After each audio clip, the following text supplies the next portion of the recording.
Anti-Federalist Number 1 General Introduction, a dangerous plan of benefit only to the aristocratic combination. From the Boston Gazette and Country Journal, November 26, 1787. I am pleased to see a spirit of inquiry burst the band of constraint upon the subject of the new plan for consolidating the governments of the United States, as recommended by the late convention. If it is suitable to the genius and habits of the citizens of these states, it will bear the strictest scrutiny. The people are the grand inquest who have a right to judge of its merits. The hideous daemon of aristocracy has hitherto had so much influence as to bar the channels of investigation, preclude the people from inquiry and extinguish every spark of liberal information of its qualities. At length the luminary of intelligence begins to beam its effulgent rays upon this important production, the deceptive mist cast before the eyes of the people by the delusive machinations of its interested advocates begins to dissipate, as darkness flies before the burning taper, and I dare venture to predict, that in spite of those mercenary deck-tamers, the plan will have a candid and complete examination. Those furious zealots who are for cramming it down the throats of the people, without allowing them either time or opportunity to scan or weigh it in the balance of their understandings, bear the same marks in their features as those who have been long wishing to erect an aristocracy in this Commonwealth of Massachusetts. Their menacing cry is for a rigid government, it matters little to them of what kind, provided it answers that description. As the plan now offered comes something near their wishes, and is the most consonant to their views of any they can hope for, they come boldly forward and demand its adoption. They brand with infamy every man who is not as determined and zealous in its favor as themselves. They cry aloud the whole must be swallowed or none at all, thinking thereby to preclude any amendment. They are afraid of having it abetted of its present rigid aspect.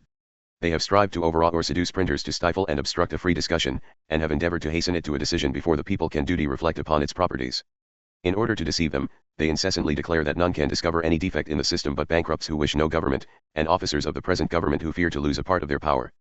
These zealous partisans may injure their own cause, and endanger the public tranquility by impeding a proper inquiry.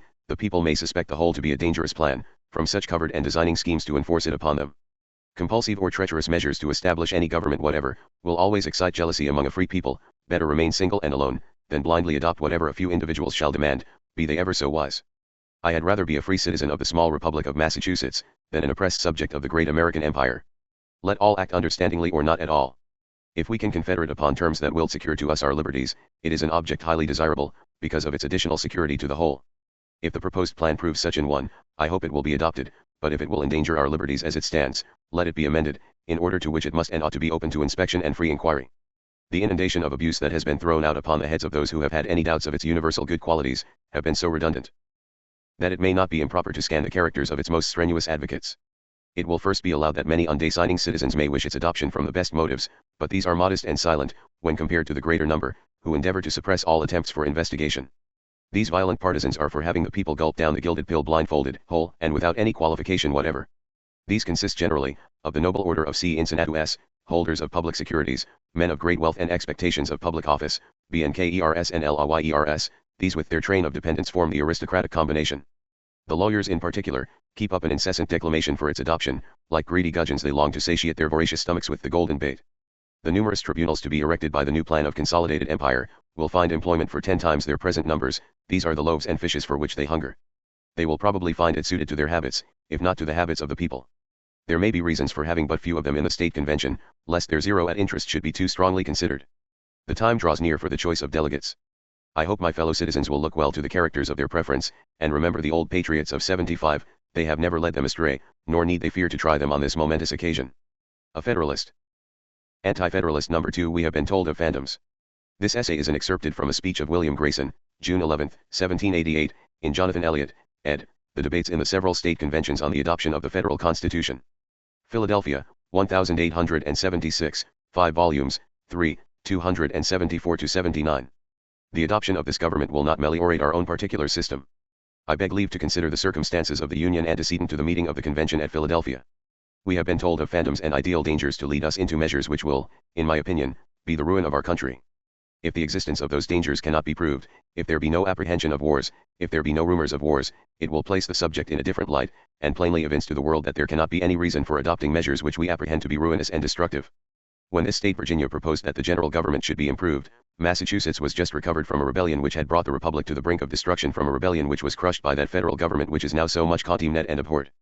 A vote of that august body for 1,500 men, aided by the exertions of the state, silenced all opposition, and shortly restored the public tranquility. Massachusetts was satisfied that these internal commotions were so happily settled, and was unwilling to risk any similar distresses by theoretic experiments. Were the eastern states willing to enter into this measure? Were they willing to accede to the proposal of Virginia? In what manner was it received? Connecticut revolted at the idea. The eastern states, sir, were unwilling to recommend a meeting of a convention. They were well aware of the dangers of revolutions and changes. Why was every effort used, and such uncommon pains taken, to bring it about? This would have been unnecessary, had it been approved of by the people. Was Pennsylvania disposed for the reception of this project of reformation? No, sir. She was even unwilling to amend her revenue laws, so as to make the 5% operative. She was satisfied with things as they were. There was no complaint, that ever I heard of, from any other part of the Union, except Virginia. This being the case among ourselves, what dangers were there to be apprehended from foreign nations? It will be easily shown that dangers from that quarter were absolutely imaginary. Was not France friendly? Unequivocally so. She was devising new regulations of commerce for our advantage. Did she harass us with applications for her money? Is it likely that France will quarrel with us? Is it not reasonable to suppose that she will be more desirous than ever to cling, after losing the Dutch Republic, to her best ally? How are the Dutch? We owe them money, it is true, and are they not willing that we should owe them more? Mr. John Adams applied to them for a new loan to the poor, despised confederation. They readily granted it. The Dutch have a fellow feeling for us. They were in the same situation with ourselves. I believe that the money which the Dutch borrowed of Henry IV is not yet paid. How did they pass Queen Elizabeth's loan? At a very considerable discount. They took advantage of the weakness and necessities of James I, and made their own terms with that contemptible monarch. Loans from nations are not like loans from private men. Nations lend money, and grant assistance, to one another. From views of national interest France was willing to pluck the fairest feather out of the British crown. This was her object in aiding us. She will not quarrel with us on pecuniary considerations. Congress considered it in this point of view, for when a proposition was made to make it a debt of private persons, it was rejected without hesitation. That respectable body wisely considered, that, while we remained their debtors in so considerable a degree, they would not be inattentive to our interest. With respect to Spain, she is friendly in a high degree. I wish to know by whose interposition was the treaty with Morocco made. Was it not by that of the King of Spain? Several predatory nations disturbed us, on going into the Mediterranean. The influence of Charles III at the Barbary court, and £4,000, procured as good a treaty with Morocco as could be expected. But I acknowledge it is not of any consequence, since the Algerines and people of Tunis have not entered into similar measures. We have nothing to fear from Spain, and, were she hostile, she could never be formidable to this country. Her strength is so scattered, that she never can be dangerous to us either in peace or war. As to Portugal, we have a treaty with her, which may be very advantageous, though it be not yet ratified. The domestic debt is diminished by considerable sales of western lands to Cutler, Sargent and Company, to Sims, and to Royal, Flint and Company. The Board of Treasury is authorized to sell in Europe, or anywhere else, the residue of those lands. An act of Congress has passed, to adjust the public debts between the individual states and the United States. Was our trade in a despicable situation? I shall say nothing of what did not come under my own observation. When I was in Congress, 16 vessels had sea letters in the East India trade, and 200 vessels entered and cleared out, in the French West India Islands, in 1 year. I must confess that public credit has suffered, and that our public creditors have been ill-used. This was owing to a fault at the headquarters to Congress themselves in not selling the western lands at an earlier period. If requisitions have not been complied with, it must be owing to Congress, who might have put the unpopular debts on the back lands. Commutation is abhorrent to New England ideas. Speculation is abhorrent to the eastern states. Those inconveniences have resulted from the bad policy of Congress. There are certain modes of governing the people which will succeed. There are others which will not. The idea of consolidation is abhorrent to the people of this country. How were the sentiments of the people before the meeting of the convention at Philadelphia? They had only one object in view. Their ideas reached no farther than to give the general government the 5% impost, and the regulation of trade. When it was agitated in Congress, in a committee of the whole, this was all that was asked, or was deemed necessary. Since that period, their views have extended much farther. Horrors have been greatly magnified since the rising of the convention. We are now told by the honorable gentleman, Governor Randolph, that we shall have wars and rumors of wars, that every calamity is to attend us, and that we shall be ruined and disunited forever, unless we adopt this Constitution. Pennsylvania and Maryland are to fall upon us from the north, like the Goths and Vandals of old. The Algerines, whose flat-sided vessels never came farther than Madeira, are to fill the Chesapeake with mighty fleets, and to attack us on our front. The Indians are to invade us with numerous armies on our rear, in order to convert our cleared lands into hunting grounds, and the Carolinians, from the south, mounted on alligators, I presume, are to come and destroy our cornfields, and eat up our little children. These, sir, are the mighty dangers which await us if we reject dangers which are merely imaginary, and ludicrous in the extreme. Are we to be destroyed by Maryland and Pennsylvania? What will democratic states make war for, and how long since have they imbibed a hostile spirit? But the generality are to attack us. Will they attack us after violating their faith in the first Union? Will they not violate their faith if they do not take us into their confederacy? Have they not agreed, by the old confederation, that the Union shall be perpetual, and that no alteration should take place without the consent of Congress, and the confirmation of the legislatures of every state? I cannot think that there is such depravity in mankind as that, after violating public faith so flagrantly, they should make war upon us, also, for not following their example. The large states have divided the backlands among themselves, and have given as much as they thought proper to the generality. For the fear of disunion, we are told that we ought to take measures which we otherwise should not. Disunion is impossible. The eastern states hold the fisheries, which are their cornfields, by a hair. They have a dispute with the British government about their limits at this moment. Is not a general and strong government necessary for their interest? If ever nations had inducements to peace, the eastern states now have. New York and Pennsylvania anxiously look forward for the fur trade. How can they obtain it but by union? Can the western posts be got or retained without union? How are the little states inclined? They are not likely to disunite.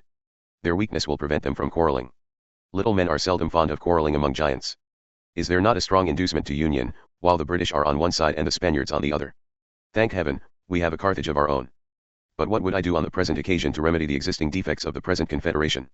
There are two opinions prevailing in the world: the one, that mankind can only be governed by force; the other, that they are capable of freedom and a good government. Under a supposition that mankind can govern themselves, I would recommend that the present confederation should be amended. Give Congress the regulation of commerce. Infuse new strength and spirit into the state governments, for, when the component parts are strong, it will give energy to the government, although it be otherwise weak. Apportion the public debts in such a manner as to throw the unpopular ones on the backlands. Call only for requisitions for the foreign interest and aid them by loans. Keep on so till the American character be marked with some certain features. We are yet too young to know what we are fit for. The continual migration of people from Europe, and the settlement of new countries on our western frontiers, are strong arguments against making new experiments now in government. When these things are removed, we can with greater prospect of success, devise changes. We ought to consider, as Montesquieu says, whether the construction of the government be suitable to the genius and disposition of the people, as well as a variety of other circumstances. Anti-Federalist No. 3. New Constitution creates a national government, will not abate foreign influence, dangers of civil war and despotism. Like the nom de plume Publius used by pro-Constitution writers in the Federalist papers, several anti-Federalists signed their writings a farmer. While the occupation of the writers may not have coincided with the name given, the arguments against consolidating power in the hands of a central government were widely read. The following was published in the Maryland Gazette and Baltimore Advertiser, March 7, 1788. The true identity of the author is unknown. There are but two modes by which men are connected in society: the one which operates on individuals, this always has been, and ought still to be called, national government; the other which binds states and governments together, not corporations, for there is no considerable nation on earth, despotic, monarchical, or republican, that does not contain many subordinate corporations with various constitutions. This last has heretofore been denominated a league or confederacy. The term Federalists is therefore improperly applied to themselves, by the friends and supporters of the proposed constitution. This abuse of language does not help the cause; every degree of imposition serves only to irritate, but can never convince. They are national men, and their opponents, or at least a great majority of them, are federal, in the only true and strict sense of the word. Whether any form of national government is preferable for the Americans, to a league or confederacy, is a previous question we must first make up our minds upon. That a national government will add to the dignity and increase the splendor of the United States abroad, can admit of no doubt; it is essentially requisite for both. That it will render government, and officers of government, more dignified at home is equally certain. That these objects are more suited to the manners, if not the genius and disposition of our people is, I fear, also true. That it is requisite in order to keep us at peace among ourselves, is doubtful. That it is necessary, to prevent foreigners from dividing us, or interfering in our government, I deny positively, and, after all, I have strong doubts whether all its advantages are not more specious than solid. We are vain, like other nations. We wish to make a noise in the world, and feel hurt that Europeans are not so attentive to America in peace, as they were to America in war. We are also, no doubt, desirous of cutting a figure in history. Should we not reflect, that quiet is happiness? That content and pomp are incompatible? I have either read or heard this truth, which the Americans should never forget, that the silence of historians is the surest record of the happiness of a people. The Swiss have been 400 years the envy of mankind, and there is yet scarcely an history of their nation. What is history, but a disgusting and painful detail of the butcheries of conquerors, and the woeful calamities of the conquered? Many of us are proud, and are frequently disappointed that office confers neither respect or deference. No man of merit can ever be disgraced by office. A rogue in office may be feared in some governments; he will be respected in none. After all, what we call respect and difference only arise from contrast of situation, as most of our ideas come by comparison and relation. Where the people are free there can be no great contrast or distinction among honest citizens in or out of office. In proportion as the people lose their freedom, every gradation of distinction, between the governors and governed obtains, until the former become masters, and the latter become slaves. In all governments virtue will command reverence. The divine Cato knew every Roman citizen by name, and never assumed any preeminence, yet Cato found, and his memory will find, respect and reverence in the bosoms of mankind, until this world returns into that nothing, from whence omnipotence called it. That the people are not at present disposed for, and are actually incapable of, governments of simplicity and equal rights, I can no longer doubt. But whose fault is it? We make them bad, by bad governments, and then abuse and despise them for being so. Our people are capable of being made anything that human nature was or is capable of, if we would only have a little patience and give them good and wholesome institutions, but I see none such and very little prospect of such. Alas! I see nothing in my fellow citizens, that will permit my still fostering the delusion, that they are now capable of sustaining the weight of self-government, a burden to which Greek and Roman shoulders proved unequal. The honor of supporting the dignity of the human character, seems reserved to the hardy Helvetians alone. If the body of the people will not govern themselves, and govern themselves well too, the consequence is unavoidable. A few will, and must govern them.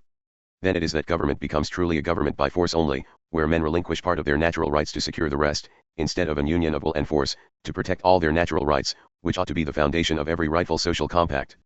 Whether national government will be productive of internal peace, is too uncertain to admit of decided opinion. I only hazard a conjecture when I say, that our state disputes, in a confederacy, would be disputes of levity and passion, which would subside before injury. The people being free, government having no right to them, but they to government, they would separate and divide as interest or inclination prompted, as they do at this day, and always have done, in Switzerland.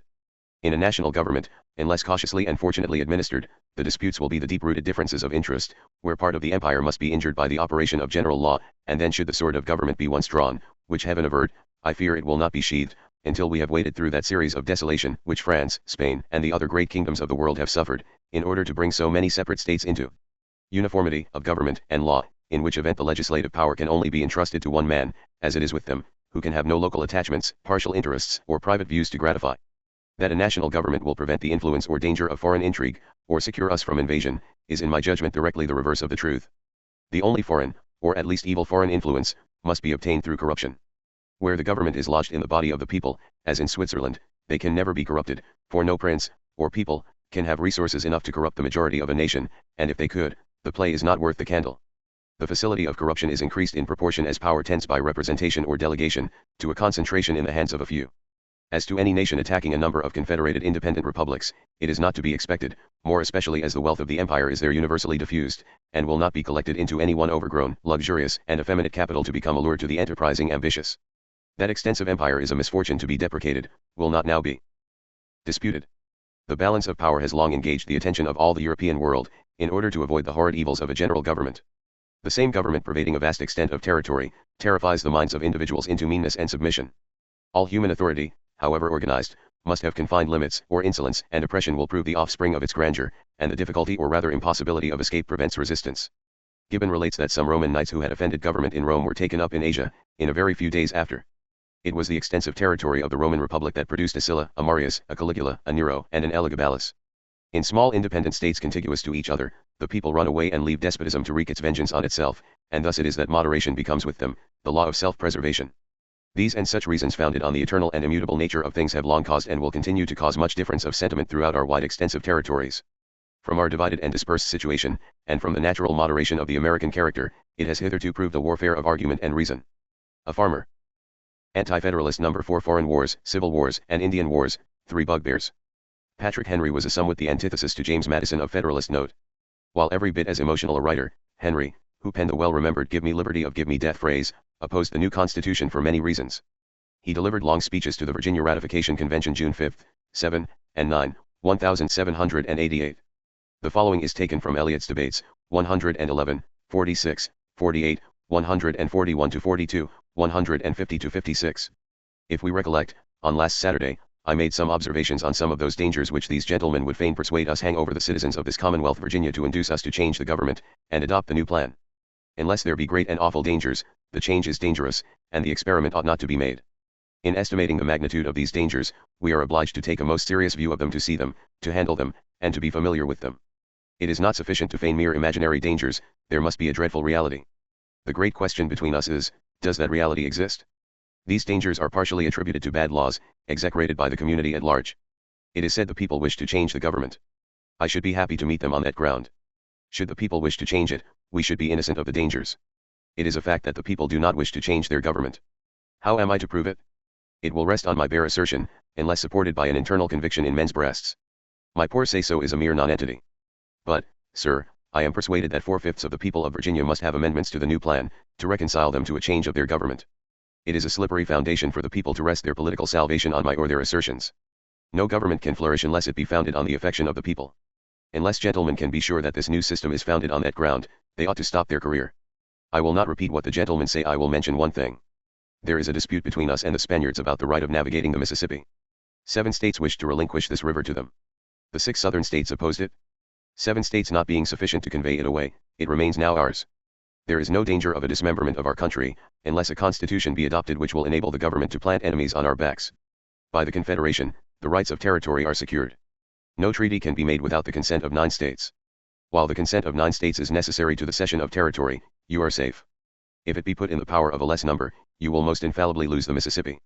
As long as we can preserve our unalienable rights, we are in safety. This new constitution will involve in its operation the loss of the navigation of that valuable river. The honorable gentleman, either James Madison or Edmund Randolph, cannot be ignorant of the Spanish transactions, the Jagardo-Quay negotiations. A treaty had been nearly entered into with Spain, to relinquish that navigation. That relinquishment would absolutely have taken place had the consent of 7 states been sufficient. This new government, I conceive, will enable those states who have already discovered their inclination that way, to give away this river. We are threatened with danger according to some for the non-payment of our debt due to France. We have information come from an illustrious citizen of Virginia, who is now in Paris, which disproves the suggestions of such danger. This citizen has not been in the airy regions of theoretic speculation. Our ambassador Thomas Jefferson is this worthy citizen. The ambassador of the United States of America is not so despised as the honorable gentleman would make us believe. A servant of a republic is as much respected as that of a monarch. The honorable gentleman tells us that hostile fleets are to be sent to make reprisals upon us. Our ambassador tells you that the King of France has taken into consideration to enter into commercial regulations, on reciprocal terms, with us, which will be of peculiar advantage to us. Does this look like hostility? I might go farther. I might say, not from public authority, but good information, that his opinion is, that you reject this government. His character and abilities are in the highest estimation, he is well acquainted, in every respect, with this country, equally so with the policy of the European nations. Let us follow the sage advice of this common friend of our happiness. It is little usual for nations to send armies to collect debts. The House of Bourbon, that great friend of America, will never attack her for her unwilling delay of payment. Give me leave to say, that Europe is too much engaged about objects of greater importance, to attend to us. On that great theater of the world, the little American matters vanish. Do you believe that the mighty monarch of France, beholding the greatest scenes that ever engaged the attention of a prince of that country, will divert himself from those important objects, and now call for a settlement of accounts with America? This proceeding is not warranted by good sense. The friendly disposition to us, and the actual situation of France, render the idea of danger from that quarter absurd. Would this countryman of ours be fond of advising us to a measure which he knew to be dangerous? And can it be reasonably supposed that he can be ignorant of any premeditated hostility against this country? The honorable gentleman may suspect the account, but I will do our friend the justice to say, that he would warn us of any danger from France. Do you suppose the Spanish monarch will risk a contest with the United States, when his feeble colonies are exposed to them? Every advance the people make to the westward, makes them tremble for Mexico and Peru. Despised as we are among ourselves, under our present government, we are terrible to that monarchy. If this be not a fact, it is generally said so. We are, in the next place, frightened by dangers from Holland. We must change our government to escape the wrath of that republic. Holland groans under a government like this new one. A stadtholder, sir, a Dutch president, has brought on that country miseries which will not permit them to collect debts with fleets or armies.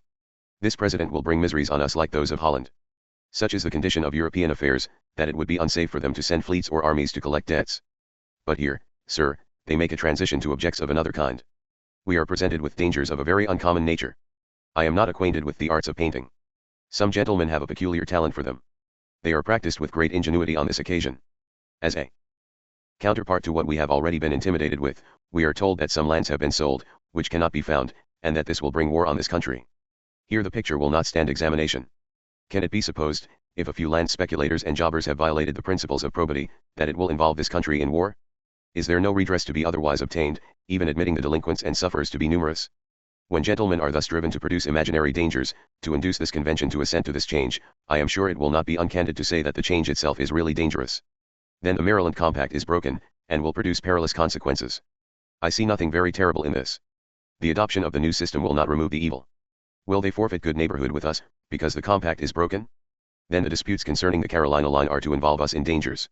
A strip of land running from the westward of the Allegheny to the Mississippi, is the subject of this pretended dispute. I do not know the length or breadth of this disputed spot. Have they not regularly confirmed our right to it, and relinquished all claims to it? I can venture to pledge that the people of Carolina will never disturb us. Then, sir, comes Pennsylvania, in terrible array. Pennsylvania is to go in conflict with Virginia. Pennsylvania has been a good neighbor heretofore. She is federal something terrible. Virginia cannot look her in the face. If we sufficiently attend to the actual situation of things, we shall conclude that Pennsylvania will do what we do. A number of that country are strongly opposed to it. Many of them have lately been convinced of its fatal tendency. They are disgorged of their federalism. Place yourselves in their situation. Would you fight your neighbors for considering this great and awful matter? Whatever may be the disposition of the aristocratical politicians of that country, I know there are friends of human nature in that state. If so, they will never make war on those who make professions of what they are attached to themselves. As to the danger arising from borderers, it is mutual and reciprocal. If it be dangerous for Virginia, it is equally so for them. It will be their true interest to be united with us. The danger of our being their enemies will be a prevailing argument in our favor. It will be as powerful to admit us into the Union, as a vote of adoption, without previous amendments, could possibly be. Then the savage Indians are to destroy us. We cannot look them in the face. The danger is here divided. They are as terrible to the other states as to us. But, sir, it is well known that we have nothing to fear from them. Our back settlers are considerably stronger than they. Their superiority increases daily. Suppose the states to be confederated all around us, what we want in numbers, we shall make up otherwise. Our compact situation and natural strength will secure us. But, to avoid all dangers, we must take shelter under the federal government. Nothing gives a decided importance but this federal government. You will sip sorrow, according to the vulgar phrase, if you want any other security than the laws of Virginia. Where is the danger? If, sir, there was any, I would recur to the American spirit to defend us, that spirit which has enabled us to surmount the greatest difficulties. To that illustrious spirit I address my most fervent prayer to prevent our adopting a system destructive to liberty. Let not gentlemen be told that it is not safe to reject this government. Wherefore is it not safe? We are told there are dangers, but those dangers are ideal, they cannot be demonstrated. The Confederation, this despised government, merits, in my opinion, the highest encomium. It carried us through a long and dangerous war, it rendered us victorious in that bloody conflict. With a powerful nation, it has secured us a territory greater than any European monarch possesses, and shall a government which has been thus strong and vigorous, be accused of imbecility, and abandoned for want of energy? Consider what you are about to do before you part with the government. Take longer time in reckoning things. Revolutions like this have happened in almost every country in Europe. Similar examples are to be found in ancient Greece and ancient Rome, instances of the people losing their liberty by their own carelessness and the ambition of a few. We are cautioned against faction and turbulence. I acknowledge that licentiousness is dangerous, and that it ought to be provided against. I acknowledge, also, the new form of government may effectually prevent it. Yet there is another thing it will as effectually do: it will oppress and ruin the people. Anti-Federalist No. 5, Scotland and England, a case in point. The ongoing Federalist essays appeared from October of 1787 to May of 1788. Rebuttals, anti-Federalist in nature, to Federalist writers seldom were published. This selection was an answer to Publius John J. Federalist No. 5. This article by an observer, was printed in the New York Journal and was reprinted in the Boston American Herald on December 3, 1787.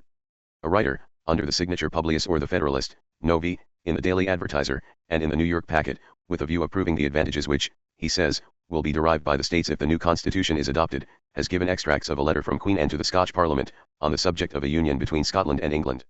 I would beg leave to remark, that Publius has been very unfortunate in selecting these extracts as a case in point, to convince the people of America of the benefits they would derive from a union, under such a government as would be effected by the new system.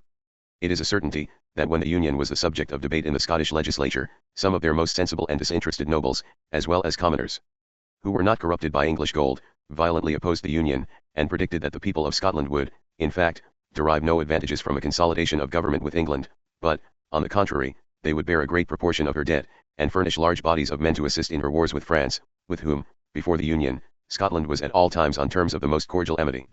It was also predicted that the representation in the Parliament of Great Britain, particularly in the House of Commons, was too small, 45 members being very far from the proportion of Scotland, when its extent and numbers were duly considered, and that even they, being so few, might, or at least a majority of them might, at all times be immediately under the influence of the English ministry, and, of course, very little of their attention would be given to the true interest of their constituents, especially if they came in competition with the prospects of views of the ministry. How far these predictions have been verified I believe it will not require much trouble to prove. It must be obvious to everyone, the least acquainted with English history, that since the union of the two nations the great body of the people in Scotland are in a much worse situation now, than they would be, were they a separate nation. This will be fully illustrated by attending to the great emigrations which are made to America. For if the people could have but a common support at home, it is unreasonable to suppose that such large numbers would quit their country, break from the tender ties of kindred and friendship and trust themselves on a dangerous voyage across a vast ocean, to a country of which they can know but very little except by common report. I will only further remark, that it is not about 2 or 3 years since a member of the British Parliament, I believe Mr. Dempster, gave a most pathetic description of the sufferings of the commonalty of Scotland, particularly on the sea coast, and endeavoured to call the attention of Parliament to their distresses, and afford them some relief by encouraging their fisheries.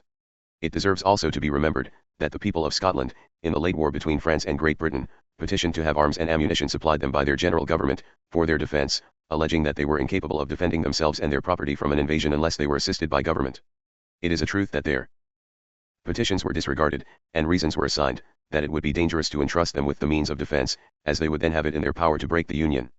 From this representation of the situation of Scotland, surely no one can draw any conclusion that this country would derive happiness or security from a government which would, in reality, give the people but the mere name of being free. For if the representation, stipulated by the Constitution, framed by the late Convention, be attentively and dispassionately considered, it must be obvious to every disinterested observer, besides many other weighty objections which will present themselves to view, that the number is not, by any means, adequate to the present inhabitants of this extensive continent, much less to those it will contain at a future period.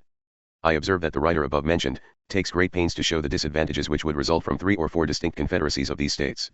I must confess that I have not seen, in any of the pieces published against the proposed constitution, anything which gives the most distant idea that their writers are in favor of such governments, but it is clear these objections arise from a consolidation not affording security for the liberties of their country, and from hence it must evidently appear, that the design of Publius, in artfully holding up to public view the bugbear of such confederacies, can be with no other intention than willfully to deceive his fellow citizens. I am confident it must be, and that it is, the sincere wish of every true friend to the United States, that there should be a confederated national government, but that it should be one which would have a control over national and external matters only, and not interfere with the internal regulations and police of the different states in the Union. Such a government, while it would give us respectability abroad, would not encroach upon, or subvert our liberties at home. An observer. Anti-Federalist No. 6 The Hobgoblins of Anarchy and Dissensions Among the States. One of largest series of anti-Federalist essays was penned under the pseudonym Sentinel. The Philadelphia Independent Gazette ran this 24-essay series between October 5, 1787 and November 24, 1788. Some historians feel most of the Sentinel letters were written by Samuel Bryan, and a few by Eleazar Oswald, owner of the Independent Gazette. A more recent study by Charles Page Smith, James Wilson, Founding Father, Chapel Hill, 1956, refrains from making such theory. This selection is from the 11th letter of Sentinel, appearing in the Independent Gazette on January 16, 1788. The evils of anarchy have been portrayed with all the imagery of language in the growing colors of eloquence. The affrighted mind is thence led to clasp the new constitution as the instrument of deliverance, as the only avenue to safety and happiness. To avoid the possible and transitory evils of one extreme, it is seduced into the certain and permanent misery necessarily attendant on the other. A state of anarchy from its very nature can never be of long continuance, the greater its violence the shorter the duration. Order and security are immediately sought by the distracted people beneath the shelter of equal laws and the salutary restraints of regular government, and if this be not attainable, absolute power is assumed by the one, or a few, who shall be the most enterprising and successful.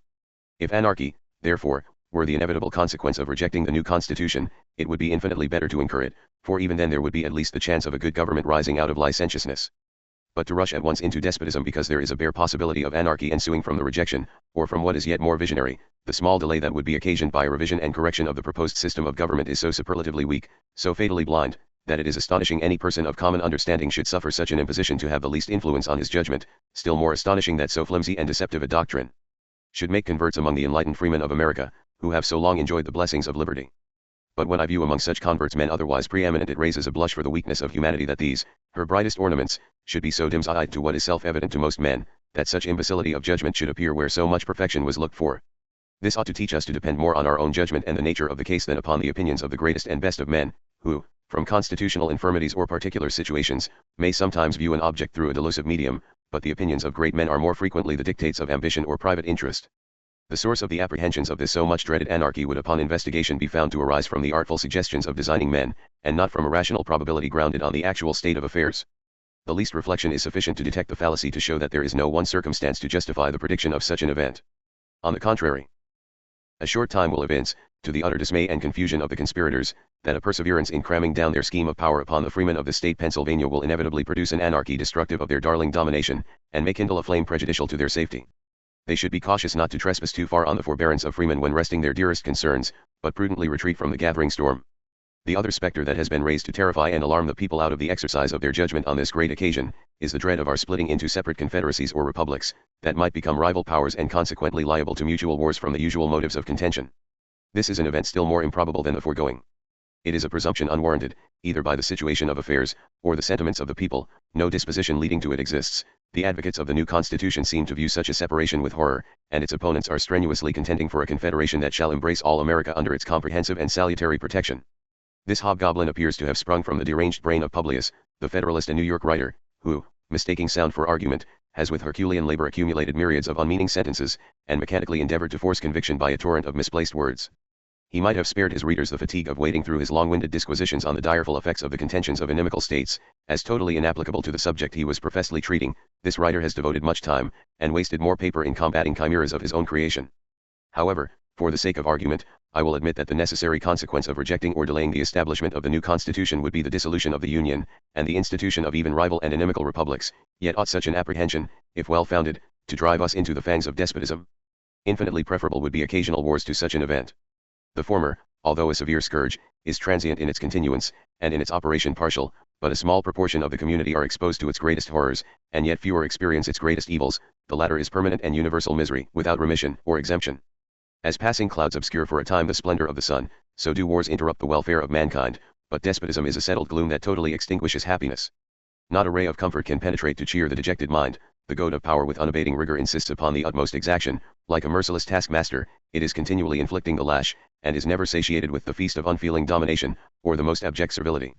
The celebrated Lord Kames, whose disquisitions of human nature evidence extraordinary strength of judgment and depth of investigation, says that a continual civil war, which is the most destructive and horrible scene of human discord, is preferable to the uniformity of wretchedness and misery attendant upon despotism. Of all possible evils, as I observed in my first number, this is the worst and the most to be dreaded.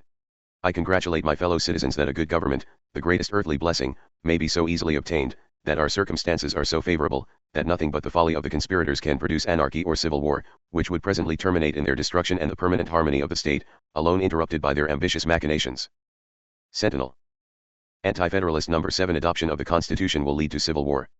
Philanthropo, an anonymous Virginia anti-Federalist, appeared in the Virginia Journal and Alexandria Advertiser, December 6, 1787, writing his version of history under the proposed new Constitution. The time in which the constitution or government of a nation undergoes any particular change, is always interesting and critical. Enemies are vigilant, allies are in suspense, friends hesitating between hope and fear, and all men are in eager expectation to see what such a change may produce. But the state of our affairs at present, is of such moment, as even to arouse the dead. A certain defender of the Constitution has stated that objections to it are more calculated to alarm the fears of the people than to answer any valuable end.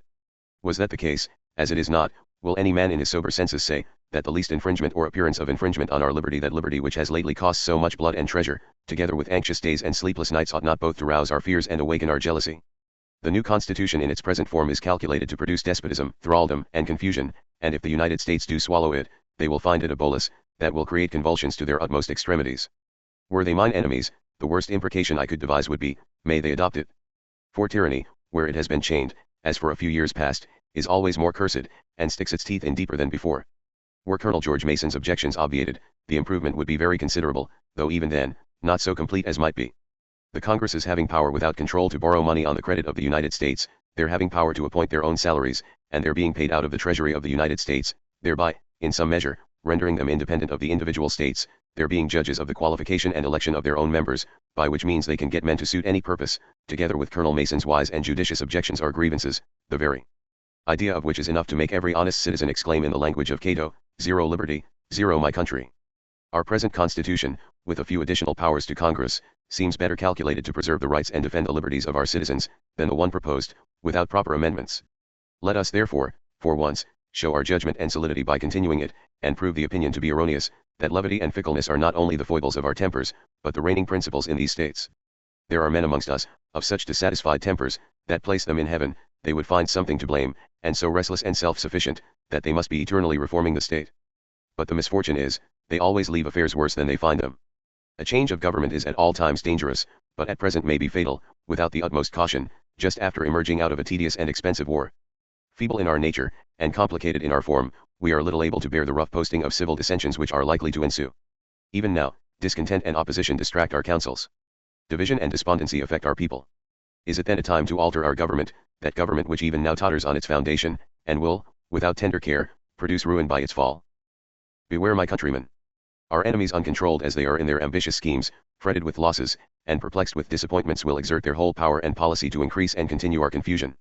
And while we are destroying one another, they will be repairing their losses, and ruining our trade. Of all the plagues that infest a nation, a civil war is the worst. Famine is severe, pestilence is dreadful, but in these, though men die, they die in peace. The father expires without the guilt of the son, and the son, if he survives, enjoys the inheritance of his father. Cities may be thinned, but they neither plundered nor burnt. But when a civil war is kindled, There is thenceforth no security of property nor protection from any law. Life and fortune become precarious. And all that is dear to men is at the discretion of profligate soldiery, doubly licentious on such an occasion. Cities are exhausted by heavy contributions, or sacked because they cannot answer exorbitant demand.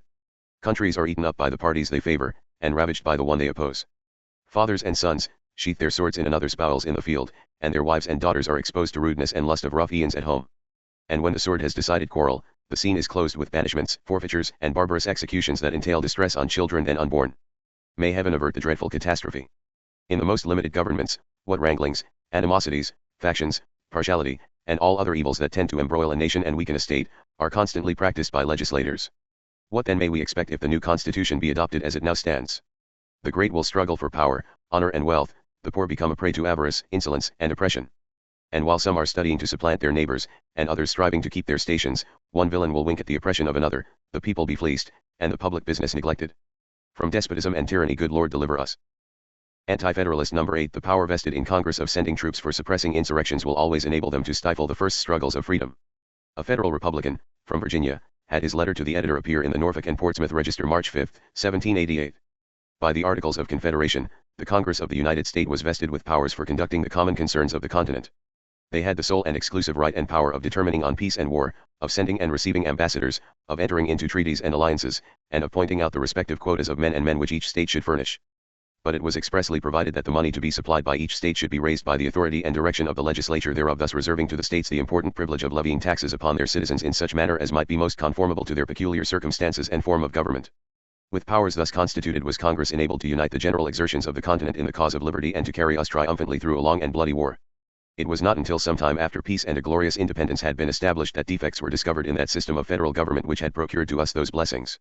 It was then perceived that the Articles of Confederation were inadequate to the purposes of the Union, and it was particularly suggested as necessary to vest in Congress the further power of exclusively regulating the commerce of the United States, as well to enable us, by a system more uniform, to counteract the policy of foreign nations, as for other important reasons.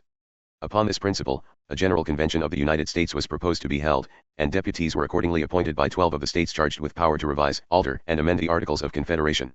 When these deputies met, instead of confining themselves to the powers with which they were entrusted, they pronounced all amendments to the Articles of Confederation wholly impracticable, and with a spirit of amity and concession truly remarkable proceeded to form a government entirely new, and totally different in its principles and its organization. Instead of a Congress whose members could serve but 3 years out of 6 and then to return to a level with their fellow citizens, and who were liable at all times, whenever the states might deem it necessary, to be recalled, Congress, by this new Constitution, will be composed of a body whose members during the time they are appointed to serve, can receive no check from their constituents.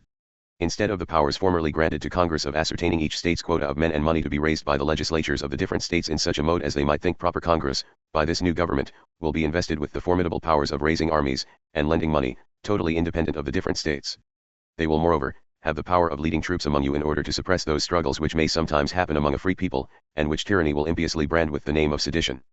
On one day the state collector will call on you for your proportion of those taxes which have been laid on you by the General Assembly, where you are fully and adequately represented. On the next will come the Continental Collector to demand from you those taxes which shall be levied by the Continental Congress, where the whole state of Virginia will be represented by only 10 men. Thus shall we imprudently confer on so small a number the very important power of taking our money out of our pockets, and of levying taxes without control, a right which the wisdom of our state constitution will, in vain, have confided to the most numerous branch of the legislature. Should the sheriff or state collector in any manner aggrieve you either in person or property, these sacred rights are amply secured by the most solemn compact. Beside, the arm of government is always at hand to shield you from his injustice and oppression. But if a continental collector, in the execution of his office, should invade your freedom, according to this new government, which has expressly declared itself paramount to all state laws and constitutions, the state of which you are a citizen will have no authority to afford you relief. A continental court may, indeed, be established in the state, and it may be urged that you will find a remedy here, but, my fellow citizens, let me ask, what protection this will afford you against the insults or rapacity of a continental officer, when he will have it in his power to appeal to the seat of Congress perhaps at several hundred miles distance, and by this means oblige you to expend hundreds of pounds in obtaining redress for 20 shillings unjustly extorted?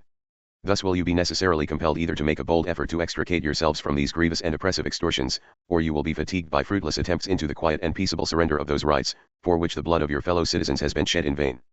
But the latter will, no doubt, be the melancholy fate of a people once inspired with the love of liberty, as the power vested in Congress of sending troops for suppressing insurrections will always enable them to stifle the first struggles of freedom. A federal republican. Anti-Federalist number 9. A consolidated government is a tyranny. Montezuma, regarded as a Pennsylvanian, wrote this essay which showed up in the Independent Gazetteer on October 17, 1787.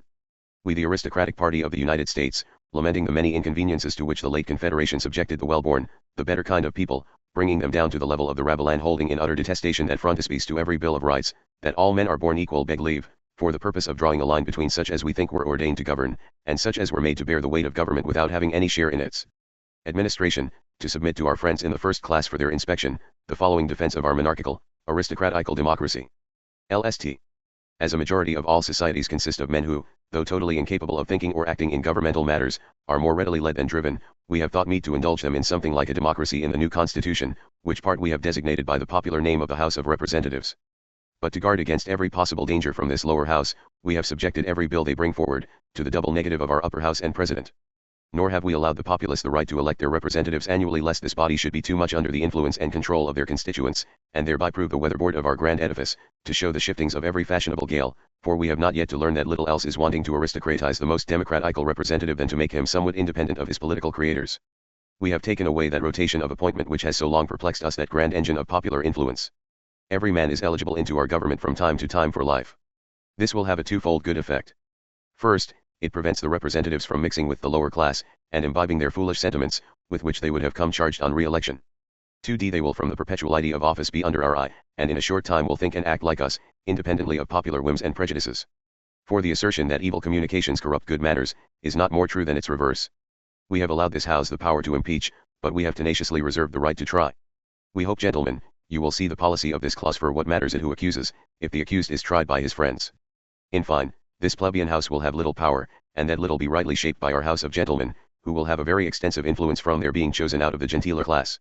It is true, every third senatorial seat is to be vacated duennially, but 2/3 of this influential body will remain in office, and be ready to direct or, if necessary, bring over to the good old way, the young members, if the old ones should not be returned. And whereas many of our brethren, from a laudable desire to support their rank in life above the commonalty, have not only deranged their finances, but subjected their persons to indecent treatment, as being arrested for debt, etc., we have framed a privilege clause, by which they may laugh at the fools who trusted them. But we have given out, that this clause was provided, only that the members might be able without interruption, to deliberate on the important business of their country. We have frequently endeavored to effect in our respective states, the happy discrimination which pervades the system, but finding we could not bring the states into it individually, we have determined, and have taken pains to leave the legislature of each free and independent state, as they now call themselves, in such a situation that they will eventually be absorbed by our grand continental vortex, or dwindle into petty corporations, and have power over little else than yoking hogs or determining the width of cartwheels.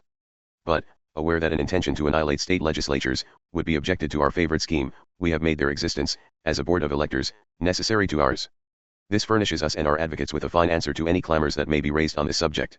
We have so interwoven continental and state legislatures that they cannot exist separately, whereas we in truth only leave them the power of electing us, for what can a provincial legislature do when we possess the exclusive regulation of external and internal commerce, excise, duties, imposts, post offices, and roads, when we and we alone, have the power to wage war, make peace, coin money, if we can get bullion, if not, borrow money, organize the militia and call them forth to execute our decrees, and crush insurrections assisted by a noble body of veterans subject to our nod, which we have the power of raising and keeping even in the time of peace. What have we to fear from state legislatures or even from states, when we are armed with such powers, with a president at our head? A name we thought proper to adopt in conformity to the prejudices of a silly people who are so foolishly fond of a republican government, that we were obliged to accommodate in names and forms to them, in order more effectually to secure the substance of our proposed plan, but we all know that Cromwell was a king, with the title of protector. I repeat it, what have we to fear armed with such powers, with a president at our head who is Captain General of the Army, Navy, and Militia of the United States, who can make and unmake treaties, appoint and commission ambassadors and other ministers, who can grant or refuse reprieves or pardons, who can make judges of the Supreme and other continental courts, in short, who will be the source, the fountain of honor, profit, and power, whose influence like the rays of the sun, will diffuse itself far and wide, will exhale all democratical vapors and break the clouds of popular insurrection? But again, gentlemen, our judicial power is a strong work, a masked battery, few people see the guns we can and will ere long play off from it. For the judicial power embraces every question which can arise in law or equity, under this Constitution and under the laws of the United States, which laws will be, you know, the supreme laws of the land.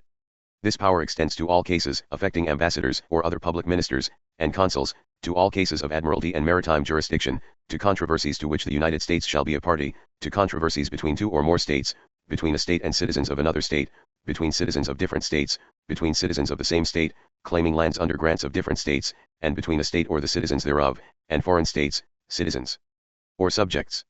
Now, can a question arise in the colonial courts, which the ingenuity or sophistry of an able lawyer may not bring within one or other of the above cases? Certainly not. Then our court will have original or appellate jurisdiction in all cases, and if so, how fallen are state judicatures, and must not every provincial law yield to our supreme flat? Our Constitution answers yes.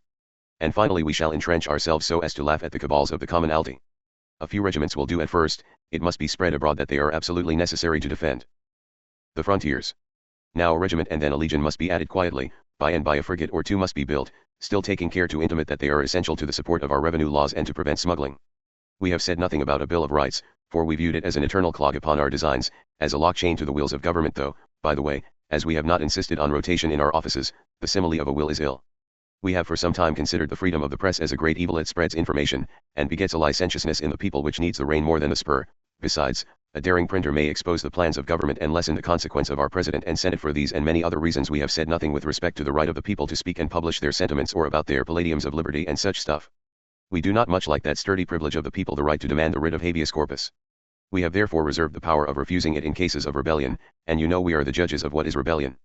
Our friends, we find, have been assiduous in representing our federal calamities, until at length the people at large, frightened by the gloomy picture on one side, and allured by the prophecies of some of our fanciful and visionary adherents on the other, are ready to accept and confirm our proposed government without the delay or forms of examination which was the more to be wished, as they are wholly unfit to investigate the principles or pronounce on the merit of so exquisite a system. Impressed with the conviction that this Constitution is calculated to restrain the influence and power of the lower class, to draw that discrimination we have so long sought after, to secure to our friends privileges and offices, which were not to be obtained under the former government, because they were in common, to take the burden of legislation and attendance on public business off the commonalty, who will be much better able thereby to prosecute with effect their private business, to destroy that political 13-headed monster, the state sovereignties, to check the licentiousness of the people by making it dangerous to speak or publish daring or tumultuary sentiments, to enforce obedience to laws by a strong executive, aided by military pensioners, and finally to promote the public and private interests of the better kind of people. We submit it to your judgment to take such measures for its adoption as you in your wisdom may think fit. Signed by unanimous order of the Lords Spiritual and Temporal. Montezuma.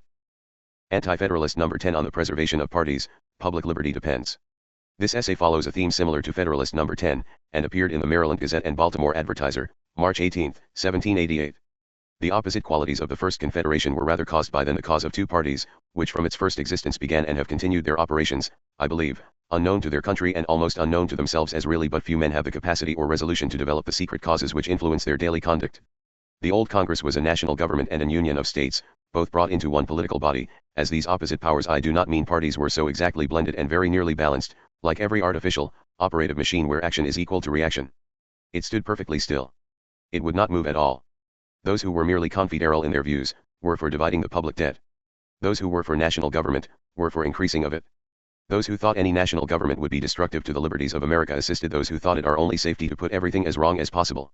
Requisitions were made, which everybody knew it was impossible to comply with. Either in 82 or 83, 10 millions of hard dollars, if not 13, were called into the Continental Treasury, when there could not be half that sum in the whole tract of territory between Nova Scotia and Florida. The states neglected them in despair. The public honor was tarnished, and our governments abused by their servants and best friends. In fine, it became a cant word. Things are not yet bad enough to mend. However, as a great part of the important objects of society were entrusted to this mongrel species of general government, the sentiment of pushing it forward became general throughout America, and the late convention met at Philadelphia under the uniform impression that such was the desire of their constituents. But even then the advantages and disadvantages of national government operated so strongly, although silently, on each individual, that the conflict was nearly equal. A third or middle opinion, which always arises in such cases, broke off and took the lead. The national party thus assisted, pursued steadily their object. The federal party dropped off, one by one, and finally, when the middle party came to view the offspring which they had given birth to, and in a great measure reared, several of them immediately disowned the child. Such has been hitherto the progress of party, or rather of the human mind, dispassionately contemplating our separate and relative situation, and aiming at that perfect completion of social happiness and grandeur, which perhaps can be combined only in ideas. Every description of men entertain the same wishes, excepting perhaps a few very bad men of each. They forever will differ about the mode of accomplishment, and some must be permitted to doubt the practicability. As our citizens are now APPRized of the progress of parties or political opinions on the continent, it is fit they should also be informed of the present state, force, and designs of each, in order that they may form their decisions with safety to the public and themselves. This shall be given with all the precision and impartiality the author is capable of. America is at present divided into three classes or descriptions of men, and in a few years there will be but two. First. The first class comprehends all those men of fortune and reputation who stepped forward in the late Revolution, from opposition to the administration, rather than the government of Great Britain. All those aristocrats whose pride disdains equal law. Many men of very large fortune, who entertain real or imaginary fears for the security of property. Those young men, who have sacrificed their time and their talents to public service, without any prospect of an adequate pecuniary or honorary reward. All your people of fashion and pleasure who are corrupted by the dissipation of the French, English, and American armies, and a love of European manners and luxury. The public creditors of the continent, whose interest has been heretofore sacrificed by their friends, in order to retain their services on this occasion. A large majority of the mercantile people, which is at present a very unformed and consequently dangerous interest. Our old native merchants have been almost universally ruined by the receipt of their debts in paper during the war, and the payment in hard money of what they owed their British correspondents since peace. Those who are not bankrupts, have generally retired and given place to a set of young men, who conducting themselves as rashly as ignorantly, have embarrassed their affairs and lay the blame on the government, and who are really unacquainted with the true mercantile interest of the country, which is perplexed from circumstances rather temporary than permanent. The foreign merchants are generally not to be trusted with influence in our government. They are most of them birds of passage. Some, perhaps British emissaries increasing and rejoicing in our political mistakes, and even those who have settled among us with an intention to fix themselves and their posterity in our soil, have brought with them more foreign prejudices than wealth. Time must elapse before the mercantile interest will be so organized as to govern themselves, much less others, with propriety. And lastly, to this class I suppose we may ultimately add the Tory interest, with the exception of very many respectable characters, who reflect with a gratification mixed with disdain, that those principles are now become fashionable for which they have been persecuted and hunted down, which, although by no means so formidable as is generally imagined, is still considerable. They are at present wavering. They are generally, though with very many exceptions, openly for the proposed, but secretly against any American government.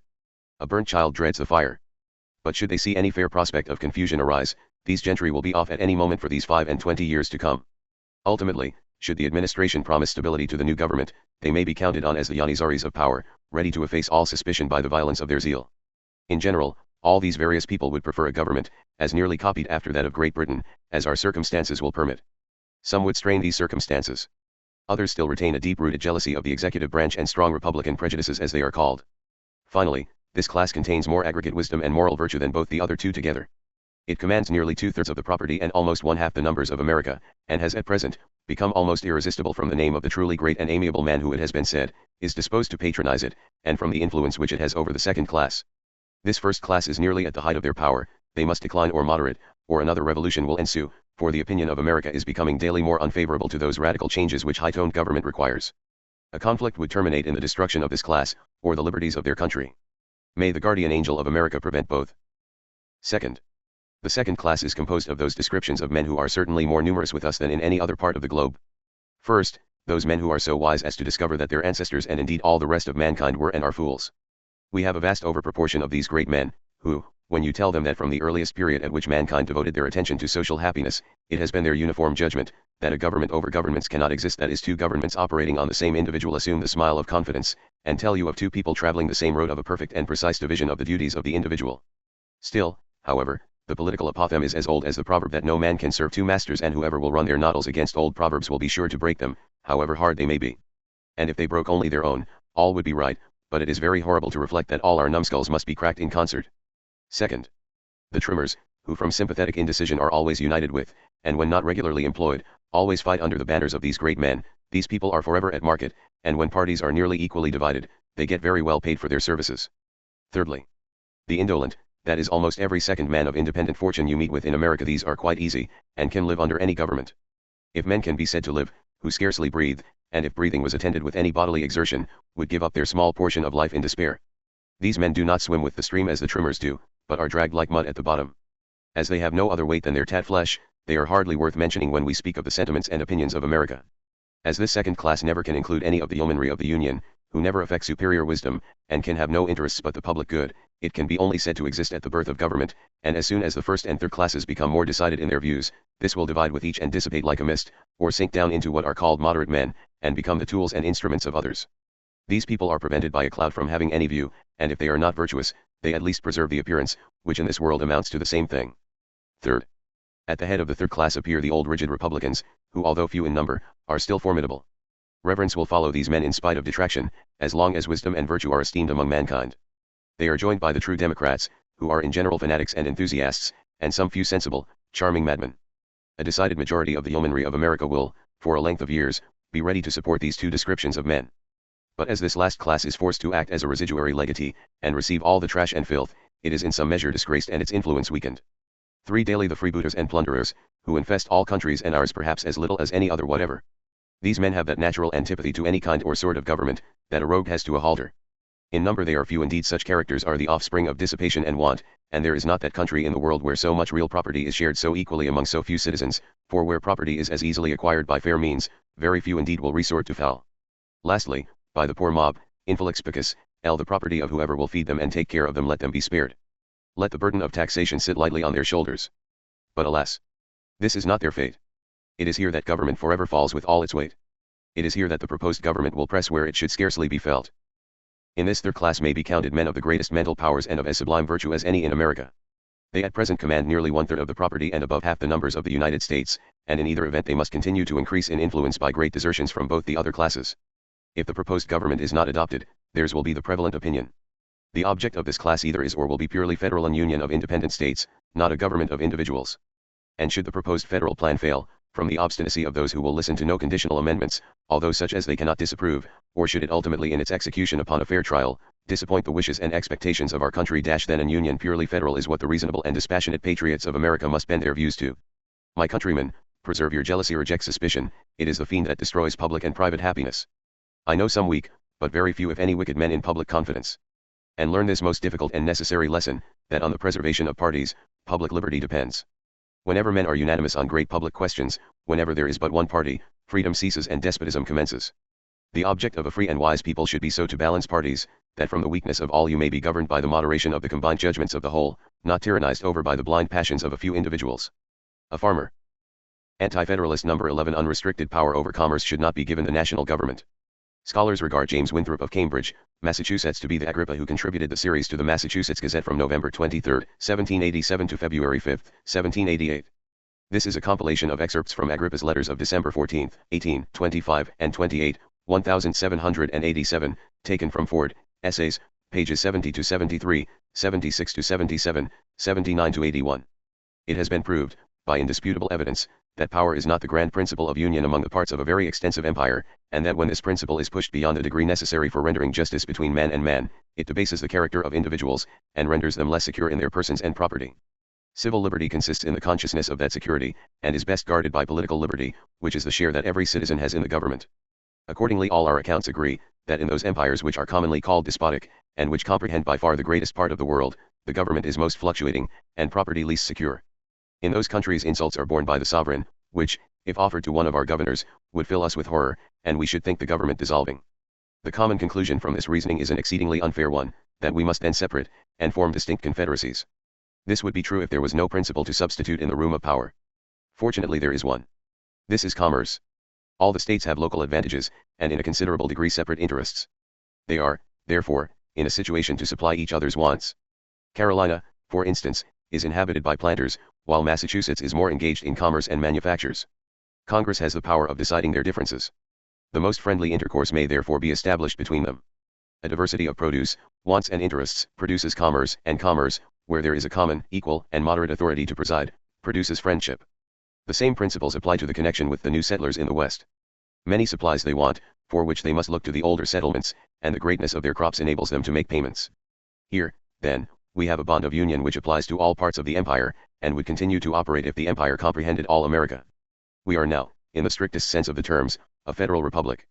Each part has within its own limits the sovereignty over its citizens, while some of the general concerns are committed to Congress. The complaints of the deficiency of the congressional powers are confined to 2 articles. They are not able to raise a revenue by taxation, and they have not a complete regulation of the intercourse between us and foreigners. For each of these complaints there is some foundation, but not enough to justify the clamor which has been raised. The second article of complaint against the present confederation is that Congress has not the sole power to regulate the intercourse between us and foreigners. Such a power extends not only to war and peace, but to trade and naturalization. This last article ought never to be given them, for though most of the states may be willing for certain reasons to receive foreigners as citizens, yet reasons of equal weight may induce other states, differently circumstanced, to keep their blood pure. Pennsylvania has chosen to receive all that would come there. Let any indifferent person judge whether that state in point of morals, education, or energy, is equal to any of the eastern states, the small state of Rhode Island only excepted. Pennsylvania in the course of a century has acquired her present extent and population at the expense of religion and good morals. The eastern states have, by keeping separate from the foreign mixtures, acquired their present greatness in the course of a century and a half, and have preserved their religion and morals. They have also preserved that manly virtue which is equally fitted for rendering them respectable in war, and industrious in peace. The remaining power for peace and trade might perhaps be safely lodged with Congress under some limitations. 3 restrictions appear to me to be essentially necessary to preserve that equality of rights to the states, which it is the object of the state governments to secure to each citizen. First, it ought not to be in the power of Congress, either by treaty or otherwise, to alienate part of any state without the consent of the legislature. Second, they ought not to be able, by treaty or other law, to give any legal preference to one part above another. Third, they ought to be restrained from creating any monopolies. The idea of consolidation is further kept up in the right given to regulate trade. Though this power under certain limitations would be a proper one for the Department of Congress, it is in this system carried much too far, and much farther than is necessary. This is, without exception, the most commercial state upon the continent. Our extensive coasts, cold climate, small estates, and equality of rights, with a variety of subordinate and concurring circumstances, place us in this respect at the head of the Union. We must, therefore, be indulged if a point which so nearly relates to our welfare be rigidly examined. The new Constitution not only prohibits vessels, bound from one state to another, from paying any duties, but even from entering and clearing. The only use of such a regulation is, to keep each state in complete ignorance of its own resources. It certainly is no hardship to enter and clear at the custom house, and the expense is too small to be an object. The unlimited right to regulate trade includes the right of granting exclusive charters. This, in all old countries, is considered as one principal branch of prerogative. We find hardly a country in Europe which has not felt the ill effects of such a power. Holland has carried the exercise of it farther than any other state, and the reason why that country has felt less evil from it is, that the territory is very small, and they have drawn large revenues from their colonies in the East and West Indies. In this respect, the whole country is to be considered as a trading company, having exclusive privileges. The colonies are large in proportion to the parent state, so that, upon the whole, the latter may gain by such a system. We are also to take into consideration the industry which the genius of a free government inspires. But in the British Islands all these circumstances together have not prevented them from being injured by the monopolies created there. Individuals have been enriched, but the country at large has been hurt. Some valuable branches of trade being granted to companies, who transact their business in London, that city is, perhaps, the place of the greatest trade in the world. But Ireland, under such influence, suffers exceedingly, and is impoverished, and Scotland is a mere byword. Bristol, the second city in England, ranks not much above this town Boston in population. These things must be accounted for by the incorporation of trading companies, and if they are felt so severely in countries of small extent, they will operate with tenfold severity upon us, who inhabit an immense tract, and living towards one extreme of an extensive empire, shall feel the evil, without retaining that influence in government, which may enable us to procure redress. There ought, then, to have been inserted a restraining clause which might prevent the Congress from making any such grant, because they consequentially defeat the trade of the outports, and are also injurious to the general commerce, by enhancing prices and destroying that rivalship which is the great stimulus to industry. There cannot be a doubt, that, while the trade of this continent remains free, the activity of our countrymen will secure their full share. Are the estimates for the present year, let them be made by what party they may, suppose the balance of trade to be largely in our favor. The credit of our merchants is, therefore, fully established in foreign countries. This is a sufficient proof, that when business is unshackled, it will find out that channel which is most friendly to its course. We ought, therefore, to be exceedingly cautious about diverting or restraining it. Every day produces fresh proofs, that people, under the immediate pressure of difficulties, do not, at first glance, discover the proper relief. The last year, a desire to get rid of embarrassments induced many honest people to agree to a tender act, and many others, of a different description, to obstruct the courts of justice. Both these methods only increased the evil they were intended to cure. Experience has since shown that, instead of trying to lessen an evil by altering the present course of things, that every endeavor should have been applied to facilitate the course of law, and thus to encourage a mutual confidence among the citizens, which increases the resources of them all, and renders easy the payment of debts. By this means one does not grow rich at the expense of another, but all are benefited. The case is the same with the states. Pennsylvania, with one port and a large territory, is less favorably situated for trade than Massachusetts, which has an extensive coast in proportion to its limits of jurisdiction. Accordingly, a much larger proportion of our people are engaged in maritime affairs. We ought therefore to be particularly attentive to securing so great an interest. It is vain to tell us that we ought to overlook local interests. It is only by protecting local concerns that the interest of the whole is preserved. No man when he enters into society does it from a view to promote the good of others, but he does it for his own good. All men having the same view are bound equally to promote the welfare of the whole. To recur then to such a principle as that local interests must be disregarded, is requiring of one man to do more than another, and is subverting the foundation of a free government. The Philadelphians would be shocked with the proposition to place the seat of general government and the unlimited right to regulate trade in Massachusetts. There can be no greater reason for our surrendering the preference to them. Such sacrifices, however we may delude ourselves with the form of words, always originate in folly, and not in generosity. Agrippa. Anti-Federalist number 12. How will the new government raise money? Cincinnatus is an anti-Federalist writer. In this essay, from an address to a meeting of the citizens of Philadelphia, the writer responds to James Wilson's statements about Congress's powers to tax under the Constitution. It appeared in the November 29 and December 6, 1787, New York Journal, as reprinted from a Philadelphia newspaper. On the subject of taxation, in which powers are to be given so largely by the new Constitution, James Wilson of Pennsylvania lull our fears of abuse by venturing to predict that the great revenue of the United States must, and always will, be raised by impost, and you elevate our hopes by holding out, the reviving and supporting the national credit.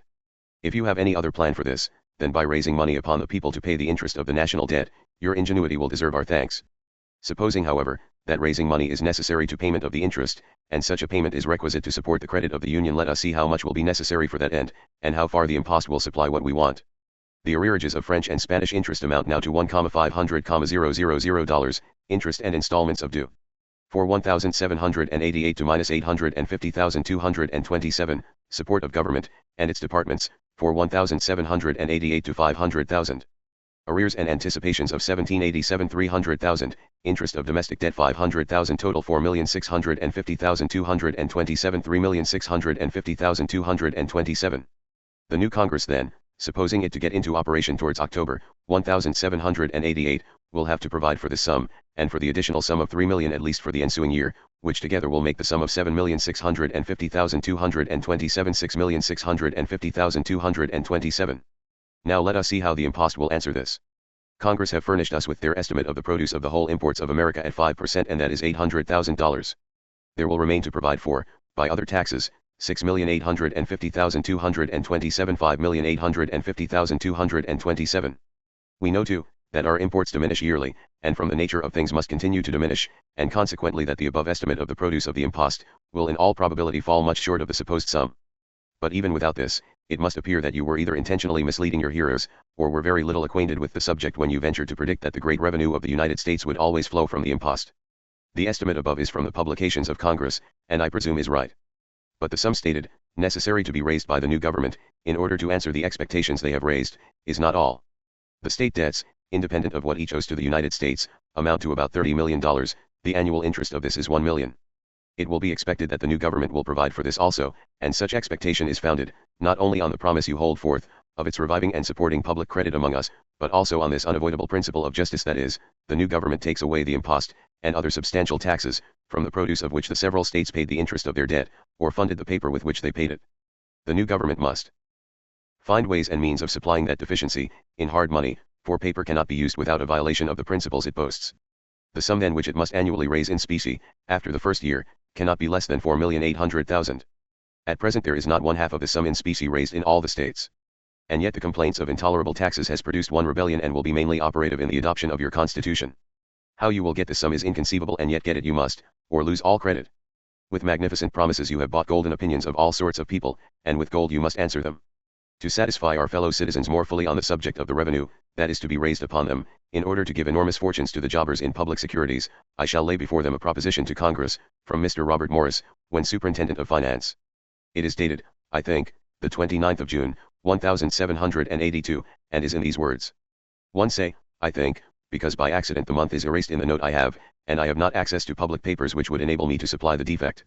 The requisition of a 5% impost, made on the 3d of February, 1781, has not yet been complied with by the state of Rhode Island, but as there is reason to believe, that their compliance is not far off, this revenue may be considered as already granted. It will, however, be very inadequate to the purposes intended. If goods be imported, and prizes introduced to the amount of 12 millions annually, the 5% would be 600,000, from which at least 1/6 must be deducted, as well for the cost of collection as for the various defalcations which will necessarily happen, and which it is unnecessary to enumerate. It is not safe, therefore, to estimate this revenue at more than $500,000, for though it may produce more, yet probably it will not produce so much. It was in consequence of this, that on the 27th day of February last, I took the liberty to submit the propriety of asking the states for a land tax of $1 for every 100 acres of land, a poll tax of $1 on all freemen, and all male slaves, between 16 and 60, excepting such as are in the federal army, or by wounds or otherwise rendered unfit for service, and an excise of 1/8 of a dollar, on all distilled spirituous liquors. Each of these may be estimated at $500,000, and should the product be equal to the estimation, the sum total of revenues for funding the public debts, would be equal to $2 millions. You will readily perceive, Mr. Wilson, that there is a vast difference between your prediction and your friend's proposition. Give me leave to say, sir, that it was not discreet, in you, to speak upon finance without instructions from this great financier. Since, independent of its delusive effect upon your audience, it may excite his jealousy, lest you should have a secret design of rivaling him in the expected office of superintendent under the new constitution. It is true, there is no real foundation for it, but then jealousy makes the food it feeds on. A quarrel between two such able and honest friends to the United States, would, I am persuaded, be felt as a public calamity. I beseech you then to be very tender upon this point in your next harangue. And if 4 months' study will not furnish you with sufficient discretion, we will indulge you with 6. It may be said, that let the government be what it may, the sums I have stated must be raised, and the same difficulties exist. This is not altogether true. For first, we are now in the way of paying the interest of the domestic debt, with paper, which under the new system is utterly reprobated. This makes a difference between the specie to be raised of $1,800,000 per annum. If the new government raises the sum in specie on the people, it will certainly support public credit, but it will overwhelm the people. It will give immense fortunes to the speculators, but it will grind the poor to dust. Besides, the present government is now redeeming the principal of the domestic debt by the sale of western lands. But let the full interest be paid in specie, and who will part with the principal for those lands? A principal, which having been generally purchased for 2 shillings and 6 pence on the pound, will yield to the holders 240%. This paper system therefore, though in general an evil, is in this instance attended with the great benefit of enabling the public to cancel a debt upon easy terms, which has been swelled to its enormous size, by as enormous impositions. And the new government, by promising too much, will involve itself in a disreputable breach of faith. The present government promises nothing, the intended government, everything. From the present government little is expected, from the intended one, much. Because it is conceived that to the latter much is given, to the former, little. And yet the inability of the people to pay what is required in specie, remaining the same, the funds of the one will not much exceed those of the other. The public creditors are easy with the present government from a conviction of its inability to pay. They will be urgent with the new one from an opinion, that as is promised, so it can and will perform everything. Whether the change will be for our prosperity and honor, is yet to be tried. Perhaps it will be found, that the supposed want of power in Congress to levy taxes is, at present a veil happily thrown over the inability of the people, and that the large powers given to the new government will, to every one, expose the nakedness of our land. Certain it is, that if the expectations which are grafted on the gift of those plenary powers, are not answered, our credit will be irretrievably ruined. Cincinnatus. Anti-Federalist No. 13. The expense of the new government. Part 1, from the Freeman's Oracle and New Hampshire Advertiser, January 11, 1788, by a farmer. Part 2, an unsigned essay from the Connecticut Journal, October 17, 1787. Great complaint has been made, that Congress under the Articles has been too liberal in their grants of salaries to individuals, and I think not without just cause. For if I am rightly informed, there have been men whose salaries have been $1,500 per year, and some of them did not do business at any rate, that the sum they negotiated would amount to their yearly salary. And some men are now in office, at $2,500 per year, who I think would have been glad to have set down at £100 a year before the war, and would have done as much or more business. The truth is, when you carry a man's salary beyond what decency requires, he immediately becomes a man of consequence, and does little or no business at all. Let us cast our eyes around us. In the other departments the judges of the Superior Court have but about £100 salary a year. The judges of the Courts of Common Pleas, on an average, not more than $60 per year. The ministers of the gospel, a very valuable set of men, who have done honor to themselves, and rendered great service to their country, in completing the revolution have salaries but from £60 to £100 a year in general. The contrast is striking. I heartily wish that all ranks of men among us, ministers of the gospel as well as others, would turn their attention toward the Constitution. They may be more concerned in the event than they at present think of. Rouse up, my friends, a matter of infinite importance is before you on the carpet, soon to be decided in your convention, the new Constitution. Seize the happy moment. Secure to yourselves and your posterity the jewel liberty, which has cost you so much blood and treasure, by a well-regulated Bill of Rights, from the encroachments of men in power. For if Congress will do these things in the dry tree when their power is small, what won't they do when they have all the resources of the United States at their command? They are the servants of the public. You have an undoubted right to set their wages, or at least to say, thus far you and those under you may go and no further. This would in the end ease Congress of a great deal of trouble, as it would put a stop to the impertinence of individuals in asking large salaries. I would say that the wages of a representative in Congress do not exceed $5 per day, a senator not to exceed 6, and the president 7 per day, with an allowance for his table. And that the wages of no person employed in the United States exceed the daily pay of a representative in Congress, but be paid according to their service, not exceeding that sum. Perhaps it may be said that money may depreciate, or appreciate. Let a price current be taken when this Constitution is completed, of the produce of each state, and let that be the general standard. My friends and countrymen, let us pause for a moment and consider. We are not driven to such great straits as to be obliged to swallow down every potion offered us by wholesale, or else die immediately by our disease. We can form a constitution at our leisure, and guard and secure it on all sides. We are paying off our state debt, and the interest on the domestic, as fast as Congress call upon us for it. As to the foreign debt, they have the promise of more interest from us than they can get anywhere else, and we shall be able to pay them both interest and principal shortly. But it is said they would declare war against us if we don't pay them immediately. Common sense will teach them better. We live at too great a distance, and are too hardy and robust a people, for them to make money out of us in that way. But it is said, the trading towns are fond of this constitution. Let us consider how they stand, including their interest. Lst. The merchant wishes to have it adopted, that trade might be regulated. 2. Daily another set of men wishes to have it adopted, that the idea of paper money might be annihilated. 3. Daily another class of men wish to have it take place, that the public might be enabled to pay off the foreign debt, and appear respectable abroad among the nations. So do I, with all my heart. But in neither of these cases do I wish to see it adopted without being guarded on all sides with a Magna Carta, or a Bill of Rights, as a bulwark to our liberties. Again, another class of men wish to have it adopted, so that the public chest might be furnished with money to pay the interest on their securities, which they purchased of the poor soldiers at 2 shillings on the pound. I wish the soldiers were now the holders of those SECU rights they fought so hard for. However, as the public finances were such that they could not be paid off as they became due, and they have carried them to market, and sold them as the boy did his top, we must pay them to the holders. But we need not be in a hurry about it, certificates will do for that. Consider, my friends, you are the persons who must live and die by this constitution. A merchant or mechanic may dispose of his goods, or pack them up in trunks and remove to another clime in the course of a few months.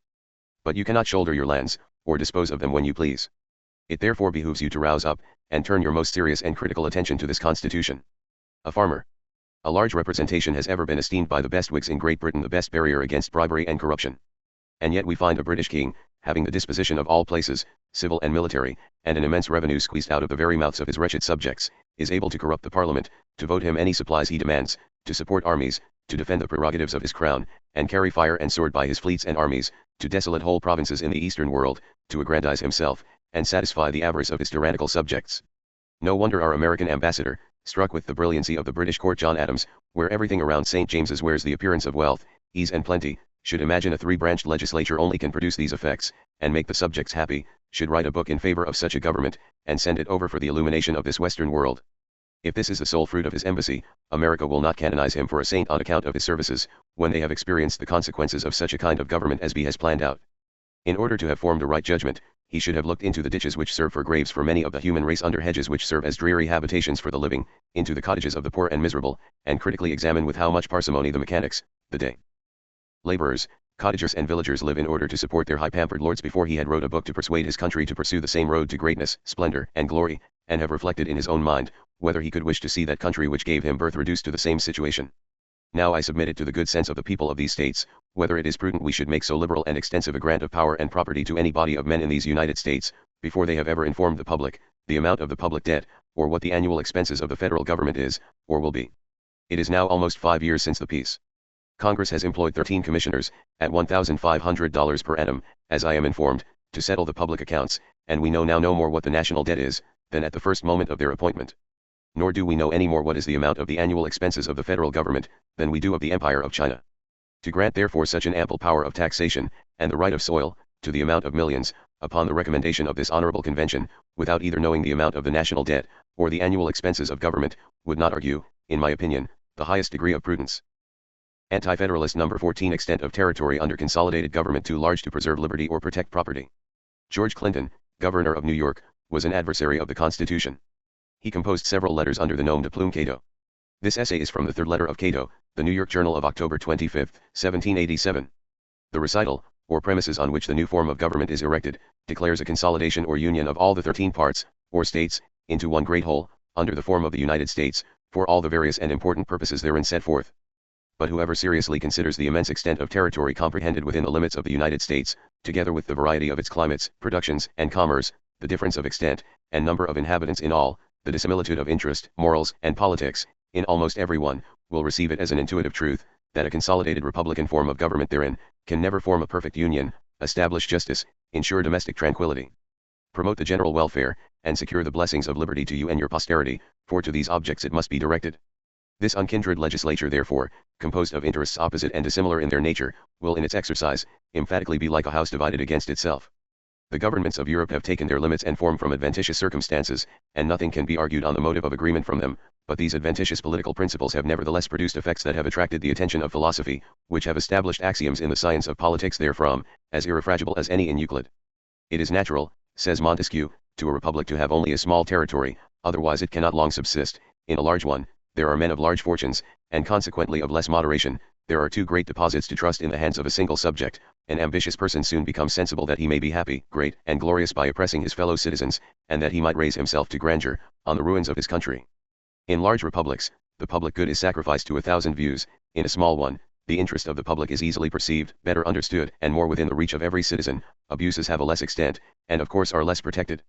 He also shows you, that the duration of the Republic of Sparta was owing to its having continued with the same extent of territory after all its wars, and that the ambition of Athens and Lacedaemon to command and direct the Union, lost them their liberties, and gave them a monarchy. From this picture, what can you promise yourselves, on the score of consolidation of the United States into one government? Impracticability in the just exercise of it, your freedom insecure, even this form of government limited in its continuance, the employments of your country disposed of to the opulent, to whose contumely you will continually be an object. You must risk much, by indispensably placing trusts of the greatest magnitude, into the hands of individuals whose ambition for power, and aggrandizement, will oppress and grind you. Where, from the vast extent of your territory, and the complication of interests, the science of government will become intricate and perplexed, and too mysterious for you to understand and observe, and by which you are to be conducted into a monarchy, either limited or despotic. The latter, Mr. Locke remarks, is a government derived from neither nature nor compact. Political liberty, the great Montesquieu again observes, consists in security, or at least in the opinion we have of security, and this security, therefore, or the opinion, is best obtained in moderate governments, where the mildness of the laws, and the equality of the manners, beget a confidence in the people, which produces the security, or the opinion. This moderation in governments depends in a great measure on their limits, connected with their political distribution. The extent of many of the states of the Union, is at this time almost too great for the superintendence of a republican form of government, and must one day or other revolve into more vigorous ones, or by separation be reduced into smaller and more useful, as well as moderate ones. You have already observed the feeble efforts of Massachusetts against their insurgents, with what difficulty did they quell that insurrection, and is not the province of Maine at this moment on the eve of separation from her? The reason of these things is, that for the security of the property of the community, in which expressive term Mr. Locke makes life, liberty, and estate, to consist, the wheels of a republic are necessarily slow in their operation. Hence, in large free republics, the evil sometimes is not only begun, but almost completed, before they are in a situation to turn the current into a contrary progression. The extremes are also too remote from the usual seat of government, and the laws, therefore, too feeble to afford protection to all its parts, and ensure domestic tranquility without the aid of another principle. If, therefore, this state New York, and that of North Carolina, had an army under their control, they never would have lost Vermont and Franklin, nor the state of Massachusetts suffered an insurrection, or the dismemberment of her fairest district, but the exercise of a principle which would have prevented these things, if we may believe the experience of ages, would have ended in the destruction of their liberties. Will this consolidated republic, if established, in its exercise beget such confidence and compliance, among the citizens of these states, as to do without the aid of a standing army? I deny that it will. The malcontents in each state, who will not be a few, nor the least important, will be exciting factions against it. The fear of a dismemberment of some of its parts, and the necessity to enforce the execution of revenue laws, a fruitful source of oppression, on the extremes and in the other districts of the government, will incidentally and necessarily require a permanent force, to be kept on foot. Will not political security, and even the opinion of it, be extinguished? Can mildness and moderation exist in a government where the primary incident in its exercise must be force? Will not violence destroy confidence, and can equality subsist where the extent, policy, and practice of it will naturally lead to make odious distinctions among citizens? The people who may compose this national legislature from the southern states, in which, from the mildness of the climate, the fertility of the soil, and the value of its productions, wealth is rapidly acquired, and where the same causes naturally lead to luxury, dissipation, and a passion for aristocratic distinction, where slavery is encouraged, and liberty of course less respected and protected, who know not what it is to acquire property by their own toil, nor to economize with the savings of industry, will these men, therefore, be as tenacious of the liberties and interests of the more northern states, where freedom, independence, industry, equality, and frugality are natural to the climate and soil, as men who are your own citizens, legislating in your own state, under your inspection, and whose manners and fortunes bear a more equal resemblance to your own? It may be suggested, in answer to this, that whoever is a citizen of one state is a citizen of each, and that therefore he will be as interested in the happiness and interest of all, as the one he is delegated from. But the argument is fallacious, and, whoever has attended to the history of mankind, and the principles which bind them together as parents, citizens, or men, will readily perceive it. These principles are, in their exercise, like a pebble cast on the calm surface of a river. The circles begin in the center, and are small, active, and forcible, but as they depart from that point, they lose their force, and vanish into calmness. The strongest principle of union resides within our domestic walls. The ties of the parent exceed that of any other. As we depart from home, the next general principle of union is amongst citizens of the same state, where acquaintance, habits, and fortunes, nourish affection, and attachment. Enlarge the circle still further, and, as citizens of different states, though we acknowledge the same national denomination, we lose in the ties of acquaintance, habits, and fortunes, and thus by degrees we lessen in our attachments, till, at length, we no more than acknowledge a sameness of species. Is it, therefore, from certainty like this, reasonable to believe, that inhabitants of Georgia, or New Hampshire, will have the same obligations towards you as your own, and preside over your lives, liberties, and property, with the same care and attachment? Intuitive reason answers in the negative. Cato. Anti-Federalist number 15 Rhode Island is right. This essay appeared in the Massachusetts Gazette, December 7, 1787, as reprinted from the Freeman's Journal, or, the North American Intelligencer. The abuse which has been thrown upon the state of Rhode Island seems to be greatly unright. Popular favor is variable, and those who are now despised and insulted may soon change situations with the present idols of the people. Rhode Island has outdone even Pennsylvania in the glorious work of freeing the Negroes in this country, without which the patriotism of some states appears ridiculous. The General Assembly of the state of Rhode Island has prevented the further importation of Negroes, and have made a law by which all blacks born in that state after March 1784 are absolutely and at once free. They have fully complied with the recommendations of Congress in regard to the late treaty of peace with Great Britain, and have passed an act declaring it to be the law of the land. They have never refused their quota of taxes demanded by Congress, excepting the 5% impost, which they considered as a dangerous tax, and for which at present there is perhaps no great necessity, as the Western Territory, of which a part has very lately been sold at a considerable price, may soon produce an immense revenue, and, in the interim, Congress may raise in the old manner the taxes which shall be found necessary for the support of the government. The state of Rhode Island refused to send delegates to the Federal Convention, and the event has manifested that their refusal was a happy one, as the new Constitution, which the Convention has proposed to us, is an elective monarchy, which is proverbially the worst government. This new government would have been supported at a vast expense, by which our taxes, the right of which is solely vested in Congress, a circumstance which manifests that the various states of the Union will be merely corporations, would be doubled or trebled. The liberty of the press is not stipulated for, and therefore may be invaded at pleasure. The Supreme Continental Court is to have, almost in every case, appellate jurisdiction, both as to law and fact, which signifies, if there is any meaning in words, the setting aside the trial by jury. Congress will have the power of guaranteeing to every state a right to import Negroes for 21 years, by which some of the states, who have now declined that iniquitous traffic, may re-enter into it, for the private laws of every state are to submit to the superior jurisdiction of Congress. A standing army is to be kept on foot, by which the vicious, the sycophantic, and the time-serving will be exalted, and the brave, the patriotic, and the virtuous will be depressed.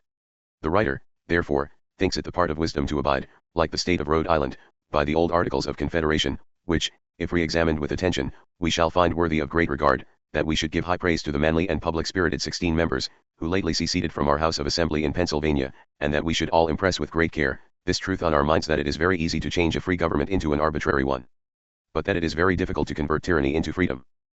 Anti-Federalist number 16 Europeans admire and Federalists decry the present system. Alfred defended the Articles of Confederation, taken from the New York Journal, December 25, 1787, as reprinted from the Philadelphia Independent Gazette. To the real patriots of America. America is now free. She now enjoys a greater portion of political liberty than any other country under heaven. How long she may continue so depends entirely upon her own caution and wisdom. If she would look to herself more, and to Europe less, I am persuaded it would tend to promote her felicity. She possesses all the advantages which characterize a rich country rich within herself. She ought less to regard the politics, the manufactures, and the interests of distant nations.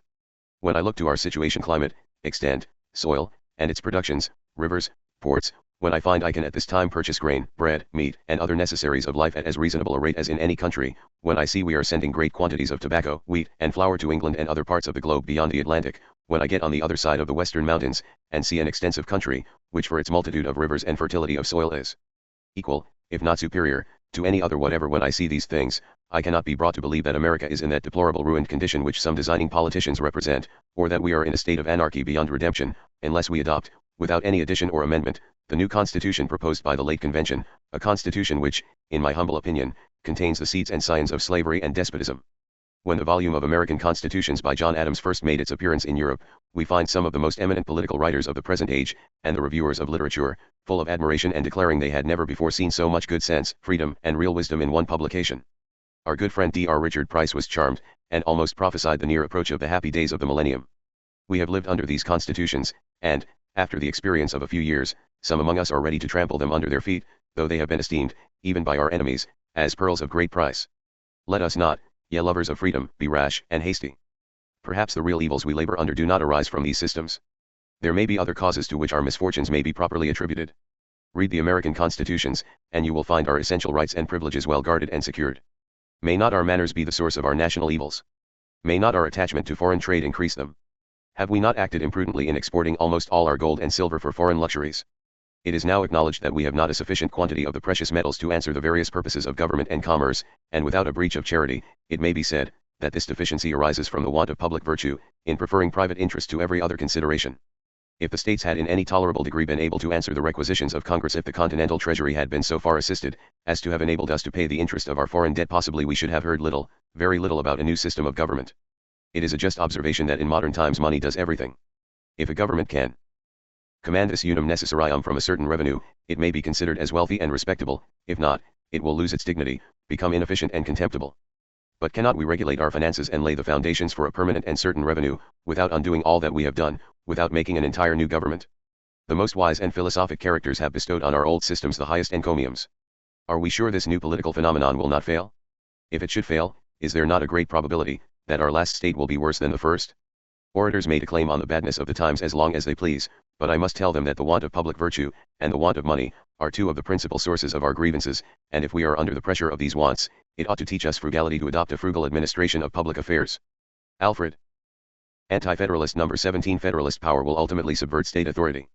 The necessary and proper clause has, from the beginning, been a thorn in the side of those seeking to reduce federal power, but its attack by Brutus served to call attention to it, leaving a paper trail of intent verifying its purpose was not to give Congress anything the Constitution forgot, but rather to show two additional tests for any legislation Congress should attempt, to wit that the intended actions would be both necessary and proper to executing powers given under clauses 1 to 17 of Article I, Section 8. This is the famous Brutus. This new government is to possess absolute and uncontrollable powers, legislative, executive and judicial, with respect to every object to which it extends, for by the last clause of Section 8, Article 1, it is declared, that the Congress shall have power to make all laws which shall be necessary and proper for carrying into execution the foregoing powers, and all other powers vested by this Constitution in the government of the United States, or in any department or office thereof. And by the 6th article, it is declared, that this Constitution, and the laws of the United States, which shall be made in pursuance thereof, and the treaties made, or which shall be made, under the authority of the United States, shall be the supreme law of the land, and the judges in every state shall be bound thereby, anything in the Constitution or law of any state to the contrary notwithstanding. It appears from these articles, that there is no need of any intervention of the state governments, between the Congress and the people, to execute any one power vested in the general government, and that the Constitution and laws of every state are nullified and declared void, so far as they are or shall be inconsistent with this Constitution, or the laws made in pursuance of it, or with treaties made under the authority of the United States. The government, then, so far as it extends, is a complete one, and not a confederation. It is as much one complete government as that of New York or Massachusetts, has as absolute and perfect powers to make and execute all laws, to appoint officers, institute courts, declare offenses, and annex penalties, with respect to every object to which it extends, as any other in the world. So far, therefore, as its powers reach, all ideas of confederation are given up and lost.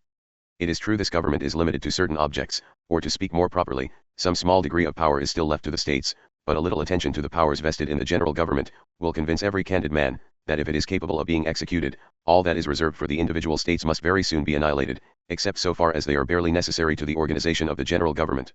The powers of the general legislature extend to every case that is of the least importance. There is nothing valuable to human nature, nothing dear to freemen, but what is within its power.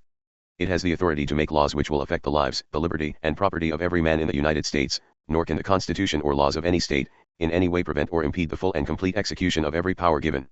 The legislative power is competent to lay taxes, duties, imposts, and excises. There is no limitation to this power, unless it be said that the clause which directs the use to which those taxes and duties shall be applied, may be said to be a limitation.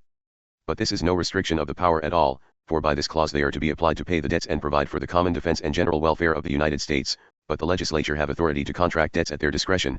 They are the sole judges of what is necessary to provide for the common defense, and they only are to determine what is for the general welfare. This power, therefore, is neither more nor less than a power to lay and collect taxes, imposts, and excises, at their pleasure, not only the power to lay taxes unlimited as to the amount they may require, but it is perfect and absolute to raise them in any mode they please. No state legislature, or any power in the state governments, have any more to do in carrying this into effect than the authority of one state has to do with that of another. In the business, therefore, of laying and collecting taxes, the idea of confederation is totally lost, and that of one entire republic is embraced. It is proper here to remark, that the authority to lay and collect taxes is the most important of any power that can be granted. It connects with it almost all other powers, or at least will in process of time draw all others after it. It is the great mean of protection, security, and defense, in a good government, and the great engine of oppression and tyranny in a bad one. This cannot fail of being the case, if we consider the contracted limits which are set by this Constitution, to the state governments, on this article of raising money. No state can emit paper money, lay any duties or imposts on imports or exports, but by consent of the Congress, and then the net produce shall be for the benefit of the United States. The only means, therefore, left for any state to support its government and discharge its debts, is by direct taxation, and the United States have also power to lay and collect taxes, in any way they please. Everyone who has thought on the subject, must be convinced that but small sums of money can be collected in any country, by direct tax. When the federal government begins to exercise the right of taxation in all its parts, the legislatures of the several states will find it impossible to raise monies to support their governments. Without money they cannot be supported, and they must dwindle away, and, as before observed, their powers be absorbed in that of the general government.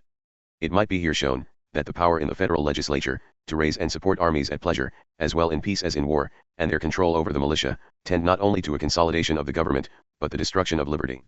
I shall not, however, dwell upon these, as a few observations upon the judicial power of this government, in addition to the preceding, will fully evince the truth of the position.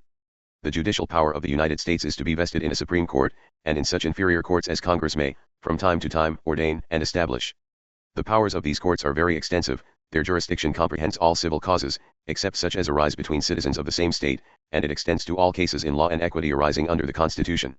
One inferior court must be established, I presume, in each state, at least, with the necessary executive officers appendant thereto. It is easy to see, that in the common course of things, these courts will eclipse the dignity, and take away from the respectability, of the state courts. These courts will be, in themselves, totally independent of the states, deriving their authority from the United States, and receiving from them fixed salaries, and in the course of human events it is to be expected that they will swallow up all the powers of the courts in the respective states.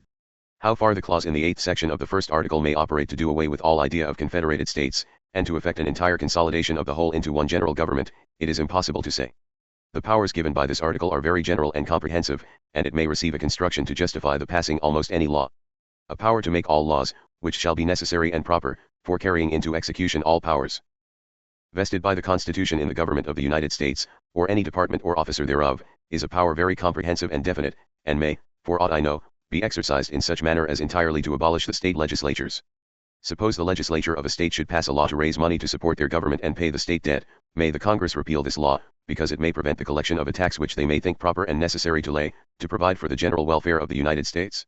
For all laws made, in pursuance of this Constitution, are the supreme law of the land, and the judges in every state shall be bound thereby, anything in the Constitution or laws of the different states to the contrary notwithstanding. By such a law, the government of a particular state might be overturned at one stroke, and thereby be deprived of every means of its support.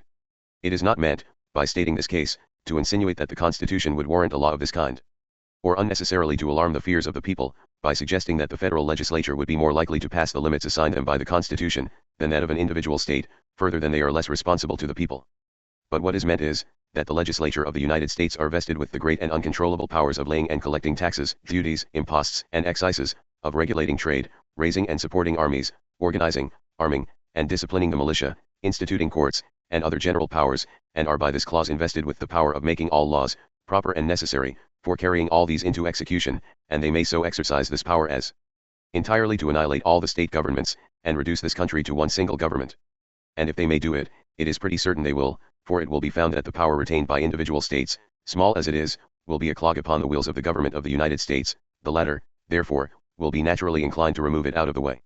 Besides, it is a truth confirmed by the unerring experience of ages, that every man, and every body of men, invested with power, are ever disposed to increase it, and to acquire a superiority over everything that stands in their way. This disposition, which is implanted in human nature, will operate in the federal legislature to lessen and ultimately to subvert the state authority, and having such advantages, will most certainly succeed, if the federal government succeeds at all. It must be very evident, then, that what this Constitution wants of being a complete consolidation of the several parts of the Union into one complete government, possessed of perfect legislative, judicial, and executive powers, to all intents and purposes, it will necessarily acquire in its exercise in operation. Brutus. Anti-Federalist No. 18-20. What does history teach? Part 1. An old Whig, taken from the Massachusetts Gazette, November 27, 1787, as reprinted from the Philadelphia Independent Gazetteer. By the proposed Constitution, every law, before it passes, is to undergo repeated revisions, and the Constitution of every state in the Union provide for the revision of the most trifling laws, either by their passing through different houses of Assembly and Senate, or by requiring them to be published for the consideration of the people. Why then is a Constitution which affects all the inhabitants of the United States, which is to be the foundation of all laws and the source of misery or happiness to 1/4 of the globe, why is this to be so hastily adopted or rejected, that it cannot admit of a revision? If a law to regulate highways requires to be leisurely considered and undergo the examination of different bodies of men, one after another, before it be passed, why is it that the framing of a constitution for the government of a great people, a work which has been justly considered as the greatest effort of human genius, and which from the beginning of the world has so often baffled the skill of the wisest men in every age, shall be considered as a thing to be thrown out, in the first shape which it may happen to assume? Where is the impracticability of a revision? Cannot the same power which called the late convention call another? Are not the people still their own masters? If, when the several state conventions come to consider this constitution, they should not approve of it, in its present form, they may easily apply to Congress and state their objections. Congress may as easily direct the calling another convention, as they did the calling the last. The plan may then be reconsidered, deliberately received, and corrected, so as to meet the approbation of every friend to his country. A few months only will be necessary for this purpose, and if we consider the magnitude of the object, we shall deem it well worth a little time and attention. It is much better to pause and reflect beforehand, than to repent when it is too late, when no peaceable remedy will be left us, and unanimity will be forever banished. The struggles of the people against a bad government, when it is once fixed, afford but a gloomy picture in the annals of mankind. They are often unfortunate, they are always destructive of private and public happiness, but the peaceable consent of a people to establish a free and effective government is one of the most glorious objects that is ever exhibited on the theater of human affairs. Some, I know, have objected that another convention will not be likely to agree upon anything. I am far however from being of that opinion. The public voice calls so loudly for a new constitution that I have no doubt we shall have one of some sort. My only fear is that the impatience of the people will lead them to accept the first that is offered them without examining whether it is right or wrong. And after all, if a new convention cannot agree upon any amendments in the Constitution, which is at present proposed, we can still adopt this in its present form, and all further opposition being vain, it is to be hoped we shall be unanimous in endeavoring to make the best of it. The experiment is at least worth trying, and I shall be much astonished, if a new convention called together for the purpose of revising the proposed Constitution, do not greatly reform it. It is beyond a doubt that the new federal Constitution, if adopted, will in a great measure destroy, if it does not totally annihilate, the separate governments of the several states. We shall, in effect, become one great republic. Every measure of any importance will be continental. What will be the consequence of this? One thing is evident, that no republic of so great magnitude ever did or ever can exist. But a few years elapsed, from the time in which ancient Rome extended her dominions beyond the bounds of Italy, until the downfall of her republic. And all political writers agree, that a republican government can exist only in a narrow territory. But a confederacy of different republics has, in many instances, existed and flourished for a long time together. The celebrated Helvetian League, which exists at this moment in full vigor, and with unimpaired strength, while its origin may be traced to the confines of antiquity, is one among many examples on this head, and at the same time furnishes an eminent proof of how much less importance it is, that the constituent parts of a confederacy of republics may be rightly framed, than it is that the confederacy itself should be rightly organized. For hardly any two of the Swiss cantons have the same form of government, and they are almost equally divided in their religious principles, which have so often rent asunder the firmest establishments. A confederacy of republics must be the establishment in America, or we must cease altogether to retain the republican form of government. From the moment we become one great republic, either in form or substance, the period is very shortly removed when we shall sink first into monarchy, and then into despotism. If the men who at different times have been entrusted to form plans of government for the world, had been really actuated by no other motives than the public good, the condition of human nature in all ages would have been widely different from that which has been exhibited to us in history. In this country perhaps we are possessed of more than our share of political virtue. If we will exercise a little patience and bestow our best endeavors on the business, I do not think it impossible, that we may yet form a federal constitution much superior to any form of government which has ever existed in the world. But whenever this important work shall be accomplished, I venture to pronounce that it will not be done without a careful attention to the framing of a Bill of Rights. In different nations, we find different grants or reservations of privileges appealed to in the struggles between the rulers and the people, many of which, in the different nations of Europe, have long since been swallowed up and lost by time, or destroyed by the arbitrary hand of power. In England, we find the people, with the barons at their head, exacting a solemn resignation of their rights from King John, in their celebrated Magna Carta, which was many times renewed in Parliament during the reigns of his successors. The Petition of Rights was afterwards consented to by Charles I and contained a declaration of the liberties of the people. The Habeas Corpus Act, after the restoration of Charles XI, the Bill of Rights, which was obtained of the Prince and Princess of Orange, on their accession to the throne, and the Act of Settlement, at the accession of the Hanover family are other instances to show the care and watchfulness of that nation to improve every opportunity, of the reign of a weak prince or the revolution in their government, to obtain the most explicit declarations in favor of their liberties. In like manner the people of this country, at the Revolution, having all power in their own hands, in forming the constitutions of the several states, took care to secure themselves, by bills of rights, so as to prevent as far as possible the encroachments of their future rulers upon the rights of the people. Some of these rights are said to be unalienable, such as the rights of conscience. Yet even these have been often invaded, where they have not been carefully secured, by express and solemn bills and declarations in their favor. Before we establish a government, whose acts will be the supreme law of the land, and whose power will extend to almost every case without exception, we ought carefully to guard ourselves by a Bill of Rights, against the invasion of those liberties which it is essential for us to retain, which it is of no real use for government to deprive us of, but which, in the course of human events, have been too often insulted with all the wantonness of an idle barbarity. An old Whig. Anti-Federalist No 18-20. What does history teach? Part 2. A Newport man wrote this wit which appeared in the Newport Mercury, March 17, 1788.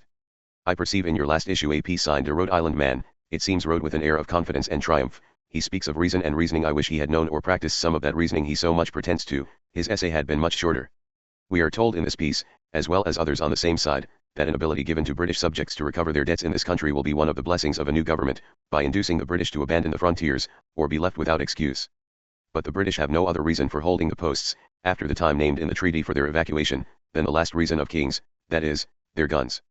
And giving them the treasure of the United States is a very unlikely means of removing that. If the British subject met with legal impediments to the recovery of his debts in this country, for the British government to have put the same stop on our citizens would have been a proper, and ample retaliation. But there is nothing within the compass of possibility of which I am not perfectly sure, that I am more fully persuaded of than I am, that the British will never relinquish the posts in question until compelled by force, because no nation pays less regard to the faith of treaties than the British. Witness their conduct to the French in 1755, when they took a very great number of men of war and merchant ships before war was declared, because the French had built some forts on the south side of an imaginary line in the wilds of America, and again, the violation of the articles by which the people of Boston resigned their arms, and the violation of the capitulation of Charlestown. Again we are told that Congress has no credit with foreigners, because they have no power to fulfill their engagements.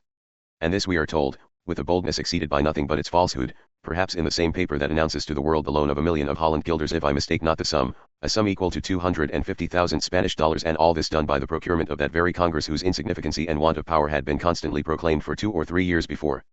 The Dutch are the most cautious people on earth, and it is reasonable to suppose they were abundantly persuaded of the permanency and efficacy of our government by their risking so much money on it. We are told that so long as we withhold this power from Congress we shall be a weak, despised people. We were long contending for independence, and now we are in a passion to be rid of it. But let us attempt to reason on this subject, and see to which side that will lead us. Reason is truly defined, in all cases short of mathematical demonstration, to be a supposing that the like causes will produce the like effects. Let us proceed by this rule.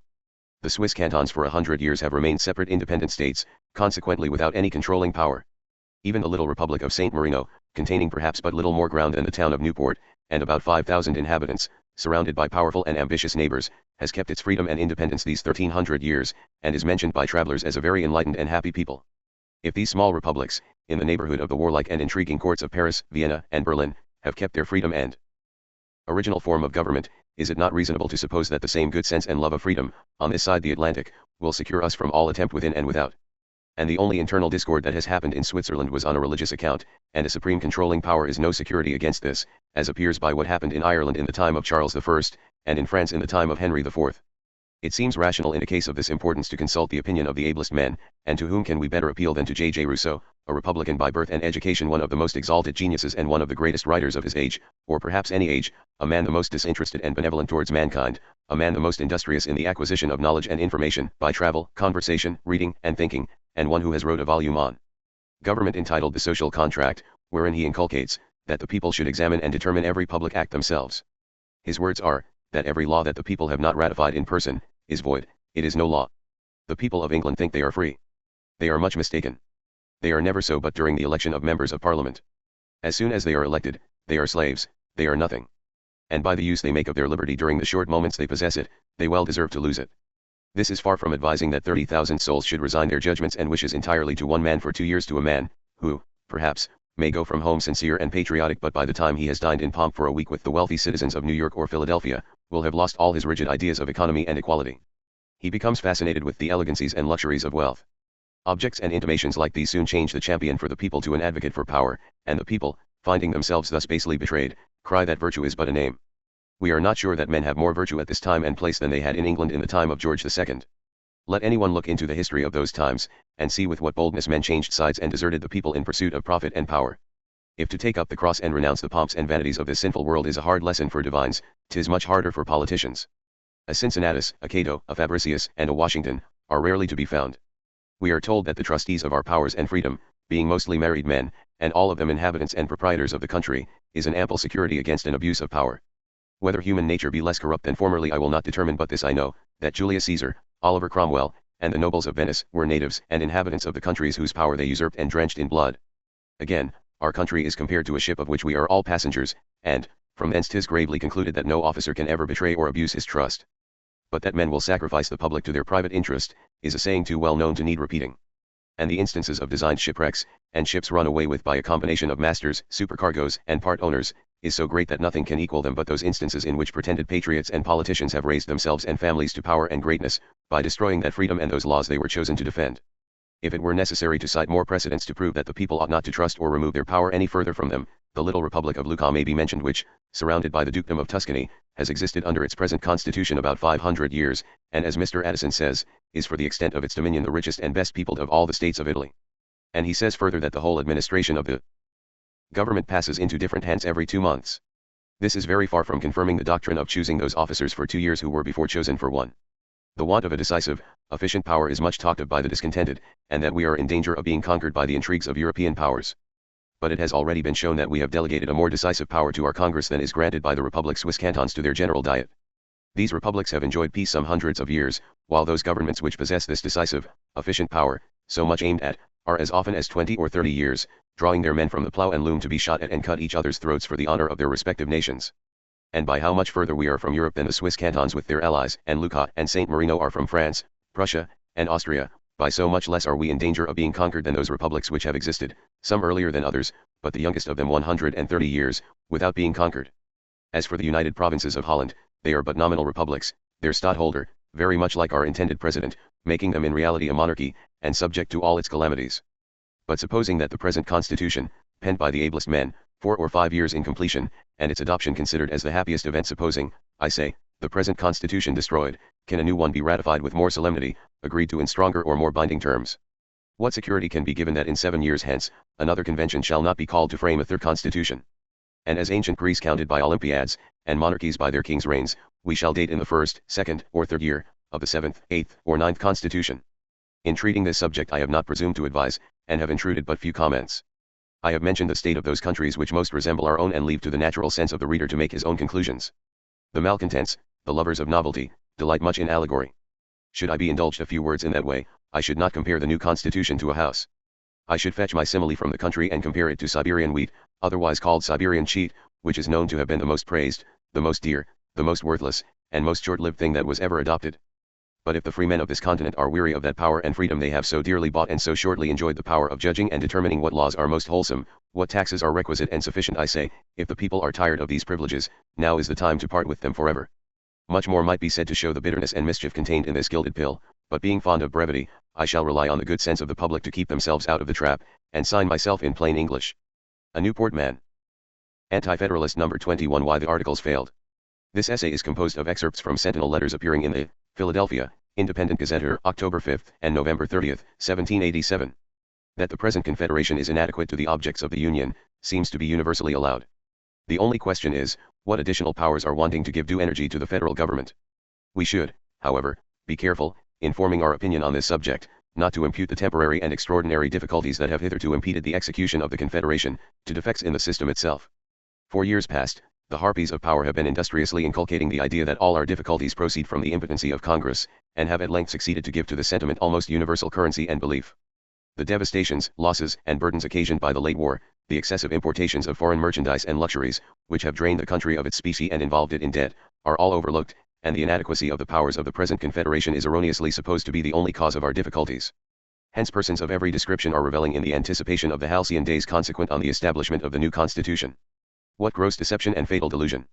Although very considerable benefit might be derived from strengthening the hands of Congress, so as to enable them to regulate commerce, and counteract the adverse restrictions of other nations, which would meet with the concurrence of all persons, yet this benefit is accompanied in the new Constitution with the scourge of despotic power. Taxation is in every government a very delicate and difficult subject. Hence it has been the policy of all wise statesmen, as far as circumstances permitted, to lead the people by small beginnings and almost imperceptible degrees, into the habits of taxation. Where the contrary conduct has been pursued, it has ever failed of full success, not unfrequently proving the ruin of the projectors. The imposing of a burdensome tax at once on a people, without the usual gradations, is the severest test that any government can be put to. Despotism itself has often proved unequal to the attempt. Under this conviction, let us take a review of our situation before and since the Revolution. From the first settlement of this country until the commencement of the late war, the taxes were so light and trivial as to be scarcely felt by the people. When we engaged in the expensive contest with Great Britain, the Congress, sensible of the difficulty of levying the moneys necessary to its support, by direct taxation, had recourse to an anticipation of the public resources, by emitting bills of credit, and thus postponed the necessity of taxation for several years. This means was pursued to a most ruinous length. But about the year 80 or 81, it was wholly exhausted. The bills of credit had suffered such a depreciation from the excessive quantities in circulation, that they ceased to be useful as a medium. The country at this period was very much impoverished and exhausted. Commerce had been suspended for near 6 years, the husbandman, for want of a market, limited his crops to his own subsistence, the frequent calls of the militia and long continuance in actual service, the devastations of the enemy, the subsistence of our own armies, the evils of the depreciation of the paper money, which fell chiefly upon the patriotic and virtuous part of the community, had all concurred to produce great distress throughout America. In this situation of affairs, we still had the same powerful enemy to contend with, who had even more numerous and better appointed armies in the field than at any former time. Our allies were applied to in this exigency, but the pecuniary assistance that we could procure from them was soon exhausted. The only resource now remaining was to obtain by direct taxation, the moneys necessary for our defense. The history of mankind does not furnish a similar instance of an attempt to levy such enormous taxes at once, nor of a people so wholly unprepared and uninured to them. The lamp of sacred liberty must indeed have burned with unsullied luster, every sordid principle of the mind must have been then extinct, when the people not only submitted to the grievous impositions, but cheerfully exerted themselves to comply with the calls of their country. Their abilities, however, were not equal to furnish the necessary sums. Indeed, the requisition of the year 1782, amounted to the whole income of their farms and other property, including the means of their subsistence. Perhaps the strained exertions of 2 years would not have sufficed to the discharge of this requisition. How then can we impute the difficulties of the people to a due compliance with the requisitions of Congress, to a defect in the Confederation? Any government, however energetic, in similar circumstances, would have experienced the same fate. If we review the proceedings of the states, we shall find that they gave every sanction and authority to the requisitions of Congress that their laws could confer, that they attempted to collect the sums called for in the same manner as is proposed to be done in future by the general government, instead of the state legislatures. The wheels of the general government having been thus clogged, and the arrearages of taxes still accumulating, it may be asked what prospect is there of the government resuming its proper tone, unless more compulsory powers are granted? To this it may be answered, that the produce of imposts on commerce, which all agree to vest in Congress, together with the immense tracts of land at their disposal, will rapidly lessen and eventually discharge the present encumbrances. When this takes place, the mode by requisition will be found perfectly adequate to the extraordinary exigencies of the Union. Congress have lately sold land to the amount of $8 millions, which is a considerable portion of the whole debt. It is to be lamented that the interested and designing have availed themselves so successfully of the present crisis, and under the specious pretense of having discovered a panacea for all the ills of the people, they are about establishing a system of government, that will prove more destructive to them than the wooden horse filled with soldiers did in ancient times to the city of Troy. This horse was introduced by their hostile enemy the Grecians, by a prostitution of the sacred rites of their religion. In like manner, my fellow citizens, are aspiring despots among yourselves prostituting the name of a Washington to cloak their designs upon your liberties. I would ask how was the proposed Constitution to have showered down those treasures upon every class of citizens, as has been so industriously inculcated and so fondly believed by some? Would it have been by the addition of numerous and expensive establishments? By doubling our judiciaries, instituting federal courts in every county of every state? By a superb presidential court? By a large standing army?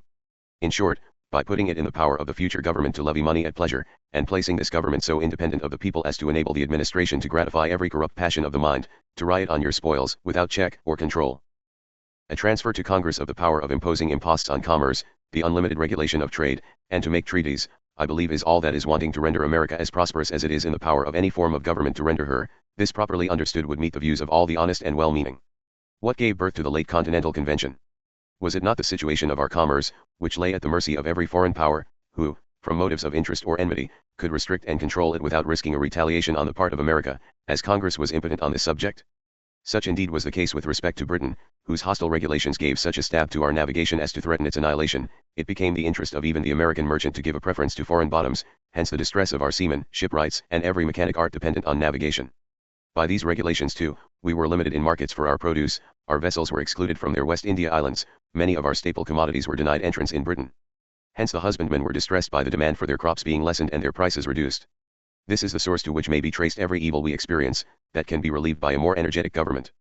Recollect the language of complaint for years past, compare the recommendations of Congress, founded on such complaints, pointing out the remedy, examine the reasons assigned by the different states for appointing delegates to the late convention, view the powers vested in that body. They all harmonize in the sentiment, that the due regulation of trade and navigation was the anxious wish of every class of citizens, was the great object of calling the convention.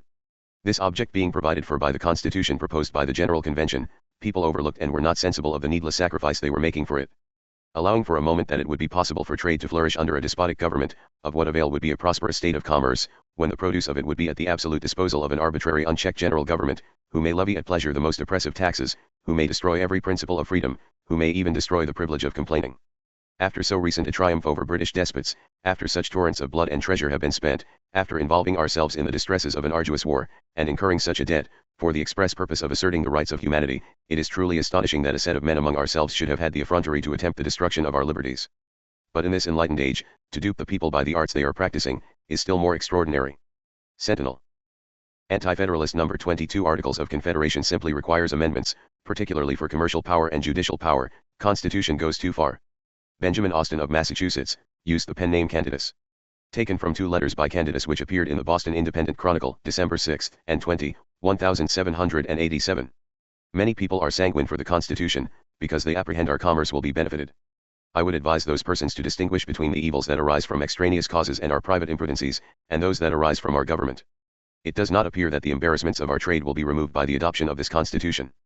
The powers of Europe do not lay any extraordinary duties on our oil, fish, or tobacco, because of our government, neither do they discourage our shipbuilding on this account. I would ask what motive would induce Britain to repeal the duties on our oil, or France on our fish, if we should adopt the proposed Constitution? Those nations laid these duties to promote their own fishery, etc., and let us adopt what mode of government we please. They will pursue their own politics respecting our imports and exports, unless we can check them by some commercial regulations. But it may be said, that such commercial regulations will take place after we have adopted the Constitution, and that the northern states would then become carriers for the southern. The great question then is, whether it is necessary in order to obtain these purposes, for every state to give up their whole power of legislation and taxation, and become an unwieldy republic, when it is probable the important object of our commerce could be effected by a Uniform Navigation Act, giving Congress full power to regulate the whole commerce of the states. This power Congress have often said was sufficient to answer all their purposes. The circular letter from the Boston merchants and others was urgent on this subject. Also the Navigation Act of the state Massachusetts was adopted upon similar principles, and was declared by our minister in England to be the most effectual plan to promote our navigation, provided it had been adopted by the whole Confederacy. But it may be said, this regulation of commerce, without energy to enforce a compliance, is quite ideal. Coercion with some person seems the principal object, but I believe we have more to expect from the affections of the people, than from an armed body of men. Provided a uniform commercial system was adopted, and each state felt its agreeable operations, we should have but little occasion to exercise force. But however, as power is thought necessary to raise an army, if required, to carry into effect any federal measure, I am willing to place it, where it is likely to be used with the utmost caution. This power I am willing to place among the Confederated States, to be exercised when 2/3 of them in their legislative capacities shall say the common good requires it. But to trust this power in the hands of a few men delegated for 2, 4, and 6 years, is complimenting the ambition of human nature too highly, to risk the tranquility of these states on their absolute determination. Certain characters now on the stage, we have reason to venerate, but though this country is now blessed with a Washington, Franklin, Hancock, and Adams, yet posterity may have reason to rue the day when their political welfare depends on the decision of men who may fill the places of these worthies. The advocates for the Constitution have always assumed an advantage by saying that their opposers have never offered any plan as a substitute. The following outlines are therefore submitted, not as originating from an individual, but as copied from former resolutions of Congress, and united with some parts of the Constitution proposed by the respectable convention. This being the case, I presume it will not be invalidated by the cant term of anti-federalism. Lst. That the legislature of each state empower Congress to frame a navigation act, to operate uniformly throughout the states, receiving to Congress all necessary powers to regulate our commerce with foreign nations, and among the several states, and with the Indian tribes. The revenue arising from the impost to be subject to their appropriations, to enable them to fulfill their public engagements with foreign creditors. Second, that the legislature of each state instruct their delegates in Congress to frame a treaty of amity for the purposes of discharging each state's proportion of the public debt, either foreign or domestic, and to enforce, if necessary, their immediate payment. Each state obligating themselves in the treaty of amity to furnish, whenever required by Congress, a proportionate number of the militia who are ever to be well organized and disciplined, for the purposes of repelling any invasion, suppressing any insurrection, or reducing any delinquent state within the Confederacy, to a compliance with the Federal Treaty of Commerce and Amity. Such assistance to be furnished by the Supreme Executive of each state, on the application of Congress. The troops in cases of invasion to be under the command of the Supreme Executive of the state immediately in danger, but in cases of insurrection, and when employed against any delinquent state in the Confederacy, the troops to be under the command of Congress.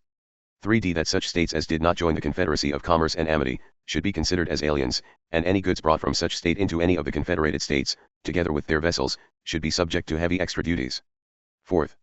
The Treaty of Amity, agreed to by the several states, should expressly declare that no state, without the consent of Congress, should enter into any treaty, alliances, or confederacy, grant letters of marque and reprisal, make anything but gold and silver coin a tender in payment of debts, pass any bill of addenda or ex post facto law, or impair the obligations of contracts, engage in war, or declare peace. 5th. A Supreme Judicial Court to be constituted for the following federal purposes to extend to all treaties made previous to, or which shall be made under the authority of the Confederacy, all cases affecting ambassadors, and other public ministers and consuls, controversies between two or more states, and between citizens of the same state claiming lands under grants of different states, to define and punish piricides, and felonies committed on the high seas, and offenses against the law of nations. 6th. That it be recommended to Congress, that the said Navigation Act, and Treaty of Amity, be sent to the legislatures, or people, of the several states, for their assenting to, and ratifying the same. 7th. A regular statement and account of the receipts and expenditures, of all public monies, should be published from time to time.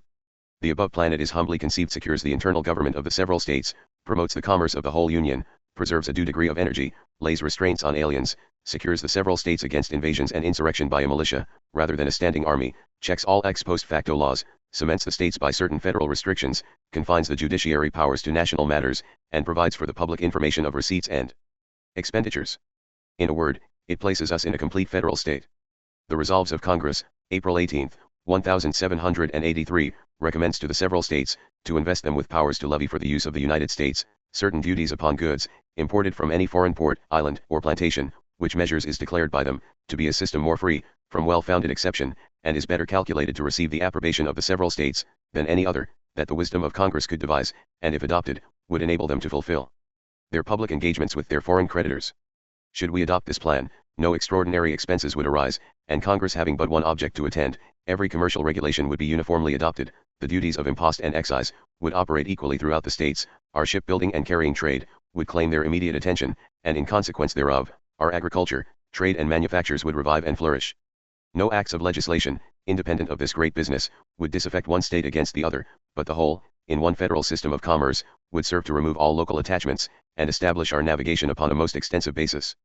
The powers of Europe would be alarmed at our union, and would fear lest we should retaliate on them by laying restrictions on their trade. These states, by the blessing of heaven, are now in a very tranquil state. This government, in particular, has produced an instance of energy, in suppressing a late rebellion, which no absolute monarchy can boast. And notwithstanding the insinuations of a small party, who are ever branding the people with the most opprobrious epithets, representing them as aiming to level all distinctions, emit paper money, encourage the rebellion, yet the present General Court, the voice of that body, whom they have endeavored to stigmatize, have steadily pursued measures foreign from the suggestions of such revilers. And the public credit has been constantly appreciating since the present administration. Let us then be cautious how we disturb this general harmony. Every exertion is now making, by the people, to discharge their taxes. Industry and frugality prevail. Our commerce is every day increasing by the enterprise of our merchants. And above all, the people of the several states are convinced of the necessity of adopting some federal commercial plan. Candidus.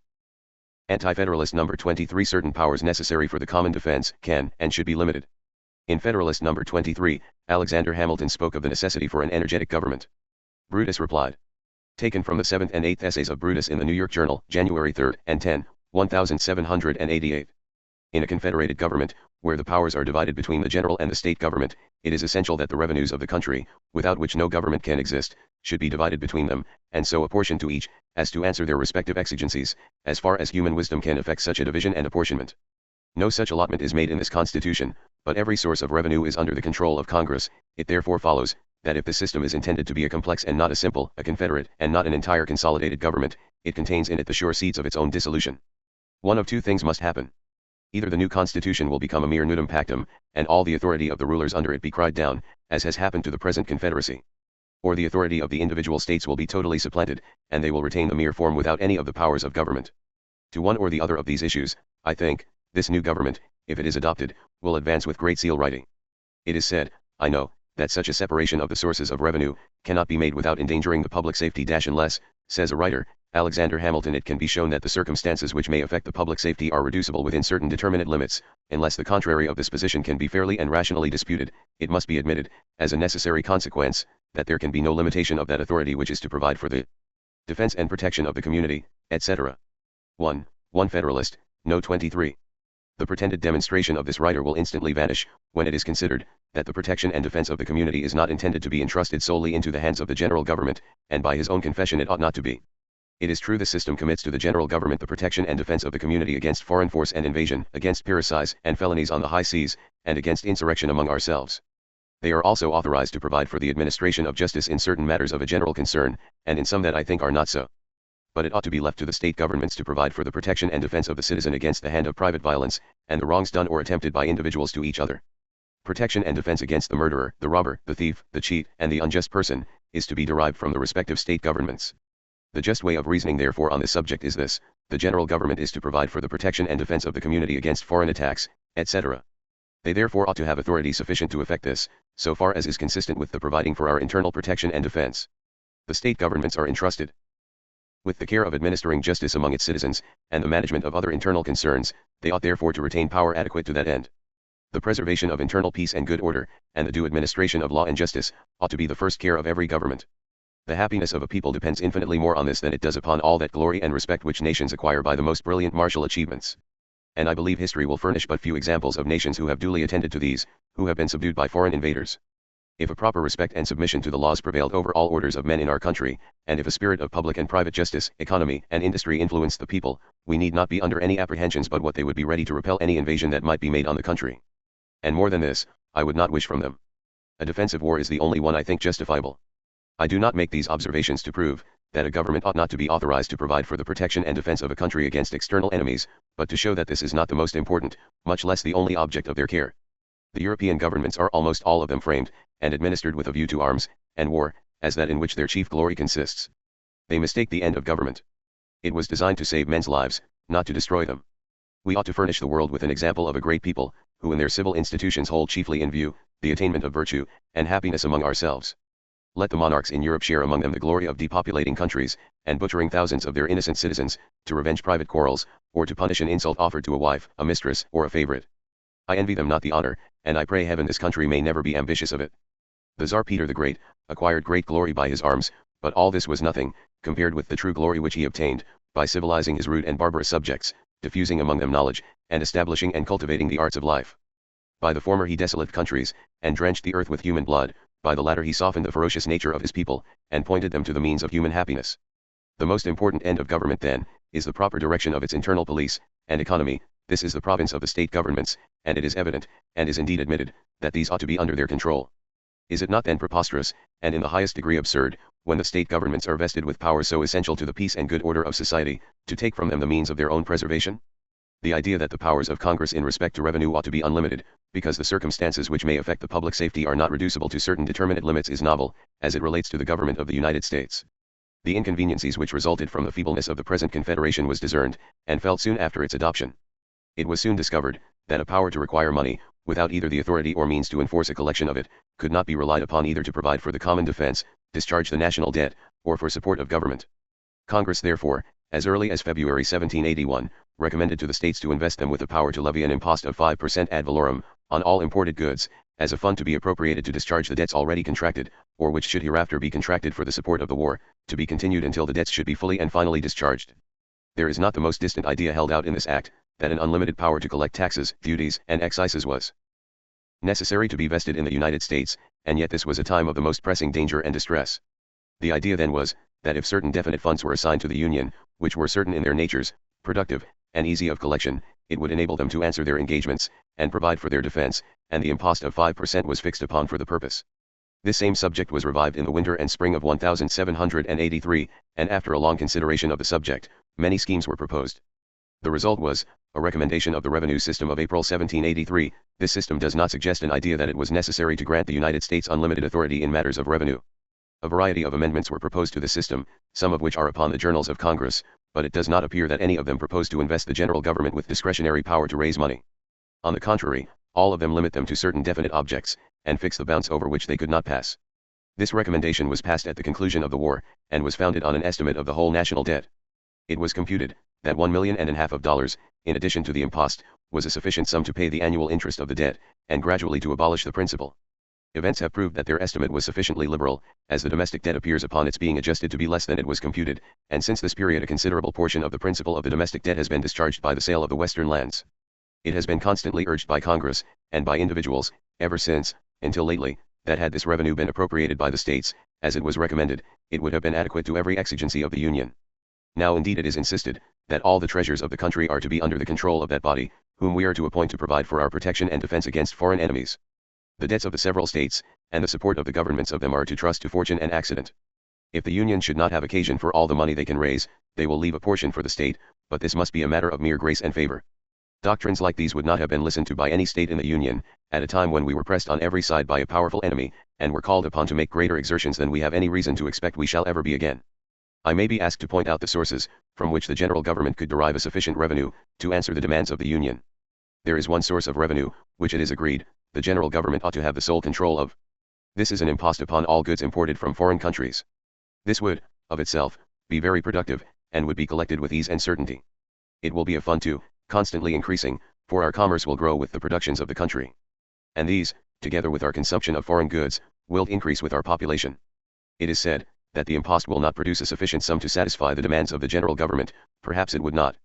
My own opinion is, that the objects from which the general government should have authority to raise a revenue, should be of such a nature, that the tax should be raised by simple laws, with few officers, with certainty and expedition, and with the least interference with the internal police of the states.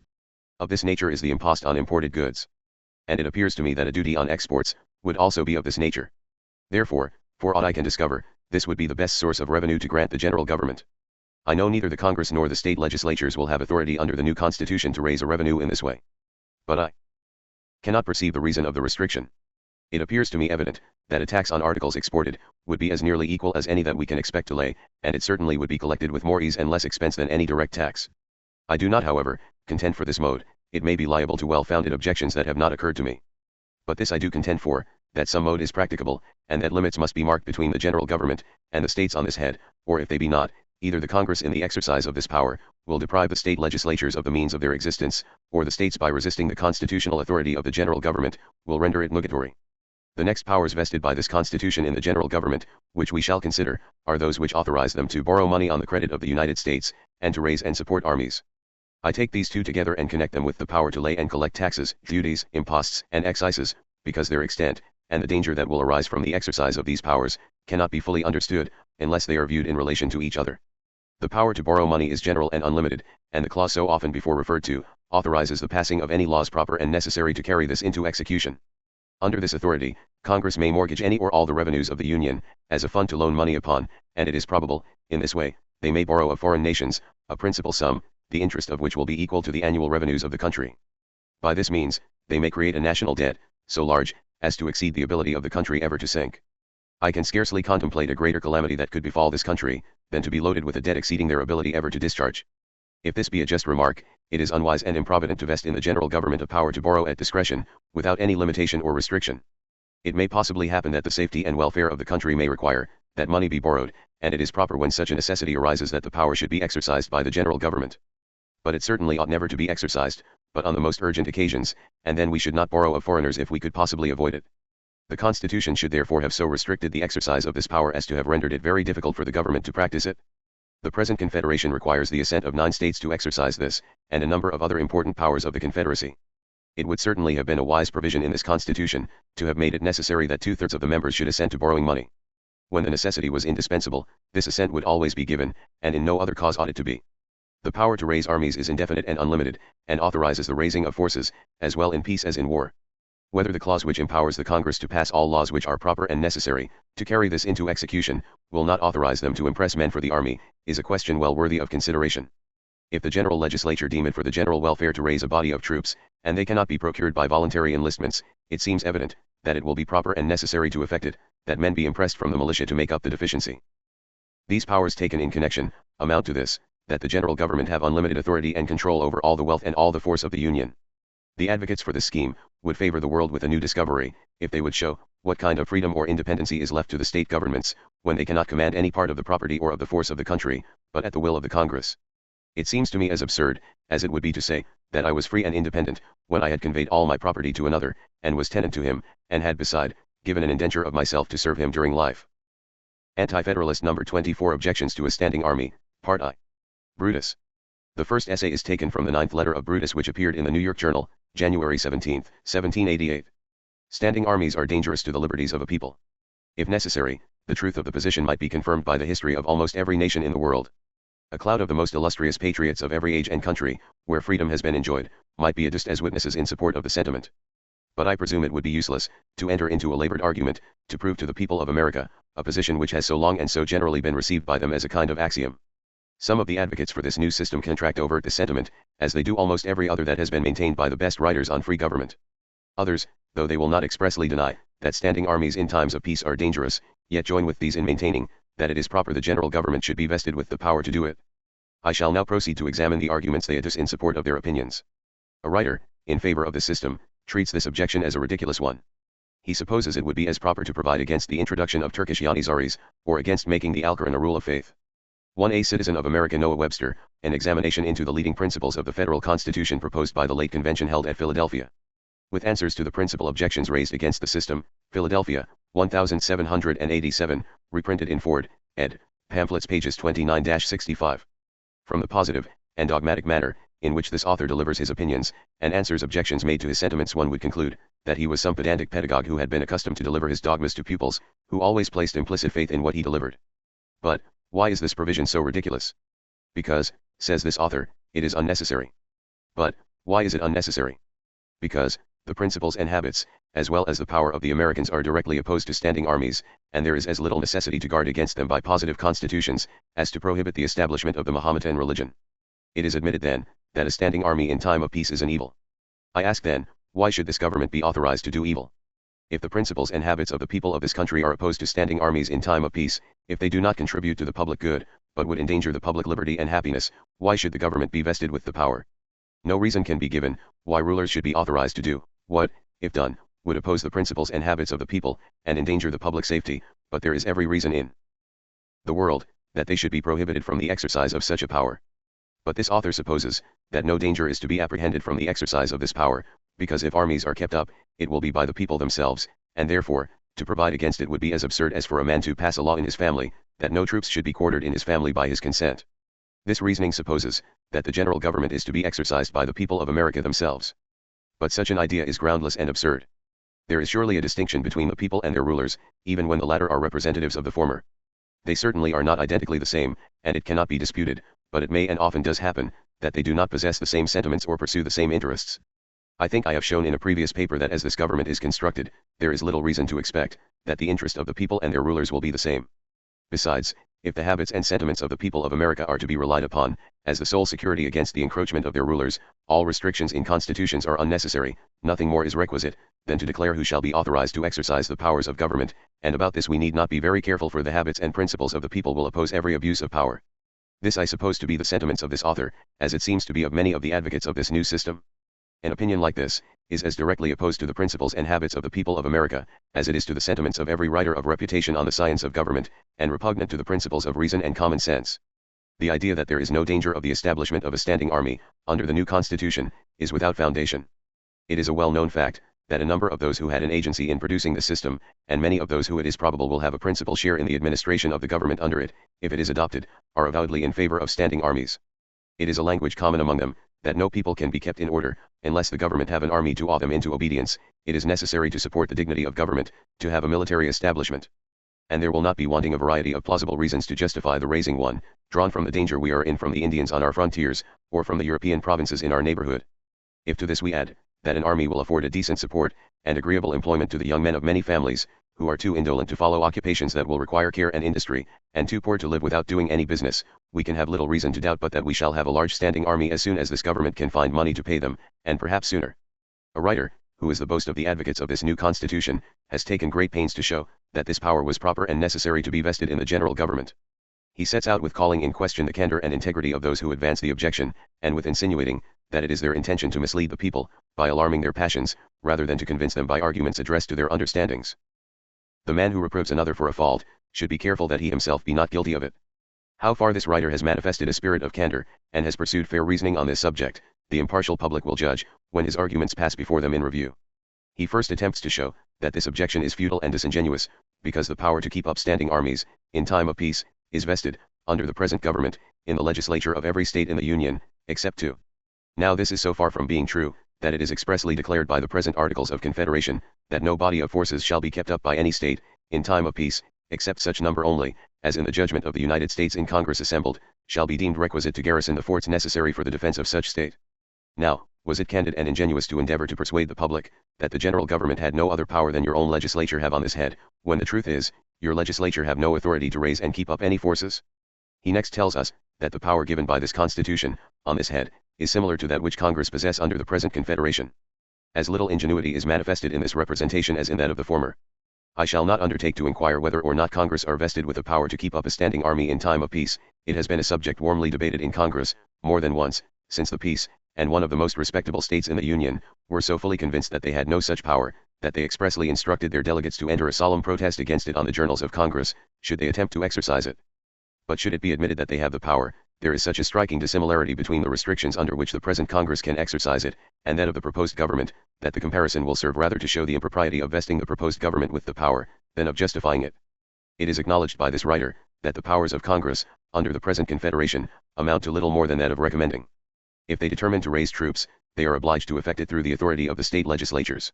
This will, in the first instance, be a most powerful restraint upon them, against ordering troops to be raised. But if they should vote an army, contrary to the opinion and wishes of the people, the legislatures of the respective states would not raise them. Besides, the present Congress hold their places at the will and pleasure of the legislatures of the states who send them, and no troops can be raised, but by the assent of 9 states out of the 13. Compare the power proposed to be lodged in the legislature on this head, under this Constitution, with that vested in the present Congress, and every person of the least discernment, whose understanding is not totally blinded by prejudice, will perceive, that they bear no analogy to each other. Under the present Confederation, the representatives of 9 states, out of 13, must assent to the raising of troops, or they cannot be levied. Under the proposed Constitution, a less number than the representatives of 2 states, in the House of Representatives, and the representatives of 3 states and a half in the Senate, with the assent of the President, may raise any number of troops they please. The present Congress are restrained from an undue exercise of this power. From this consideration, they know the state legislatures, through whose authority it must be carried into effect, would not comply with the requisition for the purpose, if it was evidently opposed to the public good. The proposed Constitution authorizes the legislature to carry their determinations into execution, without intervention of any other body between them and the people. The Congress under the present form are amenable to, and removable by, the legislatures of the respective states, and are chosen for 1 year only. The proposed Constitution does not make the members of the legislature accountable to, or removable by the state legislatures at all, and they are chosen, the one house for 6, and the other for 2 years, and cannot be removed until their time of service is expired, let them conduct ever so badly. The public will judge, from the above comparison, how just a claim this writer has to that candor he asserts to possess. In the meantime, to convince him, and the advocates for the system, that I possess some share of candor, I pledge myself to give up all opposition to it, on the head of standing armies, if the power to raise them be restricted as it is in the present Confederation, and I believe I may safely answer, not only for myself, but for all who make the objection, that they will not be satisfied with less. Anti-Federalist No. 25 Objections to a Standing Army, Part 2. From the 10th letter of Brutus appearing in the New York Journal, January 24, 1788.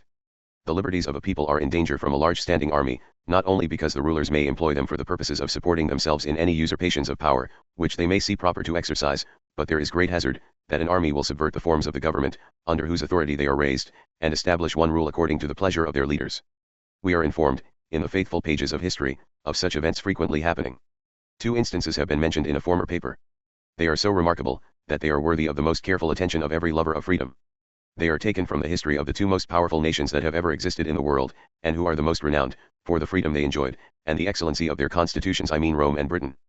In the first, the liberties of the Commonwealth were destroyed, and the constitution overturned, by an army, led by Julius Caesar, who was appointed to the command by the constitutional authority of that Commonwealth.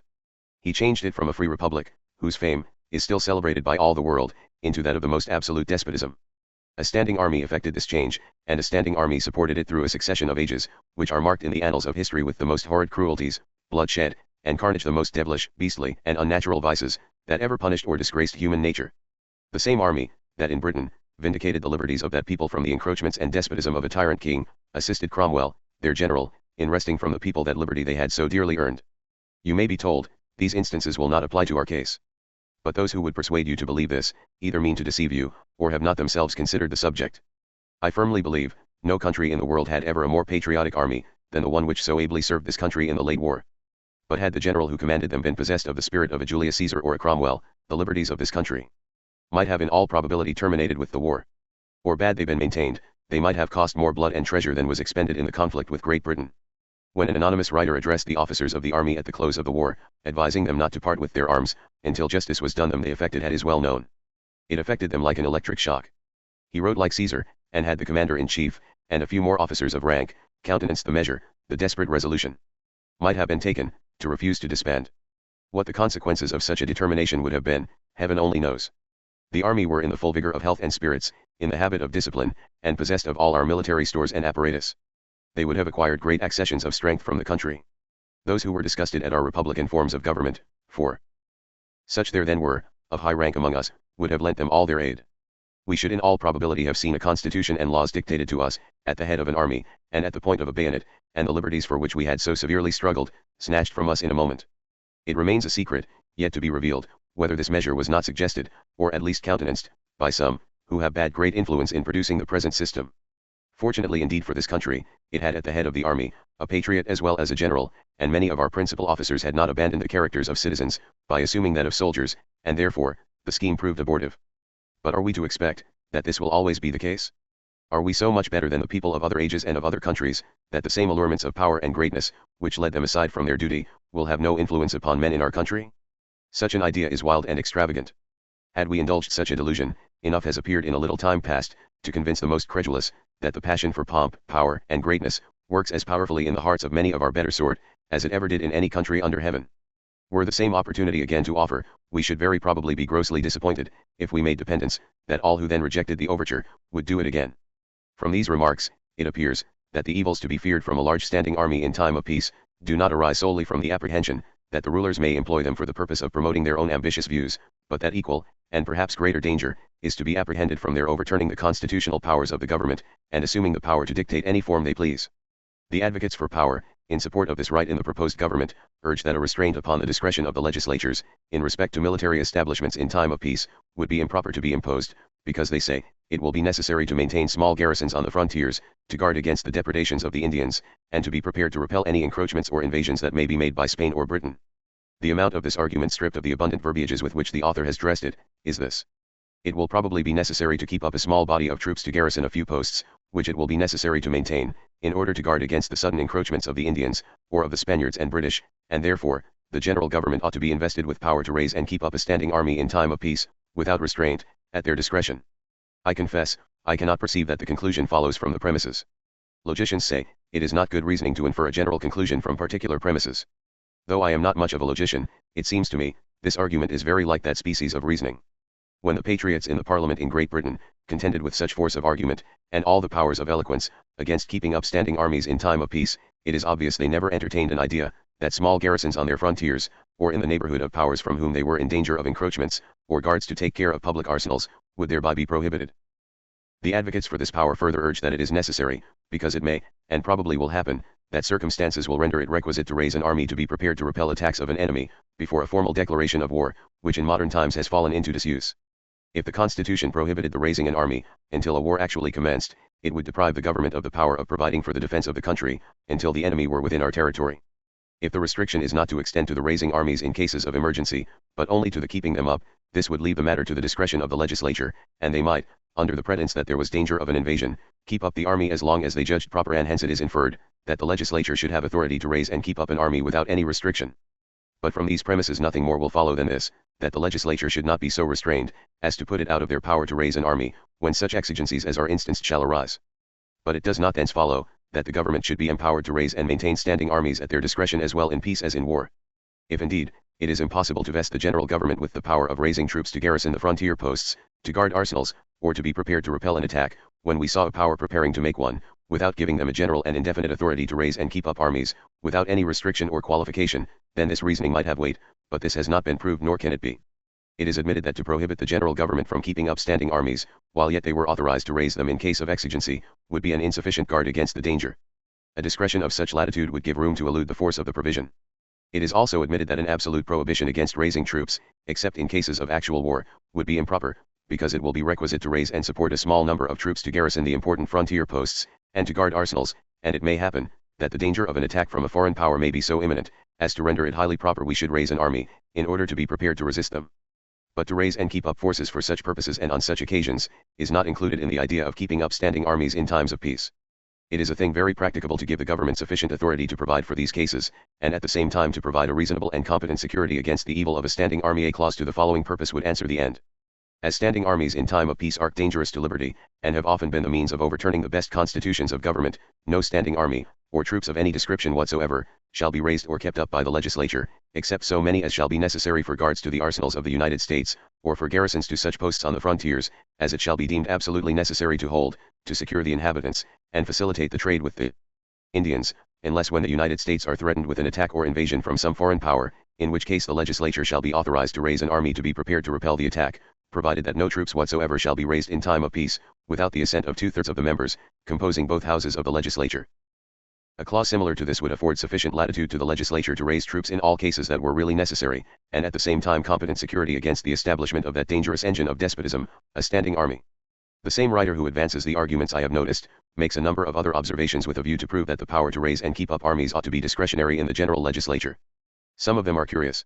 He instances the raising of troops in Massachusetts and Pennsylvania, to show the necessity of keeping a standing army in time of peace. The least reflection must convince every candid mind that both these cases are totally foreign to his purpose. Massachusetts raised a body of troops for 6 months, at the expiration of which they were to disband. This looks very little like a standing army. But beside, was that Commonwealth in a state of peace at that time? So far from it, that they were in the most violent commotions and contests, and their legislature had formally declared that an unnatural rebellion existed within the state. The situation of Pennsylvania was similar. A number of armed men had levied war against the authority of the state and openly avowed their intention of withdrawing their allegiance from it. To what purpose examples are brought, of states raising troops for short periods in times of war or insurrections, on a question concerning the propriety of keeping up standing armies in times of peace, the public must judge. It is further said, that no danger can arise from this power being lodged in the hands of the general government, because the legislatures will be a check upon them, to prevent their abusing it. This is offered, as what force there is in it will hereafter receive a more particular examination. At present, I shall only remark, that it is difficult to conceive how the state legislatures can, in any case, hold a check over the general legislature, in a constitutional way. The latter has, in every instance to which their powers extend, complete control over the former. The state legislatures can, in no case by law, resolution, or otherwise of right, prevent or impede the general government, from enacting any law, or executing it, which this Constitution authorizes them to enact or execute. If then the state legislatures check the general legislature, it must be by exciting the people to resist constitutional laws. In this way every individual, or every body of men, may check any government, in proportion to the influence they may have over the body of the people. But such kinds of checks as these, though they sometimes correct the abuses of government, more often destroy all government.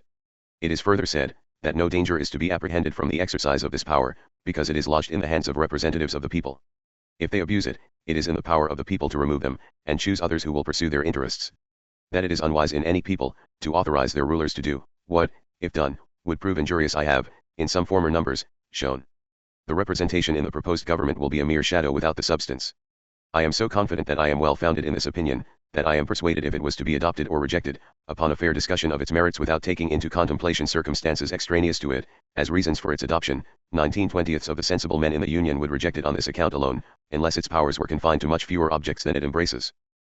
Brutus. Anti-Federalist number 26. The use of coercion by the new government, Part I. A farmer and planter had his work printed in the Maryland Journal and Baltimore Advertiser, April 1, 1788. The time is nearly at hand, when you are called upon to render up that glorious liberty you obtained, by resisting the tyranny and oppression of George III, King of England, and his ministers. The first Monday in April is the day appointed by our Assembly, for you to meet and choose delegates in each county, to take into consideration the new federal government, and either adopt or refuse it. Let me entreat you, my fellows, to consider well what you are about. Read the said Constitution, and consider it well before you act. I have done so, and can find that we are to receive but little good, and a great deal of evil. Aristocracy, or government in the hands of a very few nobles, or rich men, is therein concealed in the most artful road plan that ever was formed to entrap a free people. The contrivers of it have so completely entrapped you, and laid their plans so sure and secretly, that they have only left you to do one of two things, that is either to receive or refuse it. And in order to bring you into their snare, you may daily read new pieces published in the newspapers, in favor of this new government, and should a writer dare to publish any piece against it, he is immediately abused and vilified. Look round you and observe well the rich men, who are to be your only rulers, lords and masters in future. Are they not all for it? Yes. Ought not this to put you on your guard? Does not riches beget power, and power, oppression, and tyranny? I am told that 4 of the richest men in Anne Arundel County, Maryland, have offered themselves candidates to serve in the convention, who are all in favor of the new federal government. Let me beg of you to reflect a moment on the danger you run. If you choose these men, or others like them, they certainly will do everything in their power to adopt the new government. Should they succeed, your liberty is gone forever, and you will then be nothing better than a strong ass crouching down between 2 burdens.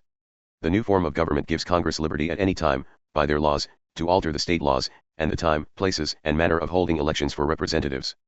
By this clause they may command, by their laws, the people of Maryland to go to Georgia, and the people of Georgia to go to Boston, to choose their representatives.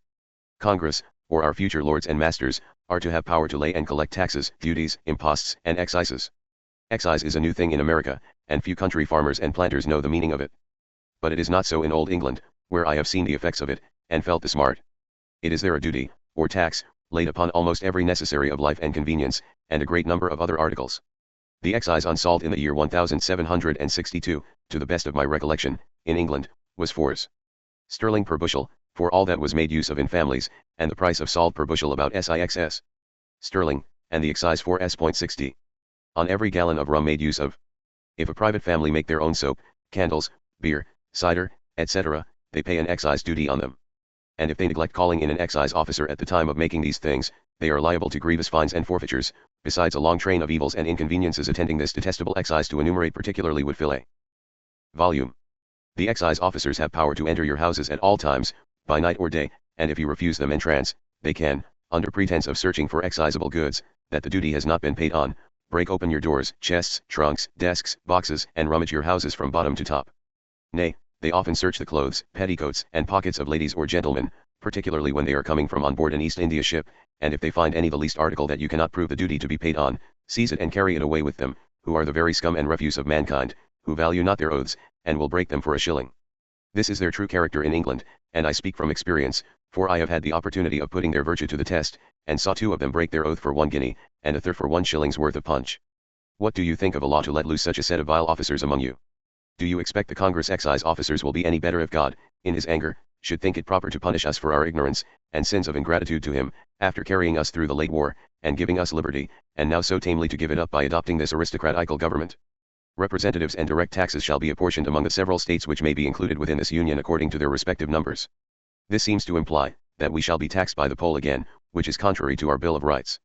But it is possible that the rich men, who are the great landholders, will tax us in this manner, which will exempt them from paying assessments on their great bodies of land in the old and new parts of the United States, many of them having but few taxable by the poll.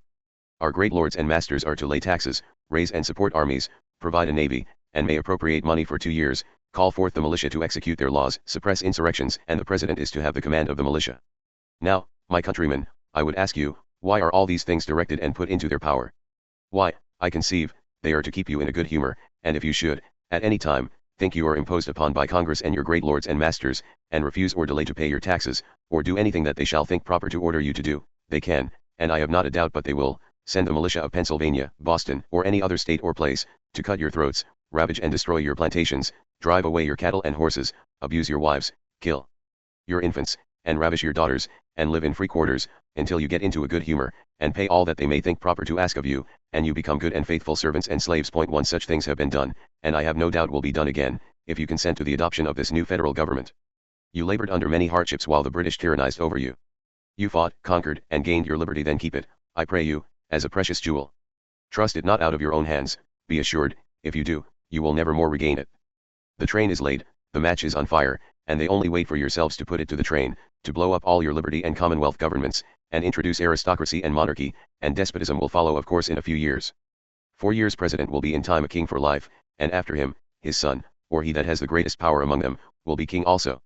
View your danger, and find out good men to represent you in convention, men of your own profession and station in life, men who will not adopt this destructive and diabolical form of a federal government. There are many among you that will not be led by the nose by rich men, and would scorn a bribe. Rich men can live easy under any government, be it ever so tyrannical. They come in for a great share of the tyranny, because they are the ministers of tyrants, and always engross the places of honor and profit, while the greater part of the common people are led by the nose, and played about by these very men, for the destruction of themselves and their class. Be wise, be virtuous, and catch the precious moment as it passes, to refuse this newfangled federal government, and extricate yourselves and posterity from tyranny, oppression, aristocratical or monarchical government. A farmer and planter. 1 See the history of the Confederate Grecian states, also the history of England, for the massacre of the people in the valley of Glencoe, in the time of William III. Note by a farmer and planter. Anti-Federalist number 27, The use of coercion by the new government, Part 2. John Humble's following piece was published in the Independent Gazetteer, October 29, 1787. The humble address of the lowborn of the United States of America, to their fellow slaves scattered throughout the world, greeting. Whereas it hath been represented unto us that a most dreadful disease hath for these 5 years last past infected, preyed upon and almost ruined the government and people of this our country, and of this malady we ourselves have had perfect demonstration, not mentally, but bodily, through every one of the 5 senses. For although our sensations in regard to the mind be not just so nice as those of the well-born, yet our feeling, through the medium of the plough, the hoe, and the grubbing axe, is as acute as any nobleman's in the world. And, whereas, a number of skillful physicians having met together at Philadelphia last summer, for the purpose of exploring, and, if possible, removing the cause of this direful disease, have, through the assistance of John Adams, Esq., in the profundity of their great political knowledge, found out and discovered that nothing but a new government, consisting of 3 different branches, namely, King, Lords, and Commons, or, in the American language, President, Senate, and Representatives can save this, our country, from inevitable destruction. And, whereas, it has been reported that several of our low-born brethren have had the horrid audacity to think for themselves in regard to this new system of government, and, dreadful thought, have wickedly begun to doubt concerning the perfection of this evangelical constitution, which our political doctors have declared to be a panacea, which, by inspiration, they know will infallibly heal every distemper in the Confederation, and finally terminate in the salvation of America. Now we the low-born, that is, all the people of the United States, except 600 thereabouts, well-born, do by this our humble address, declare and most solemnly engage, that we will allow and admit the said 600 well-born, immediately to establish and confirm this most noble, most excellent, and truly divine Constitution. And we further declare that without any equivocation or mental reservation whatever we will support and maintain the same according to the best of our power, and after the manner and custom of all other slaves in foreign countries, namely by the sweat and toil of our body. Nor will we at any future period of time ever attempt to complain of this our royal government, let the consequences be what they may. And although it appears to us that a standing army, composed of the purgings of the jails of Great Britain, Ireland, and Germany, shall be employed in collecting the revenues of this our king and government, yet, we again in the most solemn manner declare, that we will abide by our present determination of non-resistance and passive obedience so that we shall not dare to molest or disturb those military gentlemen in the service of our royal government. And, which is not improbable, should any one of those soldiers when employed on duty in collecting the taxes, strike off the arm, with his sword, of one of our fellow slaves, we will conceive our case remarkably fortunate if he leaves the other arm on. And moreover, because we are aware that many of our fellow slaves shall be unable to pay their taxes, and this incapacity of theirs is a just cause of impeachment of treason, wherefore in such cases we will use our utmost endeavors, in conjunction with the standing army, to bring such atrocious offenders before our federal judges, who shall have power, without jury or trial, to order the said miscreants for immediate execution, nor will we think their sentence severe unless after being hanged they are also to be both beheaded and quartered. And finally we shall henceforth and forever leave all power, authority, and dominion over our persons and properties in the hands of the well-born, who were designed by Providence to govern. And in regard to the liberty of the press, we renounce all claim to it forevermore, amen, and we shall in future be perfectly contented if our tongues be left us to lick the feet of our well-born masters. Done on behalf of 3 millions of low-born American slaves. John Humble, Secretary. Anti-Federalist number 28. The use of coercion by the new government, Part 3. This essay was published in either the Philadelphia Freeman's Journal, or the North American Intelligencer, January 16, 1788. The Congress under the new Constitution have the power of organizing, arming, and disciplining the militia, and of governing them when in the service of the United States, giving to the separate states the appointment of the officers and the authority of training the militia according to the discipline prescribed by Congress. Let us inquire why they have assumed this great power. Was it to strengthen the power which is now lodged in your hands, and relying upon you and you solely for aid and support to the civil power in the execution of all the laws of the new Congress? Is this probable? Does the complexion of this new plan countenance such a supposition? When they unprecedentedly claim the power of raising and supporting armies, do they tell you for what purposes they are to be raised? How they are to be employed? How many they are to consist of, and where to be stationed? Is this power fettered with any one of those restrictions, which will show they depend upon the militia, and not upon this infernal engine of oppression to execute their civil laws? The nature of the demand in itself contradicts such a supposition, and forces you to believe that it is for none of these causes but rather for the purpose of consolidating and finally destroying your strength, as your respective governments are to be destroyed. They well know the impolicy of putting or keeping arms in the hands of a nervous people, at a distance from the seat of a government, upon whom they mean to exercise the powers granted in that government. They have no idea of calling upon or trusting to the party aggrieved to support and enforce their own grievances, notwithstanding they may select and subject them to as strict subordination as regular troops, unless they have a standing army to back and compel the execution of their orders. It is asserted by the most respectable writers upon government, that a well-regulated militia, composed of the yeomanry of the country, have ever been considered as the bulwark of a free people. Tyrants have never placed any confidence on a militia composed of freemen. Experience has taught them that a standing body of regular forces, whenever they can be completely introduced, are always efficacious in enforcing their edicts, however arbitrary, and slaves by profession themselves, are nothing loath to break down the barriers of freedom with a gout. No, my fellow citizens, this plainly shows they do not mean to depend upon the citizens of the states alone to enforce their powers. They mean to lean upon something more substantial and summary. They have left the appointment of officers in the breasts of the several states, but this appears to me an insult rather than a privilege, for what avails this right if they at their pleasure may arm or disarm all or any part of the freemen of the United States, so that when their army is sufficiently numerous, they may put it out of the power of the freemen militia of America to assert and defend their liberties, however they might be encroached upon by Congress. Does any, after reading this provision for a regular standing army, suppose that they intended to apply to the militia in all cases, and to pay particular attention to making them the bulwark of this continent? And would they not be equal to such an undertaking? Are they not abundantly able to give security and stability to your government as long as it is free? Are they not the only proper persons to do it? Are they not the most respectable body of yeomanry in that character upon earth? Have they not been engaged in some of the most brilliant actions in America, and more than once decided the fate of princes? In short, do they not preclude the necessity of any standing army whatsoever, unless in case of invasion?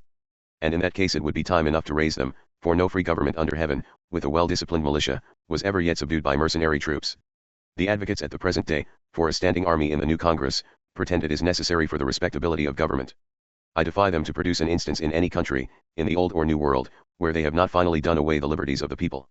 Every writer upon government, Locke, Sidney, Hampden, and a list of others have uniformly asserted, that standing armies are a solecism in any government, that no nation ever supported them, that did not resort to, rely upon, and finally become a prey to them. No Western historians have yet been hardy enough to advance principles that look a different way. What historians have asserted, all the Grecian republics have verified. They are brought up to obedience and unconditional submission, with arms in their bands, they are taught to feel the weight of rigid discipline, they are excluded from the enjoyments which liberty gives to its votaries, they, in consequence, hate and envy the rest of the community in which they are placed, and indulge a malignant pleasure in destroying those privileges to which they never can be admitted. Without a standing army, says the Marquis of Beccaria, in every society there is an effort constantly tending to confer on one part the height and to reduce the other to the extreme of weakness, and this is of itself sufficient to employ the people's attention. There is no instance of any government being reduced to a confirmed tyranny without military oppression. And the first policy of tyrants has been to annihilate all other means of national activity and defense, when they feared opposition, and to rely solely upon standing troops. Repeated were the trials, before the sovereigns of Europe dared to introduce them upon any pretext whatever, and the whole record of the transactions of mankind cannot furnish an instance, unless the proposed constitution may be called part of that record, where the motives which caused that establishment were not completely disguised. Pisistratus in Greece, and Dionysius in Syracuse, Charles in France, and Henry in England, all cloaked their villainous intentions under an idea of raising a small body as a guard for their persons, and Spain could not succeed in the same nefarious plan, until through the influence of an ambitious priest, who have in all countries and in all ages, even at this day, encouraged and preached up arbitrary power, they obtained it. Caesar, who first attacked the Commonwealth with mines, very soon opened his batteries. Notwithstanding all these objections to this engine of oppression, which are made by the most experienced men, and confirmed by every country where the rays of freedom ever extended, yet in America, which has hitherto been her favorite abode, in this civilized territory, where property is so valuable, and men are found with feelings that will not patiently submit to arbitrary control, in this western region, where, my fellow countrymen, it is confessedly proper that you should associate and dwell in society from choice and reflection, and not be kept together by force and fear, you are modestly requested to engraft into the component parts of your constitution a standing army, without any qualifying restraints whatever, certainly to exist somewhere in the bowels of your country in time of peace.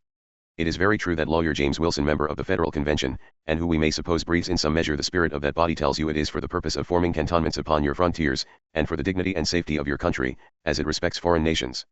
No man that loves his country could object to their being raised for the first of these causes, but for the last it cannot be necessary. God has so separated us by an extensive ocean from the rest of mankind, he hath so liberally endowed us with privileges, and so abundantly taught us to esteem them precious, it would be impossible, while we retain our integrity, and advert to first principles, for any nation whatever to subdue us. We have succeeded in our opposition to the most powerful people upon the globe, and the wound that America received in the struggle, where is it? As speedily healed as the track in the ocean is buried by the succeeding wave. It has scarcely stopped her progress, and our private dissensions only, at this moment, tarnish the luster of the most illustrious infant nation under heaven. You cannot help suspecting this gentleman James Wilson, when he goes on to tell you that standing armies in time of peace have always been a topic of popular declamation, but Europe hath found them necessary to maintain the appearance of strength in a season of the most profound tranquility. This shows you his opinion, and that he, as one of the convention, was for unequivocally establishing them in time of peace, and to object to them, is a mere popular declamation. But I will not, my countrymen, I cannot believe you to be of the same sentiment. Where is the standing army in the world that, like the musket they make use of, hath been in time of peace brightened and burnished for the sake only of maintaining an appearance of strength, without being put to a different use, without having had a pernicious influence upon the morals, the habits, and the sentiments of society, and finally, taking a chief part in executing its laws? If tyranny is at all feared, the tyranny of the many is to be guarded against more than that of a single person. The Athenians found by sad experience, that 30 tyrants were 30 times worse than one. A bad aristocracy is 30 times worse than a bad monarchy, allowing each to have a standing army as unrestricted as in the proposed constitution. If the people are not in general disposed to execute the powers of government, it is time to suspect there is something wrong in that government, and rather than employ a standing army, they had better have another. For, in my humble opinion, it is yet much too early to set it down for a fact, that mankind cannot be governed but by force. Anti-Federalist number 29, Objections to National Control of the Militia. A Democratic Federalist, appeared in the Pennsylvania Packet, October 23, 1787, following number 29. Number 30 is excerpted from the Address and Reasons of Dissent of the Minority of the Convention of the State of Pennsylvania to their constituents, December 12, 1787. Hume, an aristocratical writer, has candidly confessed that an army is a moral distemper in a government, of which it must at last inevitably perish. 2 D. Berg, 349, and the Earl of Oxford, Oxford the friend of France and the pretender, the Adient Oxford, said in the British Parliament, in a speech on the Mutiny Bill, that, while he had breath he would speak for the liberties of his country, and against courts-martial and a standing army in peace, as dangerous to the Constitution. Ibid, page 455. Such were the speeches even of the enemies of liberty when Britain had yet a right to be called free. But, says Mr. James Wilson, it is necessary to maintain the appearance of strength even in times of the most profound tranquility. And what is this more than a threadbare hackneyed argument, which has been answered over and over in different ages, and does not deserve even the smallest consideration? Had we a standing army when the British invaded our peaceful shores? Was it a standing army that gained the battles of Lexington and Bunker Hill, and took the ill-fated Burgoyne? Is not a well-regulated militia sufficient for every purpose of internal defense? And which of you, my fellow citizens, is afraid of any invasion from foreign powers that our brave militia would not be able immediately to repel? Mr. Wilson says, that he does not know of any nation in the world which has not found it necessary to maintain the appearance of strength in a season of the most profound tranquility. If by this equivocal assertion he has meant to say that there is no nation in the world without a standing army in time of peace, he has been mistaken. I need only adduce the example of Switzerland, which, like us, is a republic, whose 13 cantons, like our 13 states, are under a federal government, and which besides is surrounded by the most powerful nations in Europe, all jealous of its liberty and prosperity. And yet that nation has preserved its freedom for many ages, with the sole help of a militia, and has never been known to have a standing army, except when in actual war. Why should we not follow so glorious an example, and are we less able to defend our liberty without an army, than that brave but small nation which, with its militia alone has hitherto defied all Europe? A democratic Federalist. The framers of this Constitution appear to have been sensible that no dependence could be placed on the people for their support, but on the contrary, that the government must be executed by force. They have therefore made a provision for this purpose in a permanent standing army and a militia that may be objected to as strict discipline and government. A standing army in the hands of a government placed so independent of the people, may be made a fatal instrument to overturn the public liberties, it may be employed to enforce the collection of the most oppressive taxes, and to carry into execution the most arbitrary measures. An ambitious man who may have the army at his devotion, may step up into the throne, and seize upon absolute power. The absolute unqualified command that Congress have over the militia may be made instrumental to the destruction of all liberty both public and private, whether of a personal, civil, or religious nature. First, the personal liberty of every man, probably from 16 to 60 years of age, may be destroyed by the power Congress have in organizing and governing of the militia. As militia they may be subjected to fines to any amount, levied in a military manner, they may be subjected to corporal punishments of the most disgraceful and humiliating kind, and to death itself, by the sentence of a court-martial. To this our young men will be more immediately subjected, as a select militia, composed of them, will best answer the purposes of government. Secondly, the rights of conscience may be violated, as there is no exemption of those persons who are conscientiously scrupulous of bearing arms. These compose a respectable proportion of the community in the state Pennsylvania. This is the more remarkable, because even when the distresses of the late war and the evident disaffection of many citizens of that description inflamed our passions, and when every person who was obliged to risk his own life must have been exasperated against such as on any account kept back from the common danger, yet even then, when outrage and violence might have been expected, the rights of conscience were held sacred. At this momentous crisis, the framers of our state constitution made the most express and decided declaration and stipulations in favor of the rights of conscience, but now, when no necessity exists, those dearest rights of men are left insecure. Thirdly, the absolute command of Congress over the militia may be destructive of public liberty, for under the guidance of an arbitrary government, they may be made the unwilling instruments of tyranny.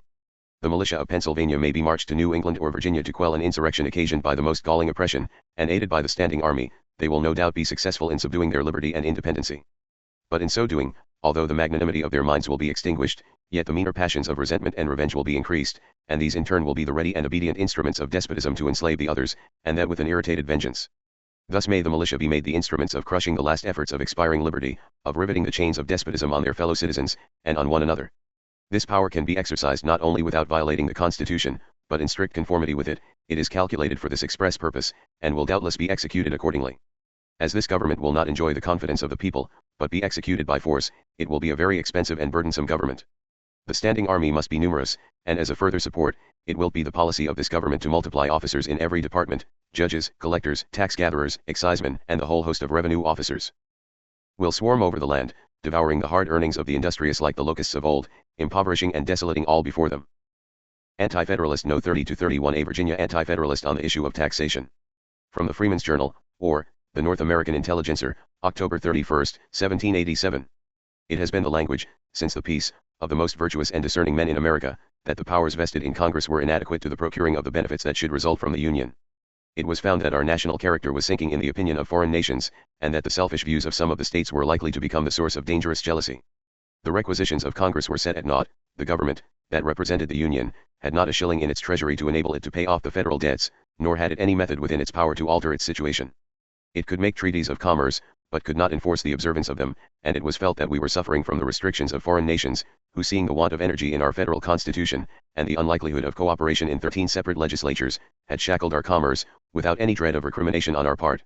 To obviate these grievances, it was, I believe, the general opinion, that new powers should be vested in Congress to enable it, in the amplest manner, to regulate the commerce, to lay and collect duties on the imports of the United States. Delegates were appointed by most of them, for those purposes, to a convention to be held at Annapolis in the September before last. A few of them met, and without waiting for the others, who were coming on, they dissolved the convention after resolving among themselves, that the powers vested in them were not sufficiently extensive, and that they would apply to the legislatures of the several states, which they represented, to appoint members to another convention, with powers to new model the federal constitution. This, indeed, it has now done in the most unequivocal manner, nor has it stopped here, for it has fairly annihilated the constitution of each individual state. It has proposed to you a high prerogative government, which, like Aaron's serpent, is to swallow up the rest. This is what the thinking people in America were apprehensive of. They knew how difficult it is to hit the golden mean, how natural the transition is from one extreme to another, from anarchy to tyranny, from the inconvenient laxity of 13 separate governments to the too sharp and grinding one, before which our sovereignty, as a state, was to vanish. In Art. Sect 8, of the proposed Constitution, it is said, Congress shall have power to lay and collect taxes, duties, imposts, and excises. Are you then, Virginians, about to abandon your country to the depredations of excisemen, and the pressure of excise laws? Did it ever enter the mind of any one of you, that you could live to see the day, that any other government but the General Assembly of Virginia should have power of direct taxation in this state? How few of you ever expected to see excise laws, those instruments of tyranny, in force in your country? But who could imagine, that any man but a Virginian, were they found to be necessary, would ever have a voice towards enacting them? That any tribunal, but the courts of Virginia, would be allowed to take cognizance of disputes between her citizens and their tax gatherers and excisemen? And that, if ever it should be found necessary to curse this land with these hateful excisemen, anyone, but a fellow citizen, should be entrusted with that office? For my part, I cannot discover the necessity there was of allowing Congress to subject us to excise laws, unless that, considering the extensiveness of the single republic into which this Constitution would collect all the others, and the well-known difficulty of governing large republics with harmony and ease, it was thought expedient to bit our mouths with massive curbs, to break us, bridled with excise laws and managed by excisemen, into an uniform, sober pace, and thus, gradually, tame the troublesome metal of freemen. This necessity could not, surely, arise from the desire of furnishing Congress with a sufficient revenue to enable it to exercise the prerogatives which every friend to America would wish to see vested in it. As it would, by unanimous consent, have the management of the impost, it could increase it to any amount, and this would fall sufficiently uniform on every one, according to his ability. Or, were this not found sufficient, could not the deficiency be made up by requisitions to the states? Could it not have been made an article of the federal Constitution, that, if any of them refused their quota, Congress may be allowed to make it up by an increase of the impost on that particular state so refusing? This would, surely, be a sufficient security to Congress, that their requisitions would be punctually complied with. In any dispute between you and the revenue officers and excisemen of Congress, it is true that it is provided the trial shall be in the first instance within the state, though before a federal tribunal. It is said in Par 3, Section 2, Art. 3, the trial of all crimes except in cases of impeachments shall be by jury, and such trial shall be held in the state where the crime shall be committed. But what does this avail, when an appeal will lie against you to the Supreme Federal Court? In the paragraph preceding the one just now quoted, it is said, in all cases affecting ambassadors, other public ministers and consuls, and those in which a state shall be a party, the Supreme Court shall have original jurisdiction. In all the other cases before mentioned, the Supreme Court shall have appellate jurisdiction, both as to law and fact, with such exceptions and under such regulations as the Congress shall make. But where is the Supreme Court to sit? Will it not be where Congress shall fix its residence? Thither then you will be carried for trial. Who are to be your jury? Is there any provision made that you shall have a venire from your county, or even from your state, as they please to call it? Not you are to be tried within the territory of Congress, and Congress itself is to be a party. You are to be deprived of the benefit of a jury from your vicinage, that boast and birthright of a freeman. Should it not at least have been provided, that those revenue officers and excisemen against whom free governments have always justly entertained a jealousy should be citizens of the state? Was it inadmissible that they should be endued with the bowels of fellow citizens? Are we not to expect that New England will now send us revenue officers instead of onions and apples? When you observe that the few places already under Congress in this state are in the hands of strangers, you will own that my suspicion is not without some foundation. And if the first cause of it be required, those who have served in Congress can tell you that the New England delegates to that assembly have always stood by each other, and have formed a firm phalanx, which the Southern delegates have not, that, on the contrary, the maneuvers of the former have been commonly engaged, with success, in dividing the latter against each other. Cato Uticensis. Anti-Federalist No. 32 Federal Taxation and the Doctrine of Implied Powers, Part I. A powerful rebuttal of Hamilton, the logic of Brutus can be found in a Supreme Court decision of 1819, McCulloch v. Maryland. Taken from Brutus' Fifth Essay, the New York Journal of December 13, 1787. This constitution considers the people of the several states as one body corporate, and is intended as an original compact. It will therefore dissolve all contracts which may be inconsistent with it. This not only results from its nature, but is expressly declared in the 6th article of it. The design of the Constitution is expressed in the preamble, to be, in order to form a more perfect union, to establish justice, ensure domestic tranquility, provide for the common defense, promote the general welfare, and secure the blessings of liberty to ourselves and posterity. These are the ends this government is to accomplish, and for which it is invested with certain powers. Among these is the power to make all laws which are necessary and proper for carrying into execution the foregoing powers and all other powers vested by this Constitution in the government of the United States, or in any department or officer thereof. It is a rule in construing a law to consider the objects the legislature had in view in passing it, and to give it such an explanation as to promote their intention. The same rule will apply in explaining a constitution. The great objects then are declared in this preamble in general and indefinite terms to be to provide for the common welfare, and an express power being vested in the legislature to make all laws which shall be necessary and proper for carrying into execution all the powers vested in the general government. The inference is natural that the legislature will have an authority to make all laws which they shall judge necessary for the common safety, and to promote the general welfare. This amounts to a power to make laws at discretion. No terms can be found more indefinite than these, and it is obvious that the legislature alone must judge what laws are proper and necessary for the purpose. It may be said that this way of explaining the Constitution is torturing and making it speak what it never intended. This is far from my intention, and I shall not even insist upon this implied power, but join issue with those who say we are to collect the idea of the powers given from the express words of the clauses granting them, and it will not be difficult to show that the same authority is expressly given which is supposed to be implied in the foregoing paragraphs. In the last article, 8th section, it is declared that Congress shall have power to lay and collect taxes, duties, imposts, and excises, to pay the debts, and provide for the common defense and general welfare of the United States. In the preamble, the intent of the Constitution, among other things, is declared to be to provide for the common defense, and promote the general welfare, and in this clause the power is in express words given to Congress to provide for the common defense, and general welfare. And in the last paragraph of the same section there is an express authority to make all laws which shall be necessary and proper for carrying into execution this power. It is therefore evident that the legislature under this Constitution may pass any law which they may think proper. It is true the 9th section restrains their power with respect to certain subjects. But these restrictions are very limited, some of them improper, some unimportant, and others not easily understood, as I shall hereafter show. It has been urged that the meaning I give to this part of the Constitution is not the true one, that the intent of it is to confer on the legislature the power to lay and collect taxes, etc., in order to provide for the common defense and general welfare. To this I would reply, that the meaning and intent of the Constitution is to be collected from the words of it, and I submit to the public, whether the construction I have given it is not the most natural and easy. But admitting the contrary opinion to prevail, I shall nevertheless be able to show that the same powers are substantially vested in the general government, by several other articles in the Constitution. It invests the legislature with authority to lay and collect taxes, duties, imposts, and excises, in order to provide for the common defense, and promote the general welfare, and to pass all laws which may be necessary and proper for carrying this power into effect. To comprehend the extent of this authority, it will be requisite to examine, first, what is included in this power to lay and collect taxes, duties, imposts, and excises. Second, what is implied in the authority to pass all laws which shall be necessary and proper for carrying this power into execution.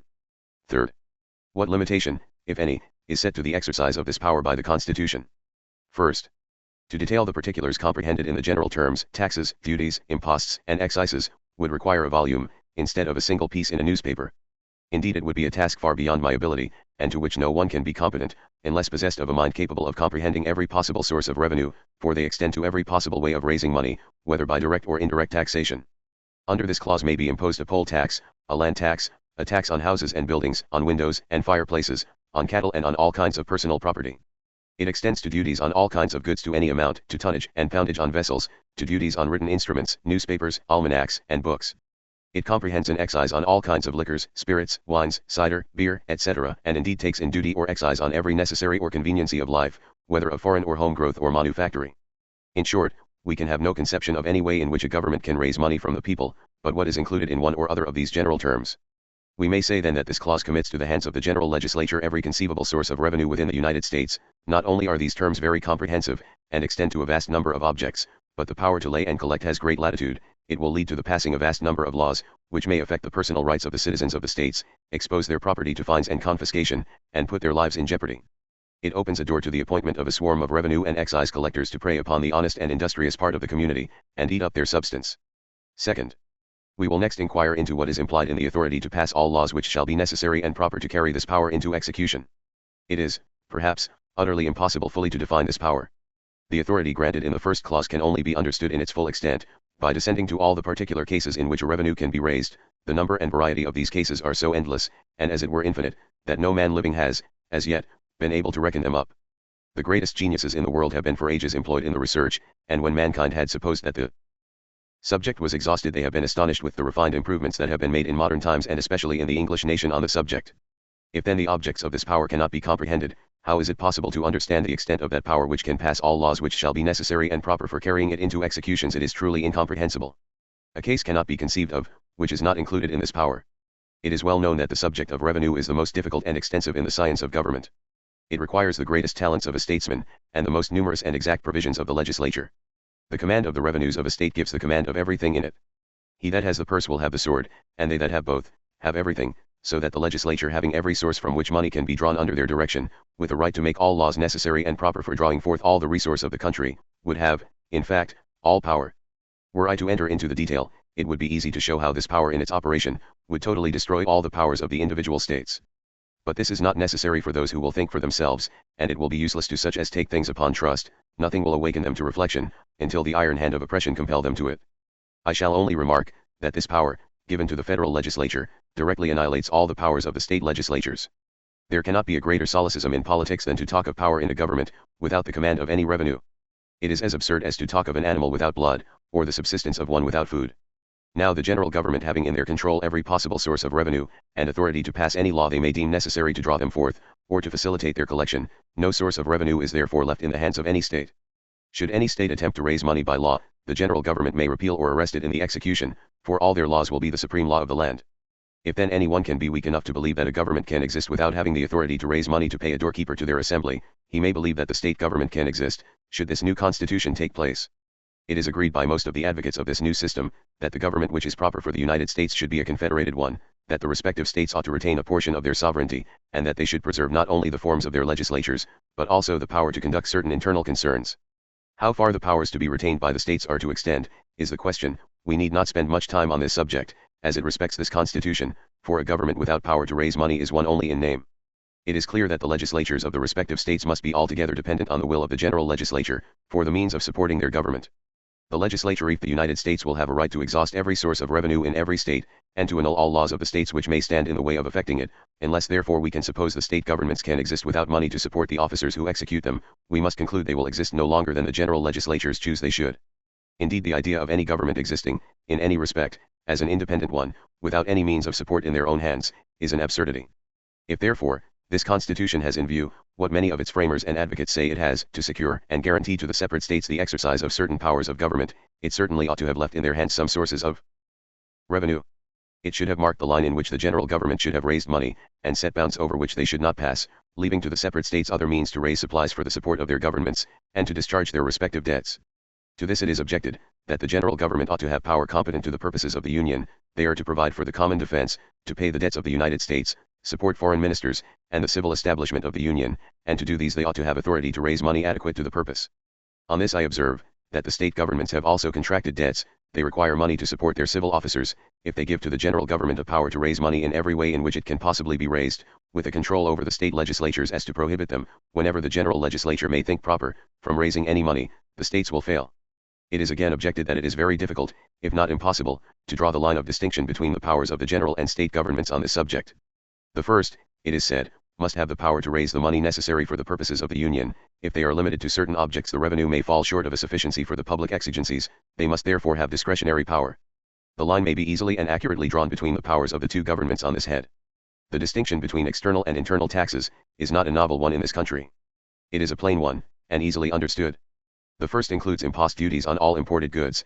This species of taxes it is proper should be laid by the general government. Many reasons might be urged to show that no danger is to be apprehended from their exercise of it. They may be collected in few places, and from few hands with certainty and expedition.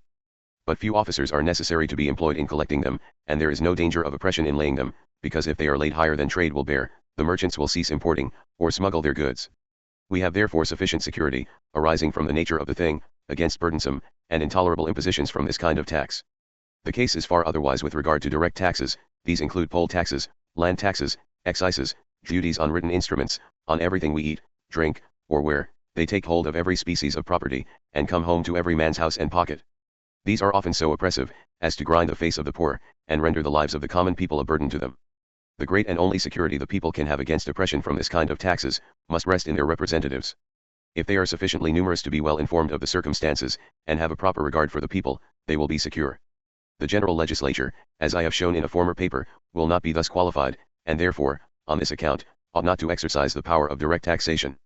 If the power of laying imposts will not be sufficient, some other specific mode of raising a revenue should have been assigned the general government. Many may be suggested in which their power may be accurately defined and limited, and it would be much better to give them authority to lay and collect a duty on exports, not to exceed a certain rate per cent, than to have surrendered every kind of resource that the country has, to the complete abolition of the state governments, and which will introduce such an infinite number of laws and ordinances, fines and penalties, courts, and judges, collectors, and excisemen, that when a man can number them, he may enumerate the stars of heaven.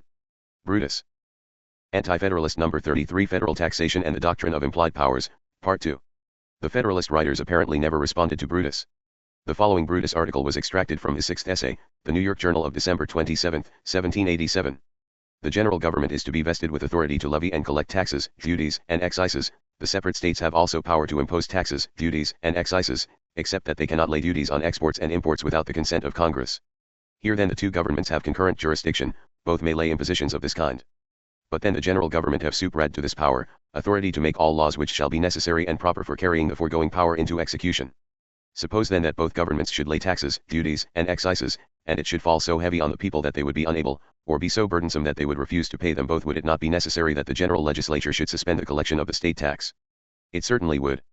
For, if the people could not, or would not pay both, they must be discharged from the tax to the state, or the tax to the general government could not be collected. The conclusion therefore is inevitable, that the respective state governments will not have the power to raise 1 shilling in any way, but by the permission of the Congress. I presume no one will pretend that the states can exercise legislative authority, or administer justice among their citizens for any length of time, without being able to raise a sufficiency to pay those who administer their governments. If this be true, and if the states can raise money only by permission of the general government, it follows that the state governments will be dependent on the will of the general government for their existence. What will render this power in Congress effectual and sure in its operation is that the government will have complete judicial and executive authority to carry all their laws into effect, which will be paramount to the judicial and executive authority of the individual states. In vain therefore will be all interference of the legislatures, courts, or magistrates of any of the states on the subject, for they will be subordinate to the general government, and engaged by oath to support it, and will be constitutionally bound to submit to their decisions. The general legislature will be empowered to lay any tax they choose, to annex any penalties they please to the breach of their revenue laws, and to appoint as many officers as they may think proper to collect the taxes. They will have authority to farm the revenues and to vest the farmer general, with his subalterns, with plenary powers to collect them, in any way which to them may appear eligible, and the courts of law which they will be authorized to institute, will have cognizance of every case arising under the revenue laws, and the conduct of all the officers employed in collecting them, and the officers of these courts will execute their judgments. There is no way, therefore, of avoiding the destruction of the state governments, whenever the Congress please to do it, unless the people rise up, and, with a strong hand, resist and prevent the execution of constitutional laws. The fear of this will, it is presumed, restrain the general government for some time, within proper bounds, but it will not be many years before they will have a revenue, and force, at their command, which will place them above any apprehensions on that score. How far the power to lay and collect duties and excises may operate to dissolve the state governments, and oppress the people, it is impossible to say. It would assist us much in forming a just opinion on this head, to consider the various objects to which this kind of taxes extend, in European nations, and the infinity of laws they have passed respecting them. Perhaps, if leisure will permit, this may be essayed in some future paper. It was observed in my last number, that the power to lay and collect duties and excises, would invest the Congress with authority to impose a duty and excise on every necessary and convenience of life. As the principal object of the government, in laying a duty or excise, will be, to raise money, it is obvious, that they will fix on such articles as are of the most general use and consumption, because, unless great quantities of the article, on which the duty is laid, is used, the revenue cannot be considerable. We may therefore presume, that the articles which will be the object of this species of taxes will be either the real necessaries of life, or if not those, such as from custom and habit are esteemed so. I will single out a few of the productions of our own country, which may, and probably will, be of the number. Cider is an article that most probably will be one of those on which an excise will be laid, because it is one, which this country produces in great abundance, which is in very general use, is consumed in great quantities, and which may be said not to be a real necessary of life. An excise on this would raise a large sum of money in the United States. How would the power, to lay and collect an excise on cider, and to pass all laws proper and necessary to carry it into execution, operate in its exercise? It might be necessary, in order to collect the excise on cider, to grant to one man, in each county, an exclusive right of building and keeping cider mills, and oblige him to give bonds and security for payment of the excise, or, if this was not done, it might be necessary to license the mills, which are to make this liquor, and to take from them security, to account for the excise, or, if otherwise, a great number of officers must be employed, to take account of the cider made, and to collect the duties on it. Porter, ale, and all kinds of malt liquors, are articles that would probably be subject also to an excise. It would be necessary, in order to collect such an excise, to regulate the manufactory of these, that the quantity made might be ascertained, or otherwise security could not be had for the payment of the excise. Every brewery must then be licensed, and officers appointed, to take account of its product, and to secure the payment of the duty, or excise, before it is sold. Many other articles might be named, which would be objects of this species of taxation, but I refrain from enumerating them. It will probably be said, by those who advocate the system, that the observations already made on this head, are calculated only to inflame the minds of the people, with the apprehension of dangers merely imaginary, that there is not the least reason to apprehend the general legislature will exercise their power in this manner. To this I would only say, that these kinds of taxes exist in Great Britain, and are severely felt. The excise on cider and perry, was imposed in that nation a few years ago, and it is in the memory of everyone, who read the history of the transaction, what great tumults it occasioned. This power, exercised without limitation, will introduce itself into every corner of the city and country. It will wait upon the ladies at their toilet, and will not leave them in any of their domestic concerns. It will accompany them to the ball, the play, and assembly. It will go with them when they visit, and will, on all occasions, sit beside them in their carriages, nor will it desert them even at church. It will enter the house of every gentleman, watch over his cellar, wait upon his cook in the kitchen, follow the servants into the parlor, preside over the table, and note down all he eats or drinks. It will attend him to his bedchamber, and watch him while he sleeps. It will take cognizance of the professional man in his office, or his study. It will watch the merchant in the counting house, or in his store. It will follow the mechanic to his shop, and in his work, and will haunt him in his family, and in his bed.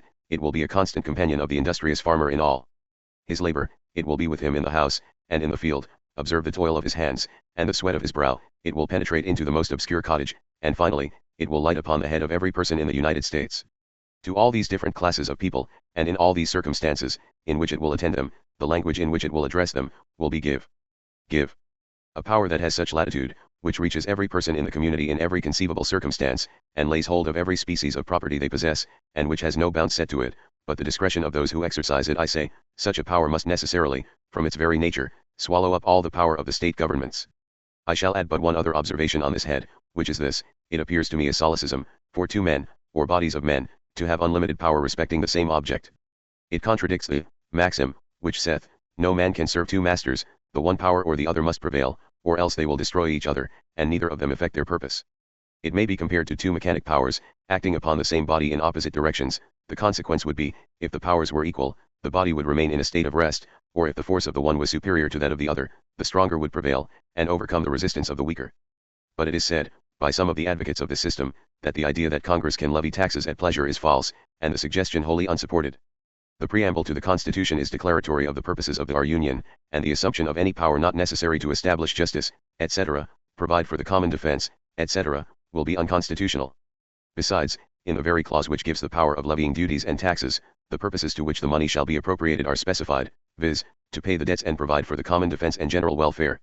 I would ask those, who reason thus, to define what ideas are included under the terms, to provide for the common defense and general welfare? Are these terms definite, and will they be understood in the same manner, and to apply to the same cases by everyone? No one will pretend they will. It will then be matter of opinion, what tends to the general welfare, and the Congress will be the only judges in the matter. To provide for the general welfare, is an abstract proposition, which mankind differ in the explanation of, as much as they do on any political or moral proposition that can be proposed. The most opposite measures may be pursued by different parties, and both may profess, that they have in view the general welfare, and both sides may be honest in their professions, or both may have sinister views. Those who advocate this new constitution declare, they are influenced by regard to the general welfare. Those who oppose it, declare they are moved by the same principle, and I have no doubt but a number on both sides are honest in their professions, and yet nothing is more certain than this, that to adopt this constitution, and not to adopt it, cannot both of them be promotive of the general welfare. It is absurd to say, that the power of Congress is limited by these general expressions to provide for the common safety, and general welfare, as it would be to say, that it would be limited, had the Constitution said they should have power to lay taxes, etc. at will and pleasure. Were this authority given, it might be said, that under it the legislature could not do injustice, or pursue any measures, but such as were calculated to promote the public good, and happiness. For every man, rulers as well as others, are bound by the immutable laws of God and reason, always to will what is right. It is certainly right and fit, that the governors of every people should provide for the common defense and general welfare. Every government, therefore, in the world, even the greatest despot, is limited in the exercise of his power. But however just this reasoning may be, it would be found, in practice, a most pitiful restriction. The government would always say, their measures were designed and calculated to promote the public good, and there being no judge between them and the people, the rulers themselves must, and would always, judge for themselves.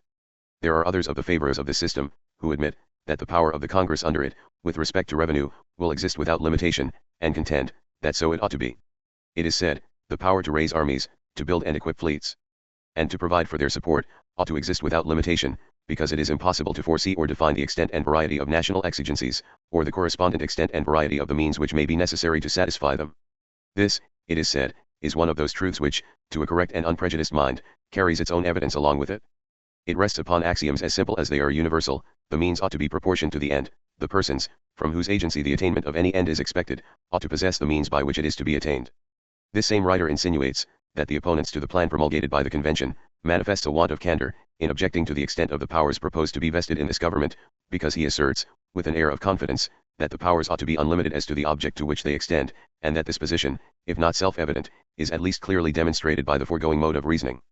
But with submission to this author's better judgment, I humbly conceive his reasoning will appear, upon examination, more specious than solid. The means, says the gentleman, ought to be proportioned to the end. Admit the proposition to be true, it is then necessary to inquire, what is the end of the government of the United States, in order to draw any just conclusions from it? Is this end simply to preserve the general government, and to provide for the common defense and general welfare of the Union only? Certainly not. For beside this, the state governments are to be supported, and provision made for the managing such of their internal concerns as are allotted to them. It is admitted that the circumstances of our country are such as to demand a compound instead of a simple, a confederate instead of a sole, government, that the objects of each ought to be pointed out, and that each ought to possess ample authority to execute the powers committed to them. The government then, being complex in its nature, the end it has in view is so also, and it is as necessary that the state governments should possess the means to attain the end expected from them, as for the general government.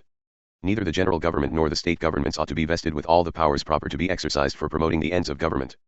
The powers are divided between them. Certain ends are to be attained by the one, and certain ends by the other, and these, taken together, include all the ends of good government. This being the case, the conclusion follows, that each should be furnished with the means, to attain the ends, to which they are designed. To apply this reasoning to the case of revenue, the general government is charged with the care of providing for the payment of the debts of the United States, supporting the general government, and providing for the defense of the Union. To obtain these ends, they should be furnished with means. But does it thence follow, that they should command all the revenues of the United States? Most certainly it does not. For if so, it will follow, that no means will be left to attain other ends, as necessary to the happiness of the country, as those committed to their care. The individual states have debts to discharge, their legislatures and executives are to be supported, and provision is to be made for the administration of justice in the respective states. For these objects the general government has no authority to provide, nor is it proper it should. It is clear then, that the states should have the command of such revenues, as to answer the ends they have to obtain. To say, that the circumstances that endanger the safety of nations are infinite, and from hence to infer, that all the sources of revenue in the states should be yielded to the general government, is not conclusive reasoning, for the Congress are authorized only to control in general concerns, and not regulate local and internal ones. The peace and happiness of a community is as intimately connected with the prudent direction of their domestic affairs, and the due administration of justice among themselves, as with a competent provision for their defense against foreign invaders, and indeed more so. Upon the whole, I conceive, that there cannot be a clearer position than this, that the state governments ought to have an uncontrollable power to raise a revenue, adequate to the exigencies of their governments, and, I presume, no such power is left them by this Constitution. Brutus. Anti-Federalist number 34. The problem of concurrent taxation. The following speech by Patrick Henry was delivered to the Virginia Ratifying Convention, June 5, 1788. I never will give up the power of direct taxation but for a scourge. I am willing to give it conditionally, that is, after non-compliance with requisitions. I will do more, sir, and what I hope will convince the most skeptical man that I am a lover of the American Union, that, in case Virginia shall not make punctual payment, the control of our custom houses, and the whole regulation of trade, shall be given to Congress, and that Virginia shall depend on Congress even for passports, till Virginia shall have paid the last farthing, and furnished the last soldier. Nay, sir, there is another alternative to which I would consent, even that they should strike us out of the Union, and take away from us all federal privileges, till we comply with federal requisitions, but let it depend upon our own pleasure to pay our money in the most easy manner for our people. Were all the states, more terrible than the mother country, to join against us, I hope Virginia could defend herself, but, sir, the dissolution of the Union is most abhorrent to my mind. The first thing I have at heart is American liberty, the second thing is American Union, and I hope the people of Virginia will endeavor to preserve that Union. The increasing population of the southern states is far greater than that of New England, consequently, in a short time, they will be far more numerous than the people of that country. Consider this, and you will find the state more particularly interested to support American liberty, and not bind our posterity by an improvident relinquishment of our rights. I would give the best security for a punctual compliance with requisitions, but I beseech gentlemen, at all hazards, not to give up this unlimited power of taxation. In this scheme of energetic government, the people will find two sets of tax gatherers, the state and the federal sheriffs. This, it seems to me, will produce such dreadful oppression as the people cannot possibly bear. The federal sheriff may commit what oppression, make what distresses he pleases, and ruin you with impunity, for how are you to tie his hands? Have you any sufficiently decided means of preventing him from sucking your blood by speculations, commissions, and fees? Thus thousands of your people will be most shamefully robbed. Our state sheriffs, those unfeeling bloodsuckers, have, under the watchful eye of our legislature, committed the most horrid and barbarous ravages on our people. It has required the most constant vigilance of the legislature to keep them from totally ruining the people. A repeated succession of laws has been made to suppress their iniquitous speculations and cruel extortions, and as often has their nefarious ingenuity devised methods of evading the force of those laws, in the struggle they have generally triumphed over the legislature. It is a fact that lands have been sold for 5 shillings, which were worth £100, if sheriffs, thus immediately under the eye of our state legislature and judiciary, have dared to commit these outrages. What would they not have done if their masters had been at Philadelphia or New York?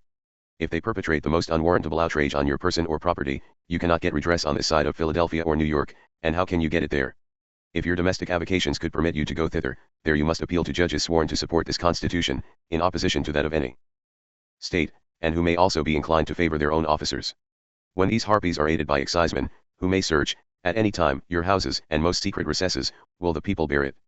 If you think so, you differ from me.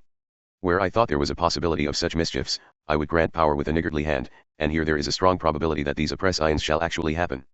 I may be told that it is safe to err on that side, because such regulations may be made by Congress as shall restrain these officers, and because laws are made by our representatives, and judged by righteous judges, but, sir, as these regulations may be made, so they may not, and many reasons there are to induce a belief that they will not. I shall therefore be an infidel on that point till the day of my death. Anti-Federalist number 35. Federal taxing power must be restrained.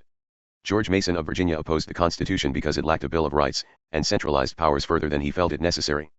Mason delivered the following speech before the Virginia Ratifying Convention, June 4, 1788. Mr. Chairman, whether the Constitution be good or bad, the present clause Article 1, Section 2 clearly discovers that it is a national government, and no longer a confederation. I mean that clause which gives the first hint of the general government laying direct taxes. The assumption of this power of laying direct taxes does, of itself, entirely change the confederation of the states into one consolidated government. This power, being at discretion, unconfined, and without any kind of control, must carry everything before it. The very idea of converting what was formerly a confederation to a consolidated government is totally subversive of every principle which has hitherto governed us. This power is calculated to annihilate totally the state governments. Will the people of this great community Virginia submit to be individually taxed by two different and distinct powers? Will they suffer themselves to be doubly harassed? These two concurrent powers cannot exist long together, the one will destroy the other. The general government being paramount to, and in every respect more powerful than the state governments, the latter must give way to the former.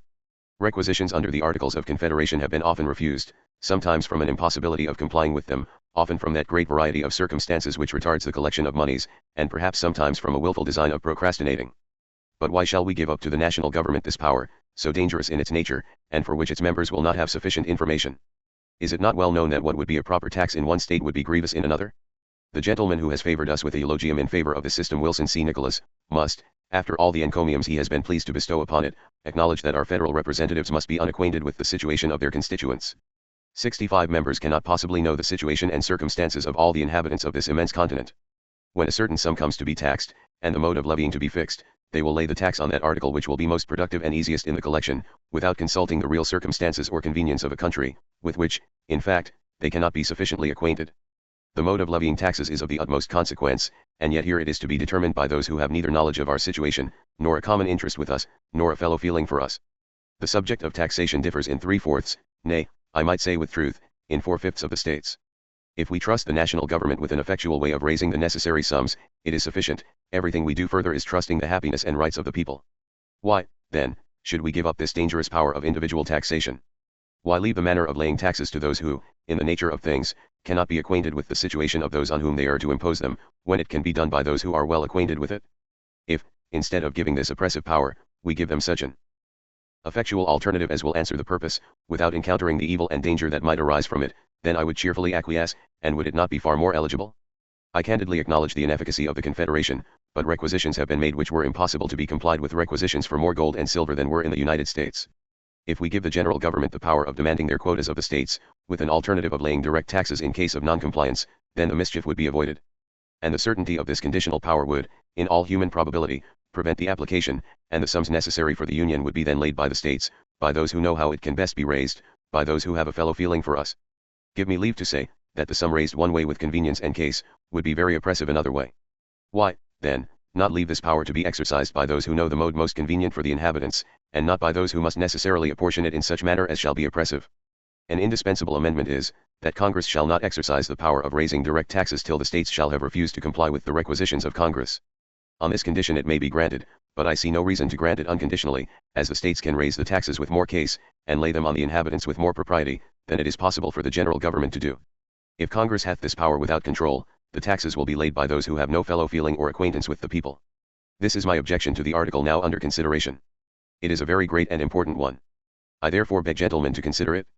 Should this power be restrained, I shall withdraw my objections to this part of the Constitution, but as it stands, it is an objection so strong in my mind, that its amendment is with me a sine qua non of its adoption. I wish for such amendments, and such only, as are necessary to secure the dearest rights of the people. Anti-Federalist number 36 Representation and Internal Taxation. Richard Henry Lee was arguably the best-known anti-Federalist writer. His pamphlets were widely distributed and reprinted in newspapers. Anti-Federalist papers #3637 are excerpts from his first pamphlet. Anti-Federalist NOS 41, 42, 43, 55, 56, 57, 58, 61, 63, 69, 76-77 are taken from his second pamphlet. A power to lay and collect taxes at discretion, is, in itself, of very great importance. By means of taxes, the government may command the whole or any part of the subject's property. Taxes may be of various kinds, but there is a strong distinction between external and internal taxes. External taxes are import duties, which are laid on imported goods. They may usually be collected in a few seaport towns, and of a few individuals, though ultimately paid by the consumer. A few officers can collect them, and they can be carried no higher than trade will bear, or smuggling permit, that in the very nature of commerce, bounds are set to them. But internal taxes, as poll and land taxes, excises, duties on all written instruments, etc., may fix themselves on every person and species of property in the community. They may be carried to any lengths, and in proportion as they are extended, numerous officers must be employed to assess them, and to enforce the collection of them. In the United Netherlands the general government has complete powers, as to external taxation, but as to internal taxes, it makes requisitions on the provinces. Internal taxation in this country is more important, as the country is so very extensive, as many assessors and collectors of federal taxes will be above 300 miles from the seat of the federal government, as will be less. Besides, to lay and collect taxes, in this extensive country, must require a great number of congressional ordinances, immediately operating upon the body of the people. These must continually interfere with the state laws, and thereby produce disorder and general dissatisfaction, till the one system of laws or the other, operating on the same subjects, shall be abolished. These ordinances alone, to say nothing of those respecting the militia, coin, commerce, federal judiciary, etc., will probably soon defeat the operations of the state laws and governments.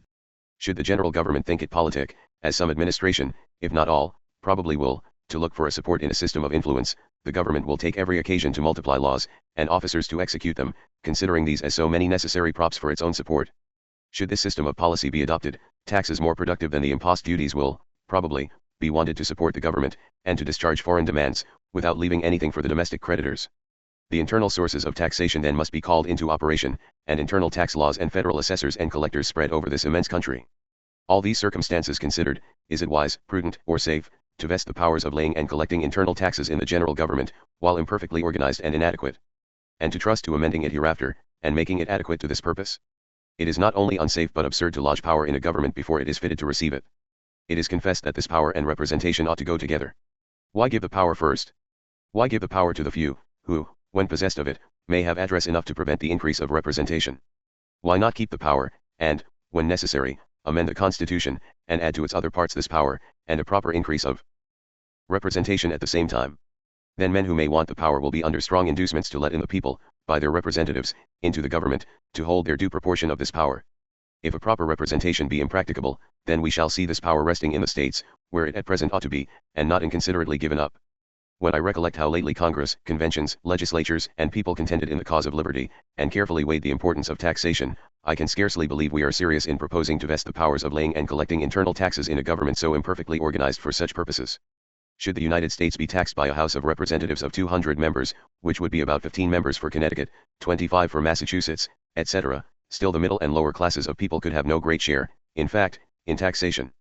I am aware it is said, that the representation proposed by the new constitution is sufficiently numerous, it may be for many purposes, but to suppose that this branch is sufficiently numerous to guard the rights of the people in the administration of the government, in which the purse and sword is placed, seems to argue that we have forgot what the true meaning of representation is.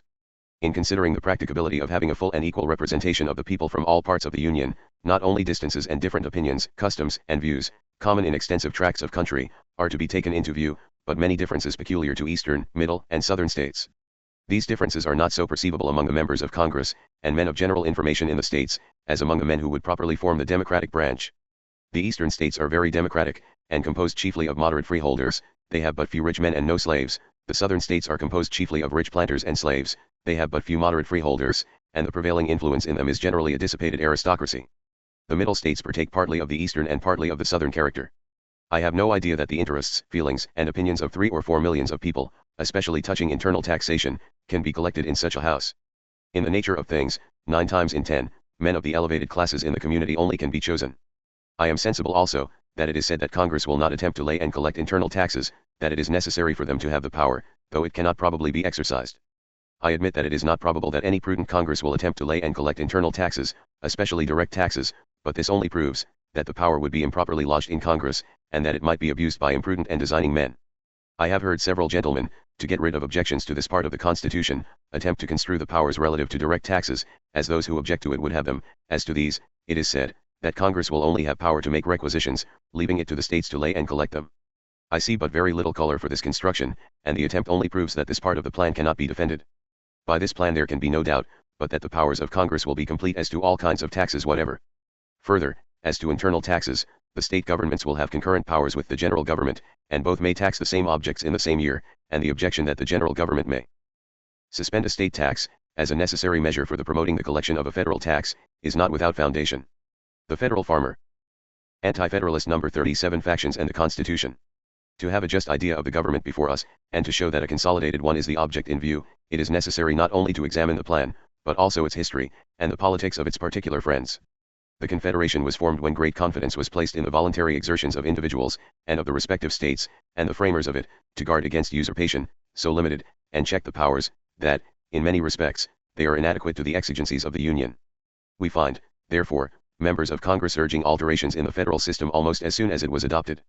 It was early proposed to vest Congress with powers to levy an impost, to regulate trade, etc., but such was known to be the caution of the states in parting with power, that the vestment even of these, was proposed to be under several checks and limitations. During the war, the general confusion, and the introduction of paper money, infused in the minds of the people vague ideas respecting government and credit. We expected too much from the return of peace, and of course we have been disappointed. Our governments have been new and unsettled, and several legislatures, by making tender, suspension, and paper money laws, have given just cause of uneasiness to creditors. By these and other causes, several orders of men in the community have been prepared, by degrees, for a change of government. And this very abuse of power in the legislatures, which in some cases has been charged upon the democratic part of the community, has furnished aristocratical men with those very weapons, and those very means, with which, in great measure, they are rapidly effecting their favorite object. And should an oppressive government be the consequence of the proposed change, posterity may reproach not only a few overbearing, unprincipled men, but those parties in the states which have misused their powers. The conduct of several legislatures, touching paper money, and tender laws, has prepared many honest men for changes in government, which otherwise they would not have thought of when by the evils, on the one hand, and by the secret instigations of artful men, on the other, the minds of men were become sufficiently uneasy, a bold step was taken, which is usually followed by a revolution, or a civil war. A general convention for mere commercial purposes was moved, for the authors of this measure saw that the people's attention was turned solely to the amendment of the federal system, and that, had the idea of a total change been started, probably no state would have appointed members to the convention. The idea of destroying ultimately the state government, and forming one consolidated system, could not have been admitted a convention, therefore, merely for vesting in Congress power to regulate trade was proposed. This was pleasing to the commercial towns, and the landed people had little or no concern about it. In September 1786, a few men from the Middle States met at Annapolis, and hastily proposed a convention to be held in May 1787, for the purpose, generally, of amending the Confederation. This was done before the delegates of Massachusetts, and of the other states arrived. Still not a word was said about destroying the old Constitution, and making a new one. The states, still unsuspecting, and not aware that they were passing the Rubicon, appointed members to the new convention, for the sole and express purpose of revising and amending the Confederation, and, probably, not one man in 10,000 in the United States, till within these 10 or 12 days, had an idea that the old ship was to be destroyed, and be put to the alternative of embarking in the new ship presented, or of being left in danger of sinking. The states, I believe, universally supposed the convention would report alterations in the Confederation, which would pass an examination in Congress, and after being agreed to there, would be confirmed by all the legislatures, or be rejected. Virginia made a very respectable appointment, and placed at the head of it the first man in America. In this appointment there was a mixture of political characters, but Pennsylvania appointed principally those men who are esteemed aristocratical. Here the favorite moment for changing the government was evidently discerned by a few men, who seized it with address. 10 other states appointed, and though they chose men principally connected with commerce and the judicial department, yet they appointed many good Republican characters. Had they all attended, we should now see, I am persuaded, a better system presented. The non-attendance of 8 or 9 men, who were appointed members of the convention, I shall ever consider as a very unfortunate event to the United States. Had they attended, I am pretty clear that the result of the convention would not have had that strong tendency to aristocracy now discernible in every part of the plan. There would not have been so great an accumulation of powers, especially as to the internal police of this country, in a few hands as the Constitution reported proposes to vest in them the young visionary men, and the consolidating aristocracy would have been more restrained than they have been. 11 states met in the convention, and after 4 months' close attention presented the new Constitution, to be adopted or rejected by the people. The uneasy and fickle part of the community may be prepared to receive any form of government, but I presume the enlightened and substantial part will give any Constitution presented for their adoption a candid and thorough examination. We shall view the convention with proper respect, and, at the same time, that we reflect there were men of abilities and integrity in it, we must recollect how disproportionately the democratic and aristocratic parts of the community were represented. Perhaps the judicious friends and opposers of the new Constitution will agree, that it is best to let it rely solely on its own merits, or be condemned for its own defects. This subject of consolidating the states is new. And because 40 or 50 men have agreed in a system, to suppose the good sense of this country, an enlightened nation, must adopt it without examination, and though in a state of profound peace, without endeavoring to amend those parts they perceive are defective, dangerous to freedom, and destructive of the valuable principles of republican government, is truly humiliating. It is true there may be danger in delay, but there is danger in adopting the system in its present form. And I see the danger in either case will arise principally from the conduct and views of 2 very unprincipled parties in the United States, 2 fires, between which the honest and substantial people have long found themselves situated. One party is composed of little insurgents, men in debt, who want no law, and who want a share of the property of others. These are called revelers, Shiites, etc.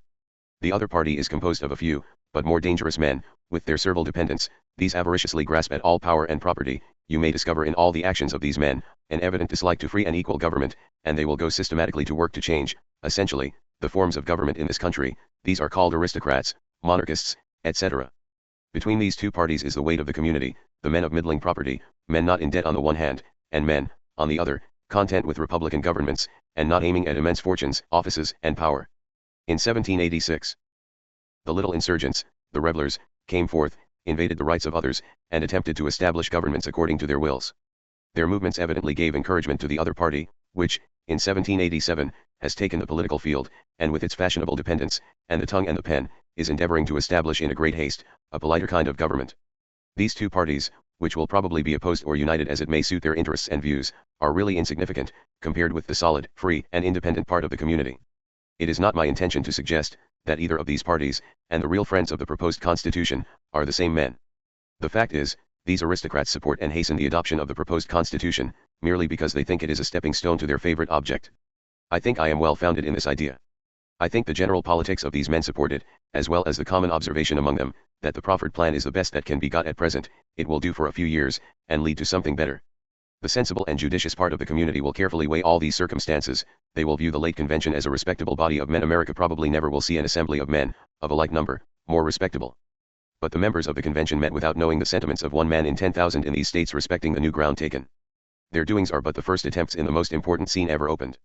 Though each individual in the state conventions will not, probably, be so respectable as each individual in the federal convention, yet as the state conventions will probably consist of 1,500 or 2,000 men of abilities, and versed in the science of government, collected from all parts of the community and from all orders of men, it must be acknowledged that the weight of respectability will be in them.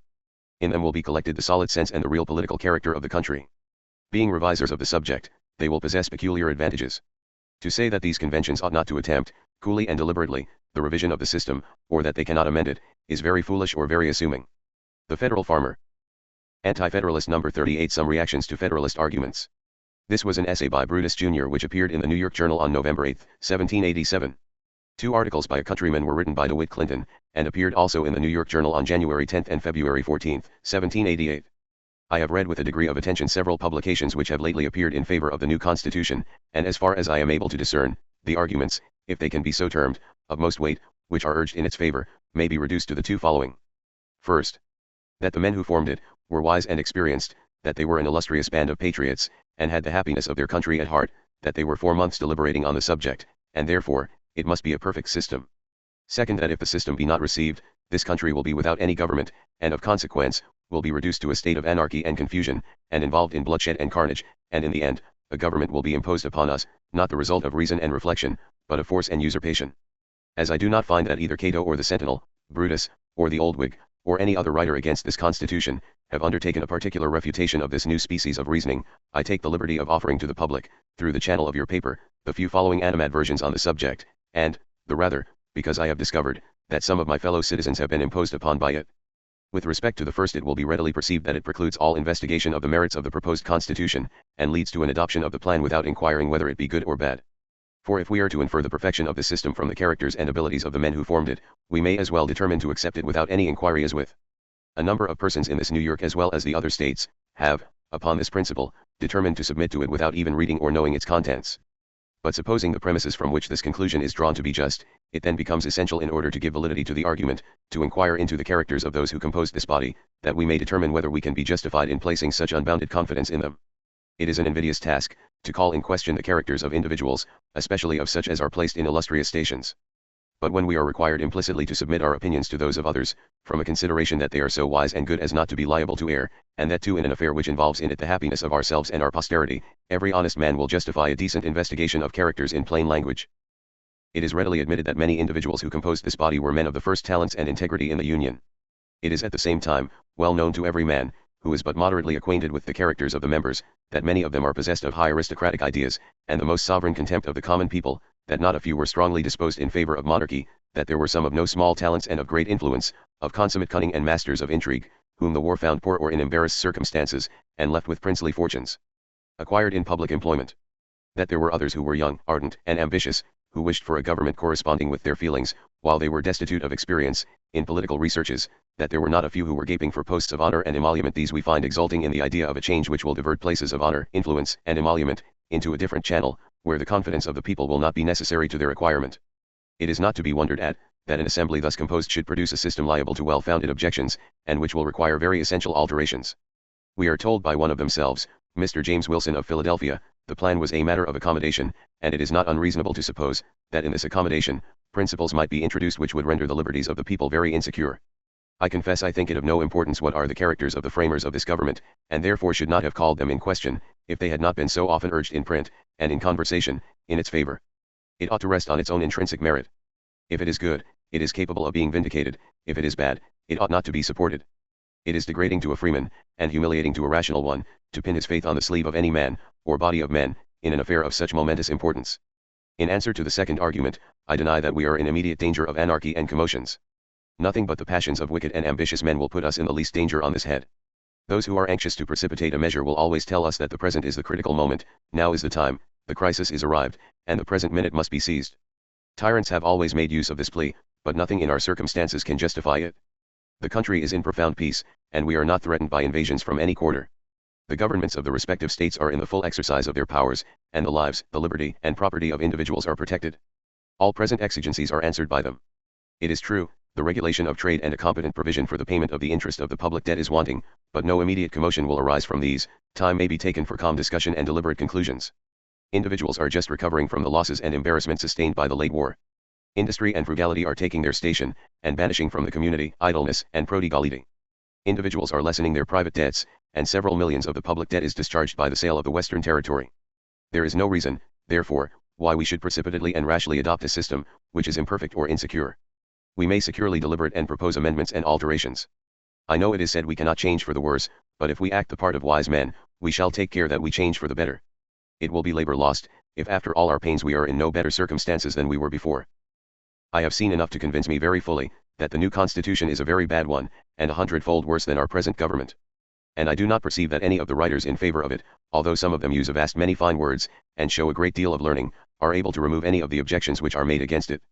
Mr. James Wilson, indeed, speaks very highly of it, but we have only his word for its goodness, and nothing is more natural than for a mother to speak well of her own bantling, however ordinary it may be. He seems, however, to be pretty honest in one thing where he says, it is the nature of man to pursue his own interest, in preference to the public good, for they tell me he is a lawyer, and his interest then makes him for the new government, for it will be a noble thing for lawyers. Besides, he appears to have an eye to some high place under it, since he speaks with great pleasure of the places of honor and emolument being diverted to a new channel by this change of system. As to Mr. Publius the Federalist, I have read a great many of his papers, and I really cannot find out what he would be at. He seems to me as if he was going to write a history, so I have concluded to wait and buy one of his books, when they come out. The only thing I can understand from him, as far as I have read, is that it is better to be united than divided, that a great many people are stronger than a few, and that Scotland is better off since the union with England than before. And I think, he proves too, very clearly, that the fewer nations there are in the world, the fewer disputes there will be about the law of nations, and the greater number that are joined in one government, the abler will they be to raise ships and soldiers, and the less need for fighting. But I do not learn that anybody denies these matters, or that they have anything to do with the new constitution. Indeed, I am at a loss to know whether Mr. Publius means to persuade us to return back to the old government, and make ourselves as happy as Scotland has by its union, or to accept of the new constitution, and get all the world to join with us, so as to make one large government. It would certainly, if what he says is true, be very convenient for Nova Scotia and Canada, and, for aught I know, his advice will have great weight with them. I have also read several other of the pieces, which appear to be wrote by some other little authors, and by people of little consequence, though they seem to think themselves men of importance, and take upon them grand names such as Caesar. Now Mr. Caesar does not depend so much on reasoning as upon bullying. He abuses the people very much, and if he spoke in our neighborhood as impudently as he writes in the newspapers, I question whether he would come off with whole bones. From the manner he talks of the people, he certainly cannot be one of them himself. I imagine he has lately come over from some old country, where they are all lords and no common people. If so, it would be as well for him to go back again as to meddle himself with our business, since he holds such a bad opinion of us. A countryman. The Federalist, as he terms himself, or Publius, puts one in mind of some of the gentlemen of the long robe, when hard pushed, in a bad cause, with a rich client. They frequently say a great deal which does not apply, but yet, if it will not convince the judge nor jury, may, perhaps, help to make them forget some part of the evidence, embarrass their opponent, and make the audience stare, besides increasing the practice. A countryman. Anti-Federalist number 39. Appearance and reality. The form is federal, the effect is national. The following excerpt is from the Essays of a Farmer. It appeared in the Philadelphia Independent Gazette on April 15 and 22, 1788. The Freeman, in his second number, after mentioning in a very delusory manner diverse powers which remain with the states, says we shall find many other instances under the Constitution which require or imply the existence or continuance of the sovereignty and severalty of the states. He, as well as all the advocates of the new system, take as their strong ground the election of senators by the state legislatures, and the special representation of the states in the federal Senate, to prove that internal sovereignty still remains with the states. Therefore they say that the new system is so far from annihilating the state governments, that it secures them, that it cannot exist without them, that the existence of the one is essential to the existence of the other. It is true that this particular partakes strongly of that mystery which is characteristic of the system itself. But if I demonstrate that this particular, so far from implying the continuance of the state sovereignties, proves in the clearest manner the want of it, I hope the other particular powers will not be necessary to dwell upon. The state legislatures do not choose senators by legislative or sovereign authority, but by a power of ministerial agency as mere electors or boards of appointment. They have no power to direct the senators how or what duties they shall perform, they have neither power to censure the senators, nor to supersede them for misconduct.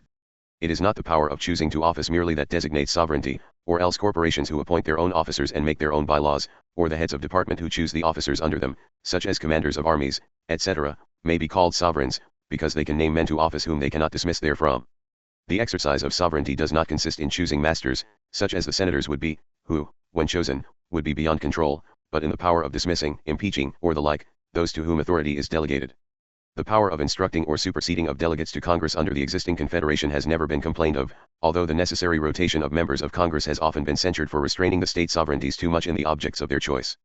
As well may the electors who are to vote for the President under the new Constitution, be said to be vested with the sovereignty, as the state legislatures in the act of choosing senators. The senators are not even dependent on the states for their wages, but in conjunction with the federal representatives establish their own wages. The senators do not vote by states, but as individuals. The representatives also vote as individuals, representing people in a consolidated or national government. They judge upon their own elections, and, with the Senate, have the power of regulating elections in time, place, and manner, which is in other words to say, that they have the power of elections absolutely vested in them. That the state governments have certain ministerial and convenient powers continued to them is not denied, and in the exercise of which they may support, but cannot control the general government, nor protect their own citizens from the exertion of civil or military tyranny, and this ministerial power will continue with the states as long as 2/3 of Congress shall think their agency necessary.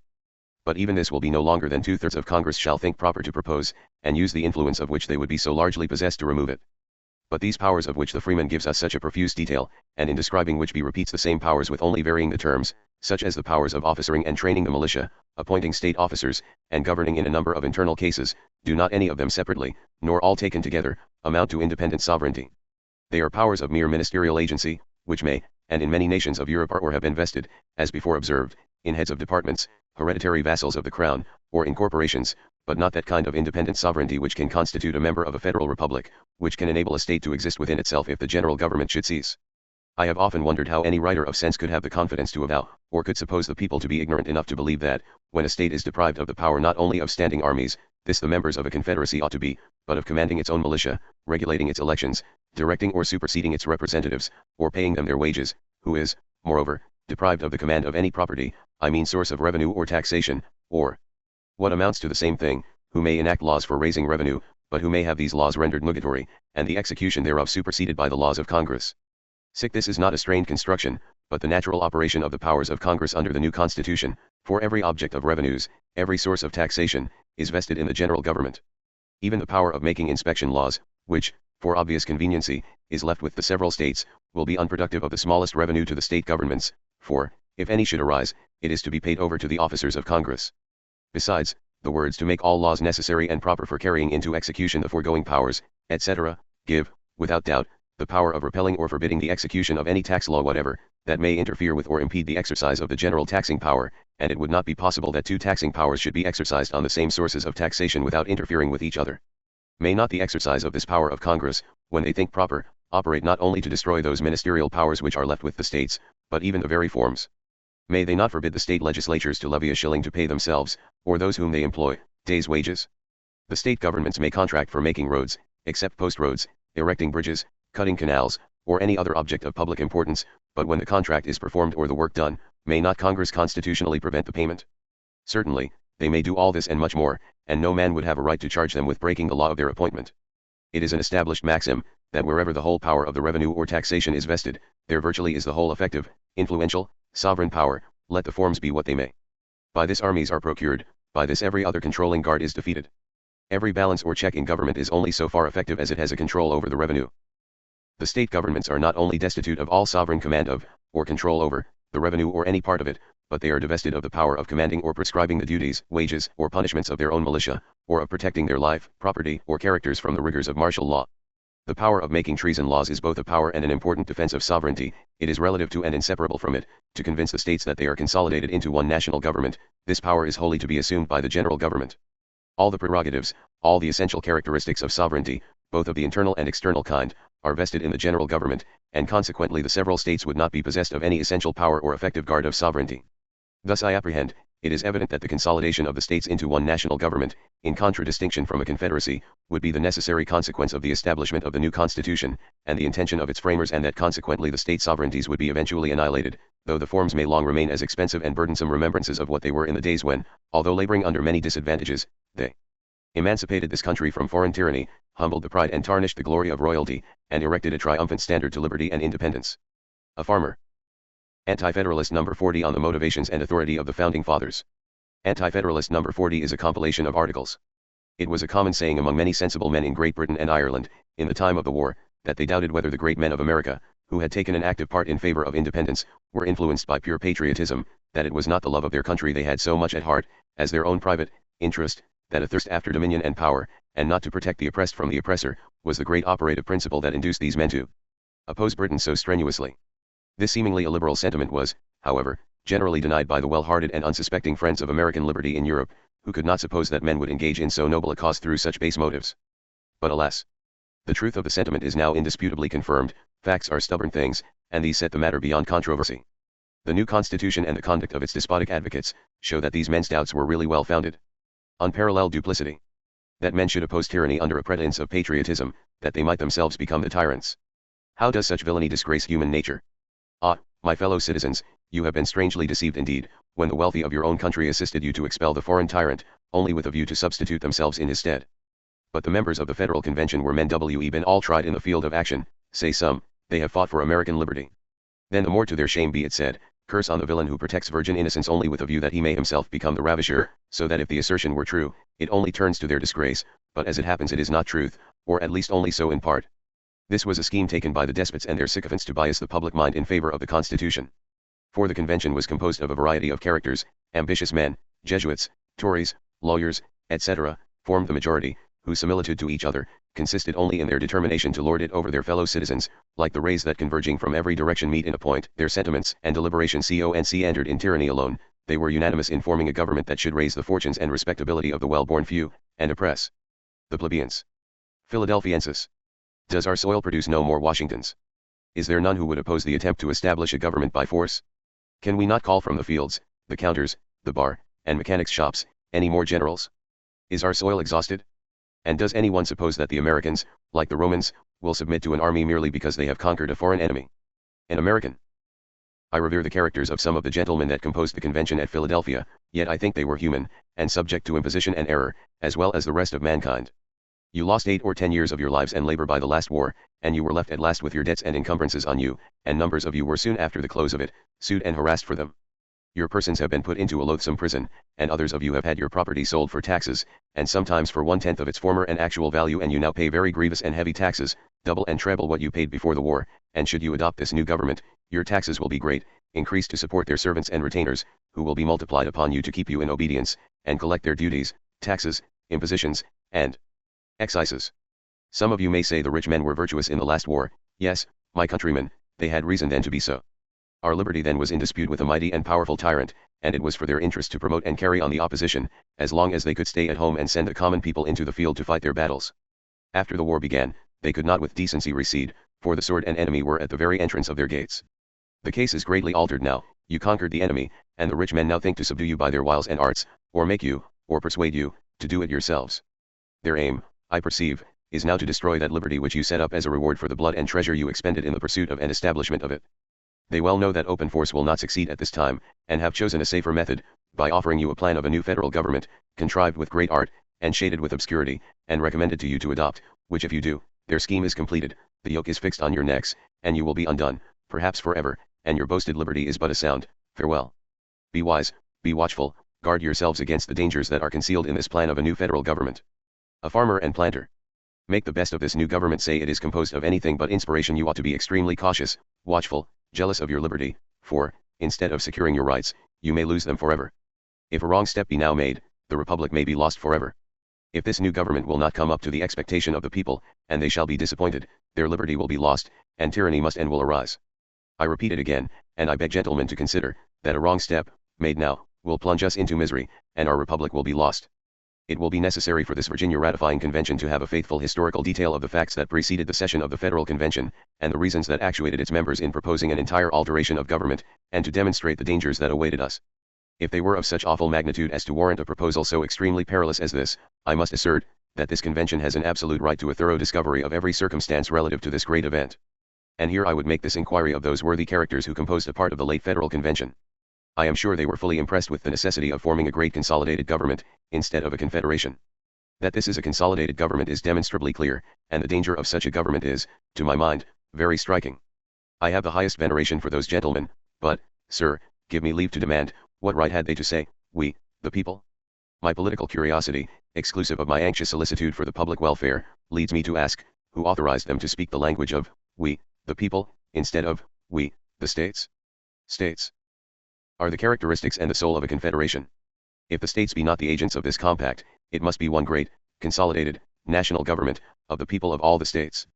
I have the highest respect for those gentlemen who formed the convention, and, were some of them not here, I would express some testimonial of esteem for them. America had, on a former occasion, put the utmost confidence in them, a confidence which was well placed, and I am sure, sir, I would give up anything to them, I would cheerfully confide in them as my representatives. But, sir, on this great occasion, I would demand the cause of their conduct. Even from that illustrious man who saved us by his valor, I would have a reason for his conduct. That they exceeded their power is perfectly clear. The Federal Convention ought to have amended the old system. For this purpose they were solely delegated, the object of their mission extended to no other consideration. You must, therefore, forgive the solicitation of one unworthy member to know what danger could have arisen under the present confederation, and what are the causes of this proposal to change our government. Patrick Henry. What then are we to think of the motives and designs of those men who are urging the implicit and immediate adoption of the proposed government? Are they fearful, that if you exercise your good sense and discernment, you will discover the masked aristocracy, that they are attempting to smuggle upon you under the suspicious garb of republicanism? When we find that the principal agents in this business are the very men who fabricated the form of government, it certainly ought to be conclusive evidence of their invidious design to deprive us of our liberties. The circumstances attending this matter are such as should in a peculiar manner excite your suspicion. It might not be useless to take a review of some of them. In many of the states, particularly in this Pennsylvania and the northern states, there are aristocratic juntos of the well-horned few, who have been zealously endeavoring since the establishment of their constitutions, to humble that offensive upstart, equal liberty, but all their efforts were unavailing. The ill-bred churl obstinately kept his assumed station.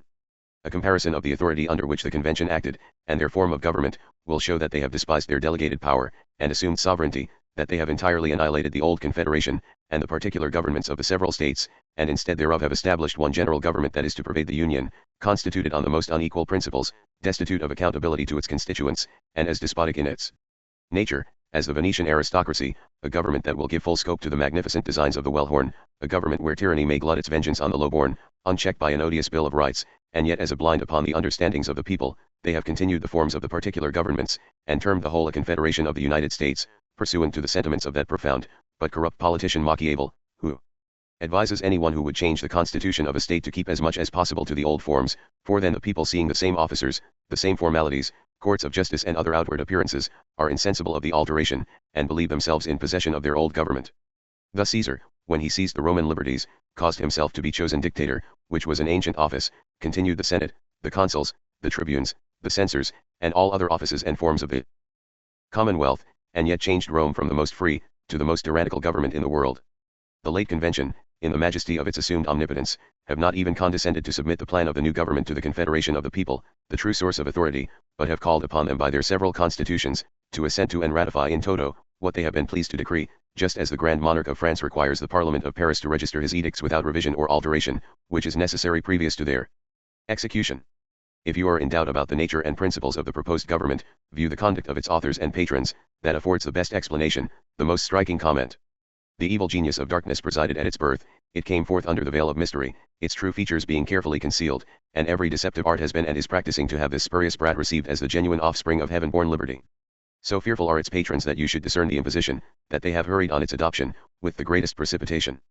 After so recent a triumph over British despots, after such torrents of blood and treasure have been spent, after involving ourselves in the distresses of an arduous war, and incurring such a debt for the express purpose of asserting the rights of humanity, it is truly astonishing that a set of men among ourselves should have the effrontery to attempt the destruction of our liberties.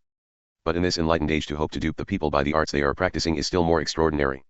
The advocates of this plan have artfully attempted to veil over the true nature and principles of it with the names of those respectable characters that by consummate cunning and address they have prevailed upon to sign it, and what ought to convince the people of the deception and excite their apprehensions, is that with every advantage which education, the science of government and of law, the knowledge of history and superior talents and endowments, furnish the authors and advocates of this plan with, they have from its publication exerted all their power and influence to prevent all discussion of the subject, and when this could not be prevented they have constantly avoided the ground of argument and recurred to declamation, sophistry, and personal abuse, but principally relied upon the magic of names.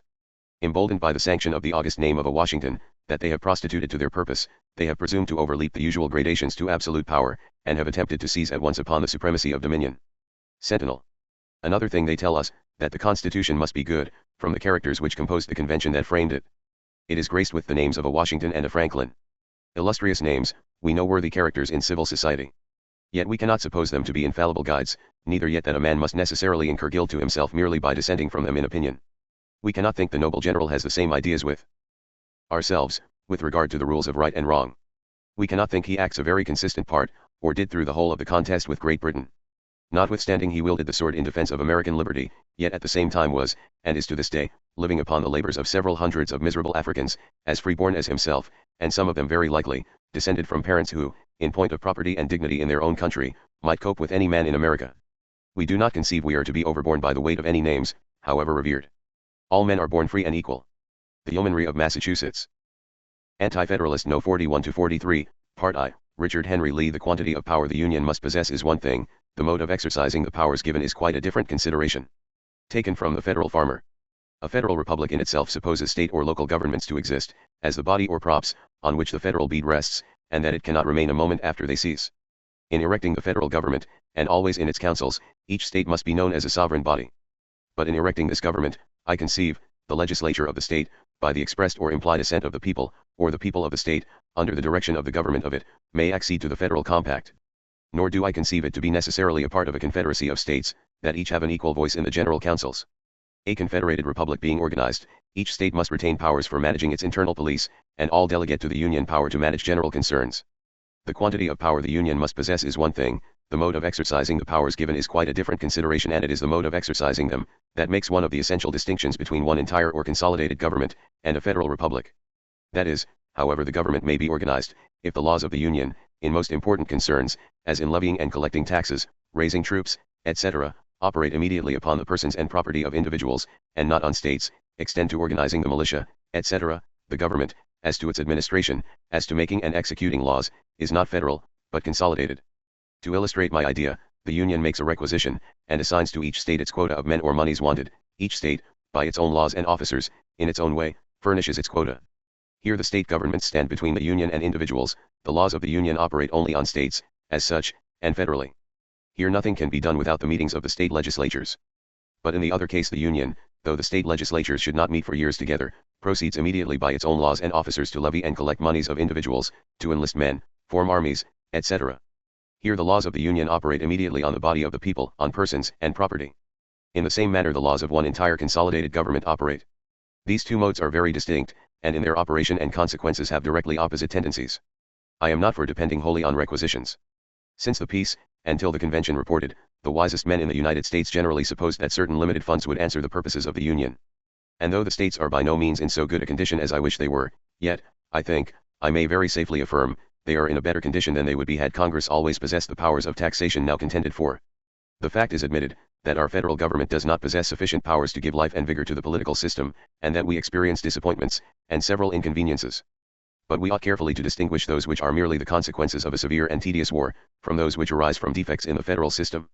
There has been an entire revolution in the United States within 13 years, and the least we can compute the waste of labor and property at, during that period, by the war, is $300 million.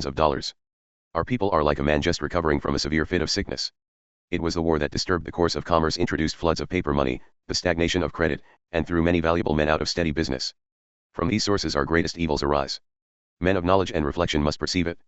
But then, have we not done more in 3 or 4 years past, in repairing the injuries of the war, by repairing houses and estates, restoring industry, frugality, the fisheries, manufactures, etc., and thereby laying the foundation of good government, and of individual and political happiness, than any people ever did in a lifetime? We must judge from a view of the country and facts, and not from foreign newspapers, or our own, which are printed chiefly in the commercial towns, where imprudent living, imprudent importations, and many unexpected disappointments, have produced a despondency, and a disposition to view everything on the dark side. Some of the evils we feel, all will agree, ought to be imputed to the defective administration of the governments.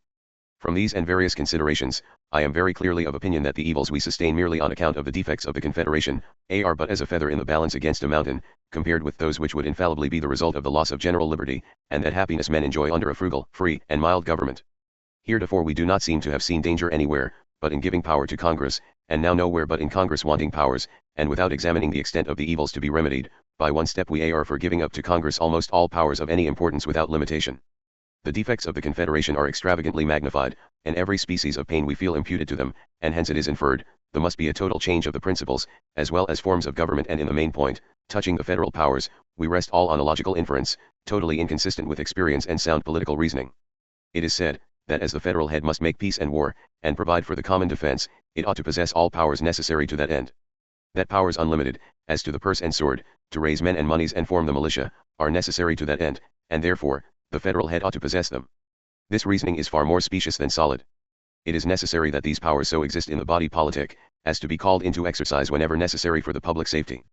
But it is by no means true that the man, or Congress of men, whose duty it more immediately is to provide for the common defense, ought to possess them without limitation. But clear it is, that if such men, or Congress, be not in a situation to hold them without danger to liberty, he or they ought not to possess them. It has long been thought to be a well-founded position, that the purse and sword ought not to be placed in the same hands in a free government. Our wise ancestors have carefully separated them, placed the sword in the hands of their king, even under considerable limitations, and the purse in the hands of the commons alone. Yet the king makes peace and war, and it is his duty to provide for the common defense of the nation.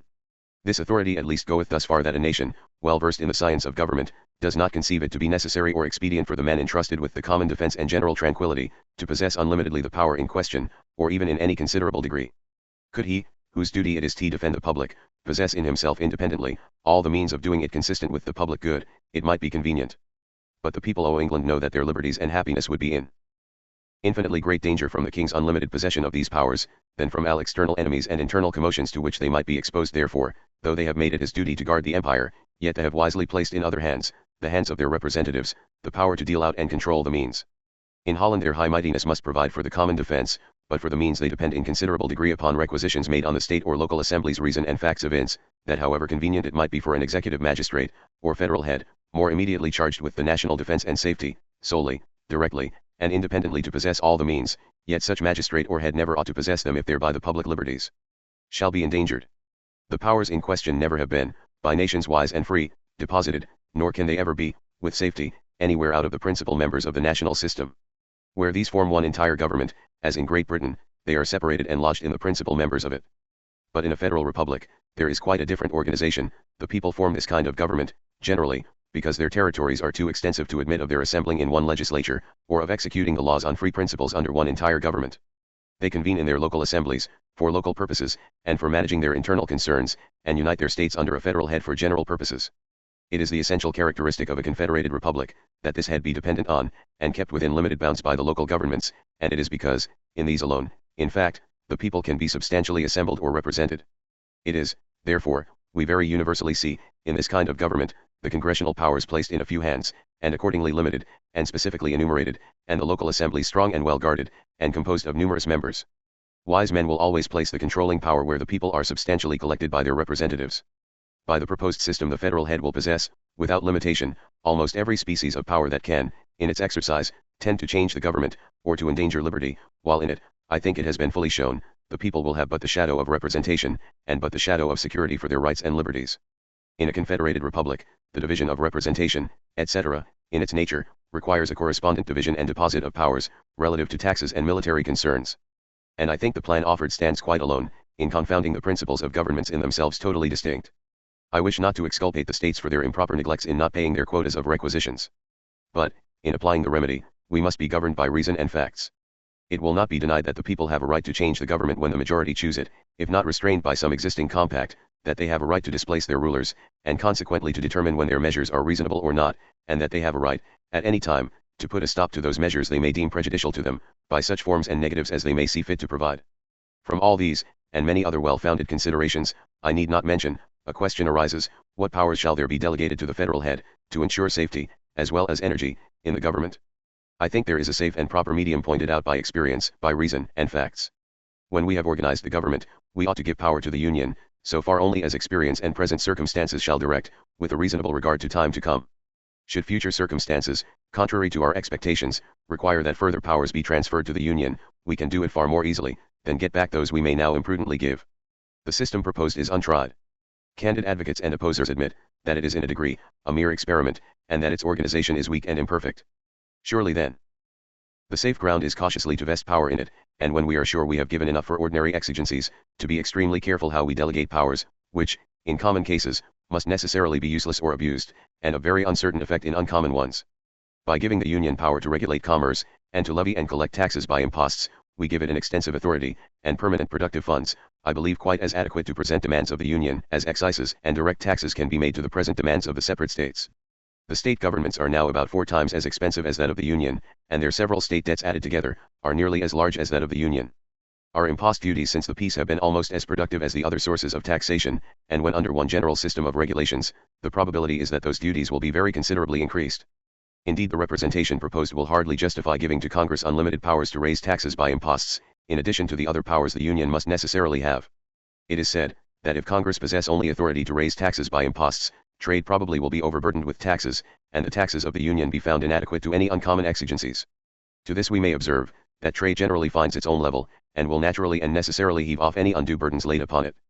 Further, if Congress alone possess the impost, and also unlimited power to raise moneys by excises and direct taxes, there must be much more danger that 2 taxing powers, the Union and States, will carry excises and direct taxes to an unreasonable extent, especially as these have not the natural boundaries taxes on trade have.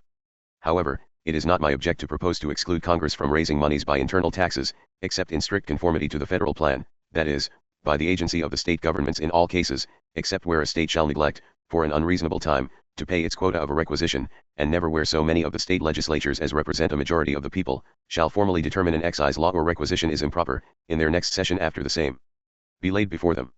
We ought always to recollect that the evil to be guarded against is found by our own experience, and the experience of others, to be mere neglect in the states to pay their quotas, and power in the Union to levy and collect the neglecting states' quotas with interest, is fully adequate to the evil.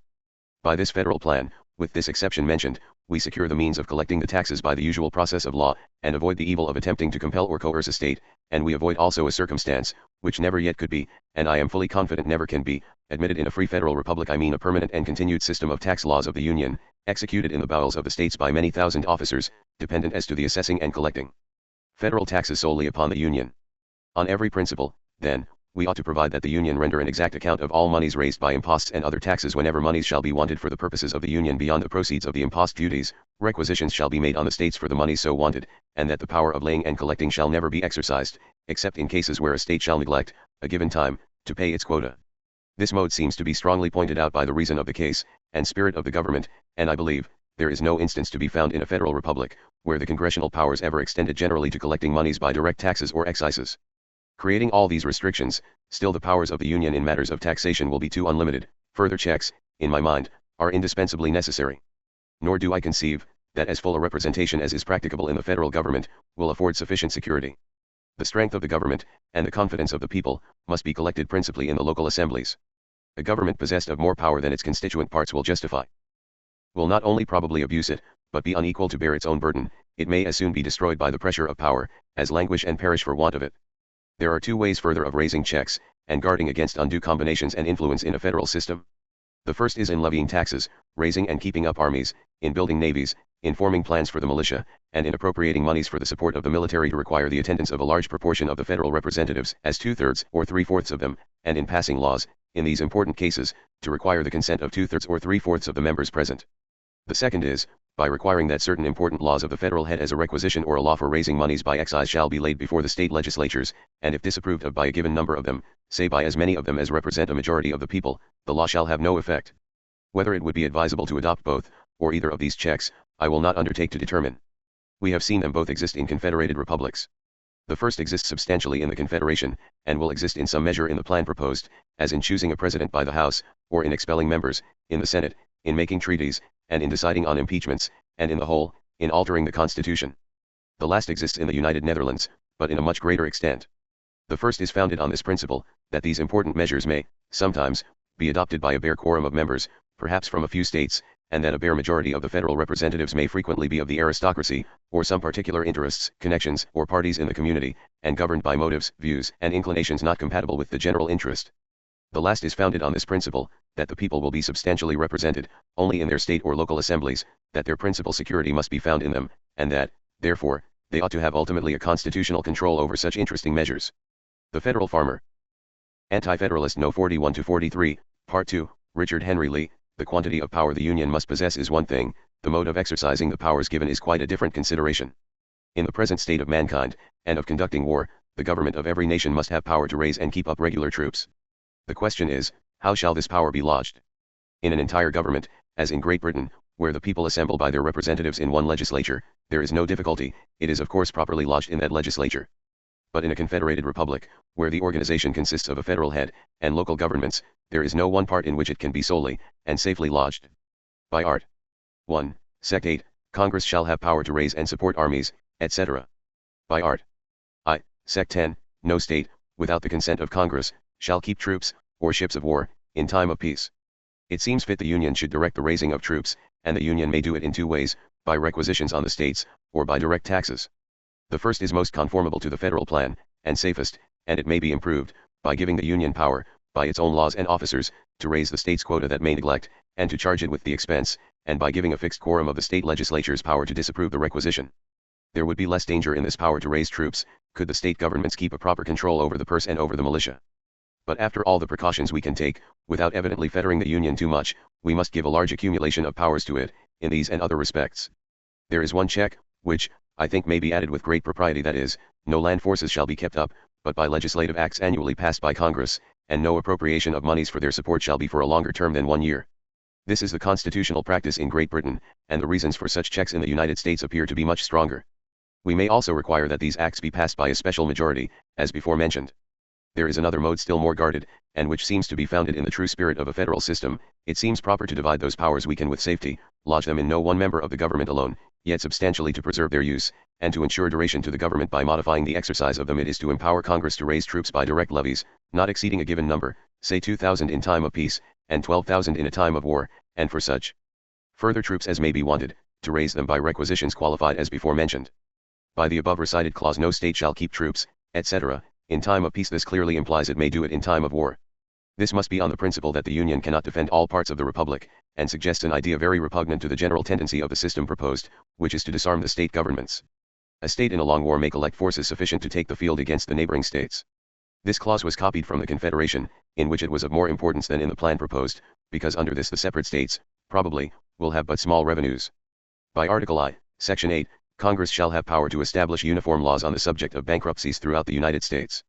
It is to be observed, that the separate states have ever been in possession of the power, and in the use of it, of making bankrupt laws, militia laws, and laws in some other cases, respecting which, the new Constitution, when adopted, will give the Union power to legislate, etc. But no words are used by the Constitution to exclude the jurisdiction of the several states, and whether they will be excluded or not, or whether they and the Union will have concurrent jurisdiction or not, must be determined by inference, and from the nature of the subject. If the power, for instance, to make uniform laws on the subject of bankruptcies, is in its nature indivisible, or incapable of being exercised by two legislatures independently, or by one in aid of the other, then the states are excluded, and cannot legislate at all on the subject, even though the Union should neglect or find it impracticable to establish uniform bankrupt laws. How far the Union will find it practicable to do this, time only can fully determine. When we consider the extent of the country, and the very different ideas of the different parts in it, respecting credit, and the mode of making men's property liable for paying their debts, we may, I think with some degree of certainty, conclude that the Union never will be able to establish such laws. But if practicable, it does not appear to me, on further reflection, that the Union ought to have the power. It does not appear to me to be a power properly incidental to a federal head, and, I believe, no one ever possessed it. It is a power that will immediately and extensively interfere with the internal police of the separate states, especially with their administering justice among their own citizens. By giving this power to the Union, we greatly extend the jurisdiction of the federal judiciary, as all questions arising on bankrupt laws, being laws of the Union. Indeed, almost all civil causes may be drawn into those courts. We must be sensible how cautious we ought to be in extending unnecessarily the jurisdiction of those courts for reasons I need not repeat. This article of power too, will considerably increase, in the hands of the Union, an accumulation of powers, some of a federal and some of an unfederal nature, already too large without it. The Constitution provides that Congress shall have the sole and exclusive government of what is called the federal city, a place not exceeding 10 miles square, and of all places seated for forts, dockyards, etc. I believe this is a novel kind of provision in a federal republic. It is repugnant to the spirit of such a government, and must be founded in an apprehension of a hostile disposition between the federal head and the state governments. And it is not improbable that the sudden retreat of Congress from Philadelphia first gave rise to it. With this apprehension, we provide, the government of the Union shall have secluded places, cities, and castles of defense, which no state laws whatever shall invade. When we attentively examine this provision in all its consequences, it opens to view scenes almost without bounds. A federal, or rather a national city, 10 miles square, containing 100 square miles, is about 4 times as large as London, and for forts, magazines, arsenals, dockyards, and other needful buildings, Congress may possess a number of places or towns in each state. It is true, Congress cannot have them unless the state legislature cede them, but when once ceded, they never can be recovered. And though the general temper of the legislatures may be averse to such cessions, yet many opportunities and advantages may be taken of particular times and circumstances of complying assemblies, and of particular parties, to obtain them. It is not improbable, that some considerable towns or places, in some intemperate moments, or influenced by anti-republican principles, will petition to be ceded for the purposes mentioned in the provision. There are men, and even towns, in the best republics, which are often fond of withdrawing from the government of them, whenever occasion shall present. The case is still stronger. If the provision in question holds out allurements to attempt to withdraw, the people of a state must ever be subject to state as well as federal taxes, but the federal city and places will be subject only to the latter, and to them by no fixed proportion. Nor of the taxes raised in them, can the separate states demand any account of Congress. These doors open for withdrawing from the state governments entirely, may, on other accounts, be very alluring and pleasing to those anti-republican men who prefer a place under the wings of courts. If a federal town be necessary for the residence of Congress and the public officers, it ought to be a small one, and the government of it fixed on republican and common law principles, carefully enumerated and established by the Constitution. It is true, the states, when they shall cede places, may stipulate that the laws and government of Congress in them shall always be formed on such principles. But it is easy to discern, that the stipulations of a state, or of the inhabitants of the place ceded, can be of but little avail against the power and gradual encroachments of the Union. The principles ought to be established by the federal Constitution, to which all states are parties, but in no event can there be any need of so large a city and places for forts, etc., totally exempted from the laws and jurisdictions of the state governments. If I understand the Constitution, the laws of Congress, constitutionally made, will have complete and supreme jurisdiction to all federal purposes, on every inch of ground in the United States, and exclusive jurisdiction on the high seas, and this by the highest authority, the consent of the people. Suppose 10 acres at West Point shall be used as a fort of the Union, or a seaport town as a dockyard, the laws of the Union, in those places, respecting the Navy, forces of the Union, and all federal objects, must prevail, be noticed by all judges and officers, and executed accordingly. And I can discern no one reason for excluding from these places, the operation of state laws, as to mere state purpose, for instance, for the collection of state taxes in them, recovering debts, deciding questions of property arising within them on state laws, punishing, by state laws, theft, trespasses, and offenses committed in them by mere citizens against the state law. The city, and all the places in which the Union shall have this exclusive jurisdiction, will be immediately under one entire government, that of the federal head, and be no part of any state, and consequently no part of the United States. The inhabitants of the federal city and places, will be as much exempt from the laws and control of the state governments, as the people of Canada or Nova Scotia will be. Neither the laws of the states respecting taxes, the militia, crimes of property, will extend to them, nor is there a single stipulation in the Constitution, that the inhabitants of the city, and these places, shall be governed by laws founded on principles of freedom. All questions, civil and criminal, arising on the laws of these places, which must be the laws of Congress, must be decided in the federal courts, and also, all questions that may, by such judicial fictions as these courts may consider reasonable, be supposed to arise within the city, or any of these places, may be brought into these courts. By a very common legal fiction, any personal contract may be supposed to have been made in any place. A contract made in Georgia may be supposed to have been made in the federal city, the courts will admit the fiction. Every suit in which an inhabitant of a federal district may be a party, of course may be instituted in the federal courts. Also, every suit in which it may be alleged and not denied, that a party in it is an inhabitant of such a district. Also, every suit to which a foreign state or subject, the Union, a state, citizens of different states in fact, or by reasonable legal fictions, may be a party or parties. And thus, by means of bankrupt laws, federal districts, etc., almost all judicial business, I apprehend may be carried into the federal courts, without essentially departing from the usual course of judicial proceedings. The courts in Great Britain have acquired their powers, and extended very greatly their jurisdictions by such fiction and suppositions as I have mentioned. The Constitution, in these points, certainly involves in it principles, and almost hidden cases, which may unfold and in time exhibit consequences we hardly think of. The power of naturalization, when viewed in connection with the judicial powers and cases, is, in my mind, of very doubtful extent. By the Constitution itself, the citizens of each state will be naturalized citizens of every state, to the general purposes of instituting suits, claiming the benefits of the laws, etc. And in order to give the federal courts jurisdiction of an action, between citizens of the same state, in common acceptation may not a court allow the plaintiff to say, he is a citizen of one state, and the defendant a citizen of another without carrying legal fiction so far, by any means, as they have been carried by the courts of King's Bench and Exchequer, in order to bring causes within their cognizance. Further, the federal city and districts, will be totally distinct from any state, and a citizen of a state will not of course be subject of any of them. And to avail himself of the privileges and immunities of them, must he not be naturalized by Congress in them? And may not Congress make any proportion of the citizens of the states naturalized subjects of the federal city and districts, and thereby entitle them to sue or defend, in all cases, in the federal courts? I have my doubts, and many sensible men, I find, have their doubts, on these points. And we ought to observe, they must be settled in the courts of law, by their rules, distinctions, and fictions. To avoid many of these intricacies and difficulties, and to avoid the undue and unnecessary extension of the federal judicial powers, it appears to me that no federal districts ought to be allowed, and no federal city or town except perhaps a small town, in which the government shall be republican, but in which Congress shall have no jurisdiction over the inhabitants of the states. Can the Union want, in such a town, anything more than a right to the soil to which it may set its buildings, and extensive jurisdiction over the federal buildings, and property, its own members, officers, and servants in it? As to all federal objects, the Union will have complete jurisdiction over them of course anywhere, and everywhere. I still think that no actions ought to be allowed to be brought in the federal courts, between citizens of different states, at least, unless the cause be of very considerable importance. And that no action against a state government, by any citizen or foreigner, ought to be allowed, and no action, in which a foreign subject is party, at least, unless it be of very considerable importance, ought to be instituted in federal courts.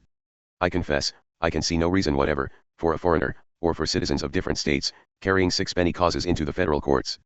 I think the state courts will be found by experience, to be bottomed on better principles, and to administer justice better than the federal courts. The difficulties and dangers I have supposed will result from so large a federal city, and federal districts, from the extension of the federal judicial powers, etc. are not, I conceive, merely possible, but probable. I think pernicious political consequences will follow from them, and from the federal city especially, for very obvious reasons, a few of which I will mention. We must observe that the citizens of a state will be subject to state as well as federal taxes, and the inhabitants of the federal city and districts only to such taxes as Congress may lay. We are not to suppose all our people are attached to free government, and the principles of the common law, but that many thousands of them will prefer a city governed not on republican principles. This city, and the government of it, must indubitably take their tone from the characters of the men, who from the nature of its situation and institution must collect there. This city will not be established for productive labor, for mercantile, or mechanic industry, but for the residence of government, its officers and attendants. If hereafter it should ever become a place of trade and industry, yet in the early periods of its existence, when its laws and government must receive their fixed tone, it must be a mere court, with its appendages the executive, Congress, the law courts, gentlemen of fortune and pleasure, with all the officers, attendants, suitors, expectants, and dependents on the whole. However brilliant and honorable this collection may be, if we expect it will have any sincere attachments to simple and frugal republicanism, to that liberty and mild government, which is dear to the laborious part of a free people, we must assuredly deceive ourselves. This early collection will draw to it men from all parts of the country, of a like political description. We see them looking towards the place already. Such a city, or town, containing 100 square miles, must soon be the great, the visible and dazzling center, the mistress of fashions, and the fountain of politics. There may be a free or shackled press in the city, and the streams which may issue from it may overflow the country, and they will be poisonous or pure, as the fountain may be corrupt or not. But not to dwell on a subject that must give pain to the virtuous friends of freedom, I will only add, can a free and enlightened people create a common head so extensive, so prone to corruption and slavery, as the city probably will be, when they have it in their power to form one pure and chaste, frugal and republican? The Federal Farmer. Anti-Federalist number 44. What Congress can do, what a state cannot. Deliberator appeared in the Freeman's Journal, or, the North American Intelligencer, February 20, 1788. A writer in the Pennsylvania Packet, under the signature of a freeman, has lately entered the lists as another champion for the proposed Constitution. Particularly he has endeavored to show that our apprehensions of this plan of government being a consolidation of the United States into one government, and not a confederacy of sovereign independent states, is entirely groundless, and it must be acknowledged that he has advocated this cause with as much show of reason, perhaps, as the subject will admit. The word states, several states, and United States are, he observes, frequently mentioned in the Constitution. And this is an argument that their separate sovereignty and independence cannot be endangered. He has enumerated a variety of matters which, he says, Congress cannot do, and which the states, in their individual capacity, must or may do, and thence infers their sovereignty and independence. In some of these, however, I apprehend he is a little mistaken. 1. Congress cannot train the militia. This is not strictly true. For by the first article they are empowered to provide for organizing, arming, and disciplining them, and though the respective states are said to have the authority of training the militia, it must be according to the discipline prescribed by Congress. In this business, therefore, they will be no other than subalterns under Congress, to execute their orders, which, if they shall neglect to do, Congress will have constitutional powers to provide for, by any other means they shall think proper. They shall have power to declare what description of persons shall compose the militia, to appoint the stated times and places for exercising them, to compel personal attendance, whether when called for into actual service, or on other occasions, under what penalties they shall think proper, without regard to scruples of conscience or any other consideration. Their executive officer may march and countermarch them from one extremity of the state to the other, and all this without so much as consulting the legislature of the particular states to which they belong. Where then is that boasted security against the annihilation of the state governments, arising from the powerful military support they will have from their militia? 2. Congress cannot enact laws for the inspection of the produce of the country. Neither is this strictly true. Their power to regulate commerce with foreign nations and among the several states, and to make all laws which shall be necessary and proper for carrying this power, among others vested in them by the Constitution, into execution, most certainly extends to the enacting of inspection laws. The particular states may indeed propose such laws to them, but it is expressly declared, in the last article, that all such laws shall be subject to the revision and control of the Congress. 3. The several states can prohibit or impose duties on the importation of slaves into their own ports. Nay, not even this can they do, without the consent of Congress, as is expressly declared in the close of the last article. The duty which Congress may, and it is probable will lay on the importation of slaves, will form a branch of their revenue. But this impost, as well as all others, must be uniform throughout the United States. Congress therefore cannot consent that one state should impose an additional duty on this article of commerce, unless all other states should do the same, and it is not very likely that some of the states will ever ask this favor. 4. Congress cannot interfere with the opening of rivers and canals, the making or regulation of roads, except post roads, building bridges, erecting ferries, building lighthouses, etc. In one case, which may very frequently happen, this proposition also fails. For if the river, canal, road, bridge, ferry, etc., be common to two states, or a matter in which they may be both concerned, and consequently must both concur, then the interference and consent of Congress becomes absolutely necessary, since it is declared in the Constitution that no state shall, without the consent of Congress, enter into any agreement or compact with another state. 5. The elections of the President, Vice President, Senators, and Representatives are exclusively in the hands of the states, even as to filling vacancies. This, in one important part, is not true. For, by the 2d article, in case of the removal of the President from office, or of his death, resignation, or inability to discharge the duties of the said office, the same shall devolve on the Vice President, and the Congress may by law provide for the case of removal, death, etc., both of the President and Vice President, declaring what officer shall then act as President, and such officer shall act accordingly, until the disability be removed, or a President shall be elected. But no such election is provided for by the Constitution, till the return of the periodical election at the expiration of the 4 years for which the former President was chosen. And thus may the great powers of the Supreme Magistrate of the United States be exercised, 4 years together, by a man who, perhaps, never had one vote of the people for any office of government in his life. 6. Congress cannot interfere with the Constitution of any state. This has been often said, but alas, with how little truth, since it is declared in the 6th article that this Constitution and the laws of the United States which shall be made in pursuance thereof, and all treaties, etc., shall be the supreme law of the land, and every state shall be bound thereby, anything in the Constitution or laws of any state to the contrary notwithstanding. But, sir, in order to form a proper judgment of the probable effects of this plan of general government on the sovereignties of the several states, it is necessary also to take a view of what Congress may, constitutionally, do and of what the states may not do. This matter, however, the above writer has thought proper to pass over in silence. I would therefore beg leave in some measure, to supply this omission, and if in anything I should appear to be mistaken, I hope he will take the same liberty with me that I have done with him. He will correct my mistake. 1. Congress may, even in time of peace, raise an army of 100,000 men, whom they may canton through the several states, and bill it out on the inhabitants, in order to serve as necessary instruments in executing their decrees. 2. Upon the inhabitants of any state proving refractory to the will of Congress, or upon any other pretense whatsoever, Congress may can out even all the militia of as many states as they think proper, and keep them in actual service, without pay, as long as they please, subject to the utmost rigor of military discipline, corporal punishment, and death itself not excepted. 3. Congress may levy and collect a capitation or poll tax, to what amount they shall think proper, of which the poorest taxable in the state must pay as much as the richest. 4. Congress may, under the sanction of that clause in the Constitution which empowers them to regulate commerce, authorize the importation of slaves, even into those states where this iniquitous trade is or may be prohibited by their laws or constitutions. 5. Congress may, under the sanction of that clause which empowers them to lay and collect duties, as distinct from imposts and excises, impose so heavy a stamp duty on newspapers and other periodical publications, as shall effectually prevent all necessary information to the people through these useful channels of intelligence. 6. Congress may, by imposing a duty on foreigners coming into the country, check the progress of its population. And after a few years they may prohibit altogether, not only the emigration of foreigners into our country, but also that of our own citizens to any other country. 7. Congress may withhold, as long as they think proper, all information respecting their proceedings from the people. 8. Congress may order the elections for members of their own body, in the several states, to be held at what times, in what places, and in what manner they shall think proper. Thus, in Pennsylvania, they may order the elections to be held in the middle of winter, at the city of Philadelphia, by which means the inhabitants of 9/10 of the state will be effectually, though constitutionally, deprived of the exercise of their right of suffrage. 9. Congress may, in their courts of judicature, abolish trial by jury in civil cases altogether, and even in criminal cases, trial by a jury of the vicinage is not secured by the Constitution. A crime committed at Fort Pitt may be tried by a jury of the citizens of Philadelphia. 10. Congress may, if they shall think it for the general welfare, establish an uniformity in religion throughout the United States. Such establishments have been thought necessary, and have accordingly taken place in almost all the other countries in the world, and will no doubt be thought equally necessary in this. 11. Though I believe it is not generally so understood, yet certain it is, that Congress may emit paper money, and even make it a legal tender throughout the United States, and, what is still worse, may, after it shall have depreciated in the hands of the people, call it in by taxes, at any rate of depreciation, compared with gold and silver, which they may think proper. For though no state can emit bills of credit, or pass any law impairing the obligation of contracts, yet the Congress themselves are under no constitutional restraints on these points. 12. The number of representatives which shall compose the principal branch of Congress is so small as to occasion general complaint. Congress, however, have no power to increase the number of representatives, but may reduce it even to 1/5 part of the present arrangement. 13. On the other hand, no state can call forth its militia even to suppress any insurrection or domestic violence which may take place among its own citizens. This power is, by the Constitution, vested in Congress.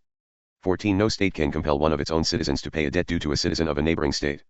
Thus a Jersey man will be unable to recover the price of a turkey sold in the Philadelphia market, if the purchaser shall be inclined to dispute, without commencing an action in one of the federal courts.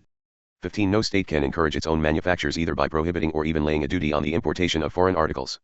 16. No state can give relief to insolvent debtors, however distressing their situation may be, since Congress will have the exclusive right of establishing uniform laws on the subject of bankruptcies throughout the United States, and the particular states are expressly prohibited from passing any law impairing the obligation of contracts. Deliberator. Anti-Federalist number 45. Powers of national government dangerous to state governments, New York as an example. Robert Yates, a delegate to the 1787 Convention from New York, left on July 10, 1787. He became an anti-Federalist leader. Under the nom de plume Sidney he wrote in the New York Daily Patriotic Register, June 13 and 14, 1788. To the citizens of the state of New York. Although a variety of objections to the proposed new constitution for the government of the United States have been laid before the public by men of the best abilities, I am led to believe that representing it in a point of view which has escaped their observation may be of use, that is, by comparing it with the Constitution of the state of New York. The following contrast is therefore submitted to the public, to show in what instances the powers of the state government will be either totally or partially absorbed, and enable us to determine whether the remaining powers will, from those kind of pillars, be capable of supporting the mutilated fabric of a government which even the advocates for the new constitution admit excels the boasted models of Greece or Rome, and those of all other nations, in having precisely marked out the power of the government and the rights of the people. It may be proper to premise that the pressure of necessity and distress, and not corruption, had a principal tendency to induce the adoption of the state constitutions and the existing confederation, that power was even then vested in the rulers with the greatest caution, and that, as from every circumstance we have reason to infer that the due constitution does not originate from a pure source, we ought deliberately to trace the extent and tendency of the trust we are about to repose, under the conviction that a reassumption of that trust will at least be difficult, if not impracticable. If we take a retrospective view of the measures of Congress, we can scarcely entertain a doubt but that a plan has long since been framed to subvert the Confederation, that plan has been matured with the most persevering industry and unremitted attention, and that the objects expressed in the preamble to the Constitution, that is to promote the general welfare and secure the blessings of liberty to ourselves and our posterity, were merely the ostensible, and not the real reasons of its framers. The state governments are considered in the new Constitution as mere dependencies, existing solely by its toleration, and possessing powers of which they may be deprived whenever the general government is disposed so to do.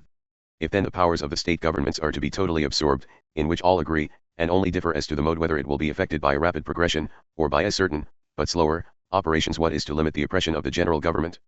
Where are the rights, which are declared to be incapable of violation? And what security have people against the wanton oppression of unprincipled governors? No constitutional redress is pointed out, and no express declaration is contained in it, to limit the boundaries of their rulers. Beside which the mode and period of their being elected tends to take away their responsibility to the people over whom they may, by the power of the purse and the sword, domineer at discretion. Nor is there a power on earth to tell them, what dost thou? Or, why dost thou so? I shall now proceed to compare the Constitution of the State of New York with the proposed federal government, distinguishing the paragraphs in the former, which are rendered nugatory by the latter, those which are in a great measure enervated, and such as are in the discretion of the general government to permit or not. 1 and 37.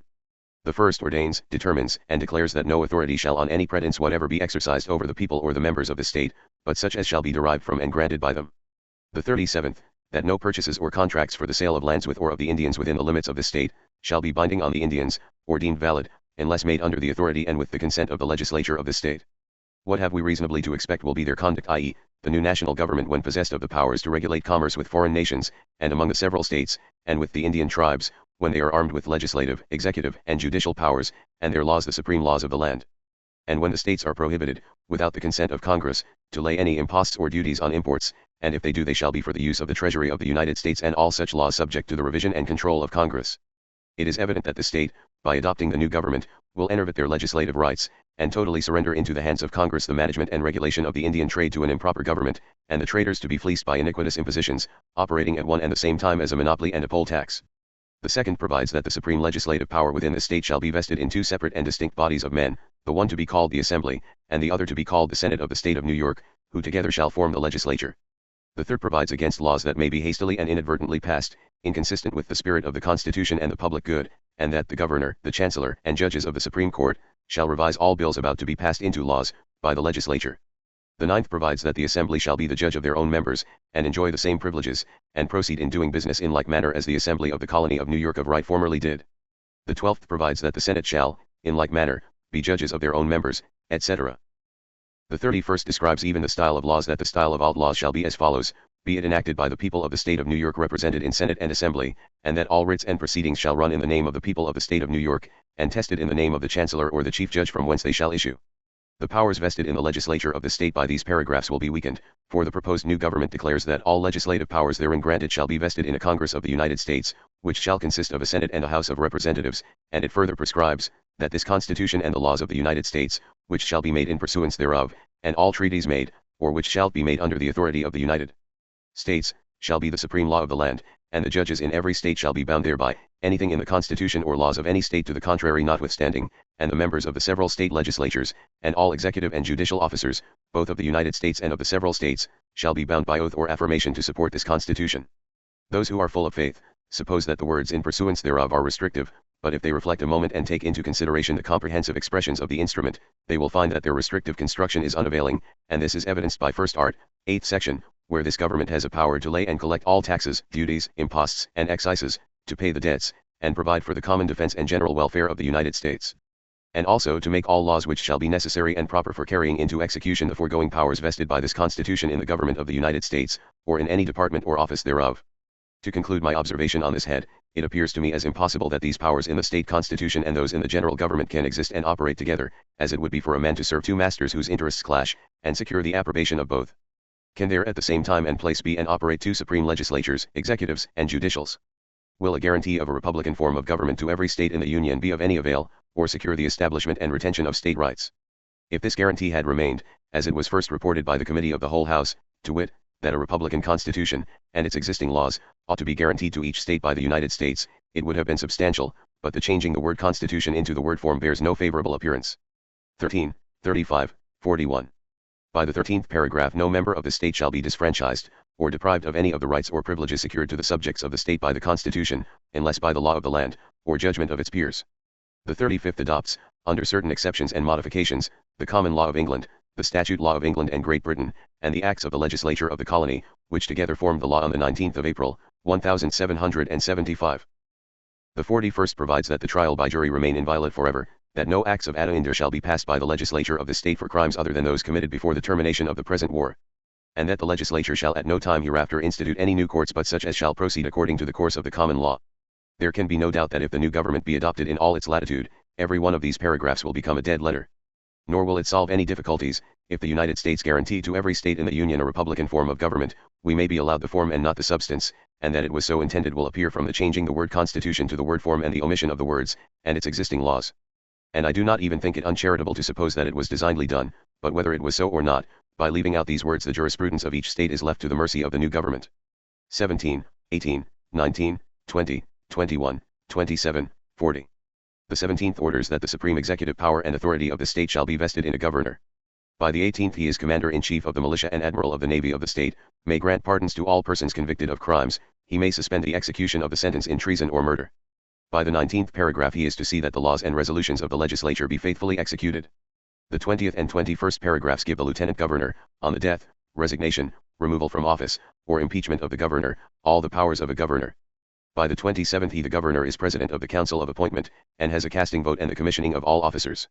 The 40th paragraph orders that the militia at all times, both in peace and war, shall be armed and disciplined, and kept in readiness, in what manner the Quakers shall be excused, and that a magazine of warlike stores be forever kept at the expense of the state, and by act of the legislature, established, maintained, and continued in every county in the state. Whoever considers the following powers vested in the national government, and compares them with the above, must readily perceive they are either all enervated or annihilated. By the first art, 8th section, 15th, 16th and 17th clauses, Congress will be empowered to call forth the militia to execute the laws of the Union, suppress insurrections and repel invasions, to provide for organizing, arming, and disciplining the militia, for the governing such part of them as may be employed in the service of the United States, and for the erection of forts, magazines, etc. And by the second art, 2nd section, the President shall be Commander-in-Chief of the Army and Navy of the United States, and of the militia of the several states when called into actual service of the United States, except in cases of impeachment. And by the 6th art, the members of the several state legislatures, and all the executive and judicial officers, both of the United States, and of the several states, shall be bound by oath or affirmation to support the Constitution. Can this oath be taken by those who have already taken one under the Constitution of the state? From these powers lodged in Congress and the powers vested in the states, it is clear that there must be a government within a government, two legislative, executive, and judicial powers. The power of raising an army in time of peace, and to command the militia, will give the President ample means to enforce the supreme laws of the land. 42.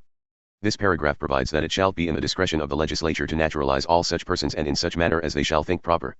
The first art, 8th section, 4th clause, give to the new government power to establish a uniform rule of naturalization.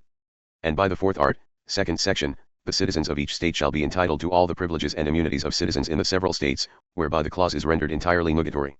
From this contrast it appears that the general government, when completely organized, will absorb all those powers of the state which the framers of its constitution had declared should be only exercised by the representatives of the people of the state, that the burdens and expense of supporting a state establishment will be perpetuated, but its operations to ensure or contribute to any essential measures promotive of the happiness of the people may be totally prostrate, the general government arrogating to itself the right of interfering in the most minute objects of internal police, and the most trifling domestic concerns of every state, by possessing a power of passing laws to provide for the general welfare of the United States, which may affect life, liberty, and property in every modification they may think expedient, unchecked by cautionary reservations, and unrestrained by a declaration of any of those rights which the wisdom and prudence of America in the year 1776 held ought to be at all events protected from violation.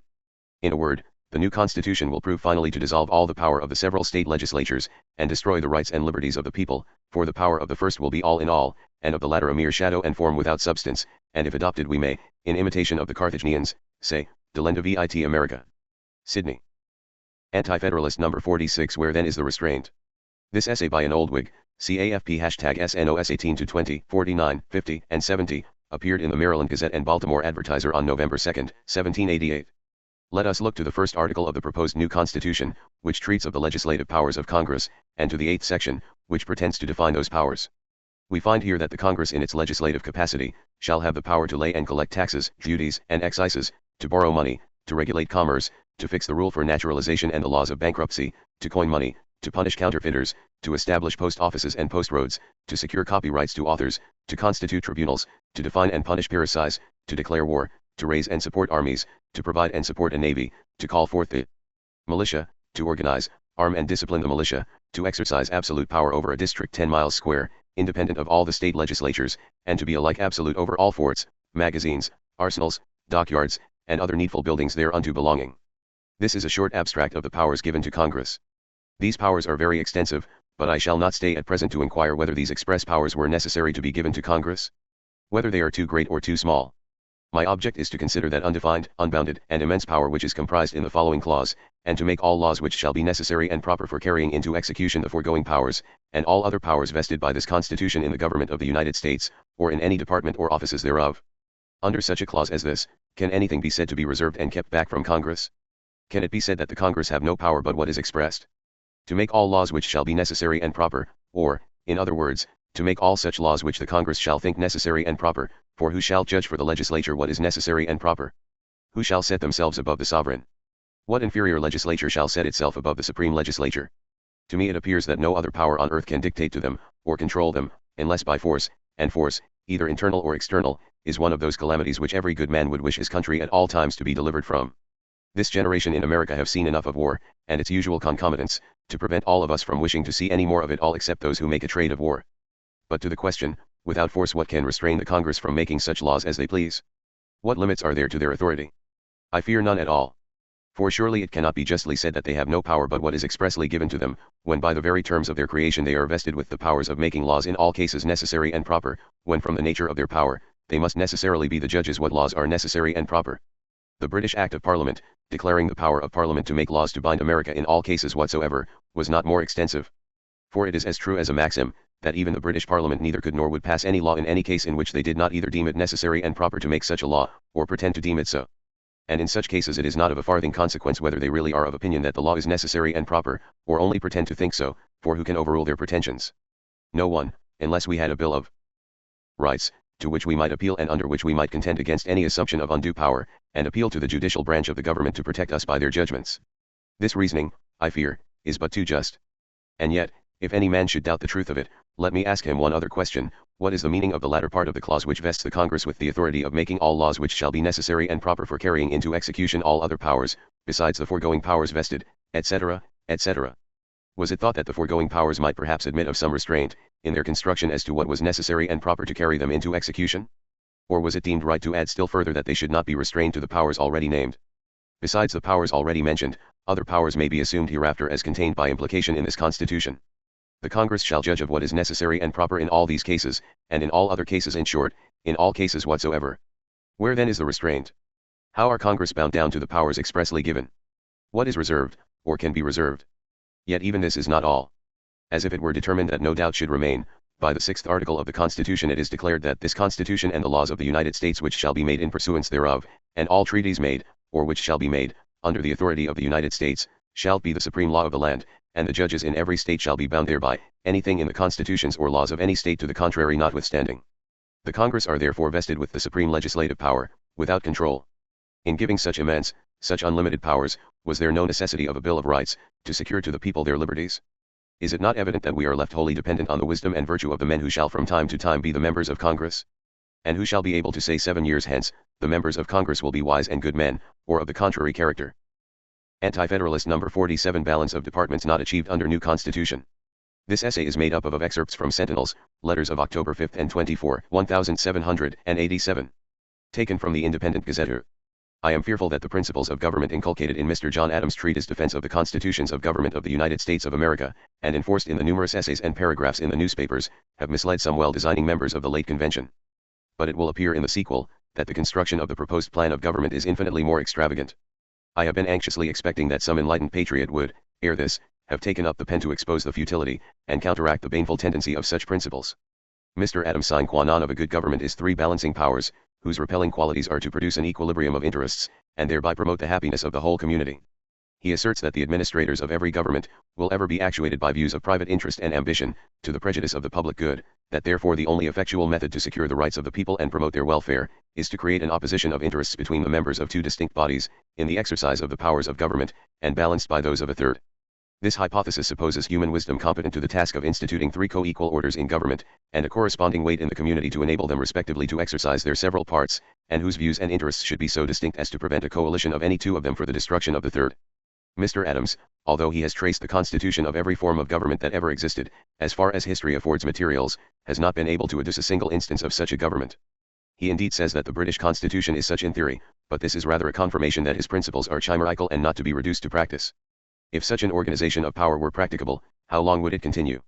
Not a day, for there is so great a disparity in the talents, wisdom, and industry of mankind, that the scale would presently preponderate to one or the other body, and with every accession of power the means of further increase would be greatly extended. The state of society in England is much more favorable to such a scheme of government than that of America. There they have a powerful hereditary nobility, and real distinctions of rank and interests, but even there, for want of that perfect equality of power and distinction of interests in the 3 orders of government, they exist but in name. The only operative and efficient check upon the conduct of administration, is the sense of the people at large. Suppose a government could be formed and supported on such principles, would it answer the great purposes of civil society? If the administrators of every government are actuated by views of private interest and ambition, how is the welfare and happiness of the community to be the result of such jarring adverse interests? Therefore, as different orders in government will not produce the good of the whole, we must recur to other principles. I believe it will be found that the form of government, which holds those entrusted with power in the greatest responsibility to their constituents, the best calculated for freemen. A republican, or free government, can only exist where the body of the people are virtuous, and where property is pretty equally divided. In such a government the people are the sovereign, and their sense or opinion is the criterion of every public measure. For when this ceases to be the case, the nature of the government is changed, and an aristocracy, monarchy or despotism will rise on its ruin. The highest responsibility is to be attained in a simple structure of government, for the great body of the people never steadily attend to the operations of government, and for want of due information are liable to be imposed on. If you complicate the plan by various orders, the people will be perplexed and divided in their sentiment about the source of abuses or misconduct. Some will impute it to the Senate, others to the House of Representatives, and so on, that the interposition of the people may be rendered imperfect or perhaps wholly abortive. But if, imitating the Constitution of Pennsylvania, you vest all the legislative power in one body of men, separating the executive and judicial, elected for a short period, and necessarily excluded by rotation from permanency, and guarded from precipitancy and surprise by delays imposed on its proceedings, you will create the most perfect responsibility. For then, whenever the people feel a grievance, they cannot mistake the authors, and will apply the remedy with certainty and effect, discarding them at the next election. This tie of responsibility will obviate all the dangers apprehended from a single legislature, and will the best secure the rights of the people.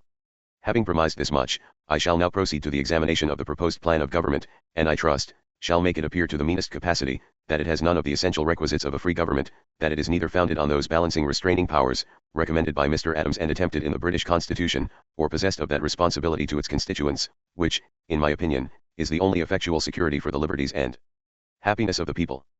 But on the contrary, that it is a most daring attempt to establish a despotic aristocracy among freemen, that the world has ever witnessed. Thus we see, the House of Representatives are on the part of the people to balance the Senate, who I suppose will be composed of the better sort, the well-born, etc.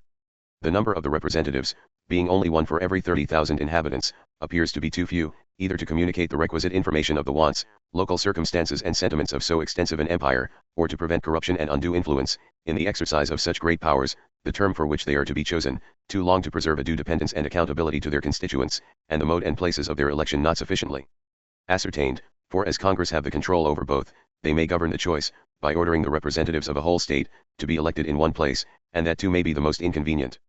The Senate, the great efficient body in this plan of government, is constituted on the most unequal principles. The smallest state in the Union has equal weight with the great states of Virginia, Massachusetts, or Pennsylvania. The Senate, besides its legislative functions, has a very considerable share in the executive. None of the principal appointments to office can be made without its advice and consent. The terrain and mode of its appointment will lead to permanency. The members are chosen for 6 years, the mode is under the control of Congress, and as there is no exclusion by rotation, they may be continued for life, which, from their extensive means of influence, would follow of course. The President, who would be a mere pageant of state, unless he coincides with the views of the Senate, would either become the beat of the aristocratic junto in that body, or its minion. Besides, their influence being the most predominant, could the best secure his re-election to office. And from his power of granting pardons, he might screen from punishment the most treasonable attempts on the liberties of the people, when instigated by the Senate. Mr. James Wilson asserts that never was charge made with less reason, than that which predicts the institution of a baneful aristocracy in the federal Senate. In my first number, I stated that this body would be a very unequal representation of the several states, that the members being appointed for the long term of 6 years, and there being no exclusion by rotation, they might be continued for life, which would follow of course from their extensive means of influence, and that possessing a considerable share in the executive as well as the legislative, it would become a permanent aristocracy, and swallow up the other orders in the government. That these fears are not imaginary, a knowledge of the history of other nations, where the powers of government have been injudiciously placed, will fully demonstrate. Mr. Wilson says, the Senate branches into 2 characters, the one legislative and the other executive. In its legislative character it can effect no purpose, without the cooperation of the House of Representatives, and in its executive character it can accomplish no object without the concurrence of the President. Thus fettered, I do not know any act which the Senate can of itself perform, and such dependence necessarily precludes every idea of influence and superiority. This I confess is very specious, but experience demonstrates that checks in government, unless accompanied with adequate power and independently placed, prove merely nominal, and will be inoperative. Is it probable, that the President of the United States, limited as he is in power, and dependent on the will of the Senate, in appointments to office, will either have the firmness or inclination to exercise his prerogative of a conditional control upon the proceedings of that body, however injurious they may be to the public welfare? It will be his interest to coincide with the views of the Senate, and thus become the head of the aristocratic junta. The King of England is a constituent part in the legislature, but although an hereditary monarch, in possession of the whole executive power, including the unrestrained appointment to offices, and an immense revenue, enjoys but in name the prerogative of a negative upon the Parliament. Even the King of England, circumstanced as he is, has not dared to exercise it for near a century past. The check of the House of Representatives upon the Senate will likewise be rendered nugatory for want of due weight in the Democratic branch, and from their constitution they may become so independent of the people as to be indifferent of its interests. Nay, as Congress would have the control over the mode and place of their election, by ordering the representatives of a whole state to be elected at one place, and that too the most inconvenient, the ruling powers may govern the choice, and thus the House of Representatives may be composed of the creatures of the Senate. Still the semblance of checks may remain, but without operation. This mixture of the legislative and executive moreover highly tends to corruption. The chief improvement in government, in modern times, has been the complete separation of the great distinctions of power, placing the legislative in different hands from those which hold the executive, and again severing the judicial part from the ordinary administrative. When the legislative and executive powers, says Montesquieu, are united in the same person or in the same body of magistrates, there can be no liberty. Sentinel.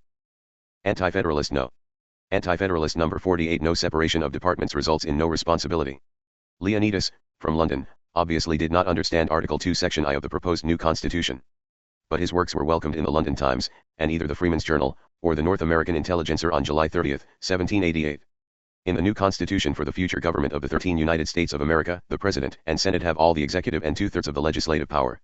This is a material deviation from those principles of the English Constitution, for which they fought with us, and in all good governments it should be a fundamental maxim, that, to give a proper balance to the political system, the different branches of the legislature should be unconnected, and the legislative and executive powers should be separate. By the new Constitution of America this union of the executive and legislative bodies operates in the most weighty matters of the state. They jointly make all treaties, they jointly appoint all officers civil and military, and, they jointly try all impeachments, either of their own members, or the officers appointed by themselves. In this formidable combination of power, there is no responsibility. And where there is power without responsibility, how can there be liberty? The President of the United States is elected for 4 years, and each of the 13 states has one vote at his election, which vote is not of the people, but of electors 2 degrees from the people. The Senate is a body of 6 years' duration, and as in the choice of presidents, the largest state has but one vote, so it is in the choice of senators. Now this shows, that responsibility is as little to be apprehended from amenability to constituents, as from the terror of impeachment, for to the members of the Senate it is clear, that trial by impeachment is nothing but parade.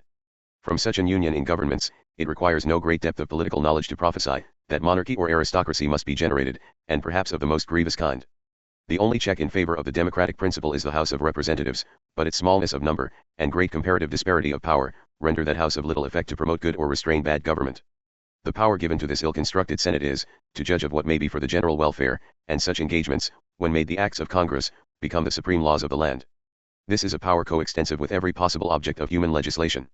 Yet there is no restraint, no charter of rights, no residuum of human privileges, not intended to be given up to society. The rights of conscience, the freedom of the press, and trial by jury, are at the mercy of the Senate. Trial by jury has been already materially injured. The trial in criminal cases is not by 12 men of the vicinage, or of the county, but of the state, and the states are from 50 to 700 miles in extent. In criminal cases this new system says, the trial shall be by jury. On civil cases it is silent. There it is fair to infer, that as in criminal cases it has been materially impaired, in civil cases it may be altogether omitted. But it is in truth, strongly discountenanced in civil cases, for this new system gives the Supreme Court in matters of appeal, jurisdiction both of law and fact. This being the beginning of American freedom, it is very clear the ending will be slavery, for it cannot be denied that this Constitution is, in its first principles, highly and dangerously oligarchical, and it is everywhere agreed, that a government administered by a few, is, of all governments, the worst. Leonidas. Anti-Federalist No. 49 on Constitutional Conventions, Part I. The following essay is in two parts. The first is by Massachusettensis, and is reprinted from the Massachusetts Gazette of January 29, 1788. The second part was written by an old Whig, and is taken from the New York Journal of November 27, 1787. That the new Constitution cannot make a union of states, but only of individuals, and purposes the beginning of one new society, one new government in all matters, is evident from these considerations, viz., it marks no line of distinction between separate state matters, and what would of right come under the control of the powers ordained in a union of states. To say that no line could be drawn, is giving me the argument. For what can be more absurd than to say, that states are united where a general power is established that extends to all objects of government, i.e., all that exist among the people who make the compact? And is it not clear that Congress have the right, by the Constitution, to make general laws for proving all acts, records, proceedings, and the effect thereof, in what are now called the states? Is it possible after this that any state act can exist, or any public business be done, without the direction and sanction of Congress, or by virtue of some subordinate authority? If not, how in the nature of things can there be a union of states? Does not the uniting of states, as states, necessarily imply the existence of separate state powers? Again, the Constitution makes no consistent, adequate provision for amendments to be made to it by states, as states. Not they who drew up the amendments, should any be made, but they who ratify them, must be considered as making them. 3/4 of the legislatures of the several states, as they are now called, may ratify amendments, that is, if Congress see fit, but not without. Where is then any independent state authority recognized in the plan? And if there is no independent state authority, how can there be a union of states? But is it not a question of importance why the states in their present capacity, cannot ratify the original? I mean, why the legislatures of the several states cannot do this business? I wish to be informed where to find the regular exercise and legal sanction of state power, if the legislative authority of the state is set aside. Have the people some other constitutional means by which they can give their united voice in state affairs? This leads me to observe, that should the new Constitution be received as it stands, it can never be proved that it originated from any proper state authority, because there is no such authority recognized either in the form of it, or in the mode fixed upon for its ratification. It says, we the people of the United States, etc., make this Constitution, but does this phrase, we the people of the United States, prove that the people are acting in state character, or that the several states must of necessity exist with separate governments? Who that understands the subject will believe either. The plan does not acknowledge any constitutional state authority as necessary in the ratification of it. This work is to be done by a mere convention, only in consequence of mere recommendation, which does by no means amount to a proper state act. As no state act can exist independent of the supreme authority of the state, and this authority is out of the question in the ratification of the new Constitution, it clearly follows that the ratifying of it, by a mere convention, is no proper state business. To conclude, the people may make the original, but the people have no right to alter it. Congress may order this matter just as they please, and consequently have whom they please elected for governors or representatives, not of the states but of the people, and not of the people as men but as property. Massachusettensis. It appears to me that I was mistaken in supposing that we could so very easily make trial of this Constitution, and again change it at our pleasure. The conventions of the several states cannot propose any alterations, they are only to give their assent and ratification. And after the Constitution is once ratified, it must remain fixed until 2/3 of both the houses of Congress shall deem it necessary to propose amendments, or the legislatures of 2/3 of the several states shall make application to Congress for the calling a convention for proposing amendments. Which amendments shall not be valid until they are ratified by the legislatures of 3/4 of the several states, or by conventions in 3/4 thereof, as one or the other mode of ratification may be proposed by Congress. This appears to me to be only a cunning way of saying that no alteration shall ever be made, so that whether it is a good constitution or a bad constitution, it will remain forever unamended. Lycurgus, when he promulgated his laws to the Spartans, made them swear that they would make no alterations in them until he should return from a journey which he was then about to undertake. He chose never to return, and therefore no alteration could be made in his laws. The people were made to believe that they could make trial of his laws for a few months or years, during his absence, and as soon as he returned they could continue to observe them or reject at pleasure. Thus this celebrated republic was in reality established by a trick. In like manner the proposed constitution holds out a prospect of being subject to be changed if it be found necessary or convenient to change it, but the conditions upon which an alteration can take place, are such as in all probability will never exist. The consequence will be that when the constitution is once established it never can be altered or amended without some violent convulsion or civil war. The conditions, I say, upon which any alterations can take place, appear to me to be such as never will exist. 2/3 of both houses of Congress, or the legislatures of 2/3 of the states, must agree in desiring a convention to be called. This will probably never happen. But if it should happen, then the convention may agree to the amendments or not, as they think right, and after all 3/4 of the states must ratify the amendments. Before all this labyrinth can be traced to a conclusion, ages will revolve, and perhaps the great principles upon which our late glorious revolution was founded, will be totally forgotten. If the principles of liberty are not firmly fixed and established in the present constitution, in vain may we hope for retrieving them hereafter. People once possessed of power are always loath to part with it, and we shall never find 2/3 of a Congress voting or proposing anything which shall derogate from their own authority and importance, or agreeing to give back to the people any part of those privileges which they have once parted with so far from it, that the greater occasion there may be for a reformation, the less likelihood will there be of accomplishing it. The greater the abuse of power, the more obstinately is it always persisted in. As to any expectation of 2/3 of the legislatures concurring in such a request, it is if possible still more remote. The legislatures of the states will be but forms and shadows, and it will be the height of arrogance and presumption in them, to turn their thoughts to such high subjects. After this constitution is once established, it is too evident that we shall be obliged to fill up the offices of assemblymen and councillors, as we do those of constables, by appointing men to serve whether they will or not, and fining them if they refuse. The members thus appointed, as soon as they can hurry through a law or two for repairing highways, or impounding cattle, will conclude the business of their sessions as suddenly as possible, that they may return to their own business. Their heads will not be perplexed with the great affairs of state. We need not expect 2/3 of them ever to interfere in so momentous a question as that of calling a continental convention. The different legislatures will have no communication with one another, from the time of the new constitution being ratified to the end of the world. Congress will be the great focus of power as well as the great and only medium of communication from one state to another. The great and the wise and the mighty will be in possession of places and offices, they will oppose all changes in favor of liberty, they will steadily pursue the acquisition of more and more power to themselves and their adherents. An old Whig. Anti-Federalist number 50 on Constitutional Conventions, Part 2. Anti-Federalists sought a second constitutional convention immediately after conclusion of the first. This essay by an old Whig is from either the Freeman's Journal or the North American Intelligencer, of November 28, 1787.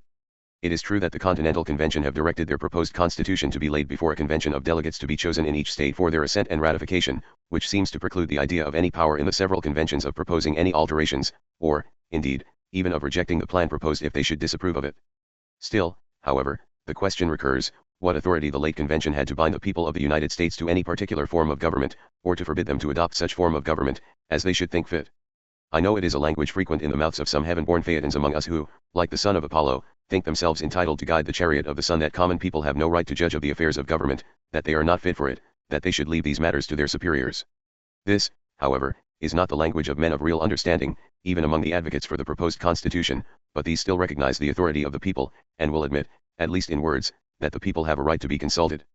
Then I ask, if the people in the different states have a right to be consulted in the new form of continental government, what authority could the late convention have to preclude them from proposing amendments to the plan they should offer? Had the convention any right to bind the people to the form of government they should propose? Let us consider this matter. The late convention were chosen by the General Assembly of each state. They had the sanction of Congress. For what? To consider what alterations were necessary to be made in the Articles of Confederation. What have they done? They have made a new constitution for the United States. I will not say that in doing so they have exceeded their authority, but, on the other hand, I trust that no man of understanding among them will pretend to say that anything they did, or could do, was of the least avail to lessen the right of the people to judge for themselves in the last resort. This right is perhaps unalienable, but, at all events, there is no pretense for saying that this right was ever meant to be surrendered up into the hands of the late Continental Convention. The people have an undoubted right to judge of every part of the government which is offered to them. No power on earth has a right to preclude them, and they may exercise this choice either by themselves or their delegates legally chosen in the state convention. I venture to say that no man, reasoning upon revolution principles, can possibly contract or overt this right. Indeed, very few go so far as to contract or overt the right of the people to propose amendments. But we are told the thing is impracticable, that if we begin to propose amendments there will be no end to them, that the several states will never agree in their amendments, that we shall never unite in any plan, that if we reject this, we shall either have a worse one or none at all, that we ought therefore to adopt this at once without alteration or amendment. Now, these are very kind gentlemen who insist upon doing so much good for us, whether we will or not. Idiots and maniacs ought certainly to be restrained from doing themselves mischief, and ought to be compelled to that which is for their own good. Whether the people of America are to be considered in this light and treated accordingly, is a question which deserves, perhaps, more consideration than it has yet received. A contest between the patients and their doctors, which are mad or which are fools, might possibly be a very unhappy one. I hope at least that we shall be able to settle this important business without so preposterous a dispute. What then would you have us do, it may be asked? Would you have us adopt the proposed constitution or reject it? The method I would propose is this. 1. Let the conventions of each state, as they meet, after considering the proposed constitution, state their objections and propose their amendments. So far from these objections and amendments clashing with each other in irreconcilable discord, as it has too often been suggested they would do, that from what has been hitherto published in the different states in opposition to the proposed constitution we have a right to expect that they will harmonize in a very great degree. The reason I say so is that about the same time, in very different parts of the continent, the very same objections have been made, and the very same alterations proposed by different writers, who I verily believe know nothing at all of each other and were very far from acting by a premeditated concert, and that others who have not appeared as writers in the newspapers in the different states, have appeared to act and speak in perfect unison with those objections and amendments, particularly in the article of a Bill of Rights, that in short, the very same sentiments seem to have been echoed from the different parts of the continent by the opposers of the proposed constitution. And these sentiments have been very little contradicted by its friends, otherwise than by suggesting their fears that by opposing the constitution at present proposed, we might be disappointed of any federal government, or receive a worse one than the present. It would be a most delightful surprise to find ourselves all of one opinion at last. And I cannot forbear hoping that when we come fairly to compare our sentiments, we shall find ourselves much more nearly agreed, than in the hurry and surprise in which we have been involved on this subject, we ever suffered ourselves to imagine.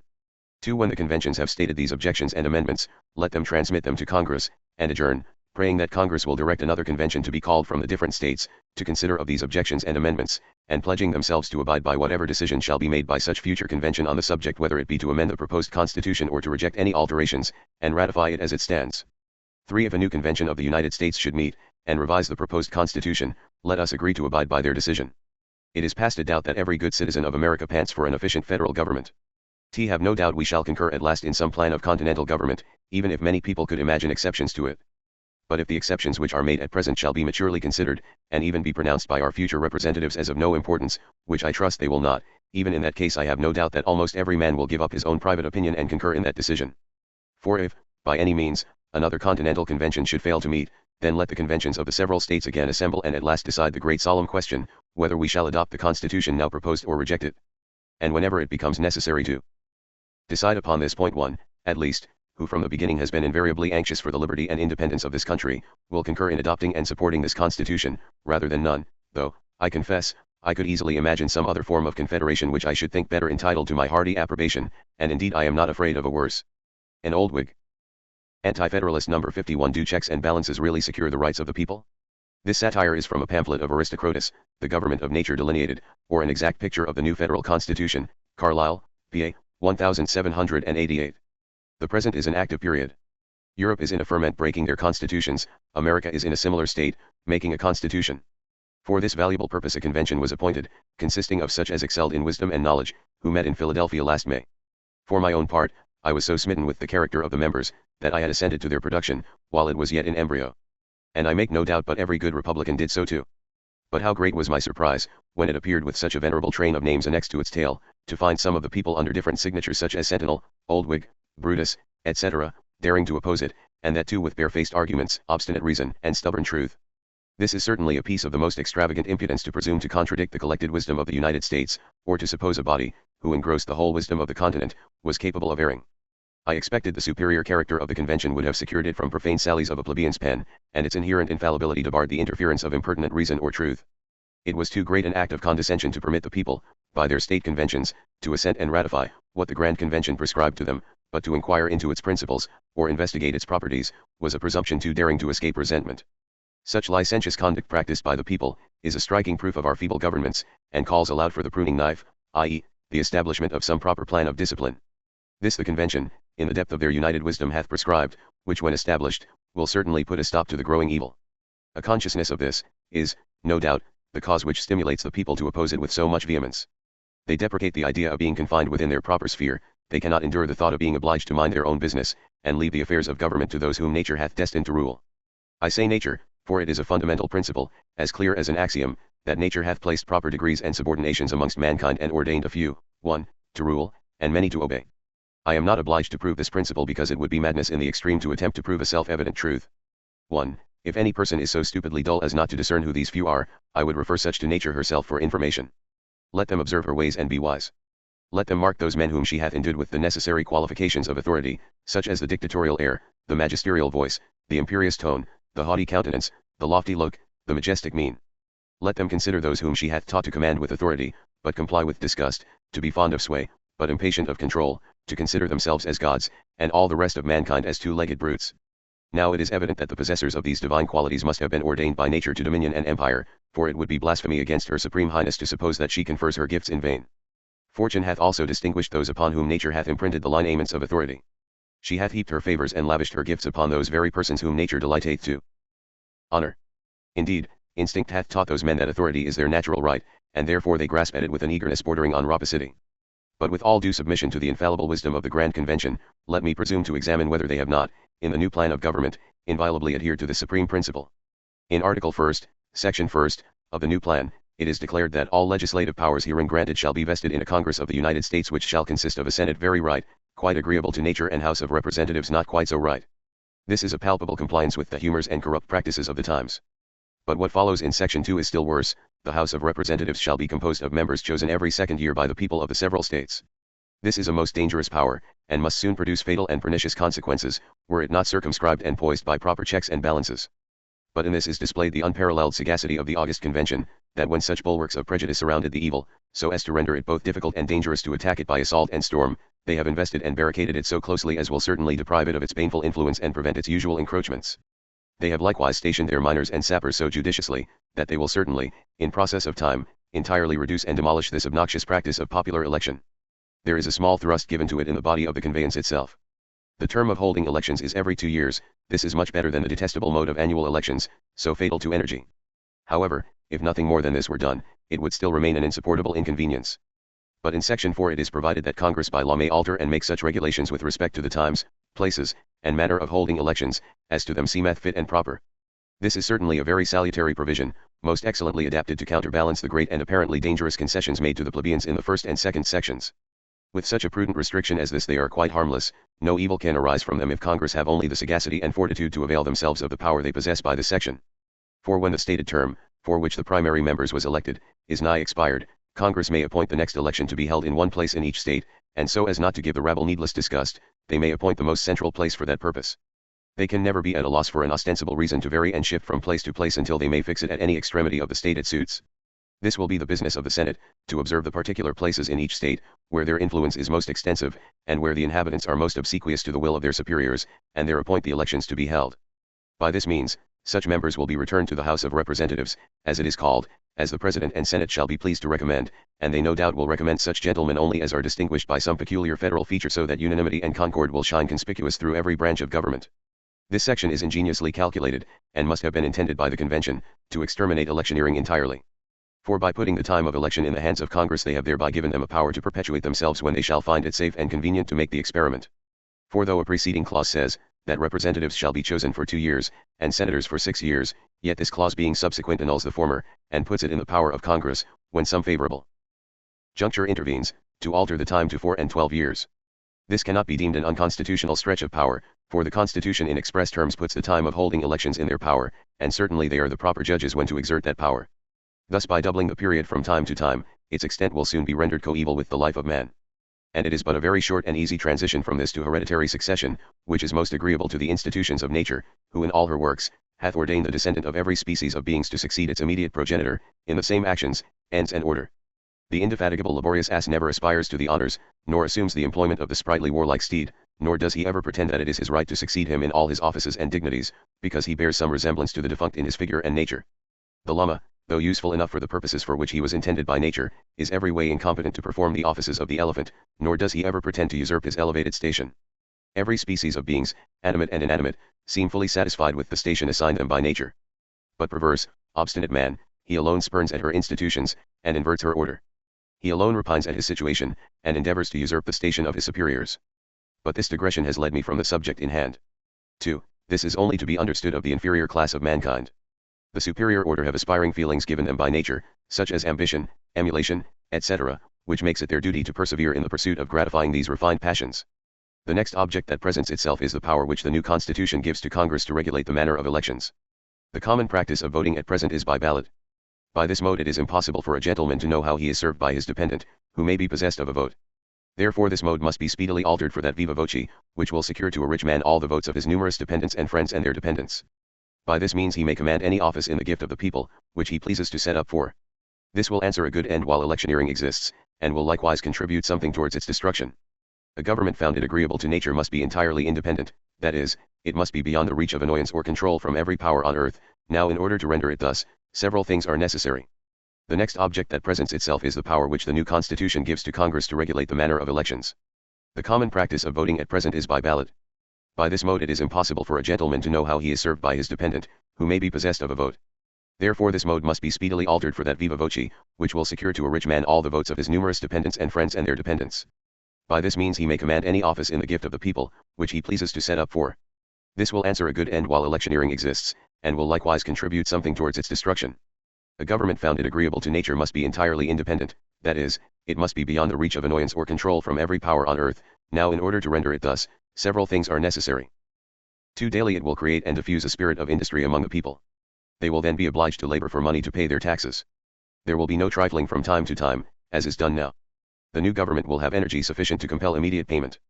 3. Daily this will make the people attend to their own business, and not be dabbling in politics things. They are entirely ignorant of, nor is it proper they should understand. But it is very probable that the exercise of this power may be opposed by the refractory plebeians, who, such is the perverseness of their natures, often refuse to comply with what is manifestly for their advantage. But to prevent all inconvenience from this quarter the Congress have power to raise and support armies. This is the second thing necessary to render government independent. The creatures who compose these armies are a species of animals, wholly at the disposal of government. What others call their natural rights they resign into the hands of their superiors, even the right of self-preservation, so precious to all other beings, they entirely surrender, and put their very lives in the power of their masters. Having no rights of their own to care for, they become naturally jealous and envious of those possessed by others. They are therefore proper instruments in the hands of government to divest the people of their usurped rights. But the capital business of these armies will be to assist the collectors of taxes, imposts, and excise, in raising the revenue, and this they will perform with the greatest alacrity, as it is by this they are supported, but for this they would be in a great measure useless, and without this they could not exist. From these remarks, I think it is evident, that the Grand Convention hath dexterously provided for the removal of everything that hath ever operated as a restraint upon government in any place or age of the world. But perhaps some weak heads may think that the Constitution itself will be a check upon the new Congress. But this I deny, for the Convention has so happily worded themselves, that every part of this Constitution either bears double meaning, or no meaning at all, and if any concessions are made to the people in one place, it is effectually cancelled in another, so that in fact this Constitution is much better and gives more scope to the rulers than they durst safely take if there was no Constitution at all. For then the people might contend that the power was inherent in them, and that they had made some implied reserves in the original grant. But now they cannot, for everything is expressly given away to government in this plan. Perhaps some people may think that power which the House of Representatives possesses, of impeaching the officers of government, will be a restraint upon them. But this entirely vanishes, when it is considered that the Senate hath the principal say in appointing these officers, and that they are the sole judges of all impeachments. Now it would be absurd to suppose that they would remove their own servants for performing their secret orders. For the interest of rulers and the ruled will then be two distinct things. The mode of electing the president is another excellent regulation, most wisely calculated to render him the obsequious machine of Congress. He is to be chosen by electors appointed in such manner as the state legislators shall direct. But then the highest in votes cannot be president, without he has the majority of all the electors, and if none have this majority, then the Congress is to choose the president out of the 5 highest on the return. By this means the Congress will always have the making of the president after the first election. So that if the reigning president pleases his masters, he need be under no apprehensions of being turned out for any severities used to the people, for though the Congress may not have influence enough to procure him the majority of the votes of the Electoral College, yet they will always be able to prevent any other from having such a majority, and to have him returned among the 5 highest, so that they may have the appointing of him themselves. All these wise regulations prove to a demonstration that the Grand Convention was infallible. The Congress having thus disentangled themselves from all popular checks and choices, and being supported by a well-disciplined army and active militia, will certainly command dread and respect abroad, obedience and submission at home. They will then look down with awful dignity and tremendous majesty from the pinnacle of glory to which fortune has raised them upon the insignificant creatures, their subjects, whom they have reduced to that state of vassalage and servile submission, for which they were primarily destined by nature. America will then be great amongst the nations, 3, and princess amongst the provinces. Her fleets will cover the deserts of the ocean and convert it into a popular city, and her invincible armies overturn the thrones of princes. The glory of Britain, 4, shall fall like lightning before her puissant arm, when she ariseth to shake the nations, and take vengeance on all who dare oppose her.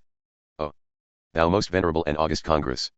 With what astonishing ideas my mind is ravished, when I contemplate thy rising grandeur, and anticipate thy future glory. Happy thy servants! Happy thy vassals. And happy thy slaves, which fit under the shade of thy omnipotent authority, and behold the glory of thy majesty. For such a state who would not part with ideal blessings of liberty, who would not cheerfully resign the nominal advantages of freedom. The dazzling splendor of Assyrian, Persian, Macedonian, and Roman greatness will then be totally eclipsed by the radiant blaze of this glorious Western luminary. These beautiful expressions, aristocracy and oligarchy, upon which the popular odium hath fixed derision and contempt, will then resume their natural emphasis, their genuine signification will be perfectly understood, and no more perverted or abused. Aristocratus. 3. That is, if we may credit the prognostications with which our federal newspapers and pamphlets daily teem. 4. Britain once the supreme ruler of this country, but her authority was rejected. Not, as a great many believe, because her claims were tyrannical and oppressive, but because her dominion excluded those from monopolizing the government into their own hands, whom nature had qualified to rule. It is certainly no more than the natural right of rulers to bind their subjects, in all cases whatsoever. This power is perfectly synonymous with that clause in the Constitution which invests Congress with power to make all laws which shall be necessary and proper for carrying into execution the foregoing powers and all other powers, etc., and that which says the Constitution, laws, and treaties of Congress shall be the supreme law of the land, anything in the constitutions or laws of any of the states to the contrary notwithstanding. But nothing less would satisfy Britain, than a power to bind the natural rulers as well as subjects. Anti-Federalist number 52 on the guarantee of congressional biennial elections. The following essay was signed by Consider Arms, Malachi Maynard, and Samuel Field. It was taken from the Hampshire Gazette of April 9, 1788. We the subscribers being of the number, who did not assent to the ratification of the federal constitution, under consideration in the late state convention, held at Boston, to which we were called by the suffrages of the corporations to which we respectively belong, beg leave, through the channel of your paper, to lay before the public in general, and our constituents in particular, the reasons of our dissent, and the principles which governed us in our decision of this important question. Fully convinced, ever since the late revolution, of the necessity of a firm, energetic government, we should have rejoiced in an opportunity to have given our assent to such a one, and should in the present case, most cordially have done it, could we at the same time been happy to have seen the liberties of the people and the rights of mankind properly guarded and secured. We conceive that the very notion of government carries along with it the idea of justice and equity, and that the whole design of instituting government in the world, was to preserve men's properties from rapine, and their bodies from violence and bloodshed. These propositions being established, we conceive must of necessity produce the following consequence, that every constitution or system, which does not quadrate with this original design, is not government, but in fact a subversion of it. Having premised thus much, we proceed to mention some things in this constitution to which we object, and to enter into an inquiry, whether, and how far they coincide with those simple and original notions of government before mentioned. In the first place, as direct taxes are to be apportioned according to the numbers in each state, and as Massachusetts has none in it but what are declared free men, so the whole, blacks as well as whites, must be numbered. This must therefore operate against us, as 2/5 of the slaves in the southern states are to be left out of the numeration. Consequently, 3 Massachusetts infants will increase the tax equal to 5 sturdy full-grown Negroes of theirs, who work every day in the week for their masters, saving the Sabbath, upon which they are allowed to get something for their own support. We can see no justice in this way of apportioning taxes. Neither can we see any good reason why this was consented to on the part of our delegates. We suppose it next to impossible that every individual in this vast continental union, should have his wish with regard to every single article composing a frame of government. And therefore, although we think it more agreeable to the principles of republicanism, that elections should be annual, yet as the elections in our own state government are so, we did not view it so dangerous to the liberties of the people, that we should have rejected the Constitution merely on account of the biennial elections of the representatives had we been sure that the people have any security even of this. But this we could not find. For although it is said, that the House of Representatives shall be chosen every second year, by the people of the several states, etc., and that the times, places and manner of holding elections for senators and representatives, shall be prescribed in each state by the legislature thereof, yet all this is wholly superseded by a subsequent provision, which empowers Congress at any time to enact a law, whereby such regulations may be altered, except as to the places of choosing senators. Here we conceive the people may be very materially injured, and in time reduced to a state of as abject vassalage as any people were under the control of the most mercenary despot that ever tarnished the pages of history. The depravity of human nature, illustrated by examples from history, will warrant us to say, it may be possible, if not probable, that the Congress may be composed of men, who will wish to burden and oppress the people. In such case, will not their inventions be fruitful enough to devise occasions for postponing the elections?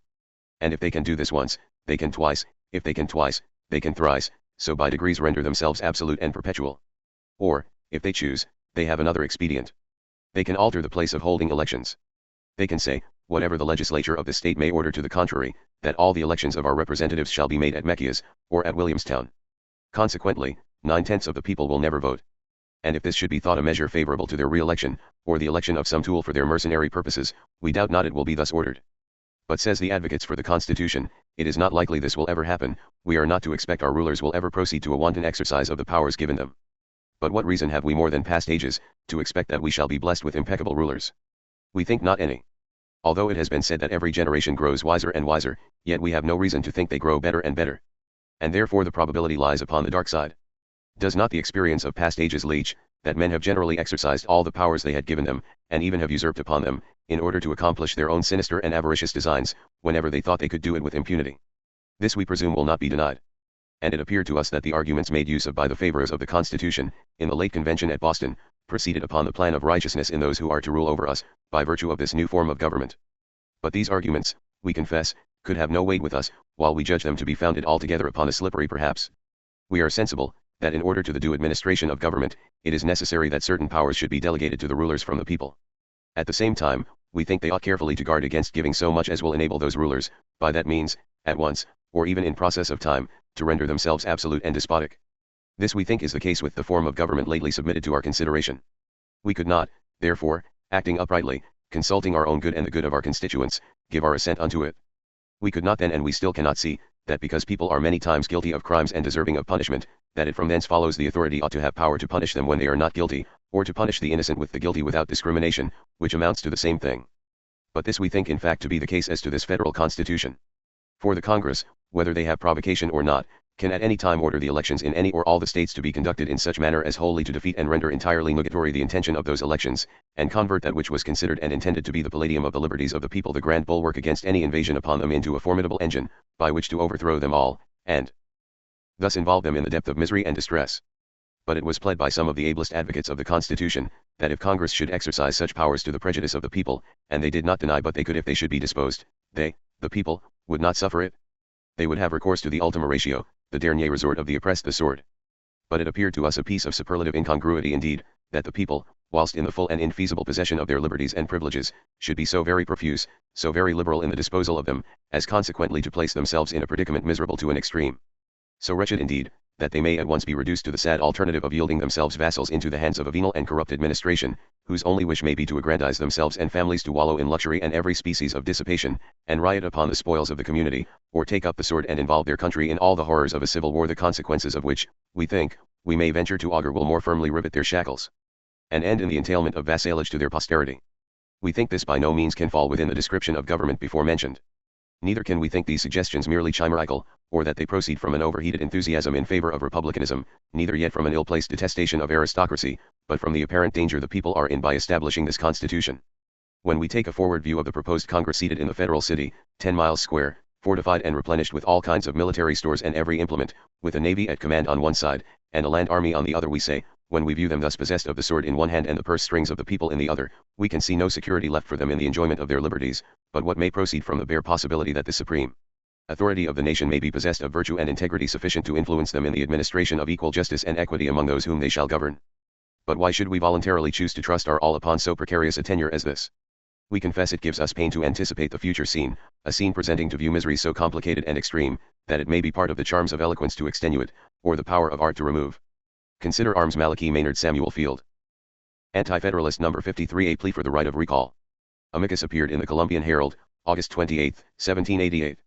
Some time before a convention of the United States was held, I mentioned in a paragraph which was published in one of the Charlestown papers, that it would be acting wisely in the formation of a constitution for a free government, to enact, that the electors should recall their representatives when they thought proper, although they should be chosen for a certain term of years, as a right to appoint, where the right of appointing originates with the appointees, implies a right to recall. As the persons appointed are meant to act for the benefit of the appointees, as well as themselves, they, if they mean to act for their mutual benefit, can have no objection to a proposal of this kind. But if they have any sinister designs, they will certainly oppose it, foreseeing that their electors will displace them as soon as they begin to act contrary to their interest. I am therefore glad to find that the state of New York has proposed an amendment of this kind to the federal constitution, viz., that the legislatures of the respective states may recall their senators, or either of them, and elect others in their stead, to serve the remainder of the time for which the senators so recalled were appointed. I wish this had been extended to the representatives in both houses, as it is as prudent to have a check over the members of one house as of the other. Some persons as object to this amendment, in fact say, that it is safer to give a man an irrevocable power of attorney, than a revocable one, and that it is right to let a representative ruin us, rather than recall him and put a real friend of his country, and a truly honest man in his place, who would rather suffer 10,000 deaths than injure his country, or sully his honor and reputation. Such persons seem to say, that power ought not to originate with the people, which is the wish, I fear, of some among us, and also that we are not safe in trusting our own legislature with the power of recalling such senators as will not abide by such instructions, as shall be either given them, when chosen, or sent to them afterwards, by the legislature of this or any other state, or by the electors that chose them, although they should have met together in a body for the purpose of instructing or sending them instructions on a matter on which the salvation of the state depends. That we should insist on the amendment respecting this matter taking place, which the state of New York has proposed, appears to me to be absolutely necessary. The security of each state may be almost said to rest on it. For my own part, I would rather that this amendment should take place and give the new government unlimited powers to act for the public good, than give them limited powers, and at the same time put it out of our power, for a certain term of years, to recall our representatives, although we saw they were exceeding their powers, and were bent on making us miserable and themselves, by means of a standing army, a perpetual and absolute government. For power is a very intoxicating thing, and has made many a man do unwarrantable actions, which before he was invested with it, he had no thoughts of doing. I hope by what I have said I shall not be thought to cast even the shadow of a reflection on the principles of either of the members of the Federal Convention. It is far from being my intention. I wish for nothing more than a good government and a constitution under which our liberties will be perfectly safe. To preserve which, I think the wisest conduct will be to keep the staff of power in our own hands as much as possible, and not wantonly and inconsiderately give up a greater share of our liberties with a view of contributing to the public good, than what the necessity of the case requires. For our own sakes we shall keep in power those persons whose conduct pleases us as long as we can, and shall perhaps sometimes wish, when we meet with a person of an extra worthy character and abilities, that we could keep him in power for life. On the other hand, we shall dismiss from our employ as soon as possible, such persons as do not consult our interest and will not follow our instructions. For there are, I fear, a few persons among us, so wise in their own eyes, that they would if they could, pursue their own will and inclinations, in opposition to the instructions of their constituents. In so doing, they may perhaps, once in 100 times, act for the interest of those they represent, more than if they followed the instructions given them. But I wish that we would never suffer any person to continue our representative that obeyed not our instructions, unless something unforeseen and unknown by us turned up, which he knew would alter our sentiments, if we were made acquainted with it, and which would make his complying with our will highly imprudent. In every government matter, on which our representatives were not instructed, we should leave them to act agreeable to their own judgment, on which account we should always choose men of integrity, honor and abilities to represent us. But when we did instruct them, as they are our representatives and agents, we should insist on their acting and voting conformable to our directions. But as they would each of them be a member of the community, they should have a right to deliver to the houses of representatives of which they were members, their own private sentiments, so that if their private sentiments contained cogent reasons for acting contrary to the instructions given them, the other members of said houses who would not be bound by said instructions, would be guided by them, in which case, that would take place which would be most for the public good, which ought to be the wish of all of us. Amicus. Anti-Federalist number 54, Apportionment and Slavery, Northern and Southern Views. This 4-part essay shows both Northern and Southern dissatisfaction with the Great Compromise. The first is taken from the third essay of Brutus. The second, from the speeches of Rawlins Lowndes to the South Carolina Ratifying Convention on January 16, 17, and 18, 1788. The third, from the sixth essay by Cato. The fourth, from an essay by a Georgian, appearing in the Gazette of the State of Georgia on November 15, 1787. Representatives and direct taxes shall be apportioned among the several states, which may be included in this Union, according to their respective numbers, which shall be determined by adding to the whole number of free persons, including those bound to service for a term of years, and excluding Indians not taxed, 3/5 of all other persons. What a strange and unnecessary accumulation of words are here used to conceal from the public eye what might have been expressed in the following concise manner: representatives are to be proportioned among the states respectively, according to the number of freemen and slaves inhabiting them, counting 5 slaves for 3 freemen. In a free state, says the celebrated Montesquieu, every man, who is supposed to be a free agent, ought to be concerned in his own government, therefore the legislature should reside in the whole body of the people, or their representatives. But it has never been alleged that those who are not free agents can, upon any rational principle, have anything to do in government, either by themselves or others. If they have no share in government, why is the number of members in the assembly to be increased on their account? Is it because in some of the states, a considerable part of the property of the inhabitants consists in a number of their fellow men, who are held in bondage, in defiance of every idea of benevolence, justice, and religion, and contrary to all the principles of liberty which have been publicly avowed in the late glorious Revolution? If this be a just ground for representation, the horses in some of the states, and the oxen in others, ought to be represented, for a great share of property in some of them consists in these animals, and they have as much control over their own actions as these poor unhappy creatures, who are intended to be described in the above recited clause, by the words, all other persons. By this mode of apportionment, the representatives of the different parts of the Union will be extremely unequal. In some of the southern states the slaves are nearly equal in number to the free men, and for all these slaves they will be entitled to a proportionate share in the legislature. This will give them an unreasonable weight in the government, which can derive no additional strength, protection, nor defense from the slaves, but the contrary. Why, then, should they be represented? What adds to the evil is, that these states are to be permitted to continue the inhuman traffic of importing slaves until the year 1808, and for every cargo of these unhappy people which unfeeling, unprincipled, barbarous, and avaricious wretches may tear from their country, friends and tender connections, and bring into those states, they are to be rewarded by having an increase of members in the General Assembly. Brutus. 6 of the eastern states formed a majority in the House of Representatives. In the enumeration he passed Rhode Island, and included Pennsylvania. Now, was it consonant with reason, with wisdom, with policy, to suppose, in a legislature where a majority of persons sat whose interests were greatly different from ours, that we had the smallest chance of receiving adequate advantages? Certainly not. He believed the gentlemen that went from the state, to represent us in convention, possessed as much integrity, and stood as high in point of character, as any gentleman that could have been selected, and he also believed that they had done everything in their power to procure for us a proportionate share in this new government, but the very little they had gained proved what we may expect in future, that the interest of the northern states would so predominate as to divest us of any pretensions to the title of a republic. In the first place, what cause was there for jealousy of our importing Negroes? Why confine us to 20 years, or rather why limit us at all? For his part, he thought this trade could be justified on the principles of religion, humanity, and justice, for certainly to translate a set of human beings from a bad country to a better, was fulfilling every part of these principles. But they don't like our slaves, because they have none themselves, and therefore want to exclude us from this great advantage. Why should the southern states allow of this, without the consent of 9 states? We had a law prohibiting the importation of Negroes for 3 years, a law he greatly approved of, but there was no reason offered why the southern states might not find it necessary to alter their conduct, and open their ports.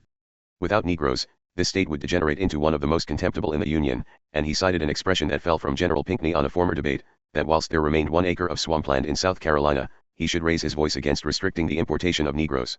Even in granting the importation for 20 years, care had been taken to make us pay for this indulgence, each Negro being liable, on importation, to pay a duty not exceeding $10, and, in addition to this, they were liable to a capitation tax. Negroes were our wealth, our only natural resource, yet behold how our kind friends in the North were determined soon to tie up our hands, and drain us of what we had. The eastern states drew their means of subsistence, in a great measure, from their shipping, and, on that head, they had been particularly careful not to allow of any burdens. They were not to pay tonnage or duties, no, not even the form of clearing out, all ports were free and open to them. Why, then, call this a reciprocal bargain, which took all from one party, to bestow it on the other? Major Pierce Butler observed, that they were to pay 5% impost. This, Mr. Lowndes proved, must fall upon the consumer. They are to be the carriers, and, we being the consumers, therefore all expenses would fall upon us. A great number of gentlemen were captivated with this new constitution, because those who were in debt would be compelled to pay, others pleased themselves with the reflection that no more confiscation laws would be passed, but those were small advantages, in proportion to the evils that might be apprehended from the laws that might be passed by Congress, whenever there was a majority of representatives from the eastern states, who were governed by prejudices and ideas extremely different from ours. Great stress was laid on the admirable checks which guarded us, under the new constitution, from the encroachments of tyranny, but too many checks in a political machine must produce the same mischief as in a mechanical one, that of throwing all into confusion. But supposing we considered ourselves so much aggrieved as to reduce us to the necessity of insisting on redress, what probability had we of relief? Very little indeed. In the revolving on misfortune, some little gleams of comfort resulted from a hope of being able to resort to an impartial tribunal for redress, but pray what reason was there for expectancy that, in Congress, the interest of 5 southern states would be considered in a preferable point of view to the 9 eastern ones? The mode of legislation in the infancy of free communities was by the collective body, and this consisted of free persons, or those whose age admitted them to the right of mankind and citizenship, whose sex made them capable of protecting the state, and whose birth may be denominated freeborn, and no traces can be found that ever women, children, and slaves, or those who were not sui juris, in the early days of legislation, met with the free members of the community to deliberate on public measures. Hence is derived this maxim in free governments, that representation ought to bear a proportion to the number of free inhabitants in a community. This principle your own state constitution, and others, have observed in the establishment of a future census, in order to apportion the representatives, and to increase or diminish the representation to the ratio of the increase or diminution of electors. But, what aid can the community derive from the assistants, women, infants, and slaves, in their deliberation, or in their defense? What motives, therefore, could the convention have in departing from just and rational principle of representation, which is the governing prince of the state and of all America? Cato. Article 1, Section 2. This section mentions that, within 3 years after the first meeting of the Congress of the United States, an enumeration shall take place, the number of representatives not to exceed 1 member for every 30,000. This article I believe to be inadmissible. First, it affords too small a representation, supposing 48 at the highest calculation, and especially in the southern states, their climate, soil, and produce, not being capable of that population as in the northern states.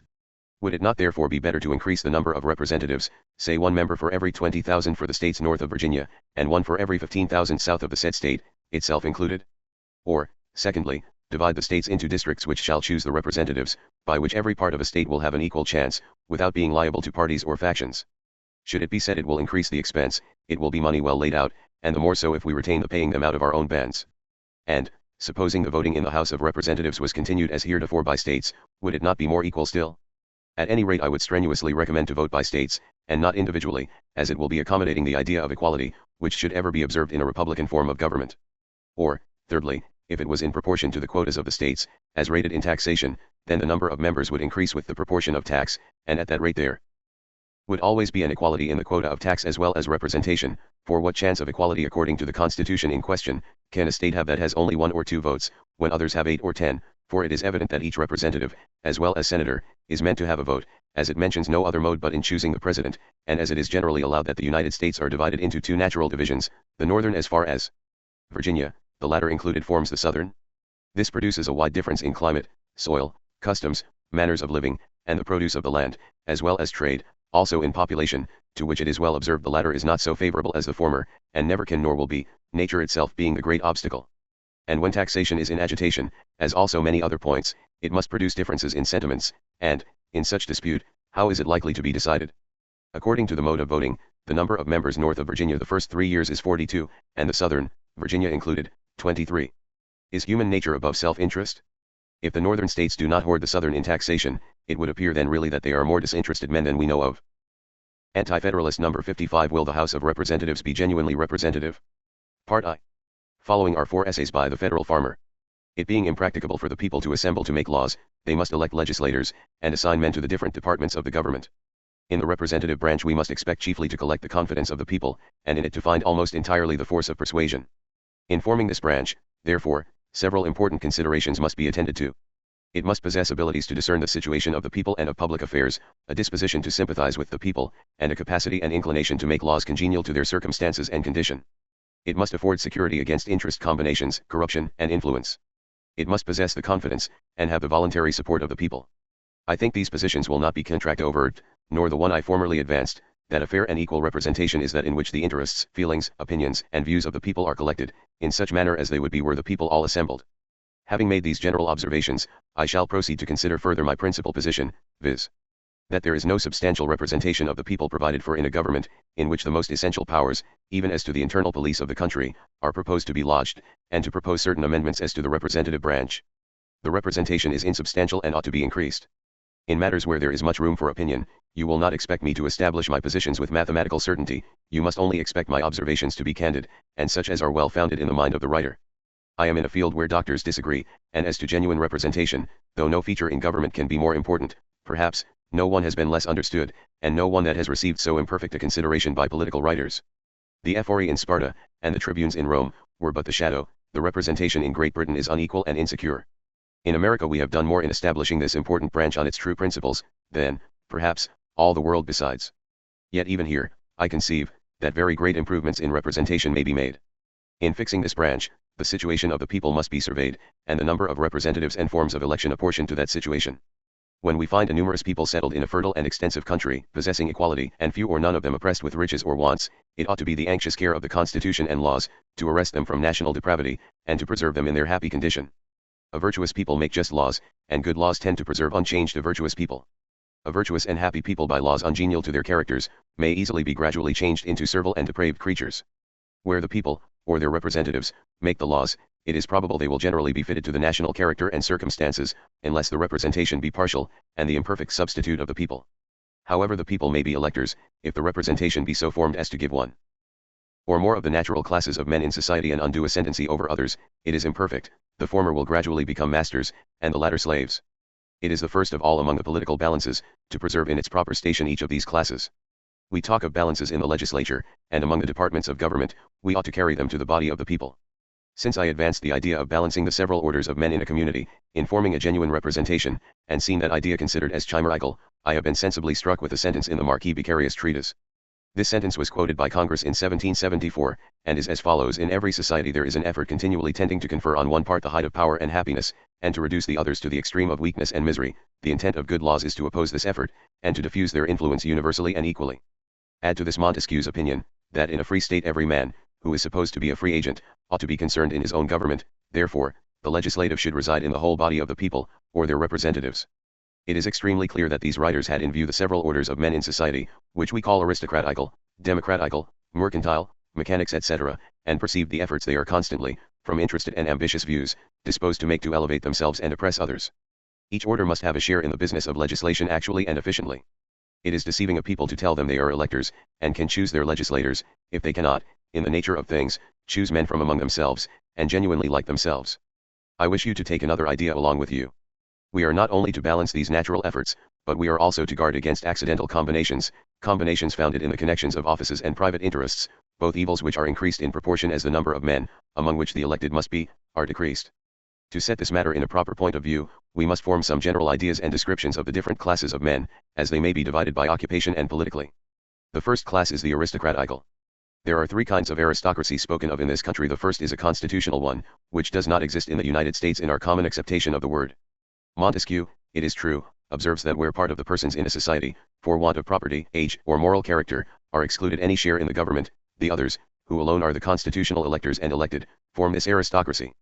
This, according to him, exists in each of the United States, where a considerable number of persons, as all convicted of crimes, under age, or not possessed of certain property, are excluded any share in the government. The second is an aristocratic faction, a junto of unprincipled men, often distinguished for their wealth or abilities, who combine together and make their object their private interests and aggrandizement.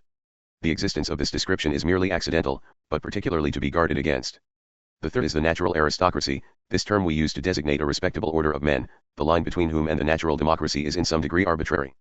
We may place men on one side of this line, which others may place on the other, and in all disputes between the few and the many, a considerable number are wavering and uncertain themselves on which side they are, or ought to be. In my idea of our natural aristocracy in the United States, I include about 4,000 or 5,000 men, and among these I reckon those who have been placed in the offices of governors, of members of Congress, and state senators generally, in the principal officers of the army and militia, the superior judges, the most eminent professional men, etc., and men of large property. The other persons and orders in the community form the natural democracy. This includes in general, the yeomanry, the subordinate officers, civil and military, the fishermen, mechanics and traders, many of the merchants and professional men. It is easy to perceive that men of these two classes, the aristocratical and democratical, with views equally honest, have sentiments widely different, especially respecting public and private expenses, salaries, taxes, etc.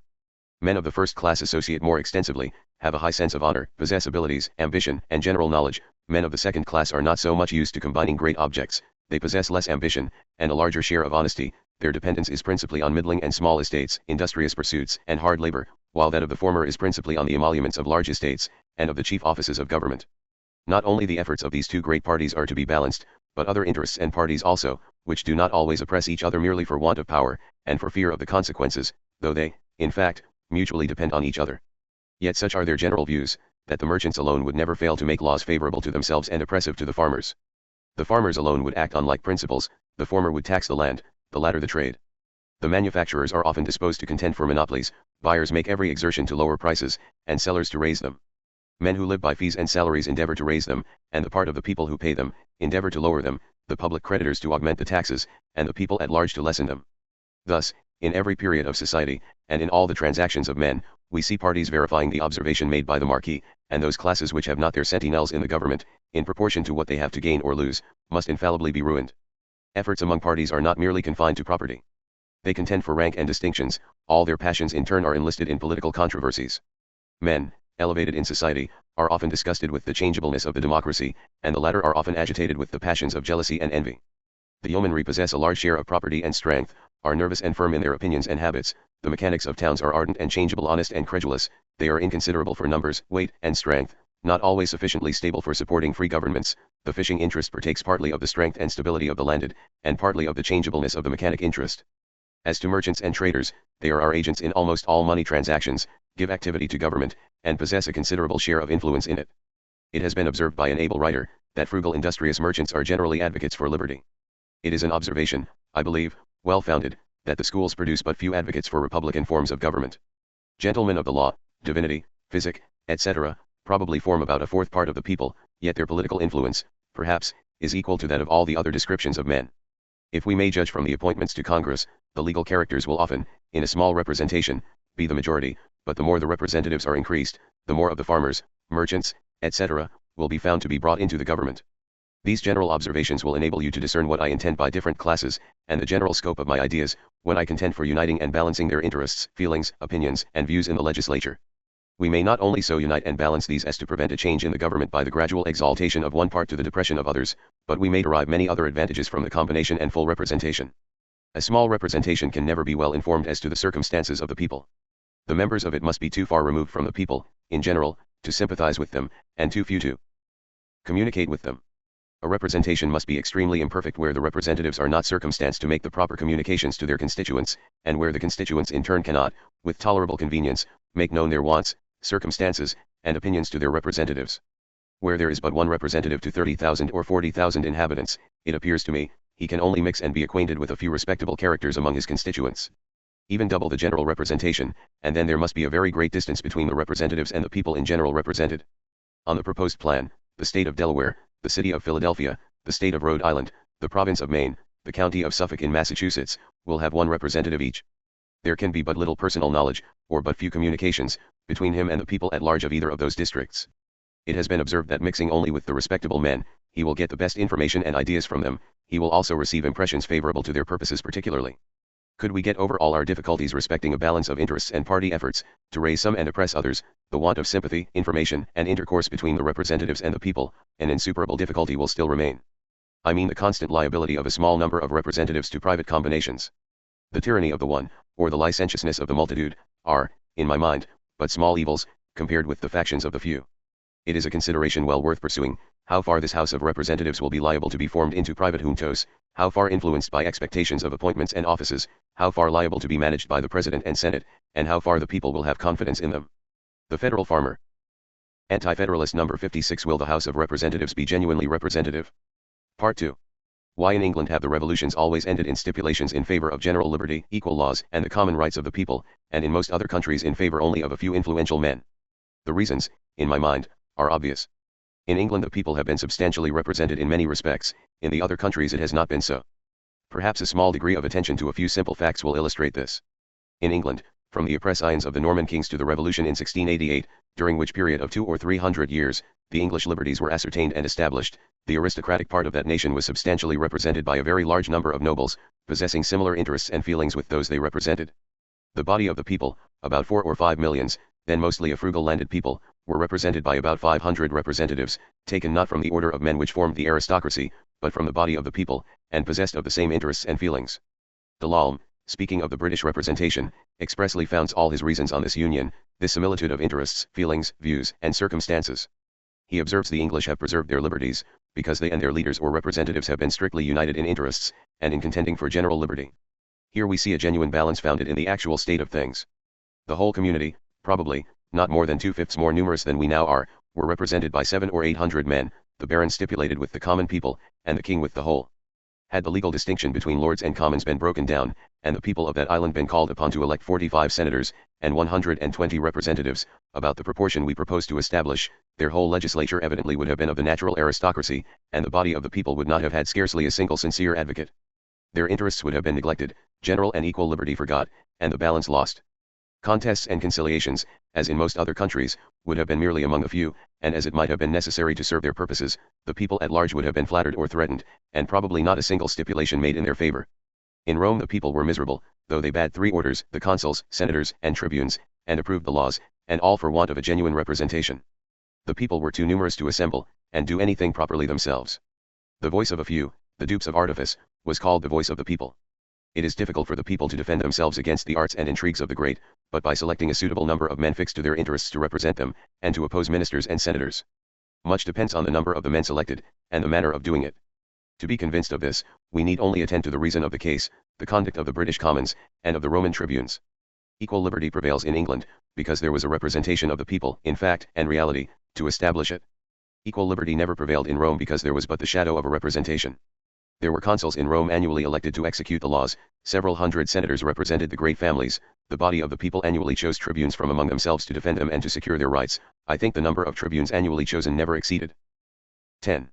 This representation, perhaps, was not proportionally so numerous as the representation proposed in the new plan, but the difference will not appear to be so great, when it shall be recollected, that these tribunes were chosen annually, that the great patrician families were not admitted to these offices of tribunes, and that the people of Italy who elected the tribunes were a long while, if not always, a small people compared with the people of the United States. What was the consequence of this trifling representation? The people of Rome always elected for their tribunes men conspicuous for their riches, military commands, professional popularity, etc., great commoners, between whom and the noble families there was only the shadowy difference of legal distinction. Among all the tribunes the people chose for several centuries, they had scarcely 5 real friends to their interests. These tribunes lived, felt, and saw, not like the people, but like the great patrician families, like senators and great officers of state, to get into which it was evident by their conduct, was their sole object. These tribunes often talked about the rights and prerogatives of the people, and that was all, for they never even attempted to establish equal liberty. So far from establishing the rights of the people, they suffered the Senate, to the exclusion of the people, to engross the powers of taxation, those excellent and almost only real weapons of defense even the people of England possess. The tribunes obtained that the people should be eligible to some of the great offices of state, and marry, if they pleased, into the noble families. These were advantages in their nature, confined to a few elevated commoners, and of trifling importance to the people at large. Nearly the same observations may be made as to the ephori of Sparta. We may amuse ourselves with names, but the fact is, men will be governed by the motives and temptations that surround their situation.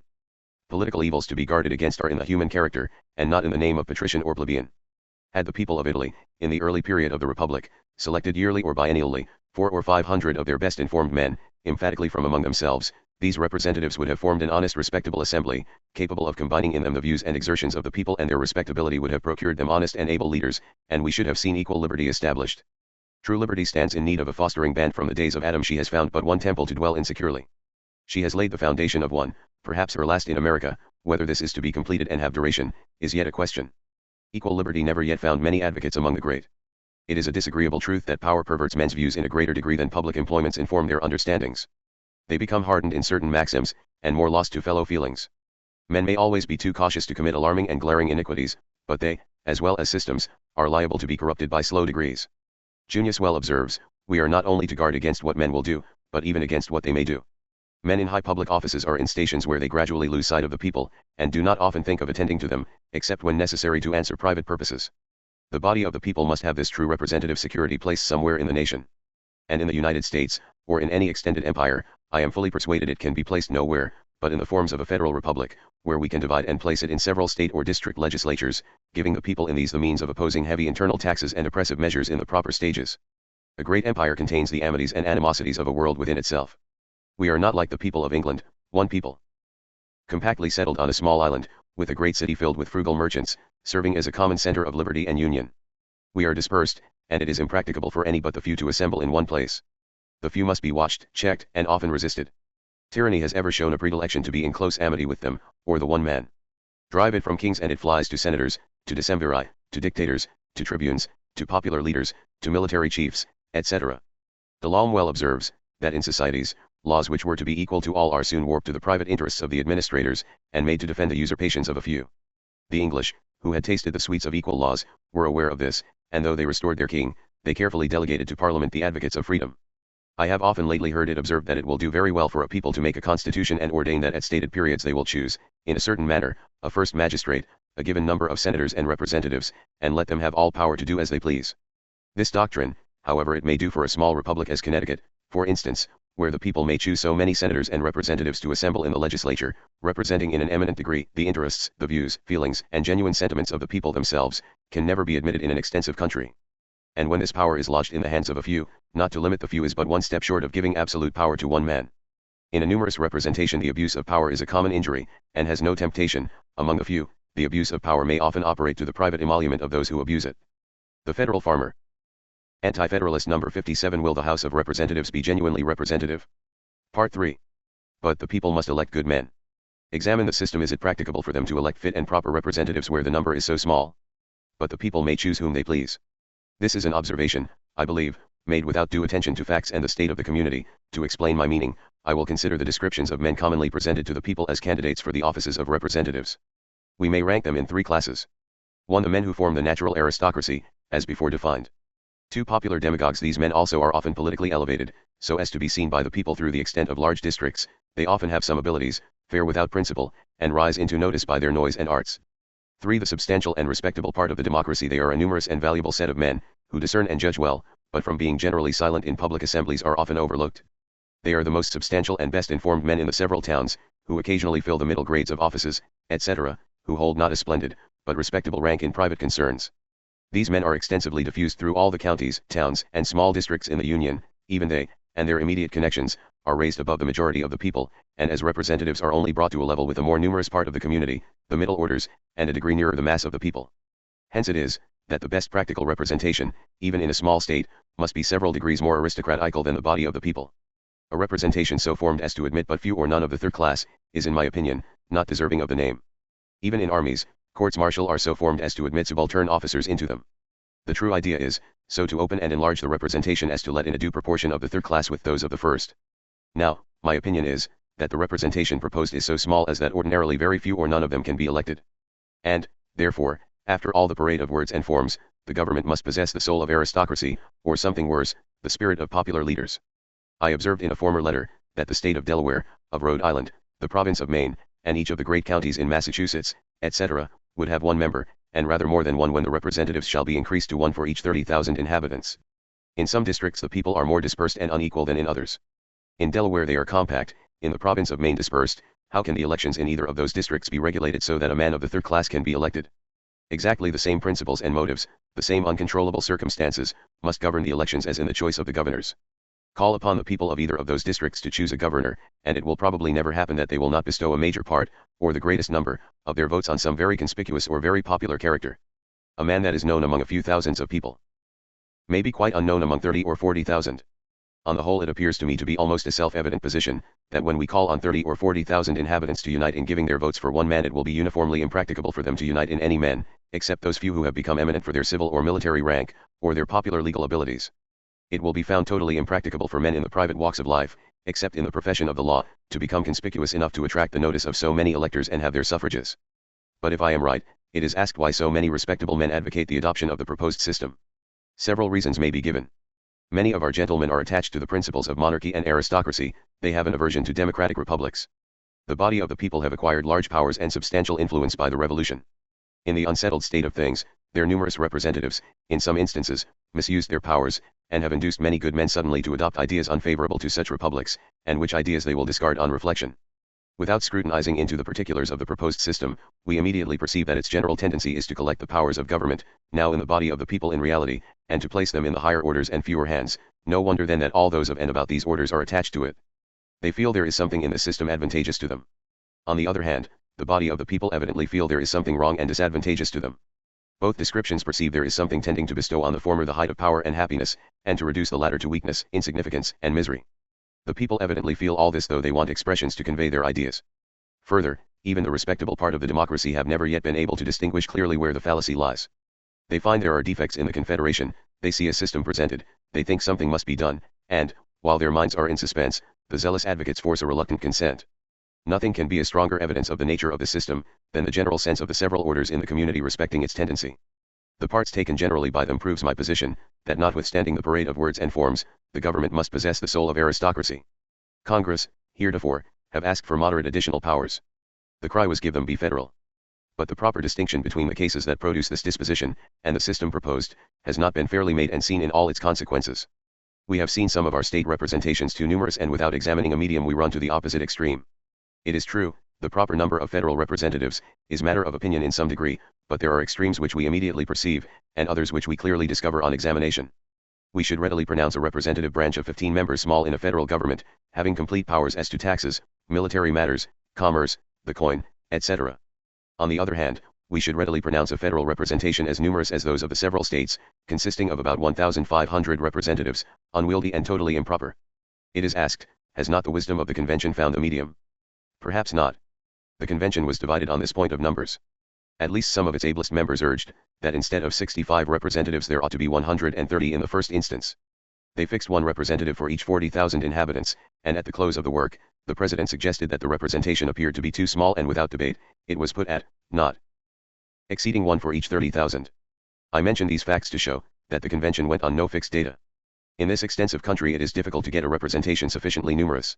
Necessity, I believe, will oblige us to sacrifice in some degree the true genuine principles of representation. But this sacrifice ought to be as little as possible. How far we ought to increase the representation I will not pretend to say, but that we ought to increase it very considerably, is clear, to double it at least, making full allowances for the state representations. And this we may evidently do, and approach accordingly towards safety and perfection without encountering any inconveniences. It is with great difficulty the people can unite these different interests and views even tolerably, in the state senators, who are more than twice as numerous as the federal representatives, as proposed by the convention. Even these senators are considered as so far removed from the people, that they are not allowed immediately to hold their purse strings.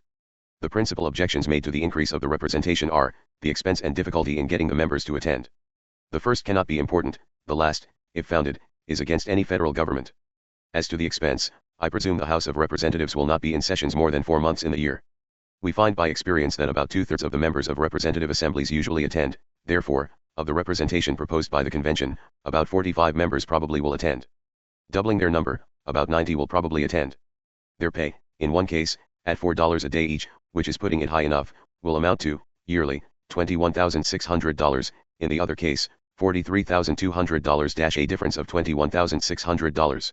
Reduce the state representatives from 1,500 down to 1,000 and thereby save the attendance of 2/3 of the 500, say 3 months in a year, at $1.25 a day each would amount to $37,125.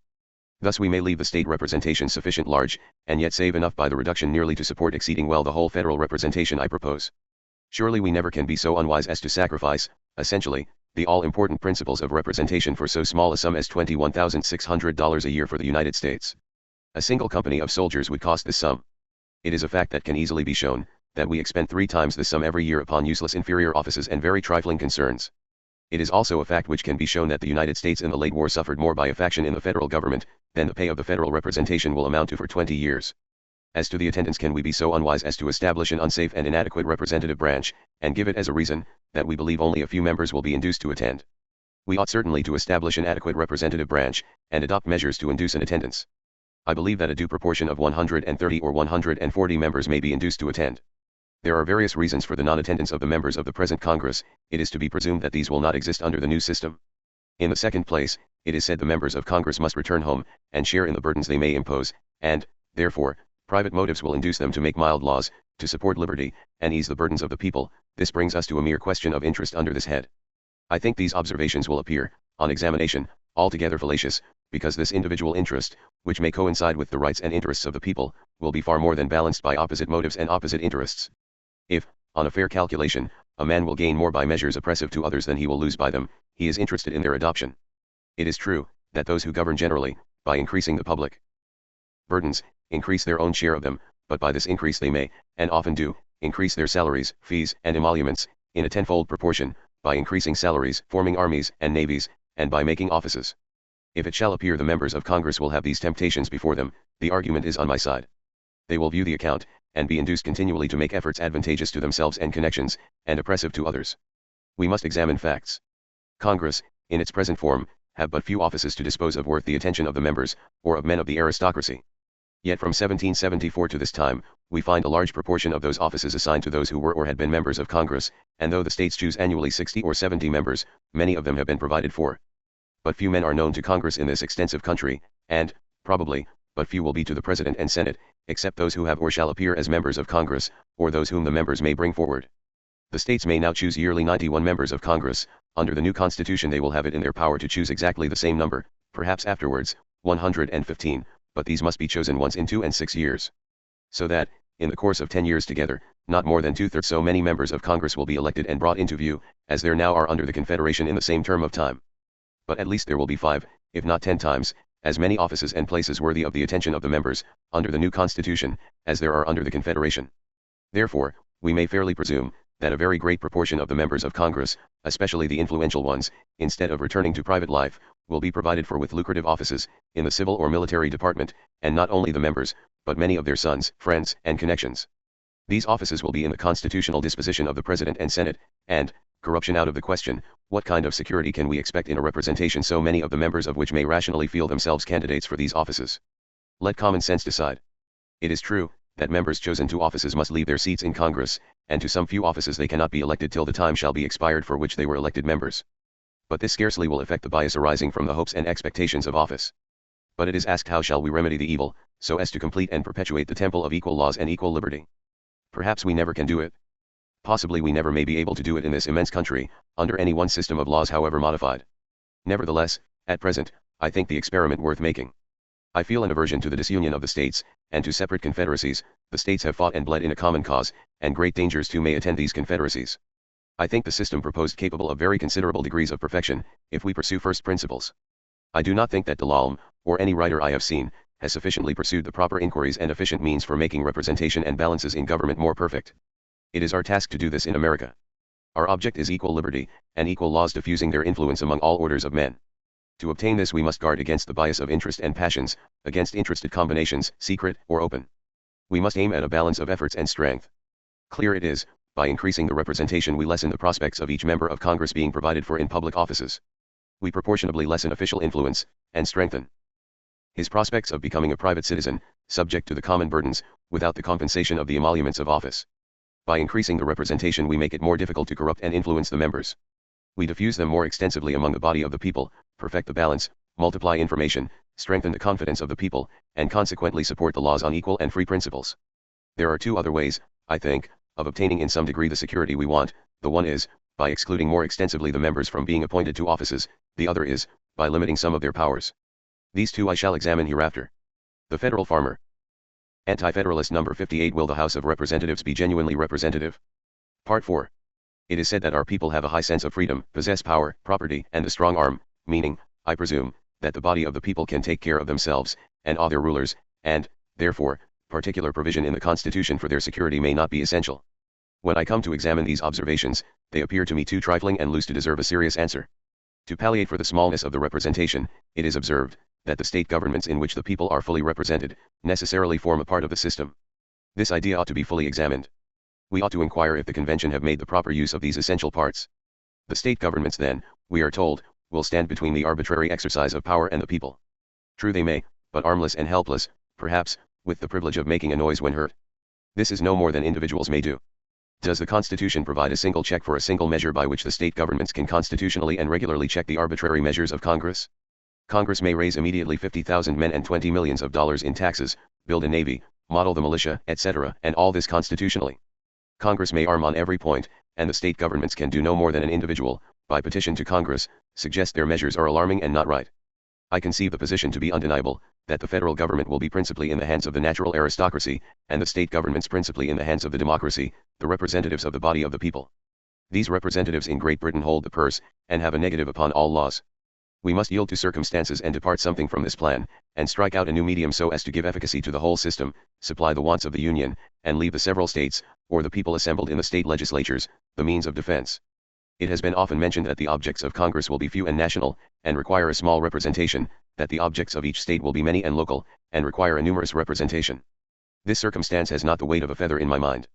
It is certainly inadvisable to lodge in 65 representatives, and 26 senators, unlimited power to establish systems of taxation, armies, navies, model the militia, and to do everything that may essentially tend soon to change, totally, the affairs of the community, and to assemble 1,500 state representatives, and 160 senators, to make fence laws and laws to regulate the descent and conveyance of property, the administration of justice between man and man, to appoint militia officers, etc. It is not merely the quantity of information I contend for. Two taxing powers may be inconvenient, but the point is, Congress, like the Senate of Rome, will have taxing powers, and the people no check. When the power is abused, the people may complain and grow angry, so may the state governments. They may remonstrate and counteract, by passing laws to prohibit the collection of congressional taxes. But these will be acts of the people, acts of sovereign power, the dernier resort unknown to the Constitution, acts operating in terrorem, acts of resistance, and not the exercise of any constitutional power to stop or check a measure before matured. A check properly is the stopping, by one branch in the same legislature, a measure proposed by the other in it. In fact, the Constitution provides for the states no check, properly speaking, upon the measures of Congress.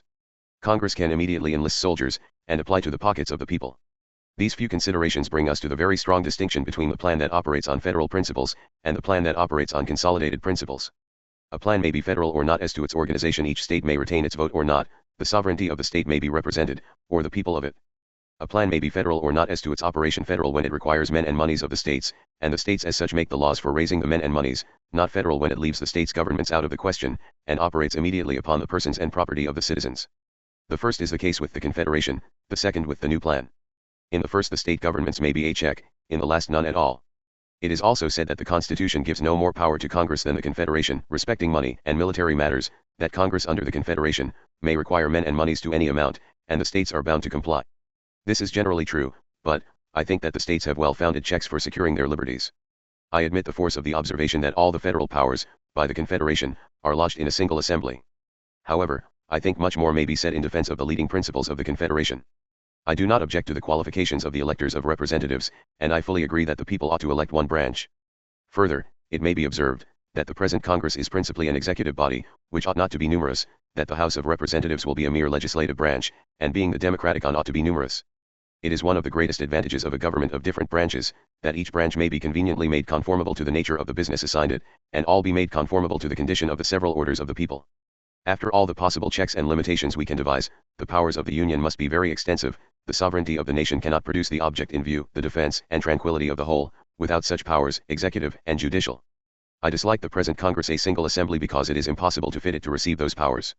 The executive and judicial powers, in the nature of things, ought to be lodged in a few hands, the legislature in many hands. Therefore, want of safety and unavoidable hasty measures out of the question, they never can all be lodged in one assembly properly. It, in its very formation, must imply a contradiction.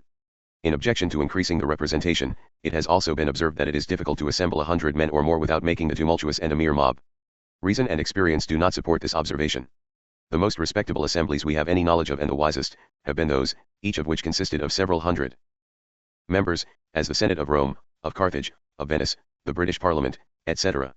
I think I may, without hazarding much, affirm that our more numerous state assemblies and conventions have universally discovered more wisdom, and as much order, as the less numerous ones. There must be also a very great difference between the characters of 200 or 300 men assembled from a single state, and the characters of that number or half the number assembled from all the United States. It is added, that on the proposed plan the House of Representatives in 50 or 100 years will consist of several hundred members. The plan will begin with 65, and we have no certainty that the number ever will increase, for this plain reason that all that combination of interests and influence which has produced this plan, and supported it so far, will constantly oppose the increase of the representation, knowing that thereby the government will become more free and democratic. But admitting, after a few years, there will be a member for each 30,000 inhabitants, the observation is trifling. The government is in a considerable measure to take its tone from its early movements, and by means of a small representation it may in half of 50 or 100 years, get moved from its basis, or at least so far as to be incapable of ever being recovered. We ought, therefore, now to fix the government on proper principles, and fit to our present condition. When the representation shall become too numerous, alter it. Or we may now make provision, that when the representation shall be increased to a given number, that then there shall be one for each given number of inhabitants, etc. Another observation is, that Congress will have no temptations to do wrong. The men that make it must be very uninformed, or suppose they are talking to children. In the first place, the members will be governed by all those motives which govern the conduct of men, and have before them all the allurements of offices and temptations to establish unequal burdens, before described. In the second place, they and their friends, probably, will find it for their interests to keep up large armies, navies, salaries, etc., and in laying adequate taxes. In the third place, we have no good grounds to presume, from reason or experience, that it will be agreeable to their characters or views, that the body of the people should continue to have power effectually to interfere in the affairs of government. But it is confidently added, that Congress will not have it in their power to oppress or enslave the people, that the people will not bear it. It is not supposed that Congress will act the tyrant immediately, and in the face of daylight. It is not supposed Congress will adopt important measures without plausible pretenses, especially those which may tend to alarm or produce opposition.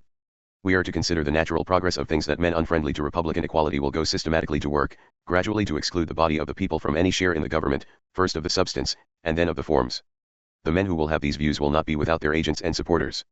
When we reflect, that a few years ago we established democratic republics, and fixed the state governments as the barriers between Congress and the pickets of the people, what great progress has been made in less than 7 years to break down those barriers, and essentially to change the principles of our governments, even by the armless few. Is it chimerical to suppose that in 15 or 20 years to come, that much more can be performed, especially after the adoption of the Constitution? When the few will be so much better armed with power and influence, to continue the struggle. Probably they will be wise enough never to alarm, but gradually prepare the minds of the people for one specious change after another, till the final object shall be obtained. Say the advocates, these are only possibilities. They are probabilities a wise people ought to guard against, and the address made use of to keep the evils out of sight, and the means to prevent them, confirm my opinion. But to obviate all objections to the proposed plan in the last resort, it is said our people will be free, so long as they possess the habits of freemen, and when they lose them, they must receive some other forms of government. To this I shall only observe, that this is very humiliating language, and can, I trust, never suit a manly people who have contended nobly for liberty, and declared to the world they will be free. The Federal Farmer. Anti-Federalist number 59. The danger of congressional control of elections. Alexander Hamilton, in Federalist number 59, addresses this same topic from an opposing viewpoint. This essay was written anonymously by Vox Populi, and appeared in the Massachusetts Gazette on October 30, 1787. I beg leave to J before the candid public the first clause in the fourth section of the first article of the proposed Constitution. The times, places and manner of holding elections for senators and representatives, shall be prescribed in each state by the legislature thereof, but the Congress may, at any time, by law, make or alter such regulations except as to the places of choosing senators. By this clause, the time, place, and manner of choosing representatives is wholly at the disposal of Congress. Why the convention who formed the proposed constitution wished to invest Congress with such a power, I am by no means capable of saying, or why the good people of this Commonwealth Massachusetts should delegate such a power to them, is no less hard to determine. But as the subject is open for discussion, I shall make a little free inquiry into the matter. And, first, what national advantage is there to be acquired by giving them such a power?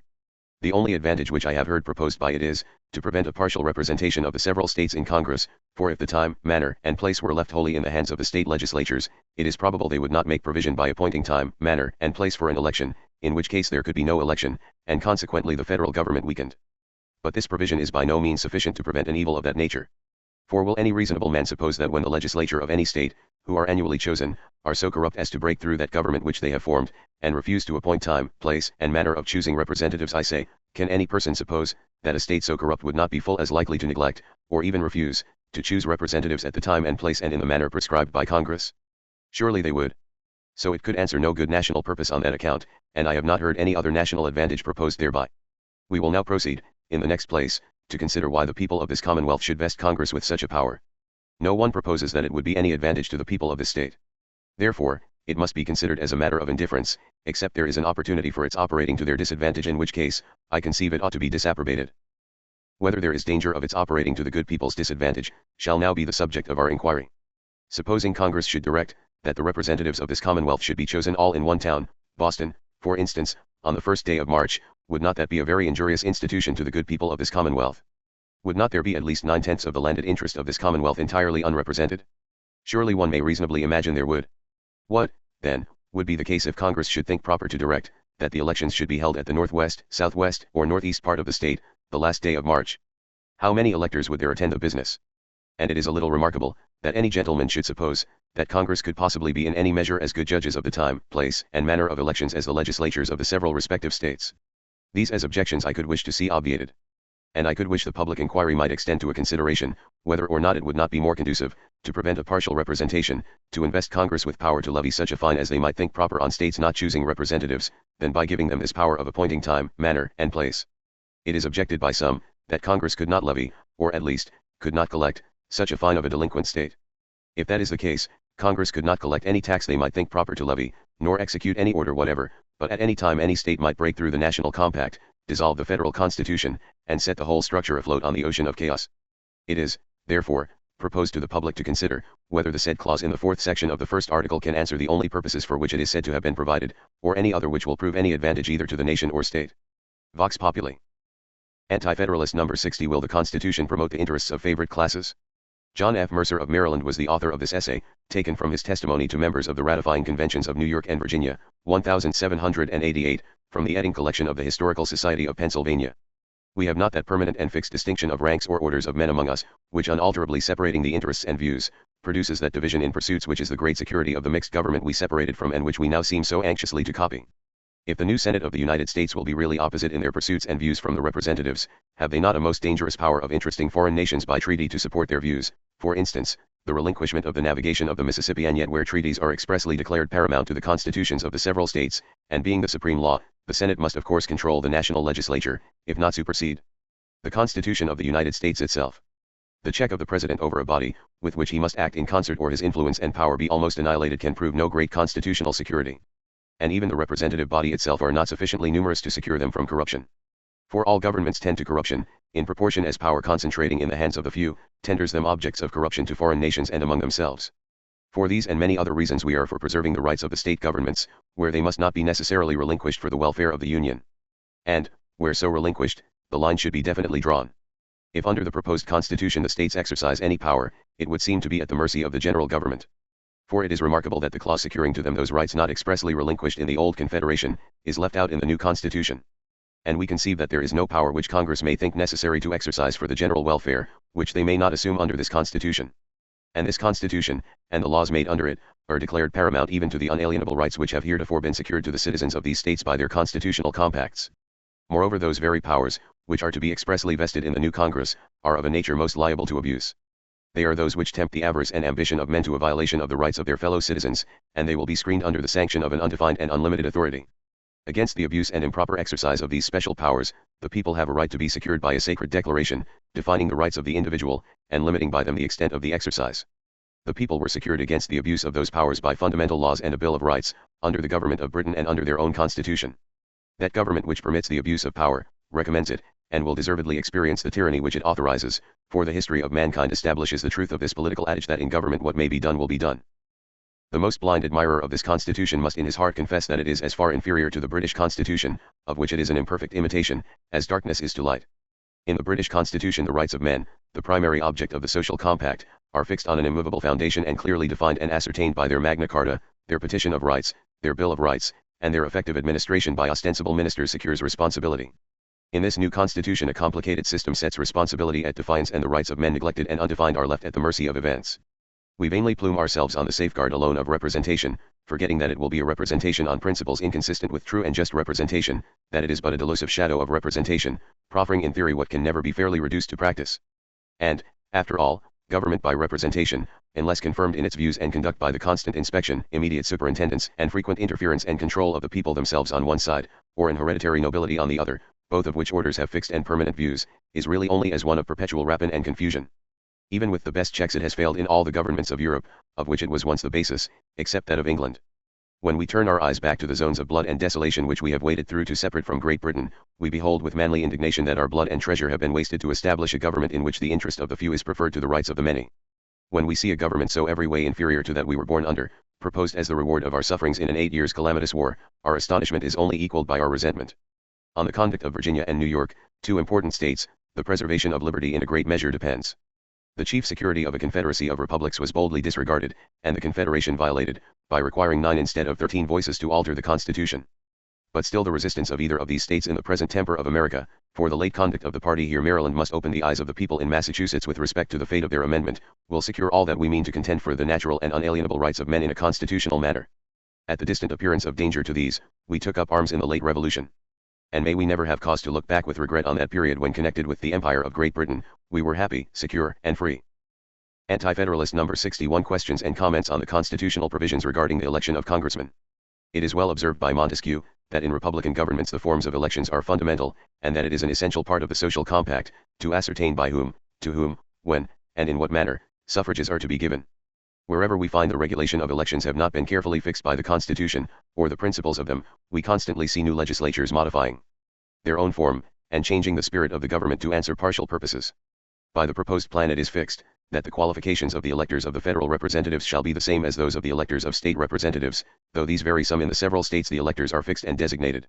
The qualifications of the representatives are also fixed and designated, and no person under 25 years of age, not an inhabitant of the state, and not having been 7 years a citizen of the United States, can be elected. The clear inference is, that all persons 25 years of age, and upwards, inhabitants of the state, and having been, at any period or periods, 7 years citizens of the United States, may be elected representatives. They have a right to be elected by the Constitution, and the electors have a right to choose them. This is fixing the federal representation, as to the elected, on a very broad basis. It can be no objection to the elected, that they are Christians, pagans, Mohammedans, or Jews, that they are of any color, rich or poor, convict or not. Hence many men may be elected, who cannot be electors. Gentlemen who have commented so largely upon the wisdom of the Constitution, for excluding from being elected young men under a certain age, would have done well to have recollected, that it positively makes pagans, convicts, etc., eligible. The people make the Constitution, they exclude a few persons, by certain descriptions, from being elected, and all not thus excluded are clearly admitted. Now a man 25 years old, an inhabitant of the state, and having been a citizen of the state 7 years, though afterwards convicted, may be elected, because not within any of the excluding clauses, the same of a beggar, an absentee, etc. The right of the electors, and eligibility of the elected, being fixed by the people, they cannot be narrowed by the state legislatures, or Congress. It is established, that a man being, among other qualifications, an inhabitant of the state, shall be eligible. Now it would be narrowing the right of the people to confine them in their choice to a man, an inhabitant of a particular county or district in the state. Hence it follows, that neither the state legislatures nor Congress can establish district elections, that is, divide the state into districts, and confine the electors of each district to the choice of a man resident in it. If the electors could be thus limited in one respect, they might in another be confined to choose a man of a particular religion, of certain property, etc., and thereby half of the persons made eligible by the Constitution be excluded. All laws, therefore, for regulating elections must be made on the broad basis of the Constitution. Next, we may observe, that representatives are to be chosen by the people of the state. What is a choice by the people of the state? If each given district in it choose one, will that be a choice within the meaning of the Constitution? Must the choice be by plurality of votes, or a majority? In connection with these questions, we must take the fourth sect, Art I, where it is said the state legislatures shall prescribe the times, places, and manner of holding elections, but Congress may make or alter such regulations. By this clause, I suppose, the electors of different towns and districts in the state may be assembled in different places, to give their votes, but when so assembled, by another clause they cannot, by Congress or the state legislatures, be restrained from giving their votes for any man an inhabitant of the state, and qualified as to age, and having been a citizen the time required. But I see nothing in the Constitution by which to decide, whether the choice shall be by a plurality or a majority of votes. This, in my mind, is by far the most important question in the business of elections. When we say a representative shall be chosen by the people, it seems to imply that he shall be chosen by a majority of them, but states which use the same phraseology in this respect, practice both ways. I believe a majority of the states choose by pluralities, and, I think it probable, that the Federal House of Representatives will decide that a choice of its members by pluralities is constitutional. A man who has the most votes is chosen in Great Britain. It is this, among other things, that gives every man fair play in the game of influence and corruption. I believe that not much stress was laid upon the objection that Congress may assemble the electors at some out-of-the-way place. However, the advocates seem to think they obtain a victory of no small glory and importance, when they can show, with some degree of color, that the evil is rather a possibility than a probability. It is easy to perceive that there is an essential difference between elections by pluralities and by majorities, between choosing a man in a small or limited district, and choosing a number of men promiscuously by the people of a large state. And while we are almost secure of judicious unbiased elections by majorities in such districts, we have no security against deceptions, influence, and corruption in states or large districts in electing by pluralities. When a choice is made by a plurality of votes, it is often made by a very small part of the electors, who attend and give their votes, when by a majority, never by so few as one half of them. The partialities and improprieties attending the former mode may be illustrated by a case that lately happened in one of the Middle states. Several representatives were to be chosen by a large number of inhabitants compactly settled, among whom there were 4,000 or 5,000 voters. Previous to the time of election a number of lists of candidates were published to divide and distract the voters in general. About half a dozen men of some influence, who had a favorite list to carry, met several times, fixed their list, and agreed to hand it about among all who could probably be induced to adopt it, and to circulate the other lists among their opponents, to divide them. The poll was opened, and several hundred electors, suspecting nothing, attended and put in their votes.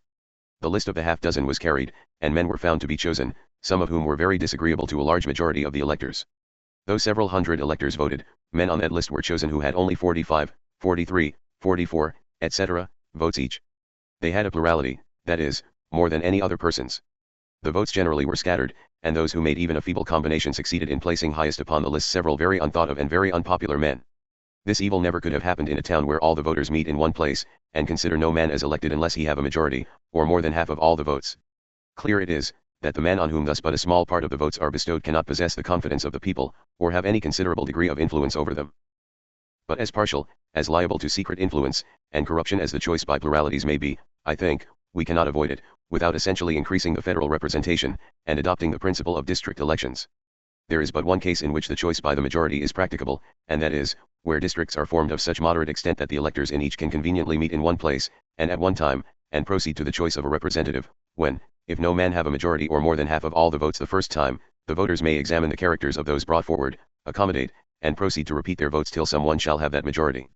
This, I believe, cannot be a case under the Constitution proposed in its present form.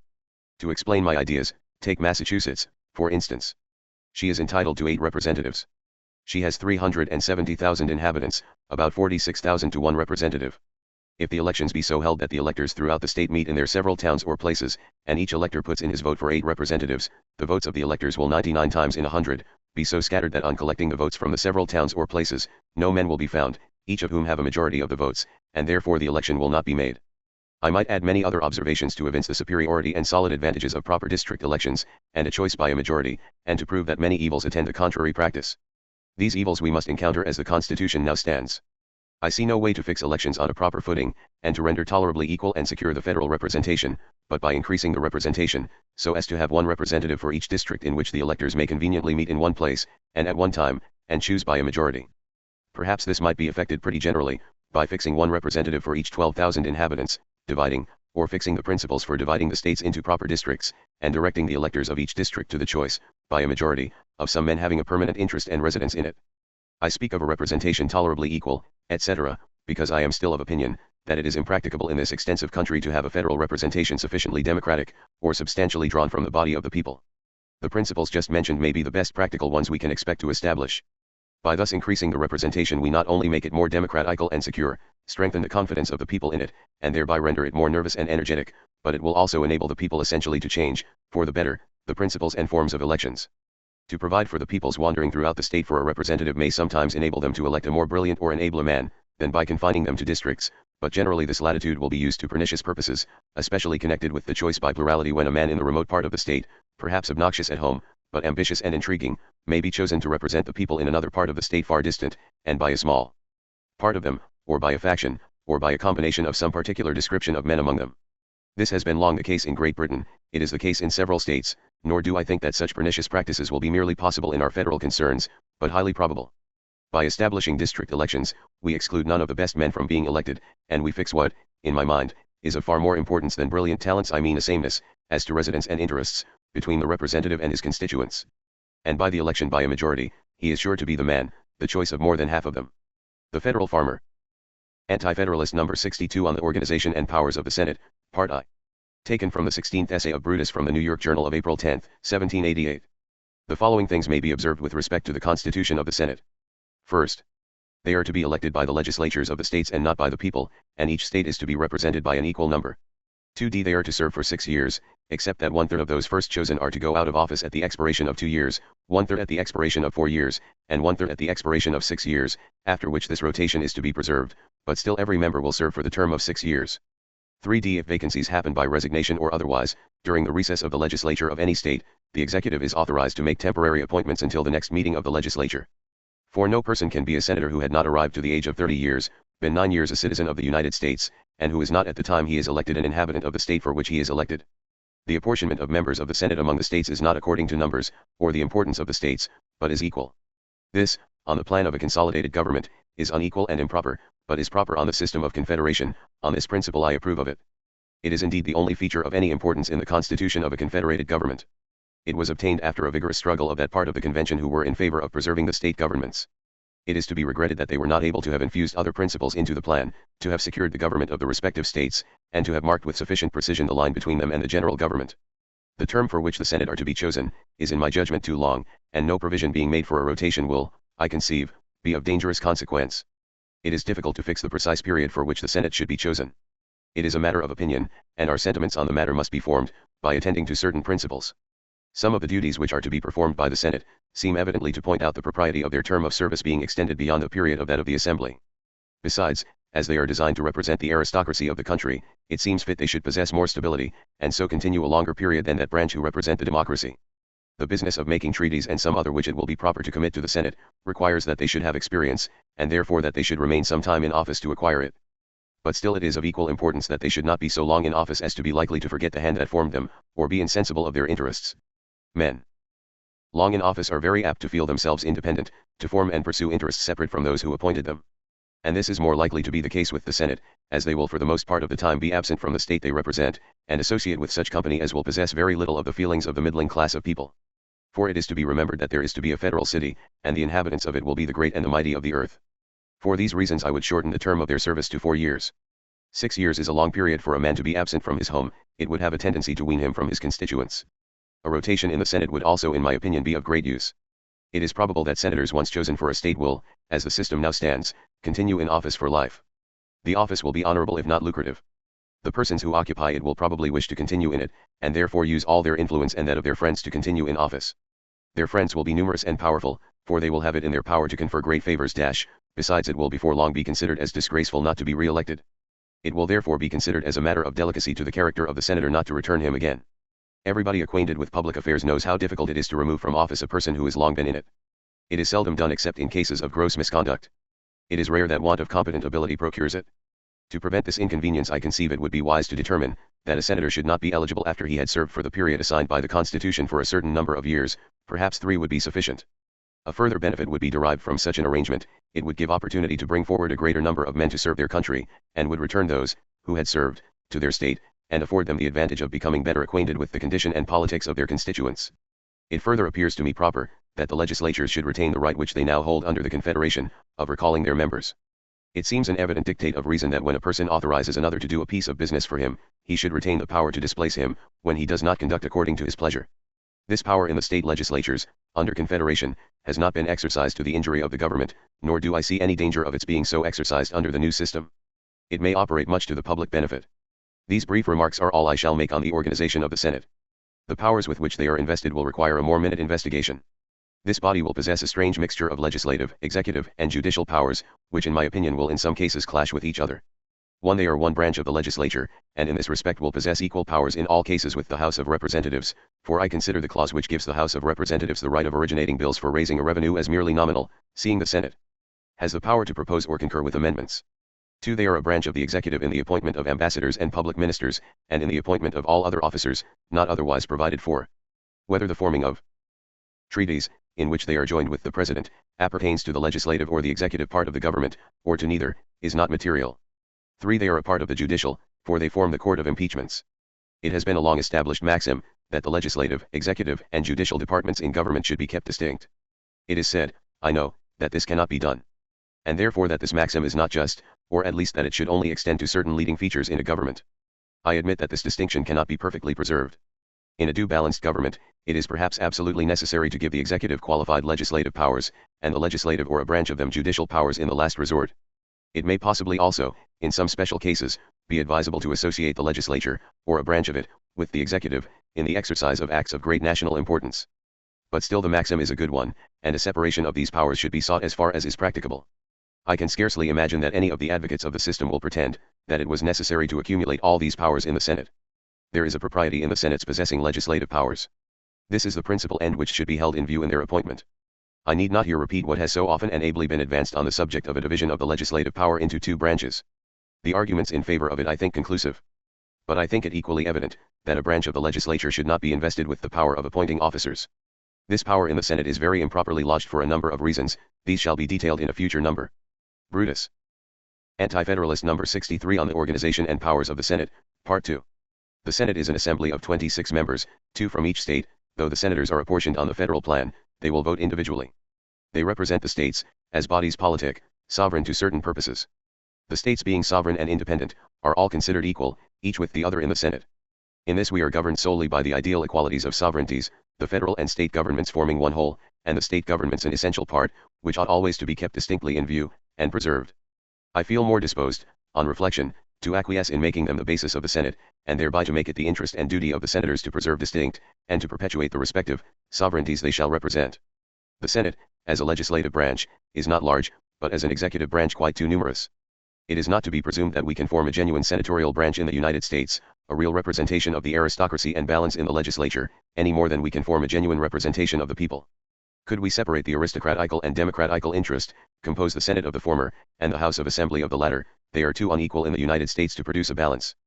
Form them on pure principles, and leave each to be supported by its real weight and connections, the Senate would be feeble and the House powerful. I say, on pure principles, because I make a distinction between a Senate that derives its weight and influence from a pure source, its numbers and wisdom, its extensive property, its extensive and permanent connections, and a Senate composed of a few men, possessing small property, and small and unstable connections, that derives its weight and influence from a corrupt or pernicious source, that is, merely from the power given it by the Constitution and laws, to dispose of the public offices, and the annexed emoluments, and by those means to interest officers, and the hungry expectance of offices, in support of its measures. I wish the proposed Senate may not partake too much of the latter description. To produce a balance and checks, the Constitution proposes two branches in the legislature. But they are so formed, that the members of both must generally be the same kind of men having similar interests and views, feelings, and connections, men of the same grade in society, and who associate on all occasions. Probably, if there be any difference, the senators will be the most democratic. Senators and representatives thus circumstanced, as men, though convened in two rooms to make laws, must be governed generally by the same motives and views, and therefore pursue the same system of politics. The partitions between the two branches will be merely those of the building in which they fit. There will not be found in them any of those genuine balances and checks, among the real different interests, and efforts of the several classes of men in the community we aim at. Nor can any such balances and checks be formed in the present condition of the United States in any considerable degree of perfection. Though I conclude the senators and representatives will not form in the legislature those balances and checks which correspond with the actual state of the people, yet I approve of two branches, because we may notwithstanding derive several advantages from them. The Senate, from the mode of its appointment, will probably be influenced to support the state governments, and, from its periods of service will produce stability in legislation, while frequent elections may take place in the other branch. There is generally a degree of competition between two assemblies even composed of the same kind of men, and by this, and by means of every law passing a revision in the second branch, caution, coolness, and deliberation are produced in the business of making laws. By means of a democratic branch we may particularly secure personal liberty, and by means of a senatorial branch we may particularly protect property. By the division, the House becomes the proper body to impeach all officers for misconduct in office, and the Senate the proper court to try them, and in a country where limited powers must be lodged in the first magistrate, the Senate, perhaps, may be the most proper body to be found to have a negative upon him in making treaties, and managing foreign affairs. Though I agree the Federal Senate, in the form proposed, may be useful to many purposes, and that it is not very necessary to alter the organization, modes of appointment, and powers of it in several respects, yet, without alterations in others, I sincerely believe it will, in a very few years, become the source of the greatest evils. Some of these alterations, I conceive, to be absolutely necessary and some of them at least advisable. 1. By the Confederation the members of Congress are chosen annually. By Art. 1 Sec. 2. Of the Constitution, the senators shall be chosen for 6 years. As the period of service must be, in a considerable degree, matter of opinion on this head, I shall only make a few observations, to explain why I think it more advisable to limit it to 3 or 4 years. The people of this country have not been accustomed to so long appointments in their state governments. They have generally adopted annual elections. The members of the present Congress are chosen yearly, who, from the nature and multiplicity of their business, ought to be chosen for longer periods than the federal senators. Men 6 years in office absolutely contract callous habits, and cease, in too great a degree, to feel their dependence, and for the condition of their constituents. Senators continued in offices 3 or 4 years, will be in them longer than any popular erroneous opinions will probably continue to actuate their electors. Men appointed for 3 or 4 years will generally be long enough in office to give stability, and amply to acquire political information. By a change of legislators, as often as circumstances will permit, political knowledge is diffused more extensively among the people, and the attention of the electors and elected more constantly kept alive, circumstances of infinite importance in a free country. Other reasons might be added, but my subject is too extensive to admit of my dwelling upon less material points. 2. When the Confederation was formed, it was considered essentially necessary that the members of Congress should at any time be recalled by their respective states, when the states should see fit, and others be sent in their room. I do not think it is less necessary that this principle should be extended to the members of Congress under the new Constitution, and especially to the senators. I have had occasion several times to observe, that let us form a federal constitution as extensively, and on the best principles in our power, we must, after all, trust a vast deal to a few men, who, far removed from their constituents, will administer the federal government. There is but little danger these men will feel too great a degree of dependence. The necessary and important object to be attended to, is to make them feel dependent enough. Men elected for several years, several hundred miles distant from their states, possessed of very extensive powers, and the means of paying themselves, will not, probably, be oppressed with a sense of dependence and responsibility. The senators will represent sovereignties, which generally have, and always ought to retain, the power of recalling their agents. The principle of responsibility is strongly felt in men who are liable to be recalled and censured for their misconduct, and, if we may judge from experience, the latter will not abuse the power of recalling their members. To possess it will at least be a valuable check. It is in the nature of all delegated power, that the constituents should retain the right to judge concerning the conduct of their representatives. They must exercise the power, and their decision itself, their approving or disapproving that conduct implies a right, a power to continue in office, or to remove from it. But whenever the substitute acts under a constitution, then it becomes necessary that the power of recalling him be expressed. The reasons for lodging a power to recall are stronger, as they respect the Senate, than as they respect the representatives. The latter will be more frequently elected, and changed of course, and being chosen by the people at large, it would be more difficult for the people than for the legislatures to take the necessary measures for recalling. But even the people, if the powers will be more beneficial to them than injurious, ought to possess it. The people are not apt to wrong a man who is steady and true to their interests. They may for a while be misled by party representations, and leave a good man out of office unheard, but every recall supposes a deliberate decision, and a fair hearing. And no man who believes his conduct proper, and the result of honest views, will be the less useful in his public character on account of the examination his actions may be liable to. A man conscious of the contrary conduct ought clearly to be restrained by the apprehensions of a trial. I repeat it is interested combinations and factions we are particularly to guard against in the federal government, and all the rational means that can be put into the hands of the people to prevent them ought to be provided and furnished for them. Where there is a power to recall, trusty sentinels among the people, or in the state legislatures will have a fair opportunity to become useful. If the members in Congress from the states join in such combinations, or favor them, or pursue a pernicious line of conduct, the most attentive among the people or in the state legislatures may formally charge them before their constituents. The very apprehensions of such constitutional charge may prevent many of the evils mentioned, and the recalling the members of a single state, a single senator or representative, may often prevent many more. Nor do one, at present, discover any danger in such proceedings, as every man who shall move for a recall will put his reputation at stake, to show he has reasonable grounds for his motion. It is not probable such motions will be made unless there be good apparent grounds for succeeding. Nor can the charge or motion be anything more than the attack of an individual or individuals unless a majority of the constituents shall see cause to go into the inquiry. Further, The circumstances of such a power being lodged in the constituents will tend continually to keep up their watchfulness, as well as the attention and dependence of the federal senators and representatives. 3. By the Confederation it is provided, that no delegate shall serve more than 3 years in any term of 6 years, and thus, by the forms of the government a rotation of members is produced. A like principle has been adopted in some of the state governments, and also in some ancient and modern republics. Whether this exclusion of a man for a given period, after he shall have served a given time, ought to be engrafted into a constitution or not is a question, the proper decision of which materially depends upon the leading features of the government. Some governments are so formed as to produce a sufficient fluctuation and change of members. In the ordinary course of elections proper numbers of new members are from time to time brought into the legislature, and a proportionate number of old ones go out, mix, and become diffused among the people. This is the case with all numerous representative legislatures, the members of which are frequently elected, and constantly within the view of their constituents. This is the case with our state governments, and in them a constitutional rotation is unimportant. But in a government consisting of but a few members, elected for long periods, and far removed from the observation of the people, but few changes in the ordinary course of elections take place among the members. They become in some measure a fixed body, and often inattentive to the public good, callous, selfish, and the fountain of corruption. To prevent these evils, and to force a principle of pure animation into the federal government, which will be formed much in this last manner mentioned, and to produce attention, activity, and a diffusion of knowledge in the community, we ought to establish among others the principle of rotation. Even good men in office, in time, imperceptibly lose sight of the people, and gradually fall into measures prejudicial to them. It is only a rotation among the members of the federal legislature I shall contend for. Judges and officers at the heads of the judicial and executive departments are in a very different situation. Their offices and duties require the information and studies of many years for performing them in a manner advantageous to the people. These judges and officers must apply their whole time to the detailed business of their offices, and depend on them for their support.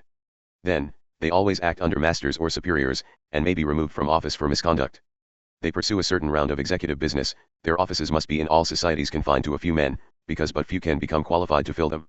And were they, by annual appointments, open to the people at large, they are offices of such a nature as to be of no service to them. They must leave these offices in the possession of the few individuals qualified to fill them, or have them badly filled.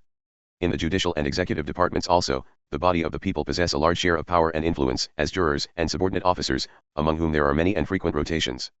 But in every free country the legislatures are all on a level, and legislation becomes partial whenever, in practice, it rests for any considerable time in a few hands.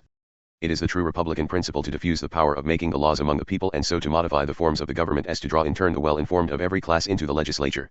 To determine the propriety or impropriety of this rotation, we must take the inconveniencies as well as the advantages attending it into view. On the one hand, by this rotation, we may sometimes exclude good men from being elected. On the other hand, we guard against those pernicious connections, which usually grow up among men left to continue long periods in office. We increase the number of those who make the laws and return to their constituents, and thereby spread information, and preserve a spirit of activity and investigation among the people. Hence a balance of interests and exertions are preserved, and the ruinous measures of actions rendered more impracticable. I would not urge the principle of rotation, if I believed the consequence would be an uninformed federal legislature, but I have no apprehension of this in this enlightened country. The members of Congress, at any one time, must be but very few compared with the respectable well-informed men in the United States, and I have no idea there will be any want of such men for members of Congress, though by a principle of rotation the Constitution should exclude from being elected for 2 years those federal legislators, who may have served the 4 years immediately preceding, or any 4 years in the 6 preceding years.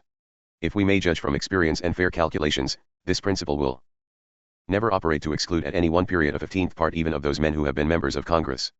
Though no man can sit in Congress by the Confederation more than 3 years in any term of 6 years, yet not more than 3, 4, or 5 men in any one state have been made ineligible at any one period. And if a good man happens to be excluded by this rotation, it is only for a short time. All things considered, the inconveniencies of the principle must be very inconsiderable compared with the many advantages of it. It will generally be expedient for a man who has served 4 years in Congress to return home, mix with the people, and reside some time with them. This will tend to reinstate him in the interests, feelings, and views similar to theirs, and thereby confirm in him the essential qualifications of a legislator. Even in point of information, it may be observed, the useful information of legislators is not acquired merely in studies in offices, and in meeting to make laws from day to day. They must learn the actual situation of the people by being among them, and when they have made laws, return home and observe how they operate. Thus occasionally to be among the people, is not only necessary to prevent or banish the callous habits and self-interested views of office in legislators, but to afford them necessary information, and to render them useful. Another valuable end is answered by it, sympathy, and the means of communication between them and their constituents, is substantially promoted. So that on every principle legislators, at certain periods, ought to live among their constituents. Some men of science are undoubtedly necessary in every legislature, but the knowledge, generally, necessary for men who make laws, is a knowledge of the common concerns, and particular circumstances of the people. In a republican government seats in the legislature are highly honorable. I believe but few do, and surely none ought to, consider them as places of profit and permanent support. Were the people always properly attentive, they would, at proper periods, call their lawmakers home, by sending others in their room. But this is not often the case, and therefore, in making constitutions, when the people are attentive, they ought cautiously to provide for those benefits, those advantageous changes in the administration of their affairs, which they are often apt to be inattentive to in practice. On the whole, to guard against the evils, and to secure the advantages I have mentioned, with the greatest degree of certainty, we ought clearly in my opinion, to increase the federal representation, to secure elections on proper principles, to establish a right to recall members, and a rotation among them. The Federal Farmer. Anti-Federalist number 64 on the Organization and Powers of the Senate, Part 3. Taken from the New York Journal, November 22, 1787 by Cincinnatus. It appears to have been written in answer to James Wilson's Anti-Federalist number 12. I come now, sir, to the most exceptionable part of the Constitution, the Senate. In this, as in every other part, you James Wilson of Pennsylvania are in the line of your profession law, and on that ground assure your fellow citizens, that perhaps there never was a charge made with less reason, than that which predicts the institution of a baneful aristocracy in the federal Senate. And yet your conscience smote you, sir, at the beginning, and compelled you to prefix a perhaps to this strange assertion. The Senate, you say, branches into two characters, the one legislative and the other executive. This phraseology is quaint, and the position does not state the whole truth. I am very sorry, sir, to be so often obliged to reprehend the suppression of information at the moment that you stood forth to instruct your fellow citizens, in what they were supposed not to understand. In this character, you should have abandoned your professional line, and told them, not only the truth, but the whole truth. The whole truth then is, that the same body, called the Senate, is vested with legislative, executive, and judicial powers. The two first you acknowledge, the last is conveyed in these words, Sector 3d, the Senate shall have the sole power to try all impeachments. On this point then we are to come to issue whether a Senate so constituted is likely to produce a baneful aristocracy, which will swallow up the democratic rights and liberties of the nation. To judge on this question, it is proper to examine minutely into the constitution and powers of the Senate, and we shall then see with what anxious and subtle cunning it is calculated for the proposed purpose. First, it is removed from the people, being chosen by the legislatures, and exactly in the ratio of their removal from the people do aristocratic principles constantly infect the minds of men. Second, they endure, 2/3 for 4, and 1/3 for 6 years, and in proportion to the duration of power, the aristocratic exercise of it and attempts to extend it, are invariably observed to increase. Third, from the union of the executive with the legislative functions, they must necessarily be longer together, or rather constantly assembled, and in proportion to their continuance together, they will be able to form effectual schemes for extending their own power, and reducing that of the democratic branch. If anyone would wish to see this more fully illustrated, let him turn to the history of the Decemviri in Rome. Fourth, their advice and consent being necessary to the appointment of all the great officers of state, both at home and abroad, will enable them to win over any opponents to their measures in the House of Representatives, and give them the influence which, we see, accompanies this power in England, and which, from the nature of man, must follow it everywhere. Fifth, the sole power of impeachment being vested in them, they have it in their power to control the representative in this democratic right, to screen from punishment, or rather from conviction, all high offenders, being their creatures, and to keep in awe all opponents to their power in high office. Sixth, the union established between them and the vice president, who is made one of the corps, and will therefore be highly animated with the aristocratic spirit of it, furnishes them a powerful shield against popular suspicion and inquiry, he being the second man in the United States who stands highest in the confidence and estimation of the people. And lastly, the right of altering or amending money bills, is a high additional power given them as a branch of the legislature, which their analogous branch, in the English Parliament, could never obtain, because it has been guarded by the representatives of the people there, with the most strenuous solicitude as one of the vital principles of democratic liberty. Is a body so vested with means to soften and seduce, so armed with power to screen or to condemn, so fortified against suspicion and inquiry, so largely trusted with legislative power, so independent of and removed from the people, so tempted to abuse and extend these powers, is this a body which freemen ought ever to create, or which freemen can ever endure? Or is it not a monster in the political creation, which we ought to regard with horror? Shall we thus forget our own fetters? Shall we set up the idol, before which we shall soon be obliged, however reluctantly, to bow?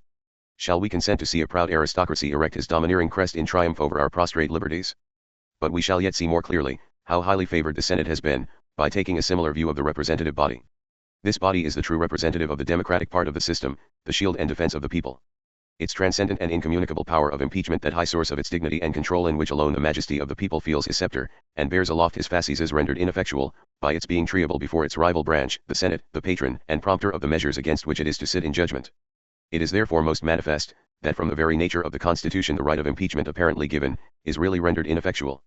And this is contrived with so much art, that to discover it you must bring together various and distant parts of the Constitution, or it will not strike the examiner, that the same body that advises the executive measures of government, which are usually the subject of impeachment, are the sole judges on such impeachments. They must therefore be both party and judge, and must condemn those who have executed what they advised. Could such a monstrous absurdity have escaped men who were not determined, at all events, to vest all power in this aristocratic body? Is it not plain, that the Senate is to be exalted by the humiliation of the democracy? A democracy which, thus bereft of its powers, and shorn of its strength, will stand a melancholy monument of popular impotence.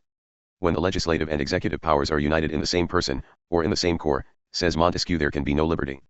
Because, it may be feared, that the same monarch or senate will make tyrannical laws, that they may execute them tyrannically.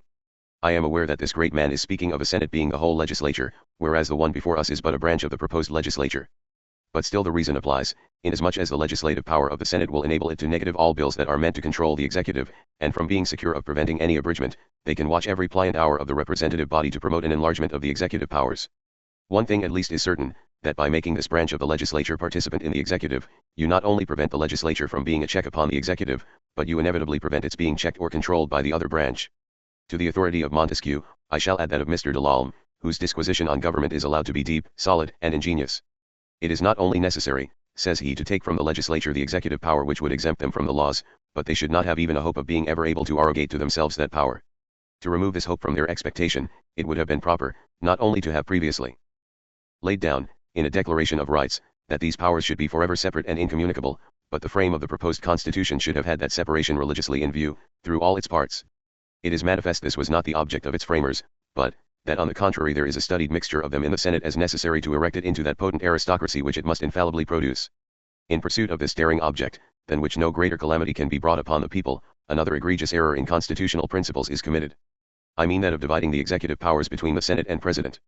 Unless more harmony and less ambition should exist between these two executives than ever yet existed between men in power, or than can exist while human nature is as it is, this absurd division must be productive of constant contentions for the lead, must clog the execution of government to a mischievous, and sometimes to a disgraceful degree, and if they should unhappily harmonize in the same objects of ambition, their number and their combined power would preclude all fear of that responsibility, which is one of the great securities of good, and restraints on bad governments.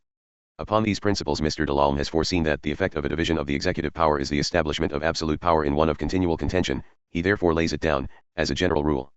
For the tranquility of the state it is necessary that the executive power should be in one. I will add, that this singlehood of the executive is indispensably necessary to effective execution, as well as to the responsibility and rectitude of him to whom it is entrusted. By this time I hope it is evident from reason and authority, that in the constitution of the Senate there is much cunning and little wisdom, that we have much to fear from it, and little to hope, and then it must necessarily produce a baneful aristocracy, by which the democratic rights of the people will be overwhelmed. It was probably upon this principle that a member of the convention, of high and unexceeded reputation for wisdom and integrity, is said to have emphatically declared, that he would sooner lose his right hand, than put his name to such a constitution. Cincinnatus. Anti-Federalist No. 65 on the Organization and Powers of the Senate, Part 4. By Gilbert Livingston and John Lansing, delivered on June 24, 1788 to the New York Ratifying Convention. Mr. G. Gilbert Livingston rose, and addressed the chair. He, in the first place, considered the importance of the Senate as a branch of the legislature, in 3 points of view. First, they would possess legislative powers coextensive with those of the House of Representatives except with respect to originating revenue laws, which, however, they would have power to reject or amend, as in the case of other bills. Secondly, they would have an importance, even exceeding that of the representative House, as they would be composed of a smaller number, and possess more firmness and system. Thirdly, their consequence and dignity would still further transcend those of the other branch, from their longer continuance in office. These powers, Mr. Livingston contended, rendered the Senate a dangerous body. He went on, in the second place, to enumerate and animadvert on the powers with which they were clothed in their judicial capacity, and in their capacity of counsel to the President, and in the forming of treaties.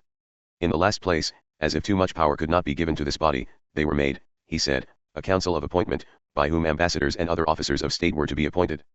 These are the powers, continued he, which are vested in this small body of 26 men, in some cases, to be exercised by a bare quorum, which is 14, a majority of which number, again, is 8. What are the checks provided to balance this great mass of power? Our present Congress cannot serve longer than 3 years in 6, they are at any time subject to recall. These and other checks were considered as necessary at a period which I choose to honor with the name of virtuous. Sir, I venerate the spirit with which everything was done at the trying time in which the Confederation was formed. America had then a sufficiency of this virtue to resolve to resist perhaps the first nation in the universe, even unto bloodshed. What was her aim? Equal liberty and safety. What ideas had she of this equal liberty? Read them in her Articles of Confederation. True it is, sir, there are some powers wanted to make this glorious compact complete. But, sir, let us be cautious that we do not err more on the other hand, by giving power too profusely, when, perhaps, it will be too late to recall it.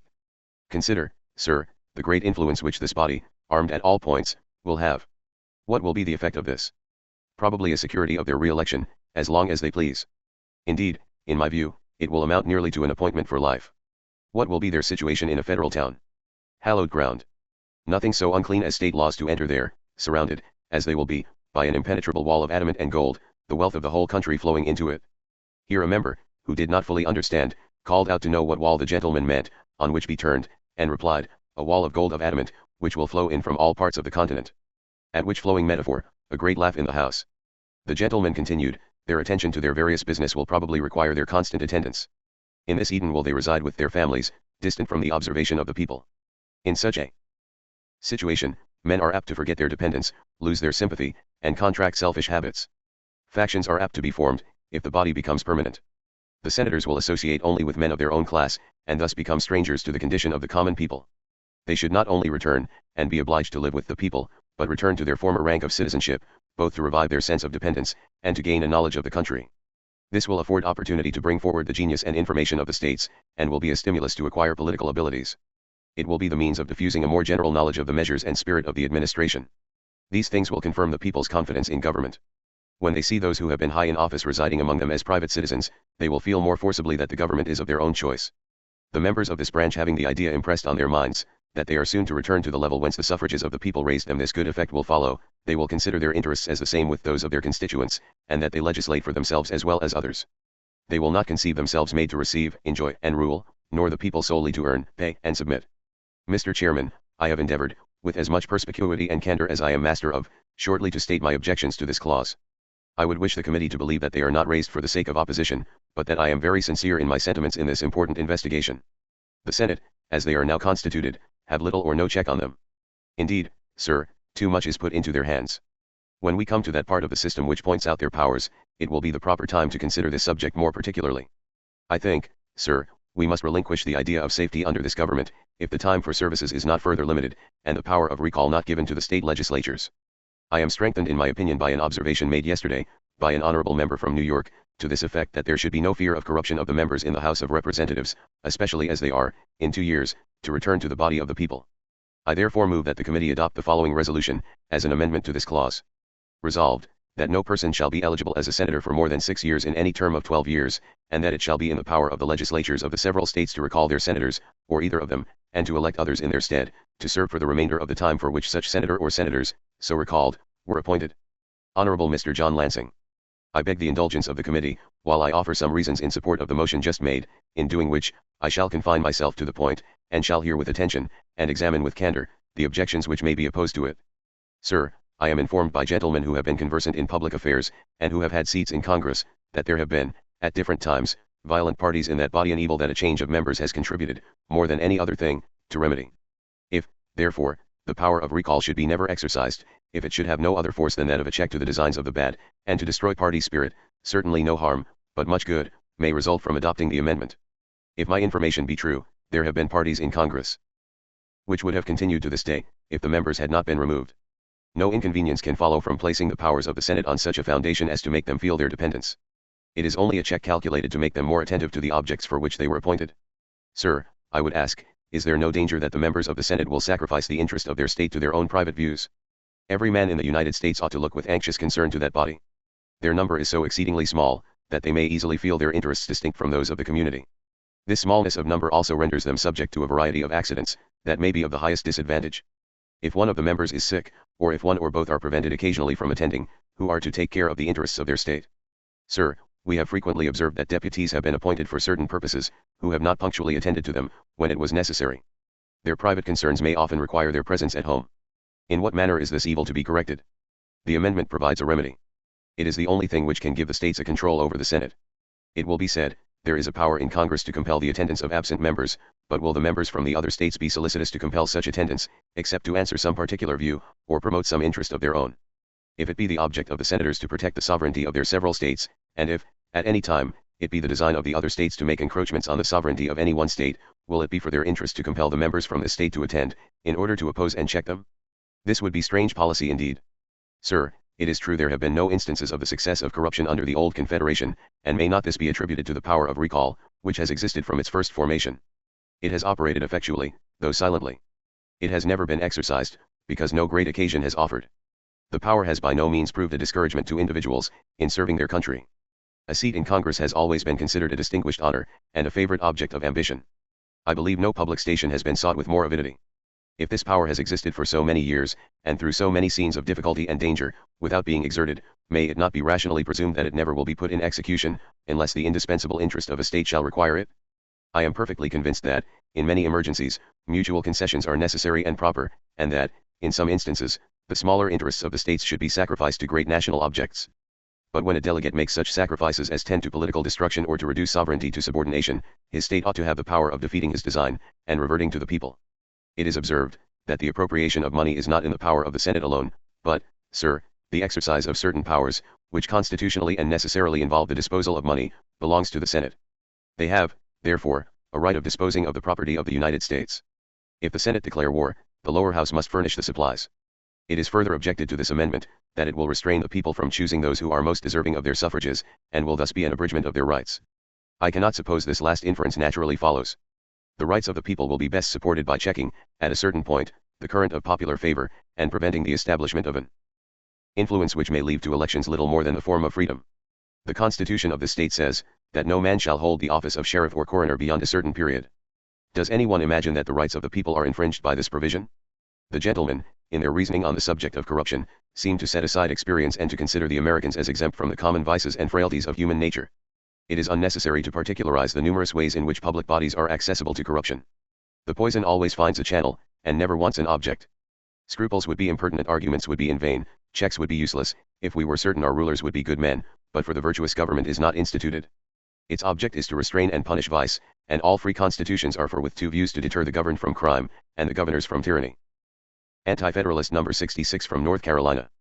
Mr. Joseph Taylor objected to the provision made for impeaching. He urged that there could be no security from it, as the persons accused were treatable by the Senate, who were a part of the legislature themselves, that, while men were fallible, the senators were liable to errors, especially in a case where they were concerned themselves. Mr. Timothy Bloodworth wished to be informed, whether this sole power of impeachment, given to the House of Representatives, deprived the state of the power of impeaching any of its members. Mr. Joseph Taylor. Mr. Chairman, the objection is very strong. If there be but one body to try, where are we? If any tyranny or oppression should arise, how are those who perpetrated such oppression to be tried and punished? By a tribunal consisting of the very men who assist in such tyranny. Can any tribunal be found, in any community, who will give judgment against their own actions? Is it the nature of man to decide against himself? I am obliged to the worthy member from New Hanover for assisting me with objections. None can impeach but the representatives, and the impeachments are to be determined by the senators, who are one of the branches of power which we dread under this Constitution.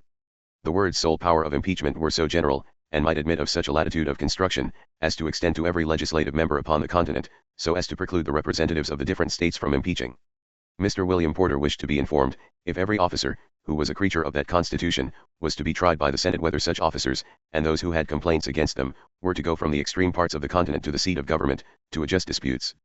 Mr. J. Taylor. Mr. Chairman, I conceive that, if this Constitution be adopted, we shall have a large number of officers in North Carolina under the appointment of Congress. We shall undoubtedly, for instance, have a great number of tax gatherers. If any of these officers shall do wrong, when we come to fundamental principles, we find that we have no way to punish them but by going to Congress, at an immense distance, whither we must carry our witnesses. Every gentleman must see, in these cases, that a prescience will arise. I conceive that they cannot be tried elsewhere. I consider that the Constitution will be explained by the word sole. If they did not mean to retain a general power of impeaching, there was no occasion for saying the sole power. I consider therefore that a prescience will arise. If I am oppressed, I must go to the House of Representatives to complain. I consider that, when mankind are about to part with rights, they ought only to part with those rights which they can with convenience relinquish, and not such as must involve them in distresses. I observe that, when these great men are met in Congress, in consequence of this power, they will have the power of appointing all the officers of the United States.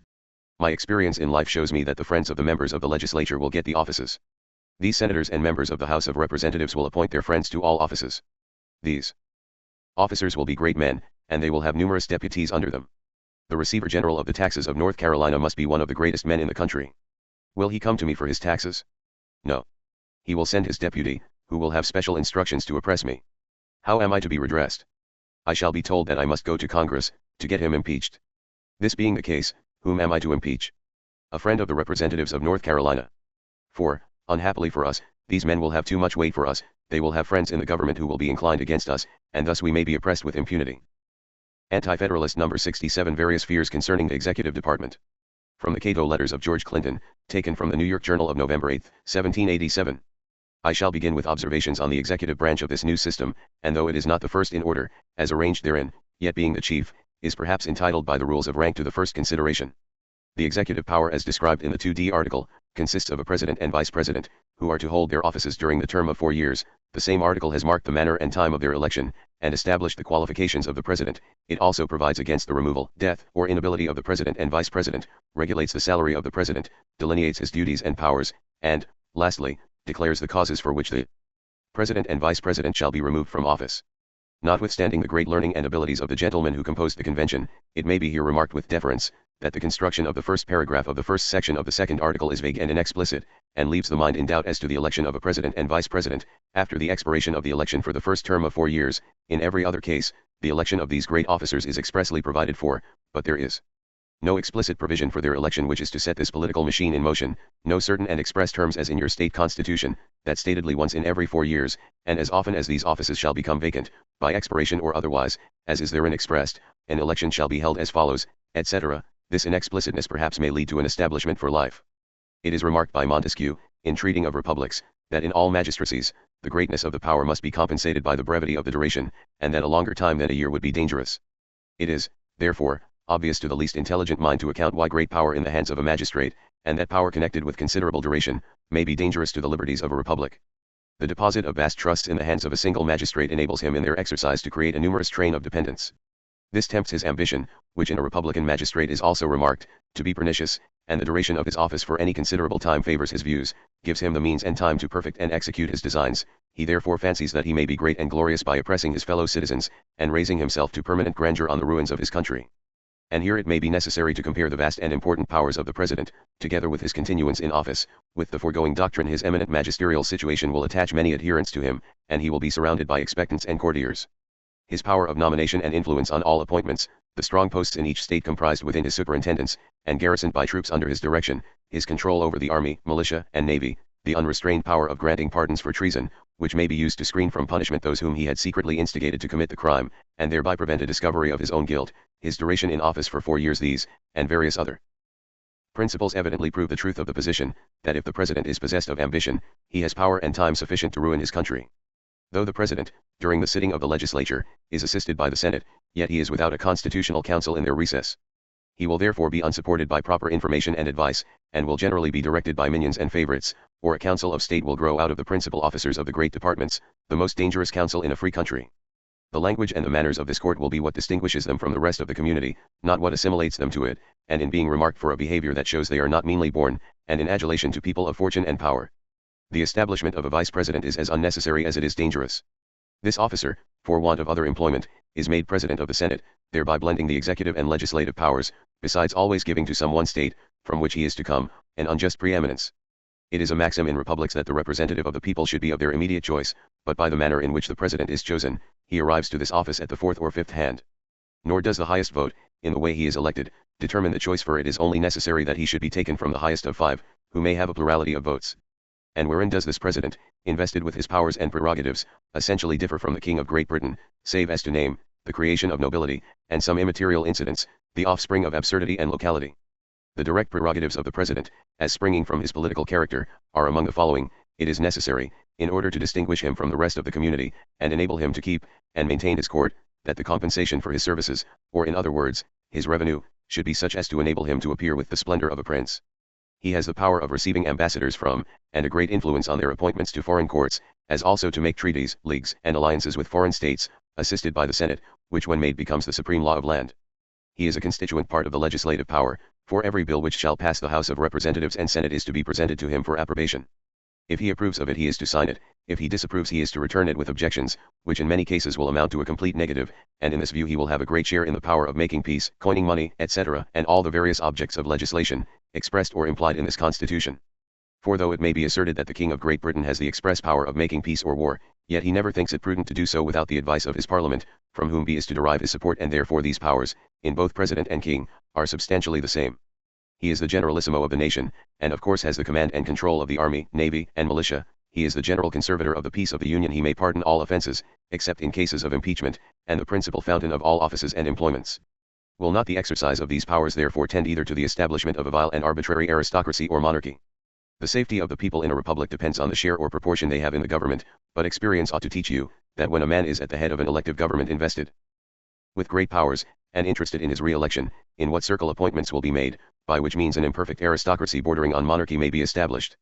You must, however, my countrymen, beware that the advocates of this new system do not deceive you by a fallacious resemblance between it and your own state government New York which you so much prize, and, if you examine, you will perceive that the chief magistrate of the state is your immediate choice, controlled and checked by a just and full representation of the people, divested of the prerogative of influencing war and peace, making treaties, receiving and sending embassies, and commanding standing armies and navies, which belong to the power of the Confederation, and will be convinced that this government is no more like a true picture of your own than an angel of darkness resembles an angel of light. Cato. Anti-Federalist No. 68 on the mode of electing the President. From a speech by William Grayson given to the Virginia Ratifying Convention on June 18, 1788. Mr. William Grayson. Mr. Chairman, one great objection with me is this: if we advert to the democratical, aristocratical, or executive branch, we shall find their powers are perpetually varying and fluctuating throughout the whole. Perhaps the democratic branch would be well constructed, were it not for this defect. The executive is still worse, in this respect, than the democratic branch. He is to be elected by a number of electors in the country, but the principle is changed when no person has a majority of the whole number of electors appointed, or when more than one have such a majority, and have an equal number of votes, for then the lower house is to vote by states. It is thus changing throughout the whole. It seems rather founded on accident than any principle of government I ever heard of. We know that there scarcely ever was an election of such an officer without the interposition of foreign powers. Two causes prevail to make them intermeddle in such cases. One is, to preserve the balance of power, the other, to preserve their trade. These causes have produced interferences of foreign powers in the election of the King of Poland. All the great powers of Europe have interfered in an election which took place not very long ago, and would not let the people choose for themselves. We know how much the powers of Europe have interfered with Sweden. Since the death of Charles XII, that country has been a republican government. Some powers were willing it should be so, some were willing her imbecility should continue, others wished the contrary, and at length the court of France brought about a revolution, which converted it into an absolute government. Can America be free from these interferences? France, after losing Holland, will wish to make America entirely her own. Great Britain will wish to increase her influence by a still closer connection. It is the interest of Spain, from the contiguity of her possessions in the Western Hemisphere to the United States, to be in an intimate connection with them, and influence their deliberations, if possible. I think we have everything to apprehend from such interferences. It is highly probable the President will be continued in office for life. To gain his favor, they will support him. Consider the means of importance he will have by creating officers. If he has a good understanding with the Senate, they will join to prevent a discovery of his misdeeds. This quadrennial power cannot be justified by ancient history. There is hardly an instance where a republic trusted its executive so long with much power, nor is it warranted by modern republics. The delegation of power is, in most of them, only for 1 year. When you have a strong democratical and a strong aristocratical branch, you may have a strong executive. But when those are weak, the balance will not be preserved, if you give the executive extensive powers for so long a time. As this government is organized, it would be dangerous to trust the President with such powers. How will you punish him if he abuse his power? Will you call him before the Senate? They are his counselors and partners in crime. Where are your checks? We ought to be extremely cautious in this country. If ever the government be changed, it will probably be into a despotism. The first object in England was to destroy the monarchy, but the aristocratic branch restored him, and of course the government was organized on its ancient principles. But were a revolution to happen here, there would be no means of restoring the government to its former organization. This is a caution to us not to trust extensive powers. I have an extreme objection to the mode of his election. I presume the 7 eastern states will always elect him. As he is vested with the power of making treaties, and as there is a material distinction between the carrying and productive states, the former will be disposed to have him to themselves. He will accommodate himself to their interests in forming treaties, and they will continue him perpetually in office. Thus mutual interest will lead them reciprocally to support one another. It will be a government of a faction, and this observation will apply to every part of it, for, having a majority, they may do what they please. I have made an estimate which shows with what facility they will be able to re-elect him. The number of electors is equal to the number of representatives and senators, viz., 91. They are to vote for 2 persons. They give, therefore, 182 votes. Let there be 45 votes for 4 different candidates, and 2 for the President. He is one of the 5 highest, if he have but 2 votes, which he may easily purchase. In this case, by the 3D clause of the LST section of the 2D article, the election is to be by the representatives, according to states. Let New Hampshire be for him a majority of its 3 representatives is 2, Rhode Island 1-1, Connecticut 5-3, New Jersey 4-3, Delaware 1-1, Georgia 3-2, North Carolina 5-3. A majority of 7 states is 15, thus the majority of 7 states is but 15, while the minority amounts to 50. The total number of voices, 91 electors and 65 representatives, is 156 voices in favor of the president are 2 state electors and 15 representatives. 17. 139. So that the president may be re-elected by the voices of 17 against 139. It may be said that this is an extravagant case, and will never happen. In my opinion, it will often happen. A person who is a favorite of Congress, if he gets but 2 votes of electors, may, by the subsequent choice of 15 representatives, be elected president. Surely the possibility of such a case ought to be excluded. Anti-Federalist number 69. The Character of the Executive Office. By Richard Henry Lee. The great object is, in a republican government, to guard effectually against perpetuating any portion of power, great or small, in the same man or family. This perpetuation of power is totally ungenial to the true spirit of republican governments. On the one hand, the first executive magistrate ought to remain in office so long as to avoid instability in the execution of the laws, on the other, not so long as to enable him to take any measures to establish himself. The convention, it seems, first agreed that the president should be chosen for 7 years, and never after to be eligible. Whether 7 years is a period too long or not, is rather a matter of opinion, but clear it is, that this mode is infinitely preferable to the one finally adopted. When a man shall get the chair, who may be re-elected from time to time, for life, his greatest object will be to keep it, to gain friends and votes, at any rate, to associate some favorite son with himself, to take office after him. Whenever he shall have any prospect of continuing the office in himself and family, he will spare no artifice, no address, and no exertions, to increase the powers and importance of it. The servile supporters of his wishes will be placed in all offices, and tools constantly employed to aid his views and sound his praise. A man so situated will have no permanent interest in the government to lose, by contests and convulsions in the state, but always much to gain, and frequently the seducing and flattering hope of succeeding. If we reason at all on the subject, we must irresistibly conclude that this will be the case with 9/10 of the presidents. We may have, for the first president, and perhaps, one in a century or two afterwards, if the government should withstand the attacks of others, a great and good man, governed by superior motives, but these are not events to be calculated upon in the present state of human nature.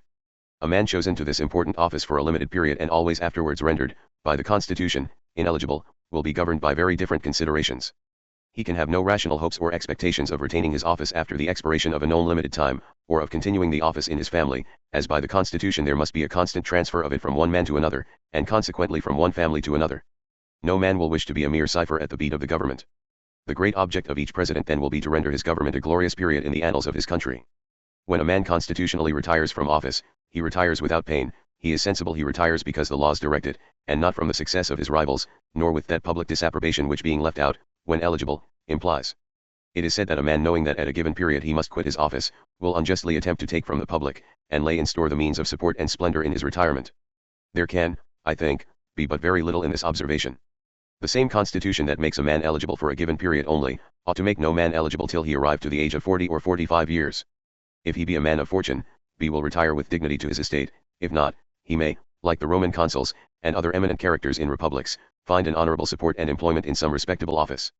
A man who must, at all events, thus leave his office, will have but few or no temptations to fill its dependent offices with his tools, or any particular set of men, whereas the man constantly looking forward to his future elections, and perhaps, to the aggrandizement of his family, will have every inducement before him to fill all places with his own props and dependents.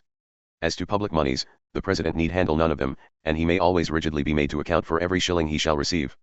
On the whole, it would be, in my opinion, almost as well to create a limited monarchy at once, and give some family permanent power and interest in the community, and let it have something valuable to itself to lose in convulsions in the state, and in attempts of usurpation, as to make a first magistrate eligible for life, and to create hopes and expectations in him and his family of obtaining what they have not.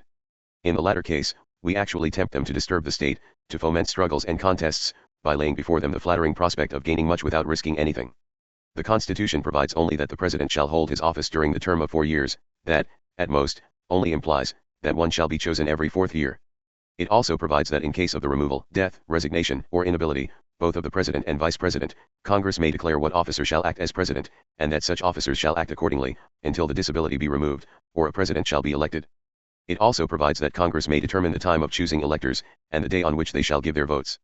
Considering these clauses together, I submit this question whether in case of a vacancy in the office of president, by the removal, death, resignation, or inability of the president and vice president, and Congress should declare that a certain officer, as Secretary of Foreign Affairs, for instance, shall act as president, and suffer such officer to continue several years, or even for his life, to act as president, by omitting to appoint the time for choosing electors of another president, it would be any breach of the Constitution? There appears to me to be an intended provision for supplying the office of president not only for any remaining portion of the 4 years, but in cases of emergency until another president shall be elected. But we do not know that it is impossible, we do not know that it is improbable, in case a popular officer should thus be declared the acting president, that he might continue for life, and without any violent act, but merely by neglects and delays on the part of Congress. The Federal Farmer. Anti-Federalist number 70. The powers and dangerous potentials of His elected Majesty. An old Whig's essay from the New York Journal of December 11, 1787. In the first place, the office of President of the United States appears to me to be clothed with such powers as are dangerous. To be the fountain of all honors in the United States, Commander-in-Chief of the Army, Navy, and Militia, with the power of making treaties and of granting pardons, and to be vested with an authority to put a negative upon all laws, unless 2/3 of both houses shall persist in enacting it, and put their names down upon calling the yeas and nays. For that purpose is in reality to be a king, as much a king as the King of Great Britain, and a king too of the worst kind, an elective king. If such powers as these are to be trusted in the hands of any man, they ought, for the sake of preserving the peace of the community, at once to be made hereditary. Much as I abhor kingly government, yet I venture to pronounce, where kings are admitted to rule, they should most certainly be vested with hereditary power. The election of a king, whether it be in America or Poland, will be a scene of horror and confusion, and I am perfectly serious when I declare, that, as a friend to my country, I shall despair of any happiness in the United States until this office is either reduced to a lower pitch of power, or made perpetual and hereditary. When I say that our future president will be as much a king as the King of Great Britain, I only ask of my readers to look into the constitution of that country, and then tell me what important prerogative the King of Great Britain is entitled to which does not also belong to the president during his continuance in office. The King of Great Britain, it is true, can create nobility which our president cannot, but our president will have the power of making all the great men, which comes to the same thing. All the difference is, that we shall be embroiled in contention about the choice of the man, while they are at peace under the security of an hereditary succession. To be tumbled headlong from the pinnacle of greatness and be reduced to a shadow of departed royalty, is a shock almost too great for human nature to endure. It will cost a man many struggles to resign such eminent powers, and ere long, we shall find someone who will be very unwilling to part with them. Let us suppose this man to be a favorite with his army, and that they are unwilling to part with their beloved commander-in-chief. Or to make the thing familiar, let us suppose a future president and commander-in-chief adored by his army and the militia to as great a degree as our late illustrious commander-in-chief, and we have only to suppose one thing more, that this man is without the virtue, the moderation, and love of liberty which possess the mind of our late general and this country. Will be involved at once in war and tyranny.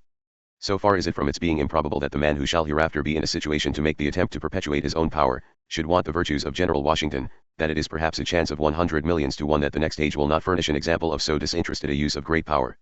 We may also suppose, without trespassing upon the bounds of probability, that this man may not have the means of supporting, in private life, the dignity of his former station, that like Caesar, he may be at once ambitious and poor, and deeply involved in debt. Such a man would die 1,000 deaths rather than sink from the heights of splendor and power into obscurity and wretchedness. We are certainly about giving our president too much or too little, and in the course of less than 20 years we shall find that we have given him enough to enable him to take all. It would be infinitely more prudent to give him at once as much as would content him, so that we might be able to retain the rest in peace, for if once power is seized by violence, not the least fragment of liberty will survive the shock. I would therefore advise my countrymen seriously to ask themselves this question, whether they are prepared to receive a king. If they are, to say so at once, and make the kingly office hereditary, to frame a constitution that should set bounds to his power, and, as far as possible, secure the liberty of the subject. If we are not prepared to receive a king, let us call another convention to revise the proposed constitution, and form it anew on the principles of a confederacy of free republics, but by no means, under pretense of a republic, to lay the foundation for a military government, which is the worst of all tyrannies. An old Whig. Anti-Federalist number 71. The Presidential Term of Office. Part 1, Luther Martin, The Genuine Information. Part 2, an excerpt from the 18th letter of Agrippa appearing in the Massachusetts Gazette on February 5, 1788. Part 3, from by a customer in the Maine Cumberland Gazette, March 13, 1788. The second article relates to the executive, his mode of election, his powers, and the length of time he should continue in office.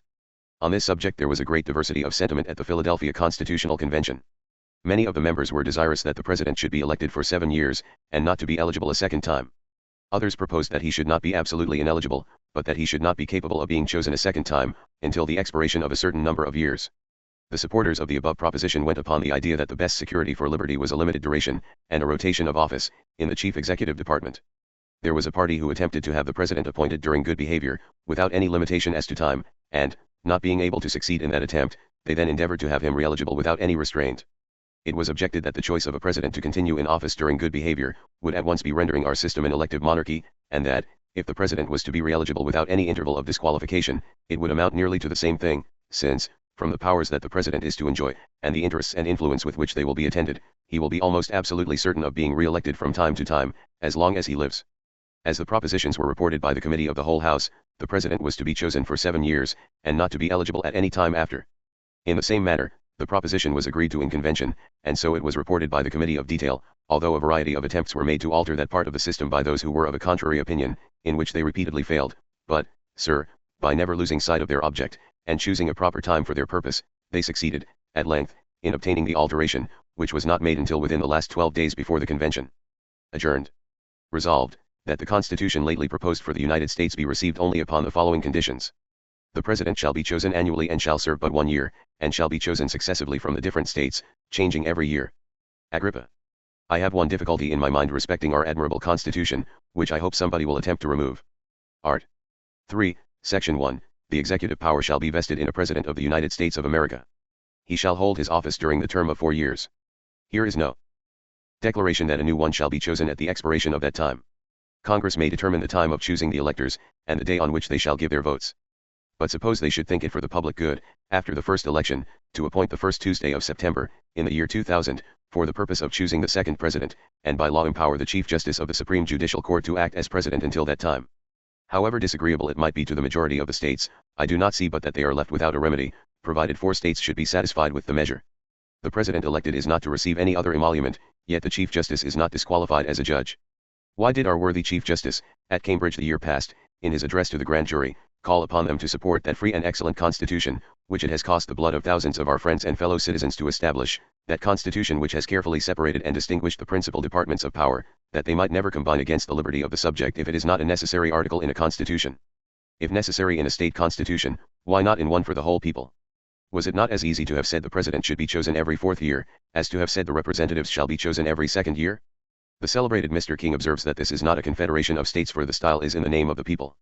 Therefore, it appears to me, the rights of the people should be as well guarded, on this point, here, as in the constitution of a state. A customer.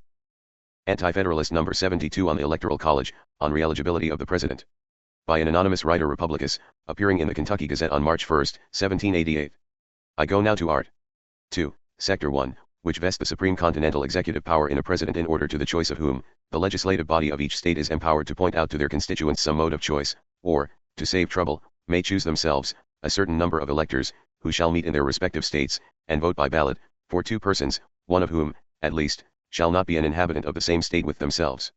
Or in other words, they shall vote for 2, one, or both of whom they know nothing of. An extraordinary refinement this, on the plain simple business of election, and of which the Grand Convention have certainly the honor of being the first inventors, and that for an officer too, of so much importance as a President, invested with legislative and executive powers, who is to be Commander-in-Chief of the Army, Navy, Militia, etc., grant reprieves and pardons, have a temporary negative on all bills and resolves, convene and adjourn both houses of Congress, be supreme conservator of laws, commission all officers, make treaties, and who is to continue 4 years, and is only removable on conviction of treason or bribery, and treeable only by the Senate, who are to be his own counsel, whose interest in every instance runs parallel with his own, and who are neither the officers of the people, nor accountable to them. Is it then become necessary, that a free people should first resign their right of suffrage into other hands besides their own, and then, secondly, that they to whom they resign it should be compelled to choose men, whose persons, characters, manners, or principles they know nothing of? And, after all, excepting some such change as is not likely to happen twice in the same century, to entrust Congress with the final decision at last? Is it necessary, is it rational, that the sacred rights of mankind should thus dwindle down to electors of electors, and those again electors of other electors? This seems to be degrading them even below the prophetical curse denounced by the good old patriarch, on the offspring of his degenerate son, servant of servants. Again I would ask, considering how prone mankind are to engross power, and then to abuse it, is it not probable, at least possible, that the President who is to be vested with all this demi-omnipotence, who is not chosen by the community, and who consequently, as to them, is irresponsible and independent, that he, I say, by a few artful and dependent emissaries in Congress, may not only perpetuate his own personal administration, but also make it hereditary? By the same means, he may render his suspensive power over the laws as operative and permanent as that of G. the 3d over the acts of the British Parliament, and under the modest title of President, may exercise the combined authority of legislation and execution, in a latitude yet unthought of. Upon his being invested with those powers a second or third time, he may acquire such enormous influence as, added to his uncontrollable power over the army, navy, and militia, together with his private interest in the officers of all these different departments, who are all to be appointed by himself, and so his creatures, in the true political sense of the word, and more especially when added to all this, he has the power of forming treaties and alliances, and calling them to his assistance, that he may, I say, under all these advantages and almost irresistible temptations, on some pretended peak, haughtily and contemptuously, turn our poor lower house, the only shadow of liberty we shall have left, out of doors, and give us law at the bayonet's point. Or, may not the Senate, who are nearly in the same situation, with respect to the people, from similar motives and by similar means, erect themselves easily into an oligarchy, towards which they have already attempted so large a stride. To one of which channels, or rather to a confluence of both, we seem to be fast gliding away, and the moment we arrive at it, farewell liberty. To conclude, I can think of but one source of right to government, or any branch of it, and that is the people. They, and only they, have a right to determine whether they will make laws, or execute them, or do both in a collective body, or by a delegated authority. Delegation is a positive actual investiture. Therefore, if any people are subjected to an authority which they have not thus actually chosen, even though they may have tamely submitted to it, yet it is not their legitimate government. They are wholly passive, and as far as they are so, are in a state of slavery. Thank heaven we are not yet arrived at that state. And while we continue to have sense enough to discover and detect, and virtue and chug to detest and oppose every attempt, either of force or fraud, either from without or within, to bring us into it, we never will. Let us therefore continue united in the cause of rational liberty. Let unity and liberty be our mark as well as our motto. For only such an union can secure our freedom, and division will inevitably destroy it. Thus a mountain of sand may piecemeal be removed by the feeble hands of a child, but if consolidated into a rock, it mocks the united efforts of mankind, and can only fall in a general wreck of nature. Republicus. Anti-Federalist number 73. Does the presidential veto power infringe on the separation of departments? William Penn, an anonymous writer, appeared in the Philadelphia Independent Gazette on January 3, 1788.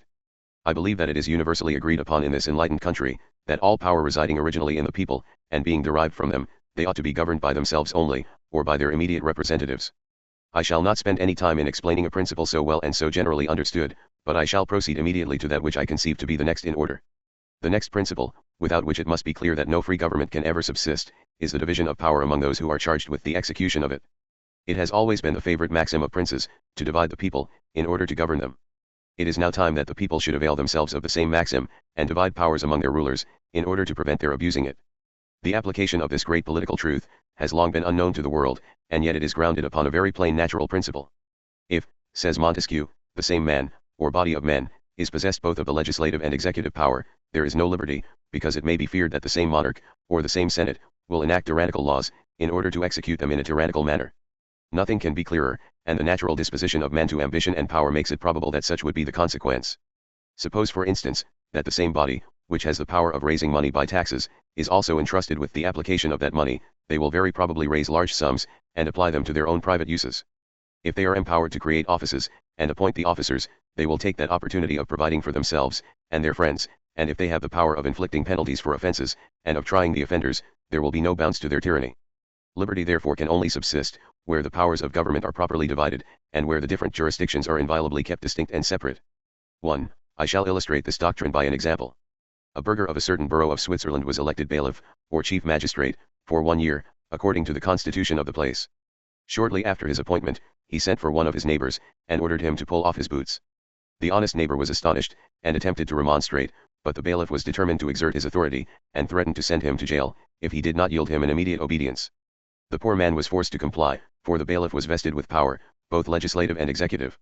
He pulled off his worship's boots, but said to him, "When I am appointed bailiff in my turn, you shall pull off my boots and clean them too." The first and most natural division of the powers of government are into the legislative and executive branches. These two should never be suffered to have the least share of each other's jurisdiction, or to intermeddle with it in any manner. For whichever of the two divides its power with the other, will certainly be subordinate to it, and if they both have a share of each other's authority, they will be in fact but one body. Their interest as well as their powers will be the same, and they will combine together against the people. It is therefore a political error of the greatest magnitude, to allow the executive power a negative, or in fact any kind of control over the proceedings of the legislature. The people of Great Britain have been so sensible of this truth, that since the days of William III, no king of England has dared to exercise the negative over the acts of the two houses of Parliament, to which he is clearly entitled by his prerogative. This doctrine is not novel in America, it seems on the contrary to be everywhere well understood and admitted beyond controversy. In the Bills of Rights or Constitutions of New Hampshire, Massachusetts, Maryland, Virginia, North Carolina and Georgia, it is expressly declared, that the legislative, executive, and judicial departments, shall be forever separate and distinct from each other. In Pennsylvania and Delaware, they are effectually separated without any particular declaration of the principle. In the other states indeed, the executive branch possesses more or less of the executive power. And here it must appear singular that the state of Massachusetts, where the doctrine of a separate jurisdiction is most positively established, and in whose Bill of Rights these remarkable words are to be found, the executive shall never exercise the legislative and judicial powers, or either of them, to the end it may be a government of laws and not of men, section 30, yet in that Commonwealth and New Hampshire, the executive branch, which consists of a single magistrate, has more control over the legislature than in any other state. For there, If the governor refuses his assent to a bill, it cannot be passed into a law, unless 2/3 of the House afterwards concur. In New York the same power is given to a council of revision, consisting of the governor, the chancellor, and judges of the Supreme Court, or any three of them, of which the governor is to be one. In Rhode Island and Connecticut, whose governments were established before the Revolution, the governor has a single vote as a member of the upper house, and New Jersey has adopted this part of their constitution. In Georgia the laws are to be revised by the governor and council, but they can do no more than give their opinion upon them. In Maryland the bills are to be signed by the governor before they can be enacted, and in South Carolina they are to be sealed with the Great C, which is in the governor's custody. But in the first of these states, the Constitution prescribes that the governor shall sign the bills, and in the latter, a joint committee of both houses of legislature is to wait upon the chief magistrate to receive and return the Great Seat, which implies that he is bound to deliver it to them, for the special purpose of affixing it to the laws of the state. Pennsylvania has proceeded upon a much more rational ground, their legislature having a particular seal of their own, and their laws requiring only to be signed by the Speaker. If in Maryland or South Carolina a difference should ever arise between the legislature and the governor, and the latter should refuse to sign the laws, or to deliver the Great Seal, the most fatal consequences might ensue. Here then we see the great leading principle of the absolute division of the legislative from the executive jurisdiction, admitted in almost every one of the American states as a fundamental maxim in the politics of a free country. The theory of this general doctrine is everywhere established, though a few states have somewhat swerved from it in the practice. From whence we must conclude, that even the knowledge and full conviction of a new political truth will not always immediately conquer inveterate habits and prejudices. The idea of the negative, which the Constitution of England gives to the monarch over the proceedings of the other branches of Parliament, although it has so long become obsolete, has had an effect upon timid minds, and upon the minds of those who could not distinguish between the form and spirit of the British Constitution. They would not grant to the executive branch an absolute negative over the legislature, but yet they tried every method to introduce something similar to it.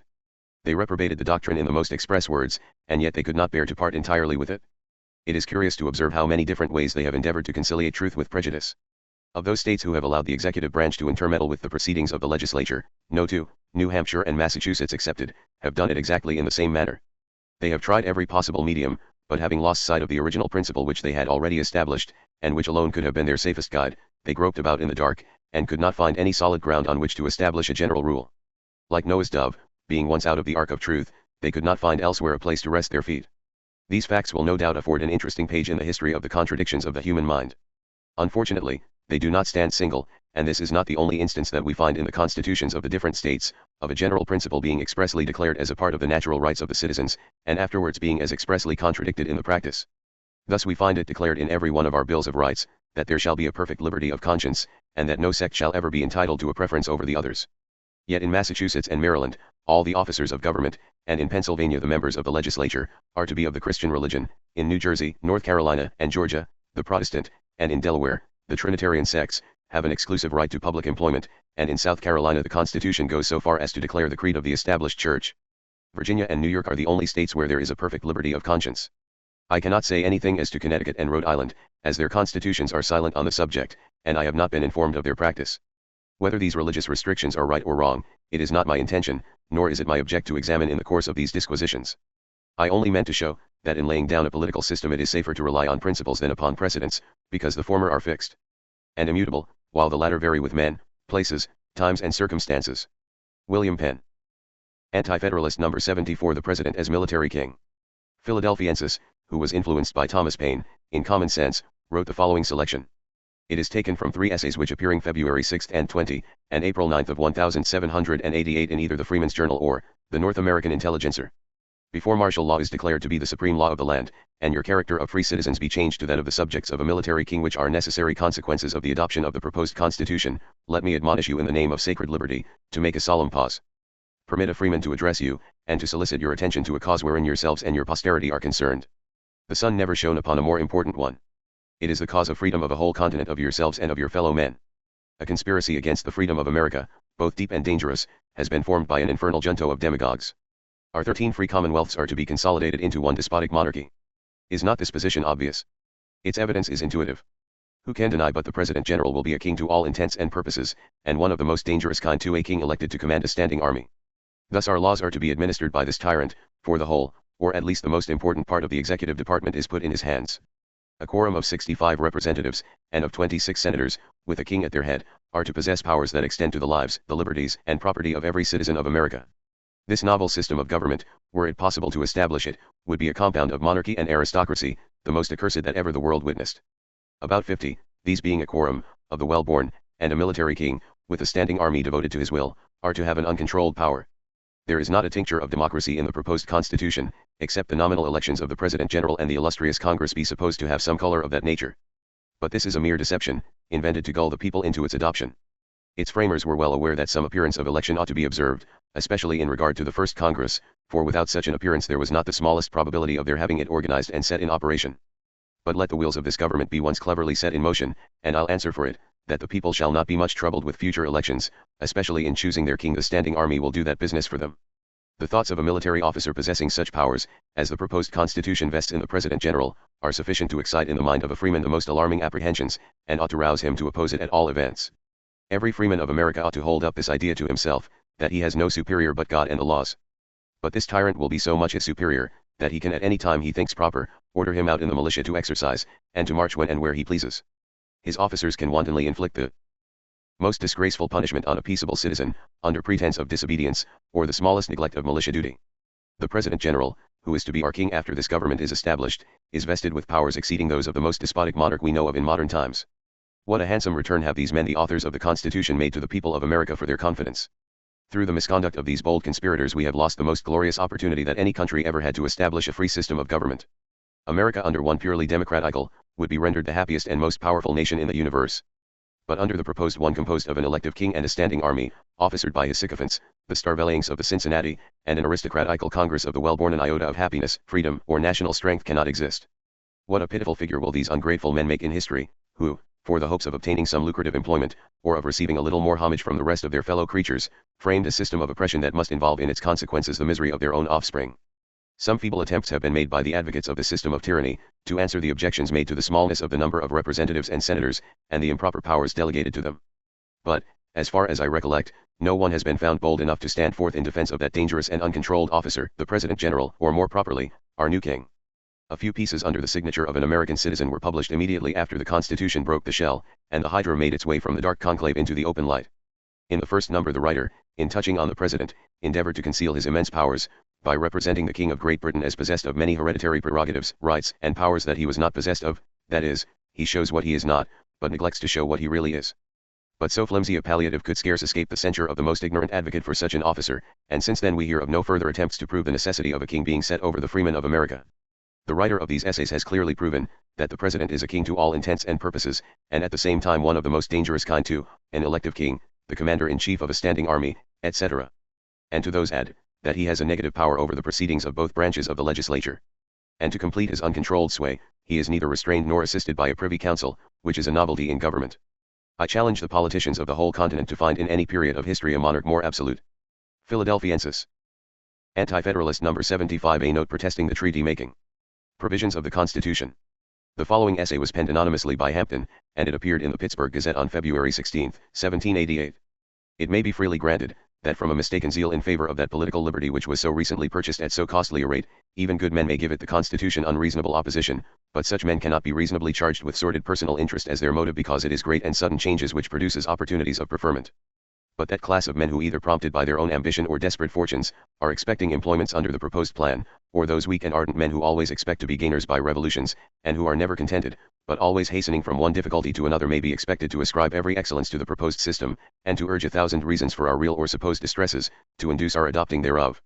Such characters may also be expected to promise us such extravagantly flattering advantages to arise from it, as if it was accompanied with such miraculous divine energy as divided the Red Sea, and spoke with thunder on Mount Sinai.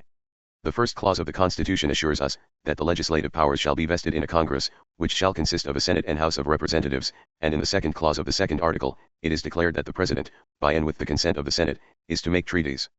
Here the supreme executive magistrate is officially connected with the highest branch of the legislature. And in Article 6, Clause 2, we find that all treaties made, or which shall be made, under the authority of the United States, shall be the supreme law of the land, and the judges in every state shall be bound thereby, anything in the Constitution or laws of any state to the contrary notwithstanding.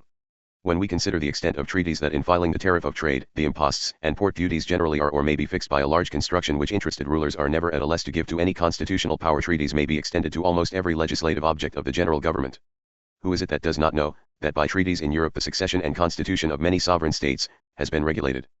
The Partition Treaty, and the War of the Grand Alliance, respecting the government of Spain, are well remembered, nor is it long since 3 neighboring powers established a nobleman of that nation upon the throne and regulated and altered the fundamental laws of that country, as well as divided the territory thereof, and all this was done by treaty. And from this power of making treaties, the House of Representatives, which has the best chance of possessing virtue, and public confidence, is entirely excluded.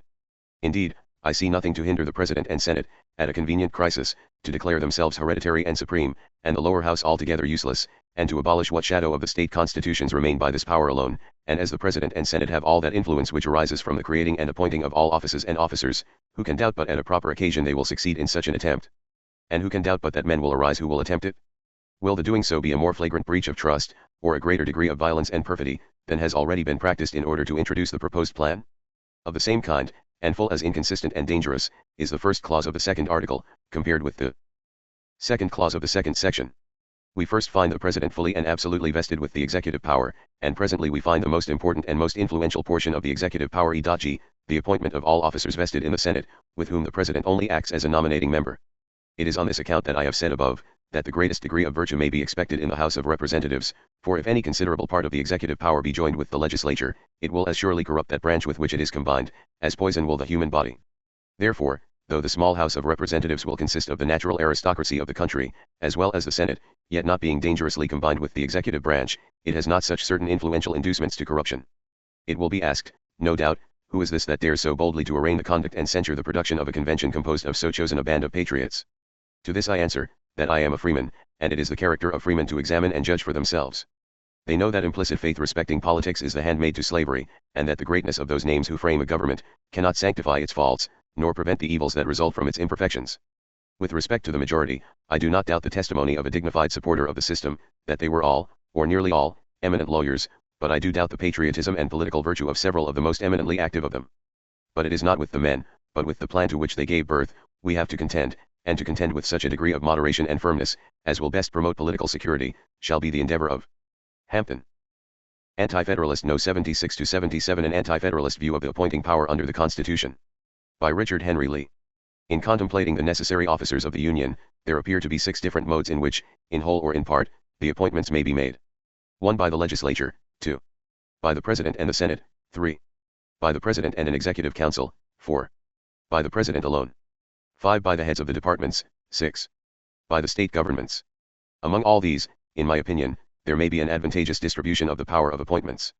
In considering the legislators, in relation to the subject before us, 2 interesting questions particularly arise: 1. Whether they ought to be eligible to hold any offices whatever during the period for which they shall be elected to serve, and even for some time afterwards. 2. How far they ought to participate in the power of appointments. As to the first, it is true that legislators in foreign countries, or in our state governments, are not generally made ineligible to office. There are good reasons for it. In many countries the people have gone on without ever examining the principles of government. There have been but few countries in which the legislators have been a particular set of men periodically chosen. But the principal reason is, that which operates in the several states, viz., the legislators are so frequently chosen, and so numerous, compared with the number of offices for which they can reasonably consider themselves as candidates, that the chance of any individual member's being chosen, is too small to raise his hopes or expectations, or to have any considerable influence upon his conduct. Among the state legislators, 1 man in 20 may be appointed in some committee business, etc., for a month or 2, but on a fair computation, not 1 man in 100 sent to the state legislatures is appointed to any permanent office of profit. Directly the reverse of this will evidently be found true in the federal administration. Throughout the United States, about 4 federal senators, and 33 representatives, averaging the elections, will be chosen in a year. These few men may rationally consider themselves as the fairest candidates for a very great number of lucrative offices, which must become vacant in the year, and pretty clearly a majority of the federal legislators, if not excluded, will be mere expectants for public offices. I need not adduce further arguments to establish a position so clear.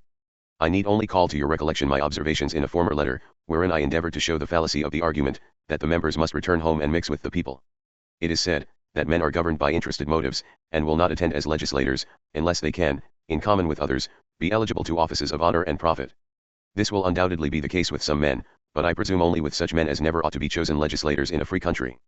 An opposite principle will influence good men. Virtuous patriots, and generous minds, will esteem it a higher honor to be selected as the guardians of a free people. They will be satisfied with a reasonable compensation for their time and service, nor will they wish to be within the vortex of influence. The valuable effects of this principle of making legislators ineligible to offices for a given time, has never yet been sufficiently attended to or considered. I am assured that it was established by the convention after long debate, and afterwards, on an unfortunate change of a few members, altered. Could the federal legislators be excluded in the manner proposed, I think it would be an important point gained. As to themselves, they would be left to act much more from motives consistent with the public good. In considering the principle of rotation, I had occasion to distinguish the condition of a legislator from that of a mere official man. We acquire certain habits, feelings, and opinions, as men and citizens, others, and very different ones, from a long continuance in office. It is, therefore, a valuable observation in many bills of rights, that rulers ought frequently to return and mix with the people. A legislature, in a free country, must be numerous. It is in some degree a periodical assemblage of the people, frequently formed. The principal officers in the executive and judicial departments must have more permanency in office. Hence it may be inferred, that the legislature will remain longer uncorrupted and virtuous, longer congenial to the people, than the officers of those departments. If it is not, therefore, in our power to preserve republican principles for a series of ages, in all the departments of government, we may a long while preserve them in a well-formed legislature. To this end we ought to take every precaution to prevent legislators becoming mere office men, choose them frequently, make them recallable, establish rotation among them, make them ineligible to offices, and give them as small a share as possible in the disposal of them. Add to this, a legislature in the nature of things is not formed for the detailed business of appointing officers. There is also generally an impropriety in the same men making offices and filling them, and a still greater impropriety in their impeaching and trying the officers they appoint. For these and other reasons, I conclude the legislature is not a proper body for the appointment of officers in general. But having gone through with the different modes of appointment, I shall endeavor to show what share in the distribution of the power of appointments the legislature must, from necessity, rather than from propriety, take. 2 officers may be appointed by the President and Senate. This mode, for general purposes, is clearly not defensible. All the reasoning touching the legislature will apply to the Senate. The Senate is a branch of the legislature, which ought to be kept pure and unbiased. It has a part in trying officers for misconduct, and in creating offices it is too numerous for a council of appointment, or to feel any degree of responsibility. If it has an advantage of the legislature, in being the least numerous, it has a disadvantage in being more unsafe. Add to this, the Senate is to have a share in the important branch of power respecting treaties. Further, this sexennial Senate of 26 members, representing 13 sovereign states, will not in practice be found to be a body to advise, but to order and dictate in fact, and the President will be a mere primus inter pares. The consequence will be that the Senate, with these efficient means of influence, will not only dictate, probably, to the President, but manage the House, as the Constitution now stands, and under appearances of a balanced system, in reality govern alone. There may also, by this undue connection, be particular periods when a very popular President may have a very improper influence upon the Senate and upon the legislature. A council of appointment must very probably sit all, or near all, the year. The Senate will be too important and too expensive a body for this. By giving the Senate, directly or indirectly, an undue influence over the representatives, and the improper means of fettering, embarrassing, or controlling the President or executive, we give the government in the very outset a fatal and pernicious tendency to aristocracy.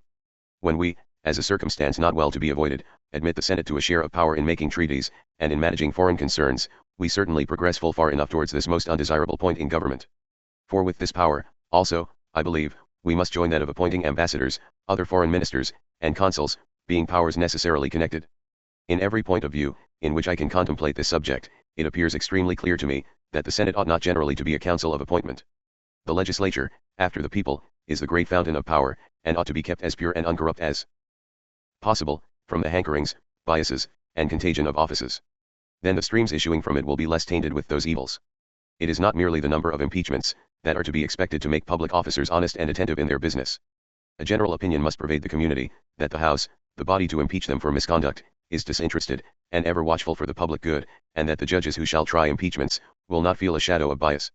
Under such circumstances men will not dare transgress, who, not deterred by such accusers and judges, would repeatedly misbehave. We have already suffered many and extensive evils, owing to the defects of the Confederation, in not providing against the misconduct of public officers. When we expect the law to be punctually executed, not one man in 10,000 will disobey it. It is the probable chance of escaping punishment that induces men to transgress. It is one important means to make the government just and honest, rigidly and constantly to hold before the eyes of those who execute it, punishment and dismissal from office for misconduct.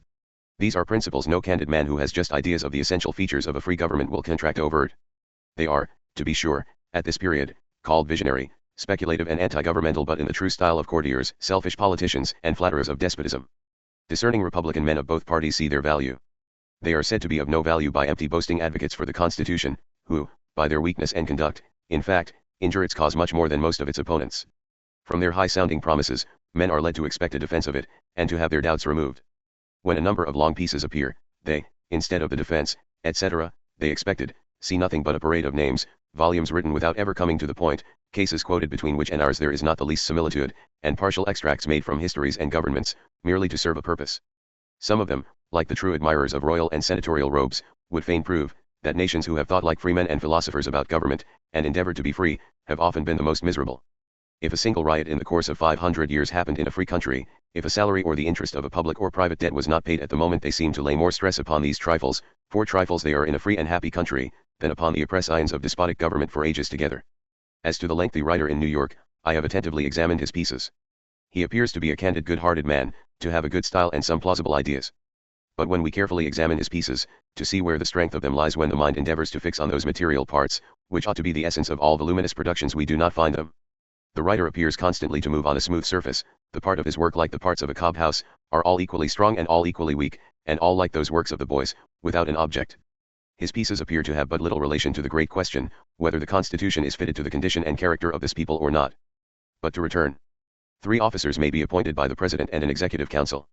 When we have assigned to the legislature the appointment of a few important officers, to the President and Senate the appointment of those concerned in managing foreign affairs, to the state governments the appointment of militia officers, and authorize the legislature, by legislative acts, to assign to the President alone, to the heads of the departments, and courts of law respectively, the appointment of many inferior officers, we shall then want to lodge somewhere a residuum of power, a power to appoint all other necessary officers, as established by law. The fittest receptacle for this residuary power is clearly, in my opinion, the first executive magistrate. Advised and directed by an executive council of 7 or 9 members, periodically chosen from such proportional districts as the Union may for the purpose be divided into. The people may give their votes for twice the number of councillors wanted, and the federal legislature take twice the number also from the highest candidates, and from among them choose the 7 or 9, or number wanted. Such a council may be rationally formed for the business of appointments, whereas the Senate, created for other purposes, never can be. Such councils form a feature in some of the best executives in the Union. They appear to be essential to every first magistrate, who may frequently want advice. To authorize the President to appoint his own council would be unsafe. To give the sole appointment of it to the legislature would confer an undue and unnecessary influence upon that branch. Such a council for a year would be less expensive than the Senate for 4 months. The President may nominate, and the councillors always be made responsible for their advice and opinions, by recording and signing whatever they advise to be done. They and the President, to many purposes, will properly form an independent executive branch, have an influence unmixed with the legislative, which the executive never can have while connected with a powerful branch of the legislature. And yet the influence arising from the power of appointments be less dangerous, because in less dangerous hands properly adequate to possess it. Whereas the Senate, from its character and situation, will add a dangerous weight to the power itself, and be far less capable of responsibility, than the council proposed. There is another advantage: the residuum of power as to appointments, which the President and Council need possess, is less than that the President and Senate must have. And as such a council would render the sessions of the Senate unnecessary many months in the year, the expenses of the government would not be increased, if they would not be lessened by the institution of such a council. I think I need not dwell upon this article, as the fitness of this mode of appointment will perhaps amply appear by the evident unfitness of the others. 4 officers may be appointed by the President alone. It has been almost universally found, when a man has been authorized to exercise power alone, he has never done it alone, but, generally, was aided in his determinations by, and rested on the advice and opinions of others.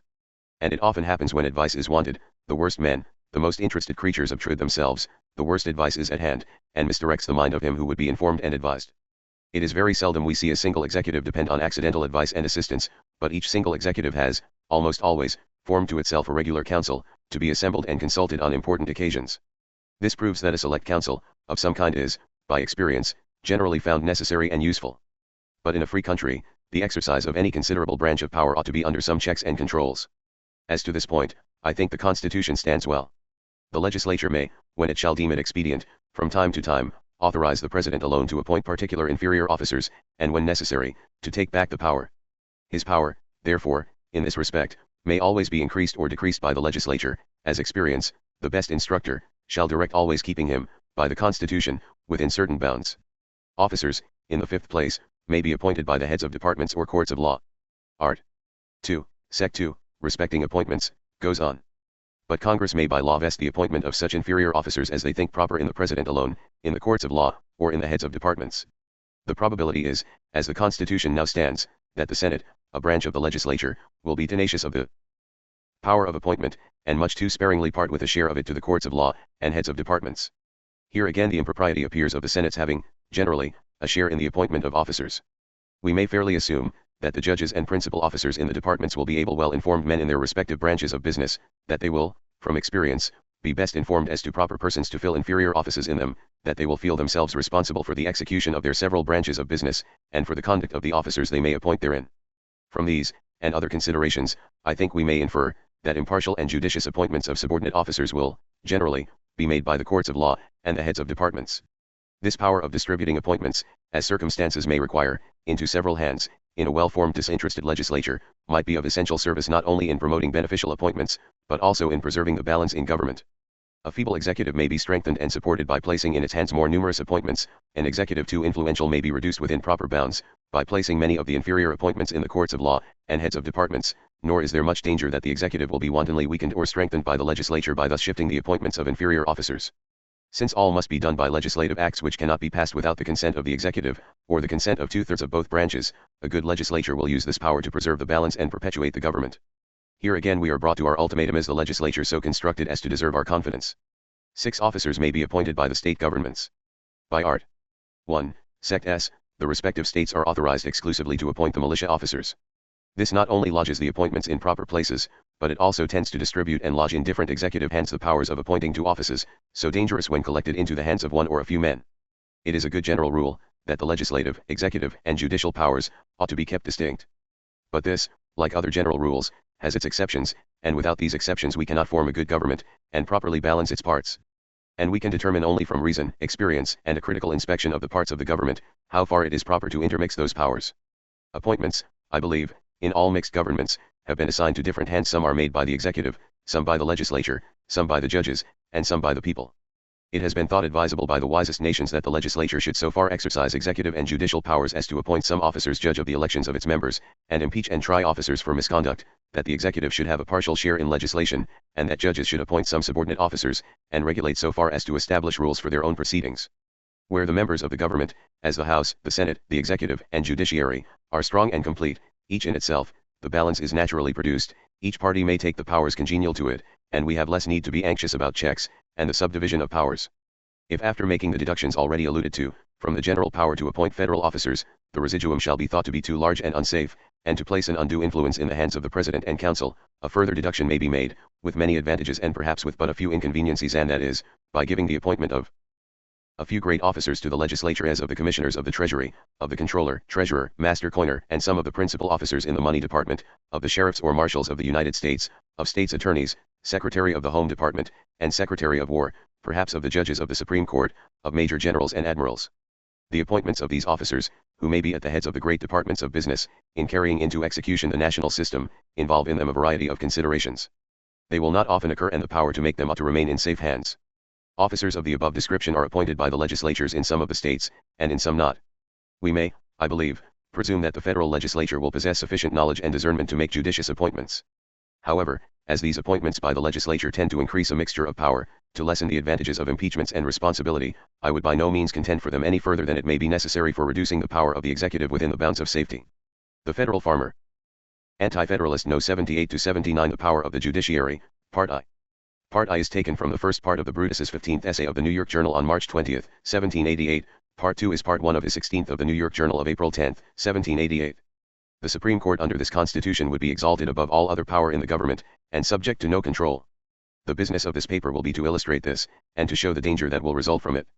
I question whether the world ever saw, in any period of it, a court of justice invested with such immense powers, and yet placed in a situation so little responsible. Certain it is, that in England, and in the several states, where we have been taught to believe the courts of law are put upon the most prudent establishment, they are on a very different footing. The judges in England, it is true, hold their offices during their good behavior, but then their determinations are subject to correction by the House of Lords, and their power is by no means so extensive as that of the proposed Supreme Court of the Union. I believe they in no instance assume the authority to set aside an act of Parliament under the idea that it is inconsistent with their constitution. They consider themselves bound to decide according to the existing laws of the land, and never undertake to control them by adjudging that they are inconsistent with the Constitution, much less are they vested with the power of giving an equitable construction to the Constitution. The judges in England are under the control of the legislature, for they are bound to determine according to the laws passed under them. But the judges under this Constitution will control the legislature, for the Supreme Court are authorized in the last resort, to determine what is the extent of the powers of the Congress. They are to give the Constitution an explanation, and there is no power above them to set aside their judgment. The framers of this Constitution appear to have followed that of the British, in rendering the judges independent, by granting them their offices during good behavior, without following the Constitution of England, in instituting a tribunal in which their errors may be corrected, and without adverting to this, that the judicial under this system have a power which is above the legislative, and which indeed transcends any power before given to a judicial by any free government under heaven. I do not object to the judges holding their commissions during good behavior. I suppose it a proper provision provided they were made properly responsible. But I say, this system has followed the English government in this, while it has departed from almost every other principle of their jurisprudence, under the idea of rendering the judges independent, which, in the British Constitution, means no more than that they hold their places during good behavior, and have fixed salaries. The authors of the Constitution have made the judges independent, in the fullest sense of the word. There is no power above them, to control any of their decisions. There is no authority that can remove them, and they cannot be controlled by the laws of the legislature. In short, they are independent of the people, of the legislature, and of every power under heaven. Men placed in this situation will generally soon feel themselves independent of heaven itself. Before I proceed to illustrate the truth of these reflections, I beg liberty to make one remark. Though in my opinion the judges ought to hold their offices during good behavior, yet I think it is clear, that the reasons in favor of this establishment of the judges in England, do by no means apply to this country. The great reason assigned, why the judges in Britain ought to be commissioned during good behavior, is this, that they may be placed in a situation, not to be influenced by the crown, to give such decisions as would tend to increase its powers and prerogatives.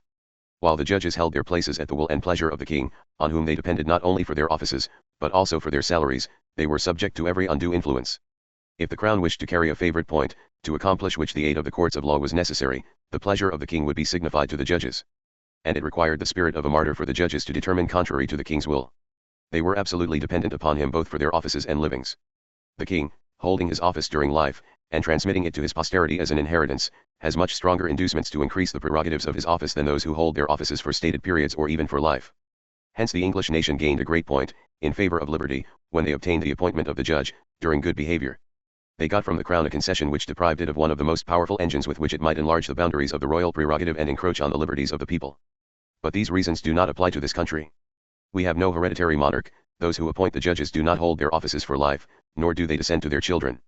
The same arguments, therefore, which will conclude in favor of the tenure of the judges' offices for good behavior, lose a considerable part of their weight when applied to the state and condition of America. But much less can it be shown, that the nature of our government requires that the courts should be placed beyond all account more independent, so much so as to be above control. I have said that the judges under this system will be independent in the strict sense of the word.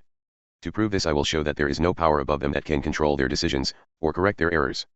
There is no authority that can remove them from office for any errors or want of capacity, or lower their salaries, and in many cases their power is superior to that of the legislature. First, there is no power above them that can correct their errors or control their decisions. The adjudications of this court are final and irreversible, for there is no court above them to which appeals can lie, either in error or on the merits. In this respect it differs from the courts in England, for there the House of Lords is the highest court, to whom appeals, in error, are carried from the highest of the courts of law. Second, they cannot be removed from office or suffer a diminution of their salaries, for any error in judgment due to want of capacity. It is expressly declared by the Constitution, that they shall at stated times receive a compensation for their services which shall not be diminished during their continuance in office.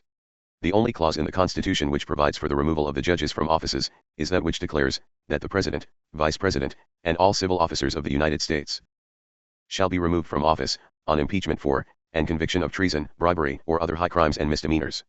By this paragraph, civil officers, in which the judges are included, are removable only for crimes. Treason and bribery are named, and the rest are included under the general terms of high crimes and misdemeanors. Errors in judgment, or want of capacity to discharge the duties of the office, can never be supposed to be included in these words, high crimes and misdemeanors. A man may mistake a case in giving judgment, or manifest that he is incompetent to the discharge of the duties of a judge, and yet give no evidence of corruption or want of integrity. To support the charge, it will be necessary to give in evidence some facts that will show, that the judges committed the error from wicked and corrupt motives. 3d. The power of this court is in many cases superior to that of the legislature. I have showed, in a former paper, that this court will be authorized to decide upon the meaning of the Constitution, and that, not only according to the natural and obvious meaning of the words, but also according to the spirit and intention of it. In the exercise of this power they will not be subordinate to, but above the legislature. For all the departments of this government will receive their powers, so far as they are expressed in the Constitution, from the people immediately, who are the source of power. The legislature can only exercise such powers as are given them by the Constitution. They cannot assume any of the rights annexed to the judicial, for this plain reason, that the same authority which vested the legislature with their powers, vested the judicial with theirs. Both are derived from the same source, both therefore are equally valid, and the judicial hold their powers independently of the legislature, as the legislature do of the judicial. The Supreme Court then have a right, independent of the legislature, to give a construction to the Constitution and every part of it, and there is no power provided in the system to correct their construction or do it away. If, therefore, the legislature pass any laws, inconsistent with the sense the judges put upon the Constitution, they will declare it void, and therefore in this respect their power is superior to that of the legislature. In England the judges are not only subject to have their decisions set aside by the House of Lords, for error, but in cases where they give an explanation to the laws or constitution of the country contrary to the sense of the Parliament, though the Parliament will not set aside the judgment of the court, yet they have authority, by a new law, to explain the former one, and by this means to prevent a reception of such decisions. But no such power is in the legislature. The judges are supreme, and no law, explanatory of the constitution, will be binding on them. When great and extraordinary powers are vested in any man, or body of men, which in their exercise, may operate to the oppression of the people, it is of high importance that powerful checks should be formed to prevent the abuse of it. Perhaps no restraints are more forcible, than such as arise from responsibility to some superior power. Hence it is that the true policy of a republican government is, to frame it in such manner, that all persons who are concerned in the government, are made accountable to some superior for their conduct in office. This responsibility should ultimately rest with the people. To have a government well administered in all its parts, it is requisite the different departments of it should be separated and lodged as much as may be in different hands. The legislative power should be in one body, the executive in another, and the judicial in one different from either. But still each of these bodies should be accountable for their conduct. Hence it is impracticable, perhaps, to maintain a perfect distinction between these several departments. For it is difficult, if not impossible, to call to account the several officers in government, without in some degree mixing the legislative and judicial. The legislature in a free republic are chosen by the people at stated periods, and their responsibility consists in their being amenable to the people. When the term for which they are chosen shall expire, who the people will then have opportunity to displace them if they disapprove of their conduct.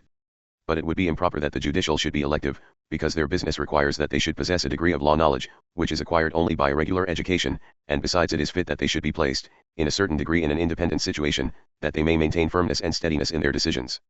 As the people therefore ought not to elect the judges, they cannot be amenable to them immediately. Some other mode of amenability must therefore be devised for these, as well as for all other officers which do not spring from the immediate choice of the people. This is to be effected by making one court subordinate to another, and by giving them cognizance of the behavior of all officers.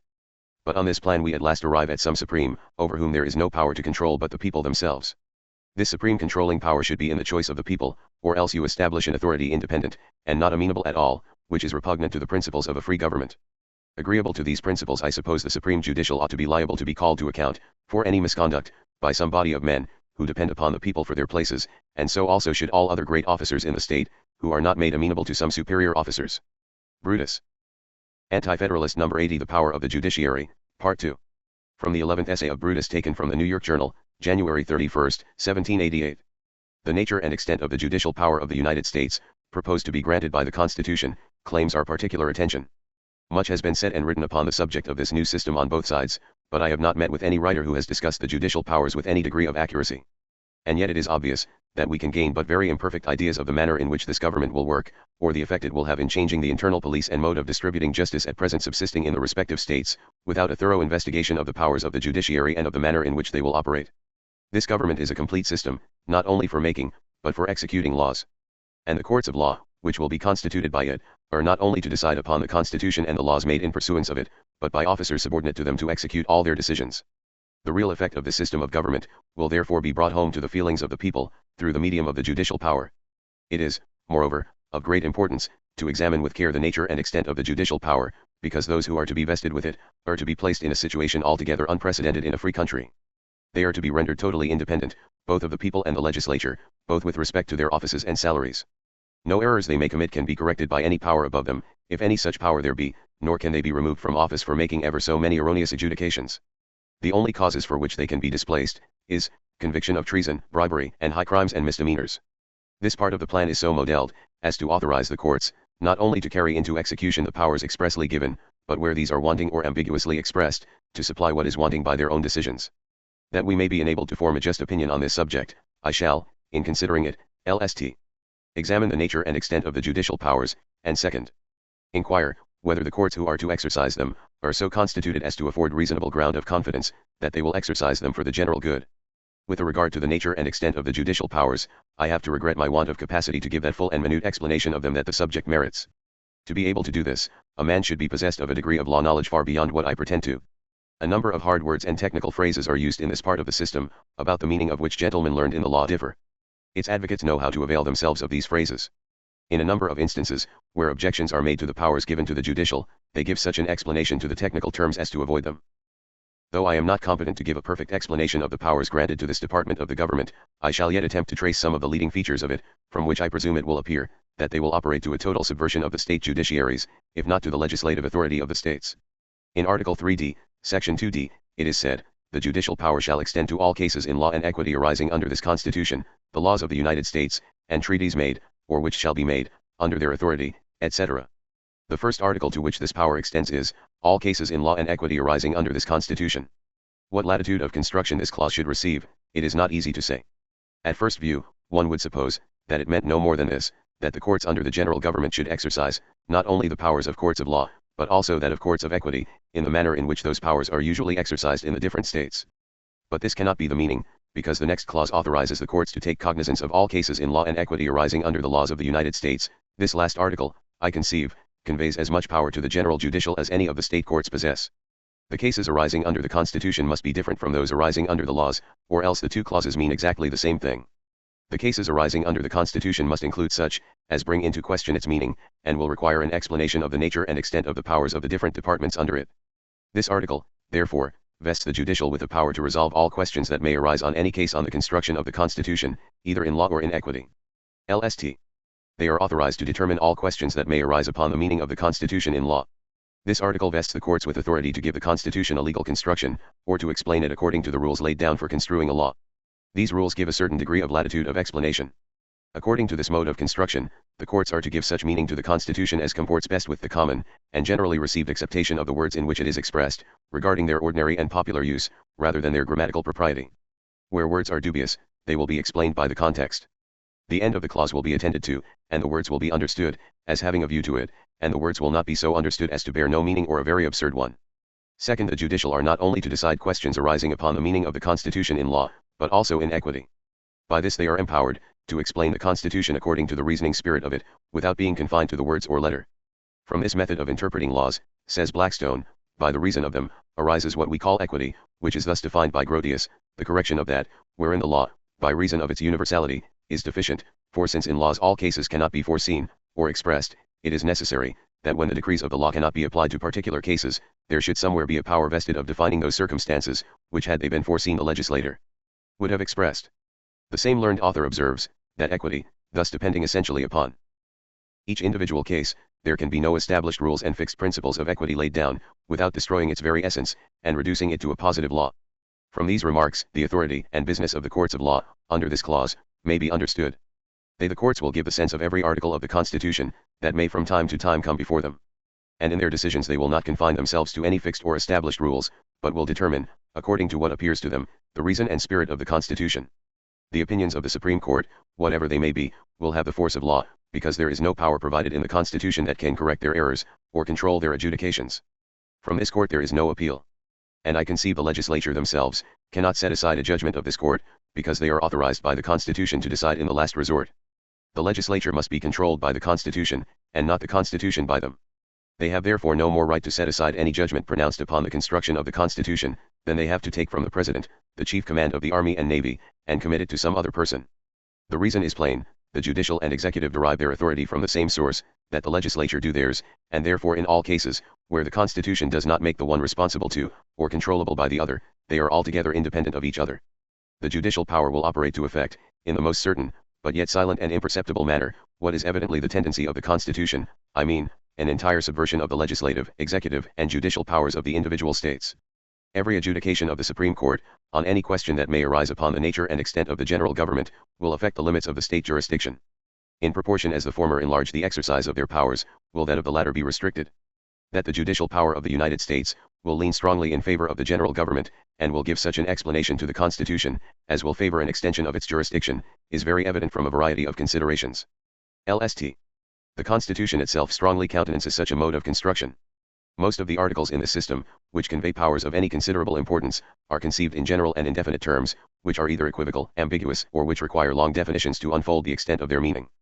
The two most important powers committed to any government, those of raising money, and of raising and keeping up troops, have already been considered, and shown to be unlimited by anything but the discretion of the legislature. The clause which vests the power to pass all laws which are proper and necessary, to carry the powers given into execution, it has been shown, leaves the legislature at liberty, to do everything, which in their judgment is best. It is said, I know, that this clause confers no power on the legislature, which they would not have had without it, though I believe this is not the fact, yet, admitting it to be, it implies that the Constitution is not to receive an explanation strictly according to its letter, but more power is implied than is expressed. And this clause, if it is to be considered as explanatory of the extent of the powers given, rather than giving a new power, is to be understood as declaring that in construing any of the articles conveying power, the spirit, intent and design of the clause should be attended to, as well as the words in their common acceptation. This Constitution gives sufficient color for adopting an equitable construction, if we consider the great end and design it professedly has in view. These appear from its preamble to be, to form a more perfect union, establish justice, ensure domestic tranquility, provide for the common defense, promote the general welfare, and secure the blessings of liberty to ourselves and posterity. The design of the system is here expressed, and it is proper to give such a meaning to the various parts, as will best promote the accomplishment of the end. This idea suggests itself naturally upon reading the preamble, and will countenance the court in giving the several articles such a sense, as will the most effectually promote the ends the Constitution had in view. How this manner of explaining the Constitution will operate in practice, shall be the subject of future inquiry. Second, not only will the Constitution justify the courts in inclining to this mode of explaining it, but they will be interested in using this latitude of interpretation. Every body of men invested with office are tenacious of power, they feel interested, and hence it has become a kind of maxim, to hand down their offices, with all its rights and privileges, unimpaired to their successors. The same principle will influence them to extend their power, and increase their rights. This of itself will operate strongly upon the courts to give such a meaning to the Constitution in all cases where it can possibly be done, as will enlarge the sphere of their own authority. Every extension of the power of the general legislature, as well as of the judicial powers, will increase the powers of the courts, and the dignity and importance of the judges, will be in proportion to the extent and magnitude of the powers they exercise. I add, it is highly probable the emolument of the judges will be increased, with the increase of the business they will have to transact and its importance. From these considerations the judges will be interested to extend the powers of the courts, and to construe the Constitution as much as possible, in such a way as to favor it, and that they will do it, appears probable. Third, because they the courts will have precedent to plead, to justify them in it extending their powers. It is well known, that the courts in England, have by their authority, extended their jurisdiction far beyond the limits set them in their original institution, and by the laws of the land. The Court of Exchequer is a remarkable instance of this. It was originally intended principally to recover the king's debts, and to order the revenues of the crown. It had a common law jurisdiction, which was established merely for the benefit of the king's accountants. We learn from Blackstone, that the proceedings in this court are grounded on a writ called quo minus, in which the plaintiff suggests, that he is the king's farmer or debtor, and that the defendant hath done him the damage complained of, by which he is less able to pay the king. These suits, by the statute of Rutland, are expressly directed to be confined to such matters as specially concern the king, or his ministers in the exchequer. And by the articuli super cartas, it is enacted, that no common pleas be thenceforth held in the exchequer contrary to the form of the Great Charter. But now any person may sue in the exchequer. The surmise of being debtor to the king being matter of form, and mere words of course, the court is open to all the nation. When the courts will have a precedent before them of a court which extended its jurisdiction in opposition to an act of the legislature, is it not to be expected that they will extend theirs, especially when there is nothing in the Constitution expressly against it? And they are authorized to construe its meaning, and are not under any control. This power in the judicial, will enable them to mold the government, into any shape they please. The manner in which this may be effected we will hereafter examine. Brutus. Anti-Federalist number 81. The Power of the Judiciary, Part 3. Part I, from the 12th essay by Brutus from the February 7th and 14th, 1788, issues of the New York Journal Part 2, taken from the first half of the 14th essay February 28, 1788. In my last, I showed, that the judicial power of the United States under the first clause of the second section of Article 8, would be authorized to explain the Constitution, not only according to its letter, but according to its spirit and intention, and having this power, they would strongly incline to give it such a construction as to extend the powers of the general government, as much as possible, to the diminution, and finally to the destruction, of that of the respective states. I shall now proceed to show how this power will operate in its exercise to effect these purposes. First, let us inquire how the judicial power will effect an extension of the legislative authority. Perhaps the judicial power will not be able, by direct and positive decrees, ever to direct the legislature, because it is not easy to conceive how a question can be brought before them in a course of legal discussion, in which they can give a decision, declaring, that the legislature have certain powers which they have not exercised, and which, in consequence of the determination of the judges, they will be bound to exercise. But it is easy to see, that in their adjudication they may establish certain principles, which being received by the legislature will enlarge the sphere of their power beyond all bounds. It is to be observed, that the Supreme Court has the power, in the last resort, to determine all questions that may arise in the course of legal discussion, on the meaning and construction of the Constitution. This power they will hold under the Constitution, and independent of the legislature. The latter can no more deprive the former of this right, than either of them, or both of them together, can take from the President, with the advice of the Senate, the power of making treaties, or appointing ambassadors. In determining these questions, the court must and will assume certain principles, from which they will reason, in forming their decisions. These principles, whatever they may be, when they become fixed by a course of decisions, will be adopted by the legislature, and will be the rule by which they will explain their own powers. This appears evident from this consideration, that if the legislature pass laws, which, in the judgment of the court, they are not authorized to do by the Constitution, the court will not take notice of them, for it will not be denied, that the Constitution is the highest or supreme law.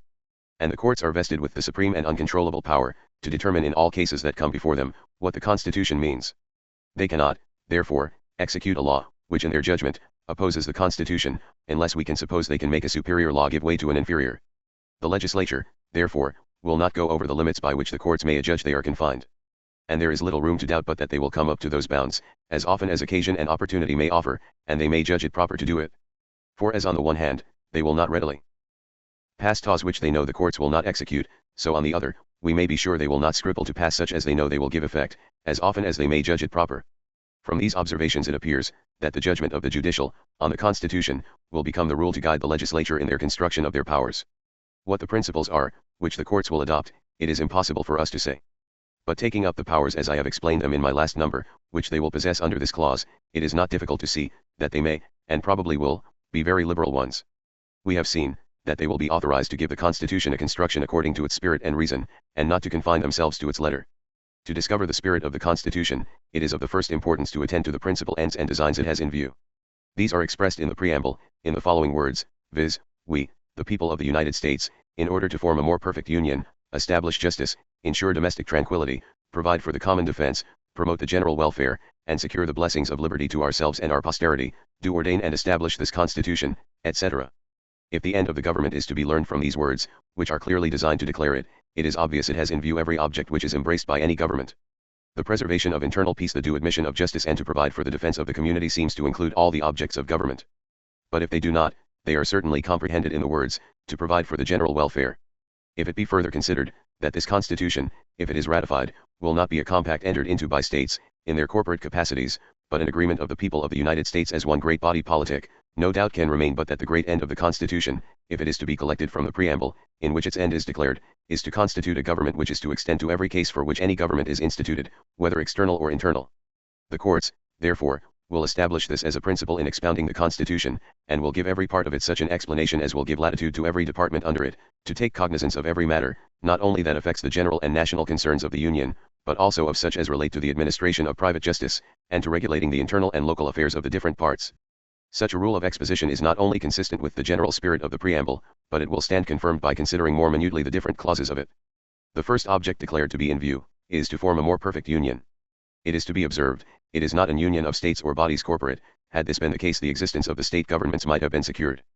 But it is a union of the people of the United States considered as one body, who are to ratify this Constitution if it is adopted. Now to make a union of this kind perfect, it is necessary to abolish all inferior governments, and to give the general one complete legislative, executive, and judicial powers to every purpose. The courts therefore will establish it as a rule in explaining the Constitution, to give it such a construction as will best tend to perfect the Union or take from the state governments every power of either making or executing laws. The second object is to establish justice. This must include not only the idea of instituting the rule of justice, or of making laws which shall be the measure or rule of right, but also of providing for the application of this rule or of administering justice under it. And under this the courts will in their decisions extend the power of the government to all cases they possibly can, or otherwise they will be restricted in doing what appears to be the intent of the Constitution they should do, to wit, pass laws and provide for the execution of them, for the general distribution of justice between man and man. Another end declared is to ensure domestic tranquility. This comprehends a provision against all private breaches of the peace, as well as against all public commotions or general insurrections, and to attain the object of this clause fully, the government must exercise the power of passing laws in these subjects, as well as of appointing magistrates with authority to execute them. And the courts will adopt these ideas in their expositions. I might proceed to the other clause, in the preamble, and it would appear by a consideration of all of them separately, as it does by taking them together, that if the spirit of the system is to be known from its declared end and design in the preamble, its spirit is to subvert and abolish all the powers of the state governments, and to embrace every object to which any government extends. As it sets out in the preamble with this declared intention, so it proceeds in the different parts with the same idea. Any person, who will peruse the fifth section with attention, in which most of the powers are enumerated, will perceive that they either expressly or by implication extend to almost everything about which any legislative power can be employed. If this equitable mode of construction is applied to this part of the Constitution, nothing can stand before it. This will certainly give the first clause in that article a construction which I confess I think the most natural and grammatical one, to authorize the Congress to do anything which in their judgment will tend to provide for the general welfare, and this amounts to the same thing as general and unlimited powers of legislation in all cases. This same manner of explaining the Constitution, will fix a meaning, and a very important one too, to the 12th clause of the same section, which authorizes the Congress to make all laws which shall be proper and necessary for carrying into effect the foregoing powers, etc.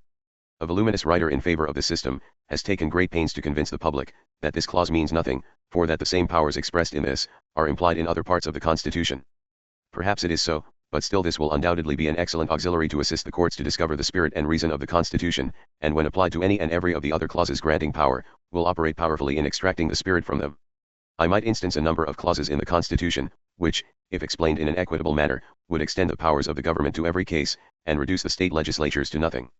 But, I should draw out my remarks to an undue length, and I presume enough has been said to show, that the courts have sufficient ground in the exercise of this power, to determine, that the legislature have no bounds set to them by this Constitution, by any supposed right the legislatures of the respective states may have to regulate any of their local concerns.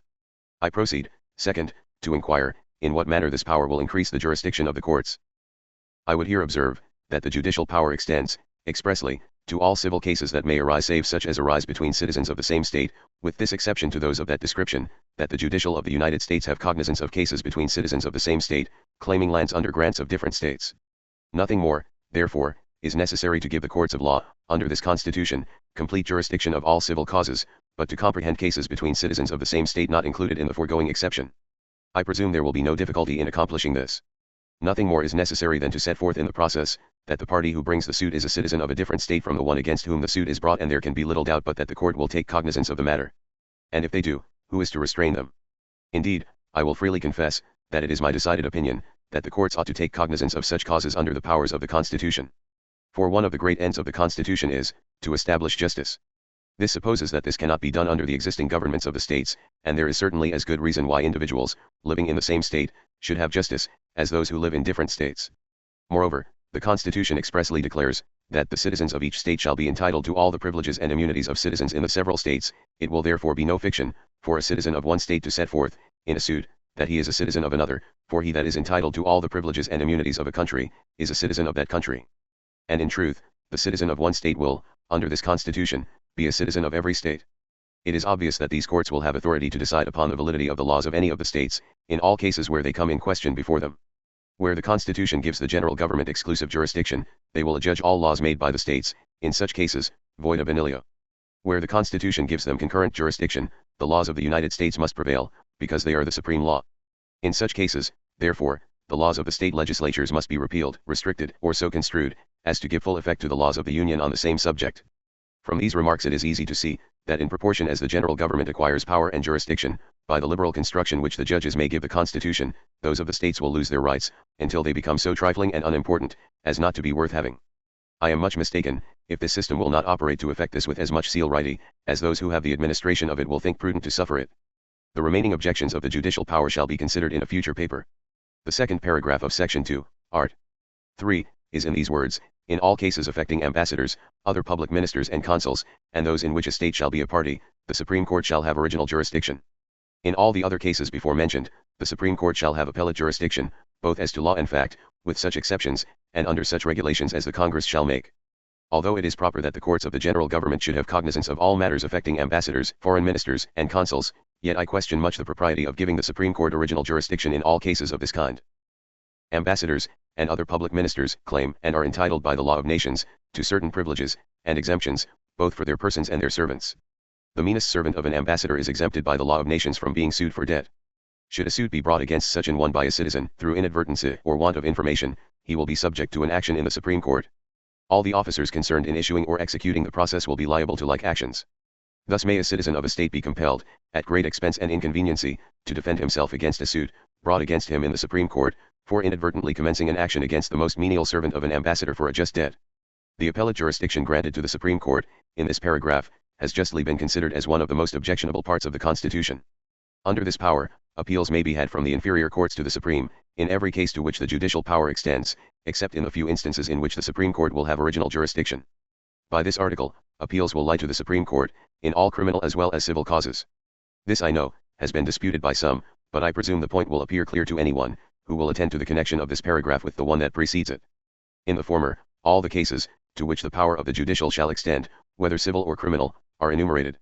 There is no criminal matter, to which the judicial power of the United States will extend, but such as are included under some one of the cases specified in this section. For this section is intended to define all cases, of every description, to which the power of the judicial shall reach.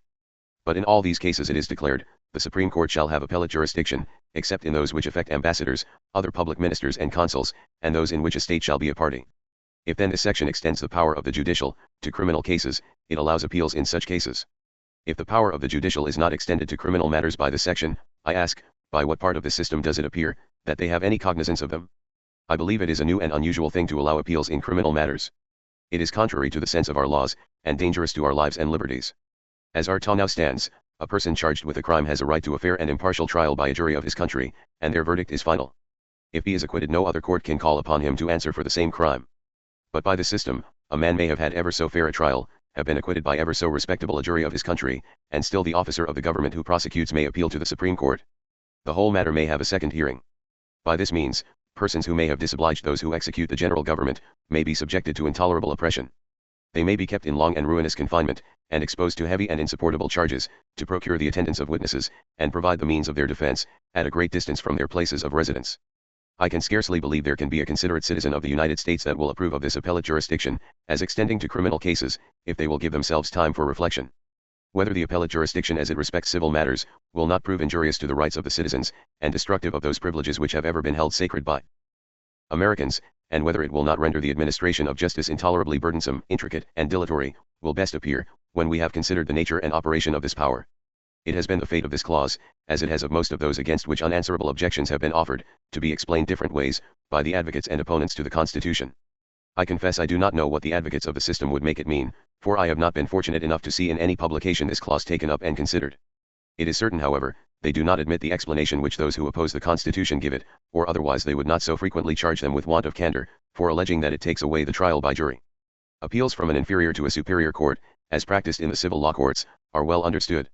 In these courts, the judges determine both on the law and the fact, and appeals are allowed from the inferior to the superior courts, on the whole merits. The superior tribunal will re-examine all the facts as well as the law, and frequently new facts will be introduced, so as many times to render the cause in the Court of Appeals very different from what it was in the court below. If the appellate jurisdiction of the Supreme Court be understood in the above sense, the term is perfectly intelligible. The meaning then is, that in a civil case enumerated, the Supreme Court shall have authority to re-examine the whole merits of the case, both with respect to the facts and the law which may arise under it, without the intervention of a jury. That this is the sense of this part of the system appears to me clear, from the express words of it. In all the other cases before mentioned, the Supreme Court shall have appellate jurisdiction, both as to law and fact, etc. Who are the Supreme Court? Does it not consist of the judges? They will therefore have the same authority to determine the fact as they will have to determine the law, and no room is left for a jury on appeals to the Supreme Court. If we understand the appellate jurisdiction in any other way, we shall be left utterly at a loss to give it a meaning. The common law is a stranger to any such jurisdiction. No appeals can lie from any of our common law courts, upon the merits of the case. The only way in which they can go up from an inferior to a superior tribunal is by habeas corpus before a hearing, or by certiorari, or writ of error, after they are determined in the subordinate courts. But in no case, when they are carried up, are the facts re-examined, but they are always taken as established in the inferior court. Brutus. Anti-Federalist No. 82. The Power of the Judiciary, Part 4. Part I, Part 2 of Brutus' 14th Essay, from the March 6, 1788, New York Journal, Part 2, the final segment of the 15th Essay, March 20, 1788 New York Journal. It may still be insisted that this clause on appellate jurisdiction does not take away the trial by jury on appeals, but that this may be provided for by the legislature, under that paragraph which authorizes them to form regulations and restrictions for the court in the exercise of this power.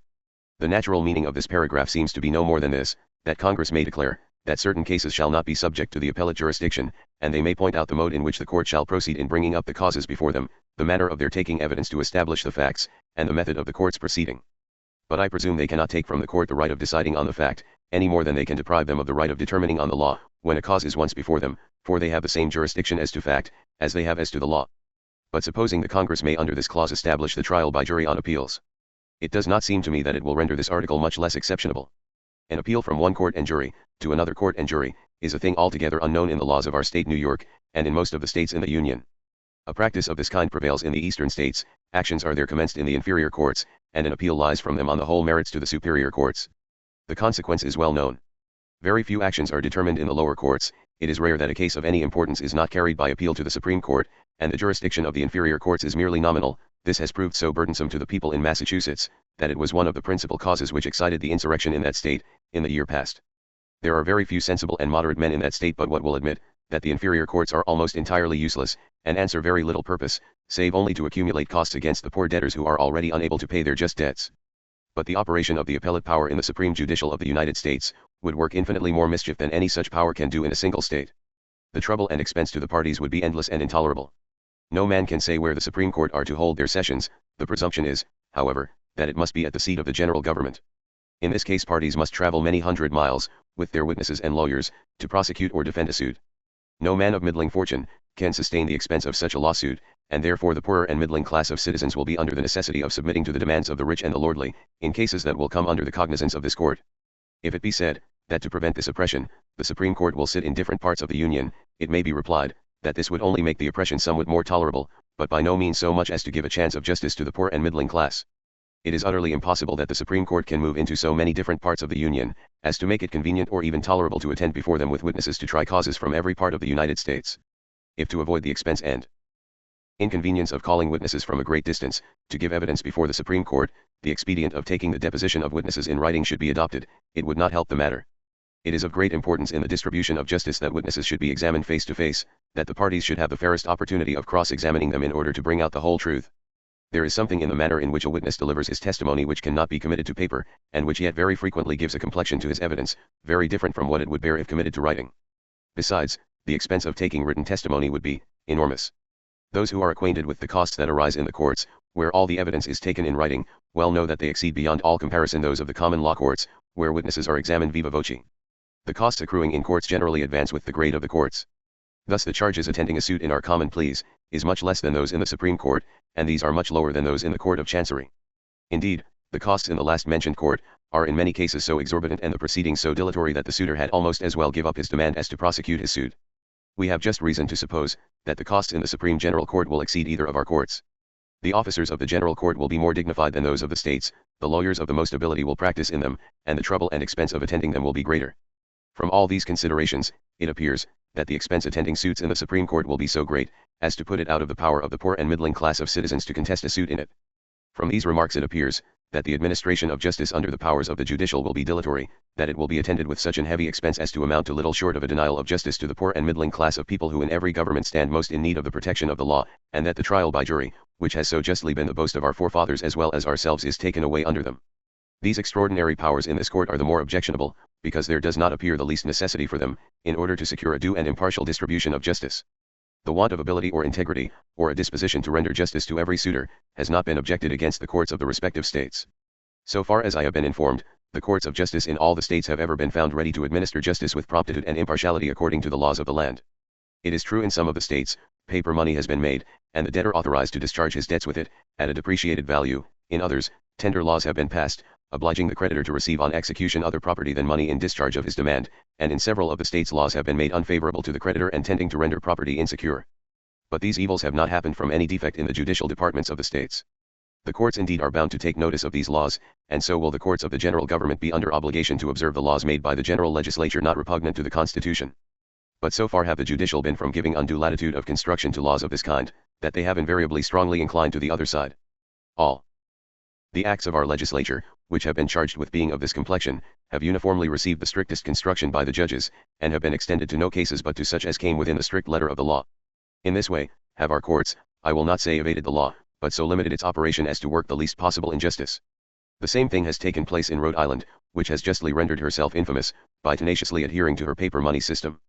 The judges there gave a decision, in opposition to the words of the statute, on this principle, that a construction according to the words of it would contradict the fundamental maxims of their laws and constitution.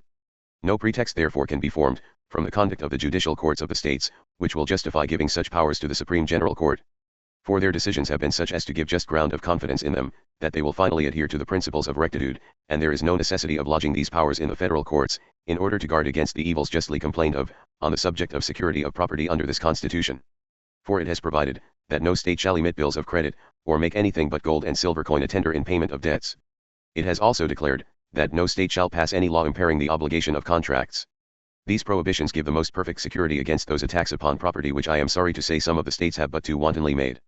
For this Constitution will be the supreme law of the land, and the judges in every state will be bound thereby, anything in the Constitution and laws of any state to the contrary notwithstanding. The courts of the respective states might therefore have been securely trusted with deciding all cases between man and man, whether citizens of the same state or of different states, or between foreigners and citizens.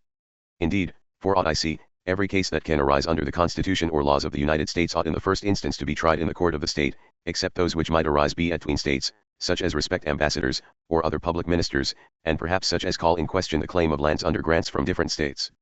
The state courts would be under sufficient control, if writs of error were allowed from the state courts to the Supreme Court of the Union, according to the practice of the courts in England and of the state, on all cases in which the laws of the Union are concerned, and perhaps to all cases in which a foreigner is a party. This method would preserve the good old way of administering justice, would bring justice to every man's door, and preserve the inestimable right of trial by jury.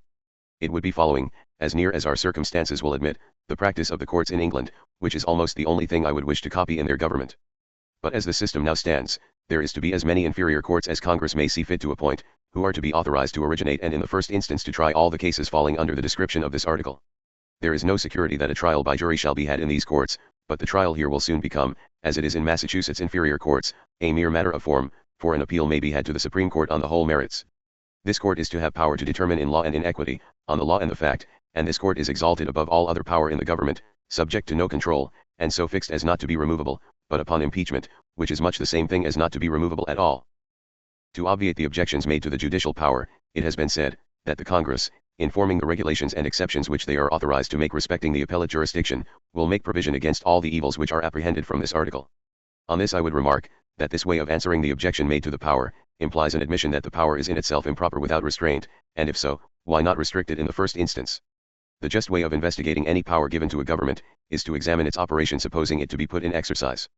If upon inquiry, it appears that the power, if exercised, would be prejudicial, it ought not to be given. For to answer objections made to a power given to a government, by saying it will never be exercised, is really admitting that the power ought not to be exercised, and therefore ought not to be granted. I have, in the course of my observation on this Constitution, affirmed and endeavored to show, that it was calculated to abolish entirely the state governments, and to melt down the states into one entire government, for every purpose as well internal and local as external and national. In this opinion the opposers of the system have generally agreed, and this has been uniformly denied by its advocates in public. Some individuals indeed, among them, will confess that it has this tendency, and scruple not to say it is what they wish, and I will venture to predict, without the spirit of prophecy, that if it is adopted without amendments, or some such precautions as will ensure amendments immediately after its adoption, that the same gentlemen who have employed their talents and abilities with such success to influence the public mind to adopt this plan, will employ the same to persuade the people, that it will be for their good to abolish the state governments as useless and burdensome. Perhaps nothing could have been better conceived to facilitate the abolition of the state governments than the constitution of the judicial. They will be able to extend the limits of the general government gradually, and by insensible degrees, and to accommodate themselves to the temper of the people. Their decisions on the meaning of the Constitution will commonly take place in cases which arise between individuals, with which the public will not be generally acquainted. One adjudication will form a precedent to the next, and this to a following one. These cases will immediately affect individuals only, so that a series of determinations will probably take place before even the people will be informed of them. In the meantime all the art and address of those who wish for the change will be employed to make converts to their opinion. The people will be told that their state officers, and state legislatures, are a burden and expense without affording any solid advantage, that all the laws passed by them might be equally well made by the general legislature. If to those who will be interested in the change, be added those who will be under their influence, and such who will submit to almost any change of government which they can be persuaded to believe will ease them of taxes, it is easy to see the party who will favor the abolition of the state governments would be far from being inconsiderable. In this situation, the general legislature might pass one law after another, extending the general and abridging the state jurisdictions, and to sanction their proceedings would have a course of decisions of the judicial to whom the Constitution has committed the power of explaining the Constitution. If the states remonstrated, the constitutional mode of deciding upon the validity of the law is with the Supreme Court, and neither people, nor state legislatures, nor the general legislature can remove them or reverse their decrees. Had the construction of the Constitution been less more, with the legislature, they would have explained it at their peril. If they exceeded their powers, or sought to find in the spirit of the Constitution, more than was expressed in the letter, the people from whom they derived their power could remove them. Indeed, I can see no other remedy that the people can have against their rulers for encroachments of this nature. A constitution is a compact of a people with their rulers. If the rulers break the compact, the people have a right and ought to remove them and do themselves justice. But in order to enable them to do this with the greater facility, those whom the people choose at stated periods should have the power in the last resort to determine the sense of the compact. If they determine contrary to the understanding of the people, an appeal will lie to the people at the period when the rulers are to be elected, and they will have it in their power to remedy the evil. But when this power is lodged in the hands of men independent of the people, and of their representatives, and who are not constitutionally accountable for their opinions, no way is left to control them but with a high hand and an outstretched arm. Brutus. Anti-Federalist number 83. The Federal Judiciary and the Issue of Trial by Jury. By Luther Martin of Maryland. In all those cases, where the general government has jurisdiction in civil questions, the proposed Constitution not only makes no provision for the trial by jury in the first instance, but, by its appellate jurisdiction, absolutely takes away that inestimable privilege, since it expressly declares the Supreme Court shall have appellate jurisdiction both as to law and fact. Should, therefore, a jury be adopted in the inferior court, it would only be a needless expense, since, on an appeal, the determination of that jury, even on questions of fact, however honest and upright, is to be of no possible effect. The Supreme Court is to take up all questions of fact, to examine the evidence relative thereto, to decide upon them, in the same manner as if they had never been tried by a jury. Nor is trial by jury secured in criminal cases. It is true that, in the first instance, in the inferior court, the trial is to be by jury. In this, and in this only, is the difference between criminal and civil cases. But, sir, the appellate jurisdiction extends, as I have observed, to cases criminal, as well as civil, and on the appeal the court is to decide not only on the law but on the fact. If, therefore, even in criminal cases, the general government is not satisfied with the verdict of the jury, its officer may remove the prosecution to the Supreme Court, and there the verdict of the jury is to be of no effect, but the judges of this court are to decide upon the fact as well as the law, the same as in civil cases. Thus, sir, jury trials, which have ever been the boast of the English Constitution, which have been by our several state constitutions so cautiously secured to us, jury trials, which have so long been considered the surest barrier against arbitrary power, and the palladium of liberty, with the loss of which the loss of our freedom may be dated, are taken away by the proposed form of government, not only in a great variety of questions between individual and individual, but in every case, whether civil or criminal, arising under the laws of the United States, or the execution of those laws. It is taken away in those very cases where, of all others, it is most essential for our liberty to have it sacredly guarded and preserved, in every case, whether civil or criminal, between government and its officers on the one part, and the subject or citizen on the other. Nor was this the effect of inattention, nor did it arise from any real difficulty in establishing and securing jury trials by the proposed Constitution if the Convention had wished to do so, but the same reason influenced here as in the case of the establishment of the inferior courts. As they could not trust state judges, so would they not confide in state juries. They alleged that the general government and the state governments would always be at variance, that the citizens of the different states would enter into the views and interests of their respective states, and therefore ought not to be trusted in determining causes in which the general government was any way interested, without giving the general government an opportunity, if it disapproved the verdict of the jury, to appeal, and to have the facts examined into again, and decided upon by its own judges, on whom it was thought a reliance might be had by the general government, they being appointed under its authority. Thus, sir, in consequence of this appellate jurisdiction, and its extension to facts as well as to law, every arbitrary act of the general government, and every oppression of all that variety of officers appointed under its authority for the collection of taxes, duties, impost, excise, and other purposes, must be submitted to by the individual, or must be opposed with little prospect of success, and almost a certain prospect of ruin, at least in those cases where the middle and common class of citizens are interested.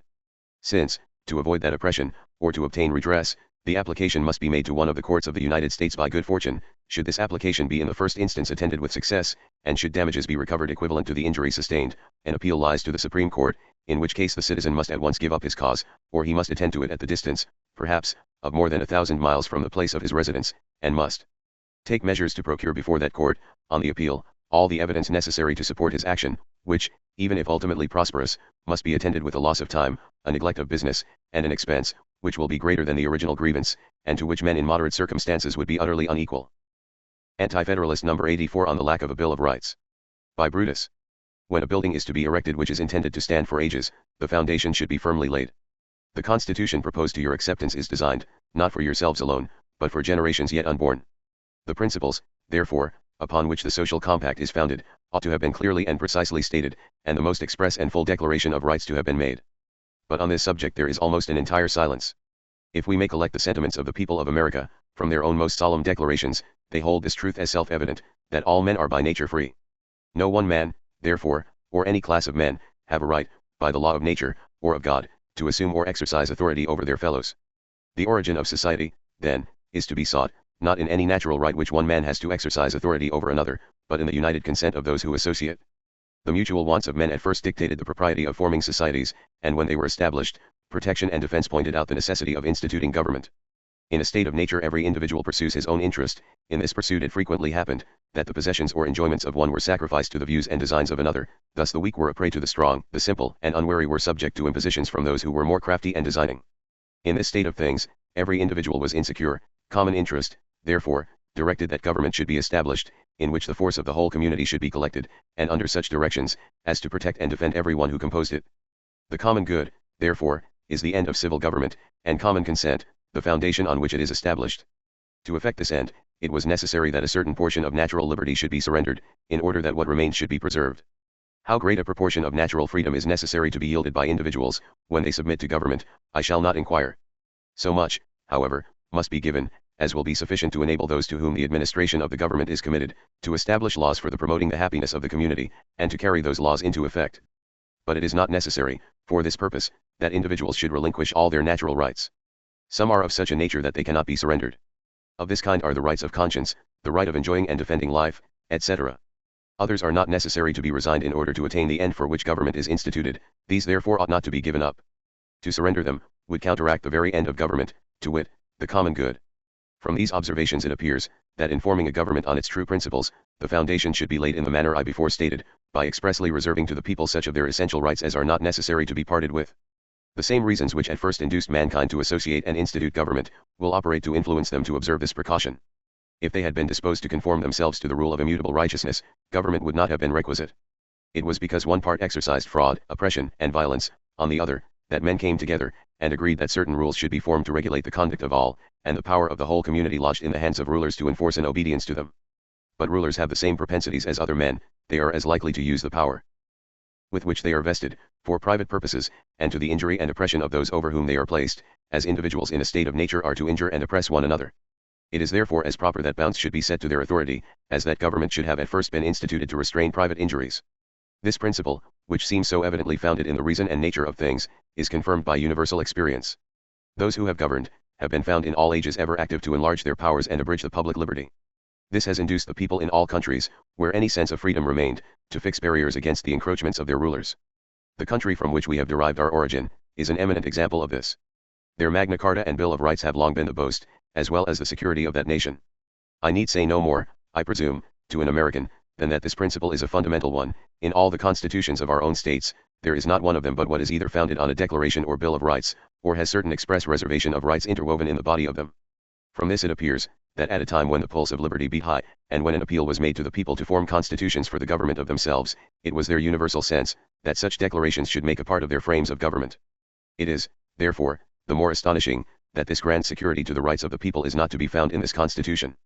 It has been said, in answer to this objection, that such declarations of rights, however requisite they might be in the constitutions of the states, are not necessary in the general constitution, because, in the former case, everything which is not reserved is given, but in the latter, the reverse of the proposition prevails, and everything which is not given is reserved. It requires but little attention to discover, that this mode of reasoning is rather specious than solid. The powers, rights, and authority, granted to the general government by this constitution, are as complete, with respect to every object to which they extend, as that of any state government. It reaches to everything which concerns human happiness. Life, liberty, and property are under its control. There is the same reason, therefore, that the exercise of power, in this case, should be restrained within proper limits, as in that of the state governments. To set this matter in a clear light, permit me to instance some of the articles of the Bills of Rights of the individual states, and apply them to the case in question. For the security of life, in criminal prosecutions, the Bills of Rights of most of the states have declared, that no man shall be held to answer for a crime until he is made fully acquainted with the charge brought against him. He shall not be compelled to accuse, or furnish evidence against himself. The witnesses against him shall be brought face to face, and he shall be fully heard by himself or counsel. That it is essential to the security of life and liberty, that trial of facts be in the vicinity where they happen. Are not provisions of this kind as necessary in the general government, as in that of a particular state? The powers vested in the new Congress extend in many cases to life. They are authorized to provide for the punishment of a variety of capital crimes, and no restraint is laid upon them in its exercise, save only, that the trial of all crimes, except in cases of impeachment, shall be by jury, and such trial shall be in the state where the said crimes shall have been committed. No man is secure of a trial in the county where he is charged to have committed a crime. He may be brought from Niagara to New York, or carried from Kentucky to Richmond for trial for an offense supposed to be committed. What security is there, that a man shall be furnished with a full and plain description of the charges against him? That he shall be allowed to produce all proof he can in his favor? That he shall see the witnesses against him face to face, or that he shall be fully heard in his own defense by himself or counsel? For the security of liberty it has been declared, that excessive bail should not be required, nor excessive fines imposed, nor cruel or unusual punishments inflicted. That all warrants, without oath or affirmation, to search suspected places, or seize any person, his papers, or property, are grievous and oppressive. These provisions are as necessary under the general government as under that of the individual states, for the power of the former is as complete to the purpose of requiring bail, imposing fines, inflicting punishments, granting search warrants, and seizing persons, papers, or property, in certain cases, as the other. For the purpose of securing the property of the citizens, it is declared by all the states, that in all controversies at law, respecting property, the ancient mode of trial by jury is one of the best securities of the rights of the people, and ought to remain sacred and inviolable. Does not the same necessity exist of reserving this right under their national compact, as in that of the states? Yet nothing is said respecting it.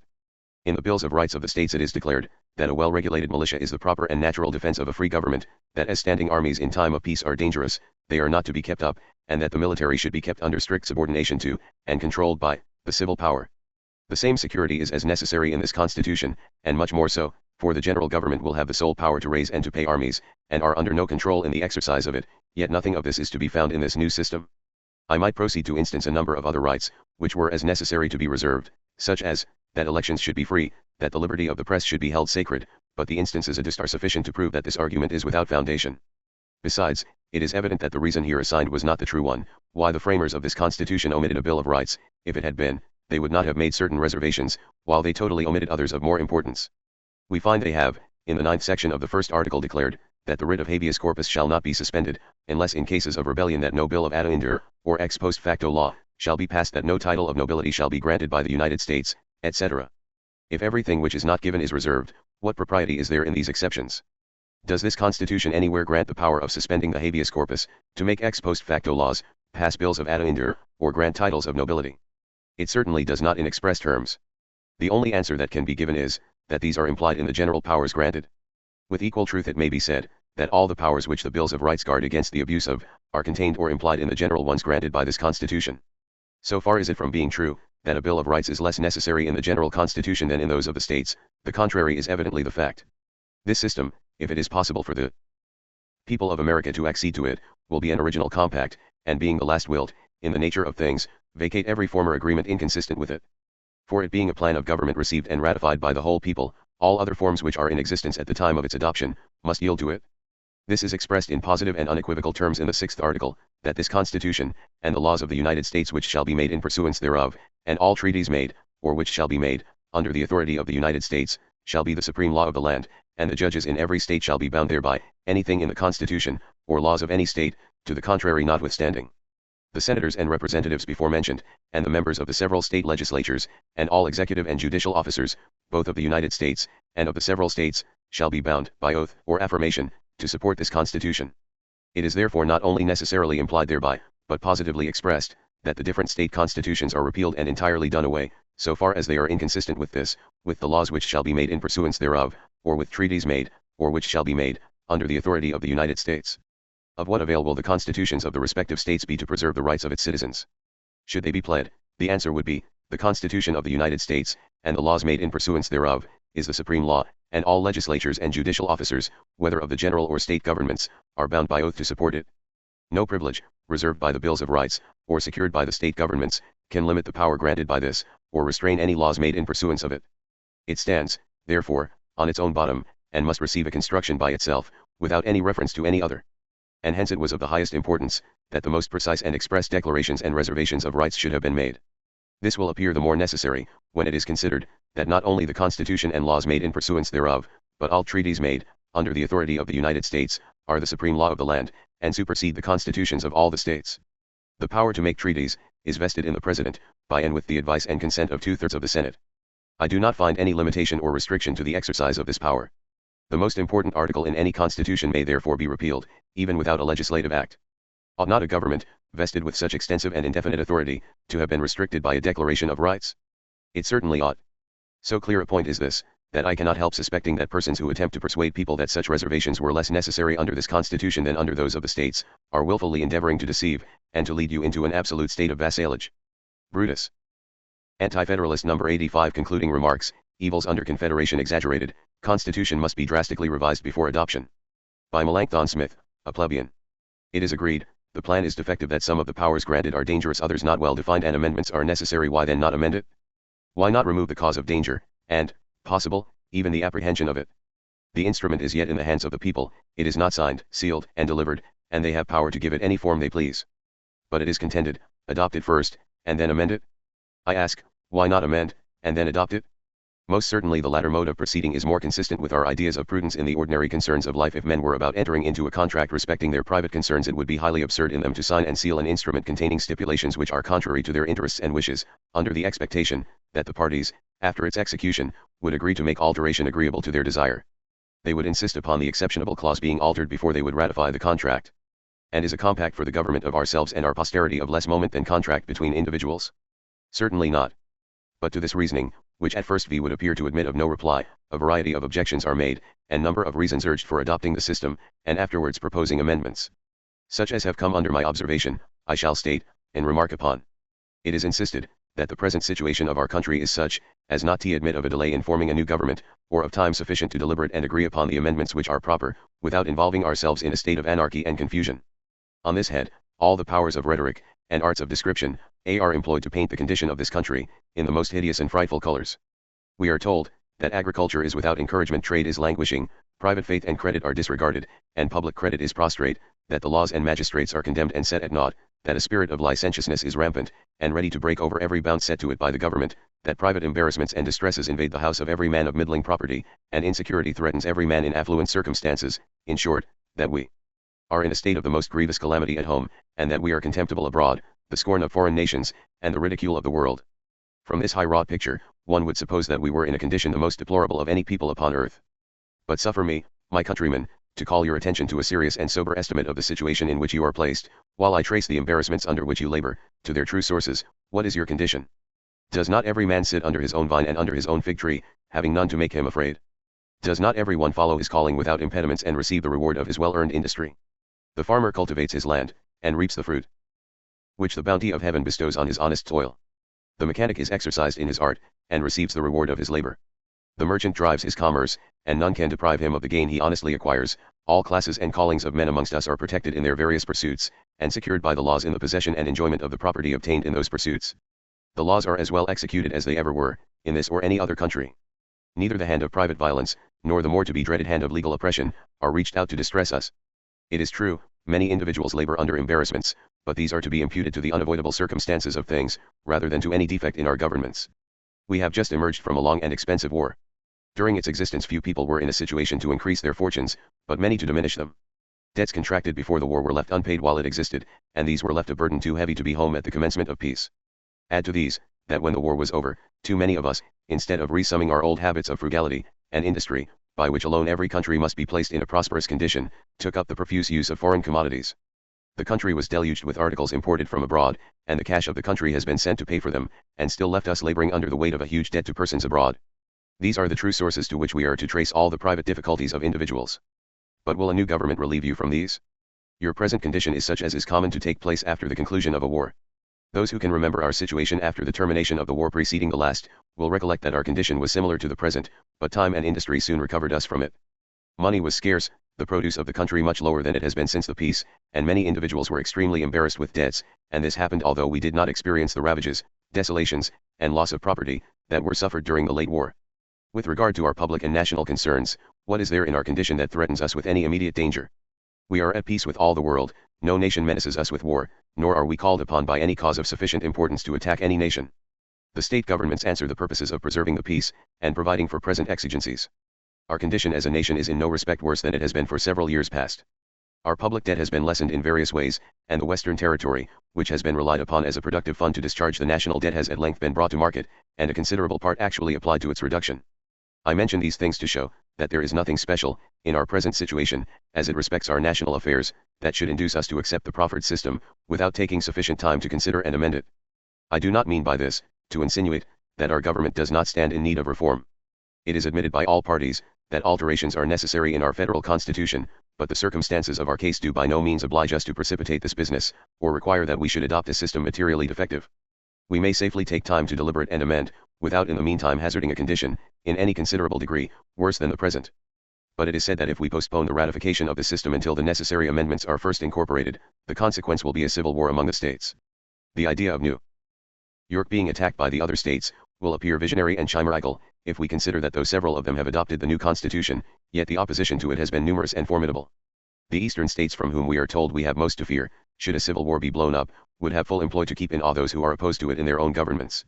Massachusetts, after a long and dubious contest in their convention, has adopted it by an inconsiderable majority, and in the very act has marked it with a stigma in its present form. No man of candor, judging from their public proceedings, will undertake to say on which side the majority of the people are. Connecticut, it is true, have acceded to it, by a large majority of their convention, but it is a fact well known, that a large proportion of the yeomanry of the country are against it. And it is equally true, that a considerable part of those who voted for it in the convention, wish to see it altered. In both these states the body of the common people, who always do the fighting of a country, would be more likely to fight against than for it. Can it then be presumed, that a country divided among themselves, upon a question where even the advocates for it admit the system they contend for needs amendments, would make war upon a sister state? The idea is preposterous. The reasonings made use of to persuade us that no alterations can be agreed upon previous to the adoption of the system are as curious as they are futile. It is alleged that there was great diversity of sentiments in forming the proposed constitution, that it was the effect of mutual concessions and a spirit of accommodation, and from hence it is inferred that further changes cannot be hoped for. I should suppose that the contrary inference was the fair one. If the convention, who framed this plan, were possessed of such a spirit of moderation and condescension, as to be induced to yield to each other certain points, and to accommodate themselves to each other's opinions, and even prejudices, there is reason to expect that this same spirit will continue and prevail in a future convention, and produce an union of sentiments on the points objected to. There is more reason to hope for this, because the subject has received a full discussion, and the minds of the people much better known than they were when the convention sat. Previous to the meeting of the convention, the subject of a new form of government had been little thought of, and scarcely written upon at all. It is true, it was the general opinion that some alterations were requisite in the federal system. This subject had been contemplated by almost every thinking man in the Union. It had been the subject of many well-written essays, and it was the anxious wish of every true friend to America. But it was never in the contemplation of 1 in 1,000 of those who had reflected on the matter, to have an entire change in the nature of our federal government, to alter it from a confederation of states, to that of one entire government, which will swallow up that of the individual states. I will venture to say that the idea of a government similar to the one proposed never entered the minds of the legislatures who appointed the convention, and of but very few of the members who composed it, until they had assembled and heard it proposed in that body. Much less had the people any conception of such a plan until after it was promulgated. While it was agitated, the debates of the convention were kept an impenetrable secret, and no opportunity was given for well-informed men to offer their sentiments upon the subject. The system was therefore never publicly discussed, nor indeed could be, because it was not known to the people until after it was proposed. Since then, it has been the object of universal attention. It has been thought of by every reflecting man, been discussed in a public and private manner, in conversation and in print. Its defects have been pointed out, and every objection to it stated. Able advocates have written in its favor, and able opponents have written against it. And what is the result? It cannot be denied but that the general opinion is that it contains material errors, and requires important amendments. This then being the general sentiment, both of the friends and foes of the system, can it be doubted that another convention would concur in such amendments as would quiet the fears of the opposers, and effect a great degree of union on the subject? An event most devoutly to be wished. But it is further said that there can be no prospect of procuring alterations before it is acceded to, because those who oppose it do not agree among themselves with respect to the amendments that are necessary. To this I reply, that this may be urged against attempting alterations after it is received, with as much force as before, and therefore, if it concludes anything, it is that we must receive any system of government proposed to us, because those who object to it do not entirely concur in their objections. But the assertion is not true to any considerable extent. There is a remarkable uniformity in the objections made to the Constitution, on the most important points. It is also worthy of notice, that very few of the matters found fault within it, are of a local nature, or such as affect any particular state. On the contrary, they are such as concern the principles of general liberty, in which the people of New Hampshire, New York and Georgia are equally interested.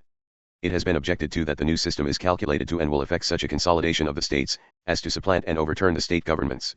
It has been said that the representation in the general legislature is too small to secure liberty, or to answer the intention of representation. In this there is an union of sentiments in the opposers. The Constitution has been opposed, because it gives to the legislature an unlimited power of taxation both with respect to direct and indirect taxes, a right to lay and collect taxes, duties, imposts, and excises of every kind and description, and to any amount. In this there has been as general a concurrence of opinion as in the former. The opposers to the Constitution have said that it is dangerous, because the judicial power may extend to many cases which ought to be reserved to the decision of the state courts, and because the right of trial by jury is not secured in the judicial courts of the general government, in civil cases. All the opposers are agreed in this objection. The power of the general legislature to alter and regulate the time, place, and manner of holding elections, has been stated as an argument against the adoption of the system. The opposers to the Constitution universally agree in this objection. The mixture of legislative, judicial, and executive powers in the Senate, the little degree of responsibility under which the great officers of government will be held, and the liberty granted by the system to establish and maintain a standing army without any limitation or restriction, are also objected to the Constitution, and in these there is a great degree of unanimity of sentiment in the opposers. You have heard that both sides on this great question agree that there are in it great defects, yet the one side tell you, choose such men as will adopt it, and then amend it, while the other say, amend previous to its adoption. I have stated to you my reasons for the latter, and I think they are unanswerable. Consider, you the common people, the yeomanry of the country, for to such I principally address myself. You are to be the principal losers, if the Constitution should prove oppressive. When a tyranny is established, there are always masters as well as slaves. The great and well-born are generally the former, and the middling class the latter. Attempts have been made, and will be repeated, to alarm you with the fear of consequences, but reflect there are consequences on both sides, and none can be apprehended more dreadful than entailing on ourselves and posterity a government which will raise a few to the height of human greatness and wealth, while it will depress the many to the extreme of poverty and wretchedness. Consequences are under the control of that all-wise and all-powerful being, whose providence conducts the affairs of all men. Our part is to act right, and we may then have confidence that the consequences will be favorable. The path in which you should walk is plain and open before you. Be united as one man, and direct your choice to such men as have been uniform in their opposition to the proposed system in its present form, or without proper alterations. In men of this description you have reason to place confidence, while on the other hand, you have just cause to distrust those who urge the adoption of a bad constitution, under the delusive expectation of making amendments after it is acceded to. Your jealousy of such characters should be the more excited, when you consider that the advocates for the constitution have shifted their ground. When men are uniform in their opinions, it affords evidence that they are sincere. When they are shifting, it gives reason to believe, they do not change from conviction. It must be recollected, that when this plan was first announced to the public, its supporters cried it up as the most perfect production of human wisdom. It was represented either as having no defects, or if it had, they were so trifling and inconsiderable, that they served only, as the shades in a fine picture, to set off the piece to the greater advantage. One gentleman in Philadelphia went so far in the ardor of his enthusiasm in its favor, as to pronounce, that the men who formed it were as really under the guidance of divine revelation, as was Moses, the Jewish lawgiver. Their language is now changed, the question has been discussed, the objections to the plan ably stated, and they are admitted to be unanswerable. The same men who held it almost perfect, now admit it is very imperfect, that it is necessary it should be amended.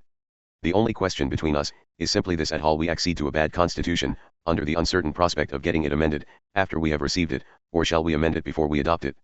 Common sense will point out which is the most rational, which is the most secure line of conduct. May Heaven inspire you with wisdom, union, moderation, and firmness, and give you hearts to make a proper estimate of your invaluable privileges, and preserve them to you, to be transmitted to your posterity unimpaired, and may they be maintained in this our country, while sun and moon endure. A plebeian. This has been a production by the Mental Chemist, for study and education. Copyright 2024.